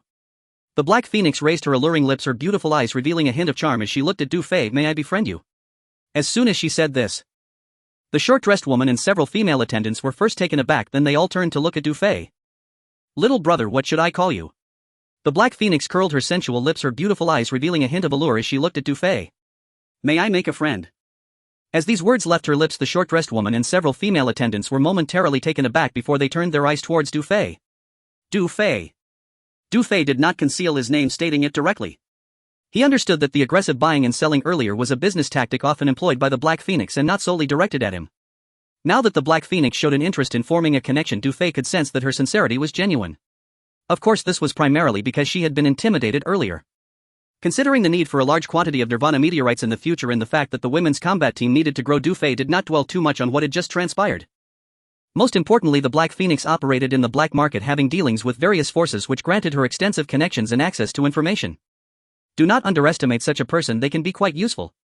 Therefore, Du Fei did not refuse the Black Phoenix's offer of friendship, not merely because of her beauty. Nice name.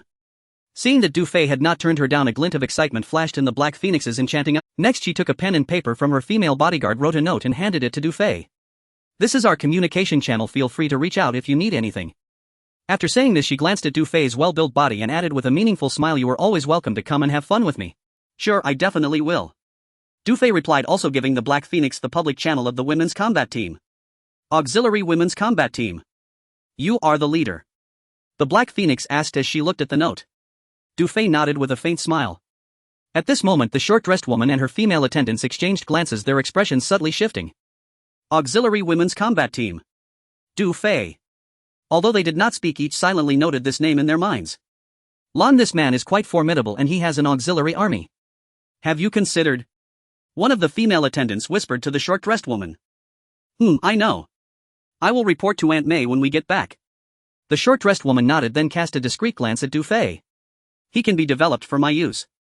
At this moment, Du Fei happened to look over and the short-dressed woman quickly averted her gaze to another direction. Today's transaction was quite pleasant. If we have more Nirvana stones in the future, we can continue trading and become regulars. Du Fei was genuinely interested in this short-dressed woman. It is important to note that Nirvana meteorites are not like conventional minerals, they are scattered across uncertain areas, much like the meteorites on Blue Star in his past life. Nirvana meteorite pits are often covered by vegetation, making them difficult to discover. Even when found, once the information leaks, the Federation will claim them for themselves. Thus, Nirvana meteorites are quite rare. Du Fei suspected that the short-dressed woman and her group may have located a Nirvana meteorite pit. He wanted to ask her where she obtained the 2 Nirvana stones, but he felt it would be futile. Such individuals would certainly not divulge the source easily. Alright, we will have opportunities to trade again. The short-dressed woman nodded at Du Fei. Subsequently, it seemed they had no intention of lingering further. After greeting the Black Phoenix, they directly walked into the elevator. As the indicator light of the elevator pointed upwards, the short-dressed woman and her group departed. Du Fei asked the Black Phoenix, which organization are they from? The Black Phoenix was slightly taken aback, shaking her head with a smile. I'm not quite sure. Hearing this response, Du Fei smiled faintly and did not press further. Clearly, the Black Phoenix was not being truthful.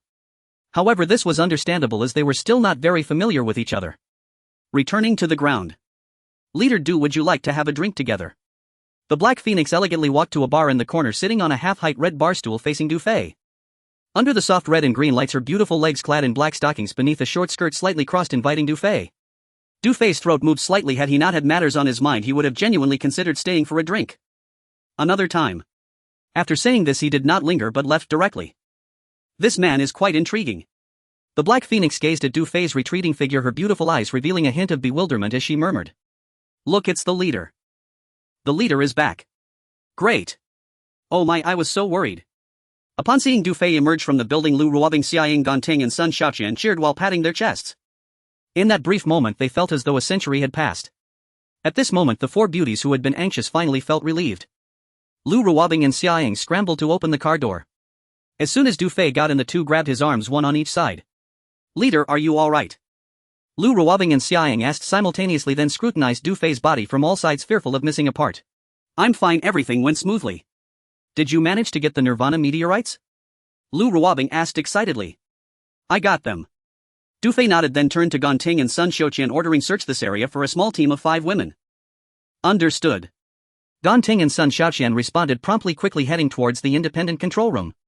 Boom boom boom. As the one Lan King armored vehicle left the Black Market Camp's VIP area, Du Fei, Lu Ruobing and Xiaoying arrived at the independent control room. Ganting and Sun Xiaoqian were operating the one and 2 predators, conducting a comprehensive search around the house where the transaction had taken place. The two meticulously examined the streets, buildings and passing crowds. However, after several minutes they did not find the 5 women that the leader mentioned. Expand the search area a bit outside the city walls. Du Fei stared at the screen and said. Understood.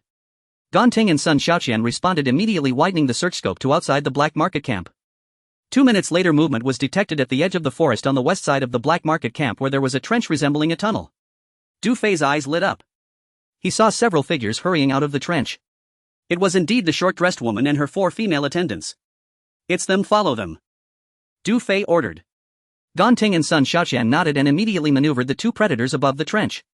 Xiaoying stared at the screen, suddenly shuddering. She revealed an inexplicable excitement in her eyes, pointing at the short-dressed woman on the screen, saying, Ganting, hurry, zoom in the camera. Just then, before Ganting could switch the camera, a signal jamming vehicle with a large pod on its roof emerged from the forest. ZZZZZ. ZZZZZ. Suddenly the control room was filled with the sound of signal interference alarms, and the screen displayed a flurry of snow. After a while, when the picture returned to normal, the short-dressed woman and her vehicle had vanished without a trace. They are rebels. Leader, the vehicle that rescued the old man last night was this kind of signal jamming vehicle. They should be members of the organization that attacked the serious crime mining area last night. Lu Ruobing, Ganting and Sun Xiaoqian spoke. Du Fei frowned, nodding thoughtfully. Meanwhile, Xiaoying was staring at the empty trench on the screen, lost in thought. Thank you for your support and encouragement. Please send some free gifts for love. Currently working hard to update. The one Land King war chariot returned to the camp as dusk fell. The soldiers and miners, after a day of hard labor, had already retired early after dinner. Under 2 oddly shaped trees near the wooden cabin of the mine, a red dot flickered in the darkness. Xiaoying sat beneath the tree, smoking. The ground was covered with a layer of dry leaves the size of a palm fan, and Lu Ruobing sat beside her. Ingbao, I think you must be missing Xiaolan too much and it's causing an illusion. Maybe. Xiaoying took a deep drag of her cigarette, staring into the darkness ahead, but in that moment she gave me a feeling that was very familiar and close. However, after so many years with no news, I have no idea whether she is alive or dead. If she is still alive, I wouldn't even know what she has become. Even face to face, I might not be able to recognize her. Xiaoying spoke to herself, her sadness palpable. Ingbao, no matter what, I believe Xiaolan is still alive. You 2 sisters will surely reunite. Lu Ruobing gently patted Xiaoying's shoulder and stood up, saying, I'll go take a shower first, we can talk later. Go ahead. Lu Ruobing nodded and turned to leave. In front of the wooden cabin, Du Fei had been sitting in a rattan chair, lost in thought. Seeing Lu Ruobing approaching, he stood up and asked, What's wrong with Xiaoying? Sigh, she's missing her sister. Lu Ruobing sighed softly. She has a sister. Du Fei was slightly taken aback. Yes, she's feeling quite sad right now. Lu Ruobing's expression darkened, fearing Xiaoying might be too upset. Then she thought for a moment and looked at Du Fei with a hint of pleading. How about you go comfort her? Alright, I'll go take a look. After Du Fei finished speaking, he walked towards the 2 large trees not far away. Before he reached them, he heard a murmuring coming from beneath the trees. Lan, do you know? Sister is living very happily now, eating refined rice and white flour 3 times a day. Now our sisters are living good lives all thanks to the excellent captain who came to our regiment. He is a super genius, not only handsome but also very good to us. He even saved my life. Right now our camp is under construction. The captain said that in the future we will build a city where all our families can live. Xia Ying's voice trembled and she began to sob. Lon, do you know? When I heard the captain's words that day I really wanted to know your whereabouts. How much I wish you could live with us, I really miss you. Xia Ying was lost in her sorrowful monologue, completely unaware of Du Fei's arrival. After a while the cigarette butt was about to burn her fingers and only then did she throw it away and take out another one. As the lighter ignited she almost jumped up. You scared me. Captain. Upon realizing it was Du Fei next to her, Xia Ying quickly wiped her tears and said in a flustered manner, Captain, what brings you here? I heard someone was crying so I came to take a look. Du Fei smiled. No way this beauty wouldn't cry. Xia Ying lifted her sleeve to wipe her tears and then fished a cigar out of her pocket. After lighting it she offered it to Du Fei. Can you join me for one? Du Fei could only smile wryly in silence as he accepted the cigar and sat beside her.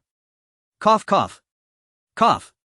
After taking a puff Du Fei started coughing repeatedly, almost choked. You shouldn't inhale the cigar. Xia Ying couldn't help but laugh, quickly reaching out her small hand to pat Du Fei's back with concern, then said, forget it, you can just hold it. After a while Du Fei finally calmed down and asked, you have a sister? Hearing this Xia Ying's expression darkened and she nodded yes.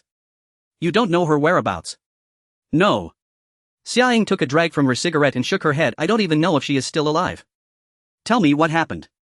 Du Fei frowned. You want to know? Xia Ying was slightly taken aback. Du Fei nodded and gestured with the cigar in his hand. All right. Xia Ying took a deep breath, paused for a moment and then looked at Du Fei. Do you know about test tube babies? I know. Du Fei nodded. In order to increase the population, the Federation has a test tube baby ratio of over 60 in the base city in addition to normal childbirth. Every test tube baby is born just like family-born babies with a fixed lifespan of 18 years. The only difference is that family-born babies are raised by their biological parents while test tube babies are either raised by the Federation or adopted by other families. Since no one can trade or be exploited for their fixed lifespan before they turn 18, the Federation allows everyone except criminals to live in the base city before they turn 18, attending various military academies to train their beast hunting abilities. However, after turning 18 their fixed lifespan will end, and to survive they must venture outside the city to hunt time beasts and earn time. From that moment on, for those who leave the base city after turning 18, it is either the beginning of life or its end. In short, regardless, they will ultimately become tools for the Federation to earn time. What I want to tell you is that my sister and I are both test tube babies. I am 3 years older than her and she is not my biological sister. We were adopted by a family since we were little. Xia Ying said to Du Fei. Du Fei nodded again. In this world, test tube babies are a normal phenomenon. Xia Ying bit her lip and began to speak. The parents who adopted my sister and me were very good to us. Unfortunately, when I was 6, Revival City was attacked by a beast tide. My father died at the jaws of a time beast, leaving only my mother and the 2 of us sisters. A few years later, due to extreme financial pressure, my mother found us a stepfather to support us. Little did she know the stepfather was hot-tempered, not only a gambler but also a pervert. He would often go waste his winnings in social gatherings, but each time he lost a bet he would rob my mother of her time. If she resisted even slightly, she would be beaten mercilessly, often left bruised all over.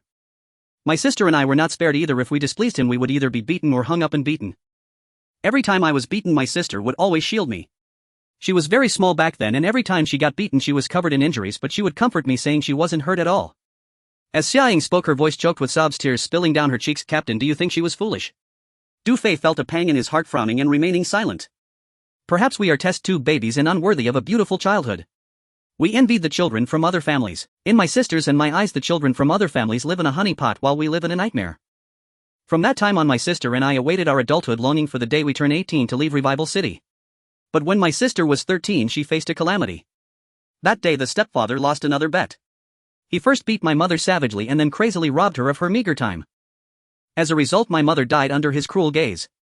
In a fit of rage, my sister picked up a sharp knife and stabbed him to death while he was unprepared. At that moment my sister became a murderer. The Federation charged her with crimes against humanity and sent her to the mine. On my 18th birthday I met Rubing's mother and joined the women's combat regiment. Later I heard that the mine where my sister was held was attacked by a beast tide, resulting in many casualties, although some people managed to escape amidst the chaos. After saying this, Xia Ying could no longer hold back and threw herself into Du Fei's arms, crying, after all these years I don't know if she is dead or alive, boo-hoo. At that moment Du Fei felt a mix of emotions, gently patting Xia Ying's back, comforting her. Believe that good people will be rewarded, your sister must still be alive. He suddenly recalled the moment she stared at the drone screen earlier and asked, why did you have such a strong reaction to the short-haired woman among those 5? I don't know, but the moment I saw her I felt an inexplicable sense of familiarity. Xia Ying stopped crying. How old is your sister now? 20. I just heard you call her Lan. What is her full name? Xia Lan. Xia Ying wiped her tears and answered. Du Fei's heart skipped a beat. He remembered that the Black Phoenix referred to that short-haired woman as Lan. Moreover, the short-haired woman was around 20 years old. With the name containing the character Lan and the age matching closely, could it be such a coincidence? Upon realizing this, Du Fei vaguely felt that the short-haired woman might be Xia Ying's sister. Come sit properly. Du Fei gently wrapped his arm around Xia Ying's slender waist, and she, feeling comfortable, directly sat on his lap. Your intuition should be correct. That short-haired woman is very likely your sister. Du Fei's voice fell. Xia Ying raised her face to look at Du Fei, her beautiful eyes revealing a glimmer of hope. Du Fei brushed a strand of hair from her face and said, however, that girl in the short outfit is also called Lan, but I do not know her specific. What? She is also called Lan. Xia Ying's emotions began to stir. Yes. Du Fei nodded and continued, I'll ask the Black Phoenix in the black market about her background later, and then well no. Considering that there hasn't been any relationship established with the Black Phoenix yet, and that girl in the short outfit and her gang belong to a rebel organization.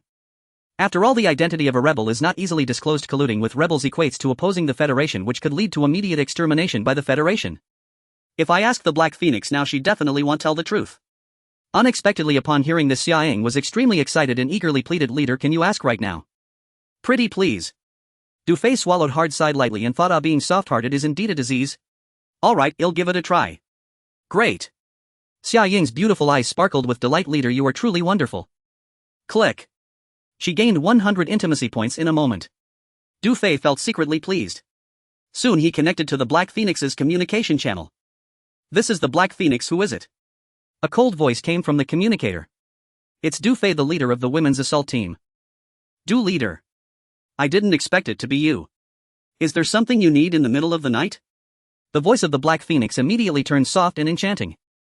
Xia Ying frowned and couldn't help but pout. I want to ask you for a favor, Du Fei said. What you need is my business, just tell me what you need. I don't dare to ask much, I want to inquire about a person. Who do you want to inquire about? Asked the Black Phoenix. Can you tell me the specific name and details of the girl named Lan I traded with today? Du leader, are you interested in her? The Black Phoenix teased lightly. Just joking, I want to maintain business relations and understand her better. Du leader, I'm really sorry, we conduct this kind of business and you know the rules cannot be broken.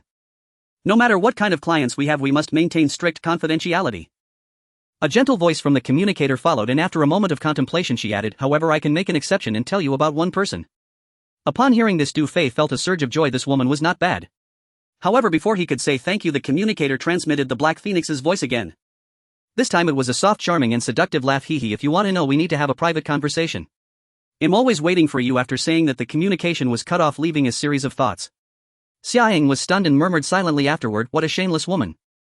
Du Fei put away the communicator, frowning and shaking his head. As expected, it was just as he had predicted. They were not familiar yet, so communication was not effective. The Black Phoenix would never tell the truth. Even if he spoke with her alone, what she disclosed would only be partial truths. Let's wait a bit, he'll find a way to get to the bottom of this. Du Fei said to Xia Ying. Xia Ying nodded, she could only take it slowly. She had just heard the conversation between the Black Phoenix and the leader. As a woman, she was quite sensitive. Xia Ying could sense that the Black Phoenix was attracted to the leader's body, and she did not want him to take risks alone. Just then. Ing Bao, I'm done washing, it's your turn to wash now. Lu Ruobing approached wearing a thin nightgown. The neck spaghetti strap style made of soft and silky material showcased Lu Ruobing's perfect figure. This nightgown was very comfortable to wear. It was bought by Gon Ting Fru, who sent a total of 5 or 6 sets. It was considered a special benefit for several commanders of the women's assault team.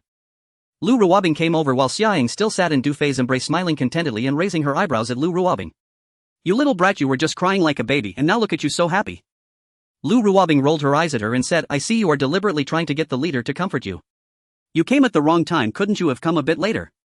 Xia Ying reluctantly released Du Fei, stood up and then pointed to Du Fei's embrace, teasingly said, come on, it's your turn now. You little brat, getting more and more outrageous. Lu Ruobing's face flushed as she slapped her on the backside, hurry and go take a shower. Take it easy, ha ha ha. Xia Ying laughed and walked towards the wooden house. As Xia Ying left, Lu Ruobing walked up beside Du Fei, smoothing her nightgown, and asked, Leader, this is the new one I bought today, does it look good? The nightgown was embroidered with planes, cannons, pistols, bullets and so on. These were the only patterns available in this world. Du Fei couldn't help but secretly mock, but still glanced at her 2 long snow-white legs and said it looks good. Really? Lu Ruobing happily lifted a corner of the nightgown, slowly turning around in front of Du Fei. In an instant, Du Fei's eyes widened. Unable to resist, he reached out and pulled her into his embrace. Ah! Lu Ruobing let out a surprised gasp. Afterward she came to her senses and found herself in Du Fei's arms. Her charming face turned red and wanting to break free she felt weak all over and couldn't escape. Helpless she could only wave her fist at Du Fei and pout, "Don't move your hands around." This remark reminded Du Fei. Ding. Intimacy points 50. Ding. Intimacy points 50. Now I will discuss the matter of the donkey in the production team. It is said that I cannot compare to the donkey in the production team, and indeed I admit it. If the donkey were to write, it would certainly be faster than I am. What I really want to say is that I am not being lazy. I genuinely want to write more. I even wish I could write 10 chapters a day, but I do not want to write hastily or poorly, so I write carefully and slowly. If I were to hastily write 10 chapters in a day and send them out, I would probably still be criticized, and the complaint would be about the quality rather than the speed of updates. Some readers have said that they do not care about quality, only quantity, and that I should be able to post 10 chapters in a day. If that is truly the request, I must admit I cannot meet it. The main reason is that I write on my phone, and even if I write messily I cannot produce 10 chapters a day. Moreover, I am not ashamed to admit that I did not graduate from middle school. I only completed the second year. My vocabulary is very limited and many words I need to look up as I go. Additionally, I suffer from obsessive-compulsive disorder. After writing a sentence I have to carefully consider whether the word choice is appropriate, whether the sentence flows well, and if not I delete and rewrite. Especially with typos and punctuation, I must check each paragraph carefully after writing it. There is no way around it. This is my condition. Although I know my abilities are limited and my writing is not good. However, I would rather be criticized for writing slowly than for writing poorly. Regarding gifts, if readers send them I will receive a little money. I only occasionally ask for them when my income is too low without forcing readers. I feel that if readers are happy they can send a little, and if they are unhappy they do not have to. It is all up to them. Someone said I shamelessly ask for gifts, which implies that I am very disgraceful. Perhaps the speaker did not mean it, but when I saw that comment it truly hurt my feelings. I have never harmed anyone while writing. I simply ask for a few free gifts. Sigh, let's not dwell on this. I now realize that there are no readers driven mad, only authors who are driven mad. Speaking of which, I really want to throw my phone to you. Honestly, even if you readers criticize me harshly, I cannot write faster since each word is painstakingly typed out in pinyin. How about this? I will no longer post chapters one by one starting tomorrow. I will post everything I write each day at once. This way readers can clearly see how many chapters one update each day. If it is just one chapter I will have no complaints even if you criticize. Alright, I thank those who have sent gifts. I will regularly check the fan gift leaderboard and express my sincerest gratitude at the end of each chapter. These days it is your gifts that have filled me with motivation. Although the money I receive is not much, I am content. Additionally, I thank all the readers who have given this book good reviews. I appreciate your support and encouragement. Finally, I admit that I write slowly, but I only want to write this book well. I am working hard to update.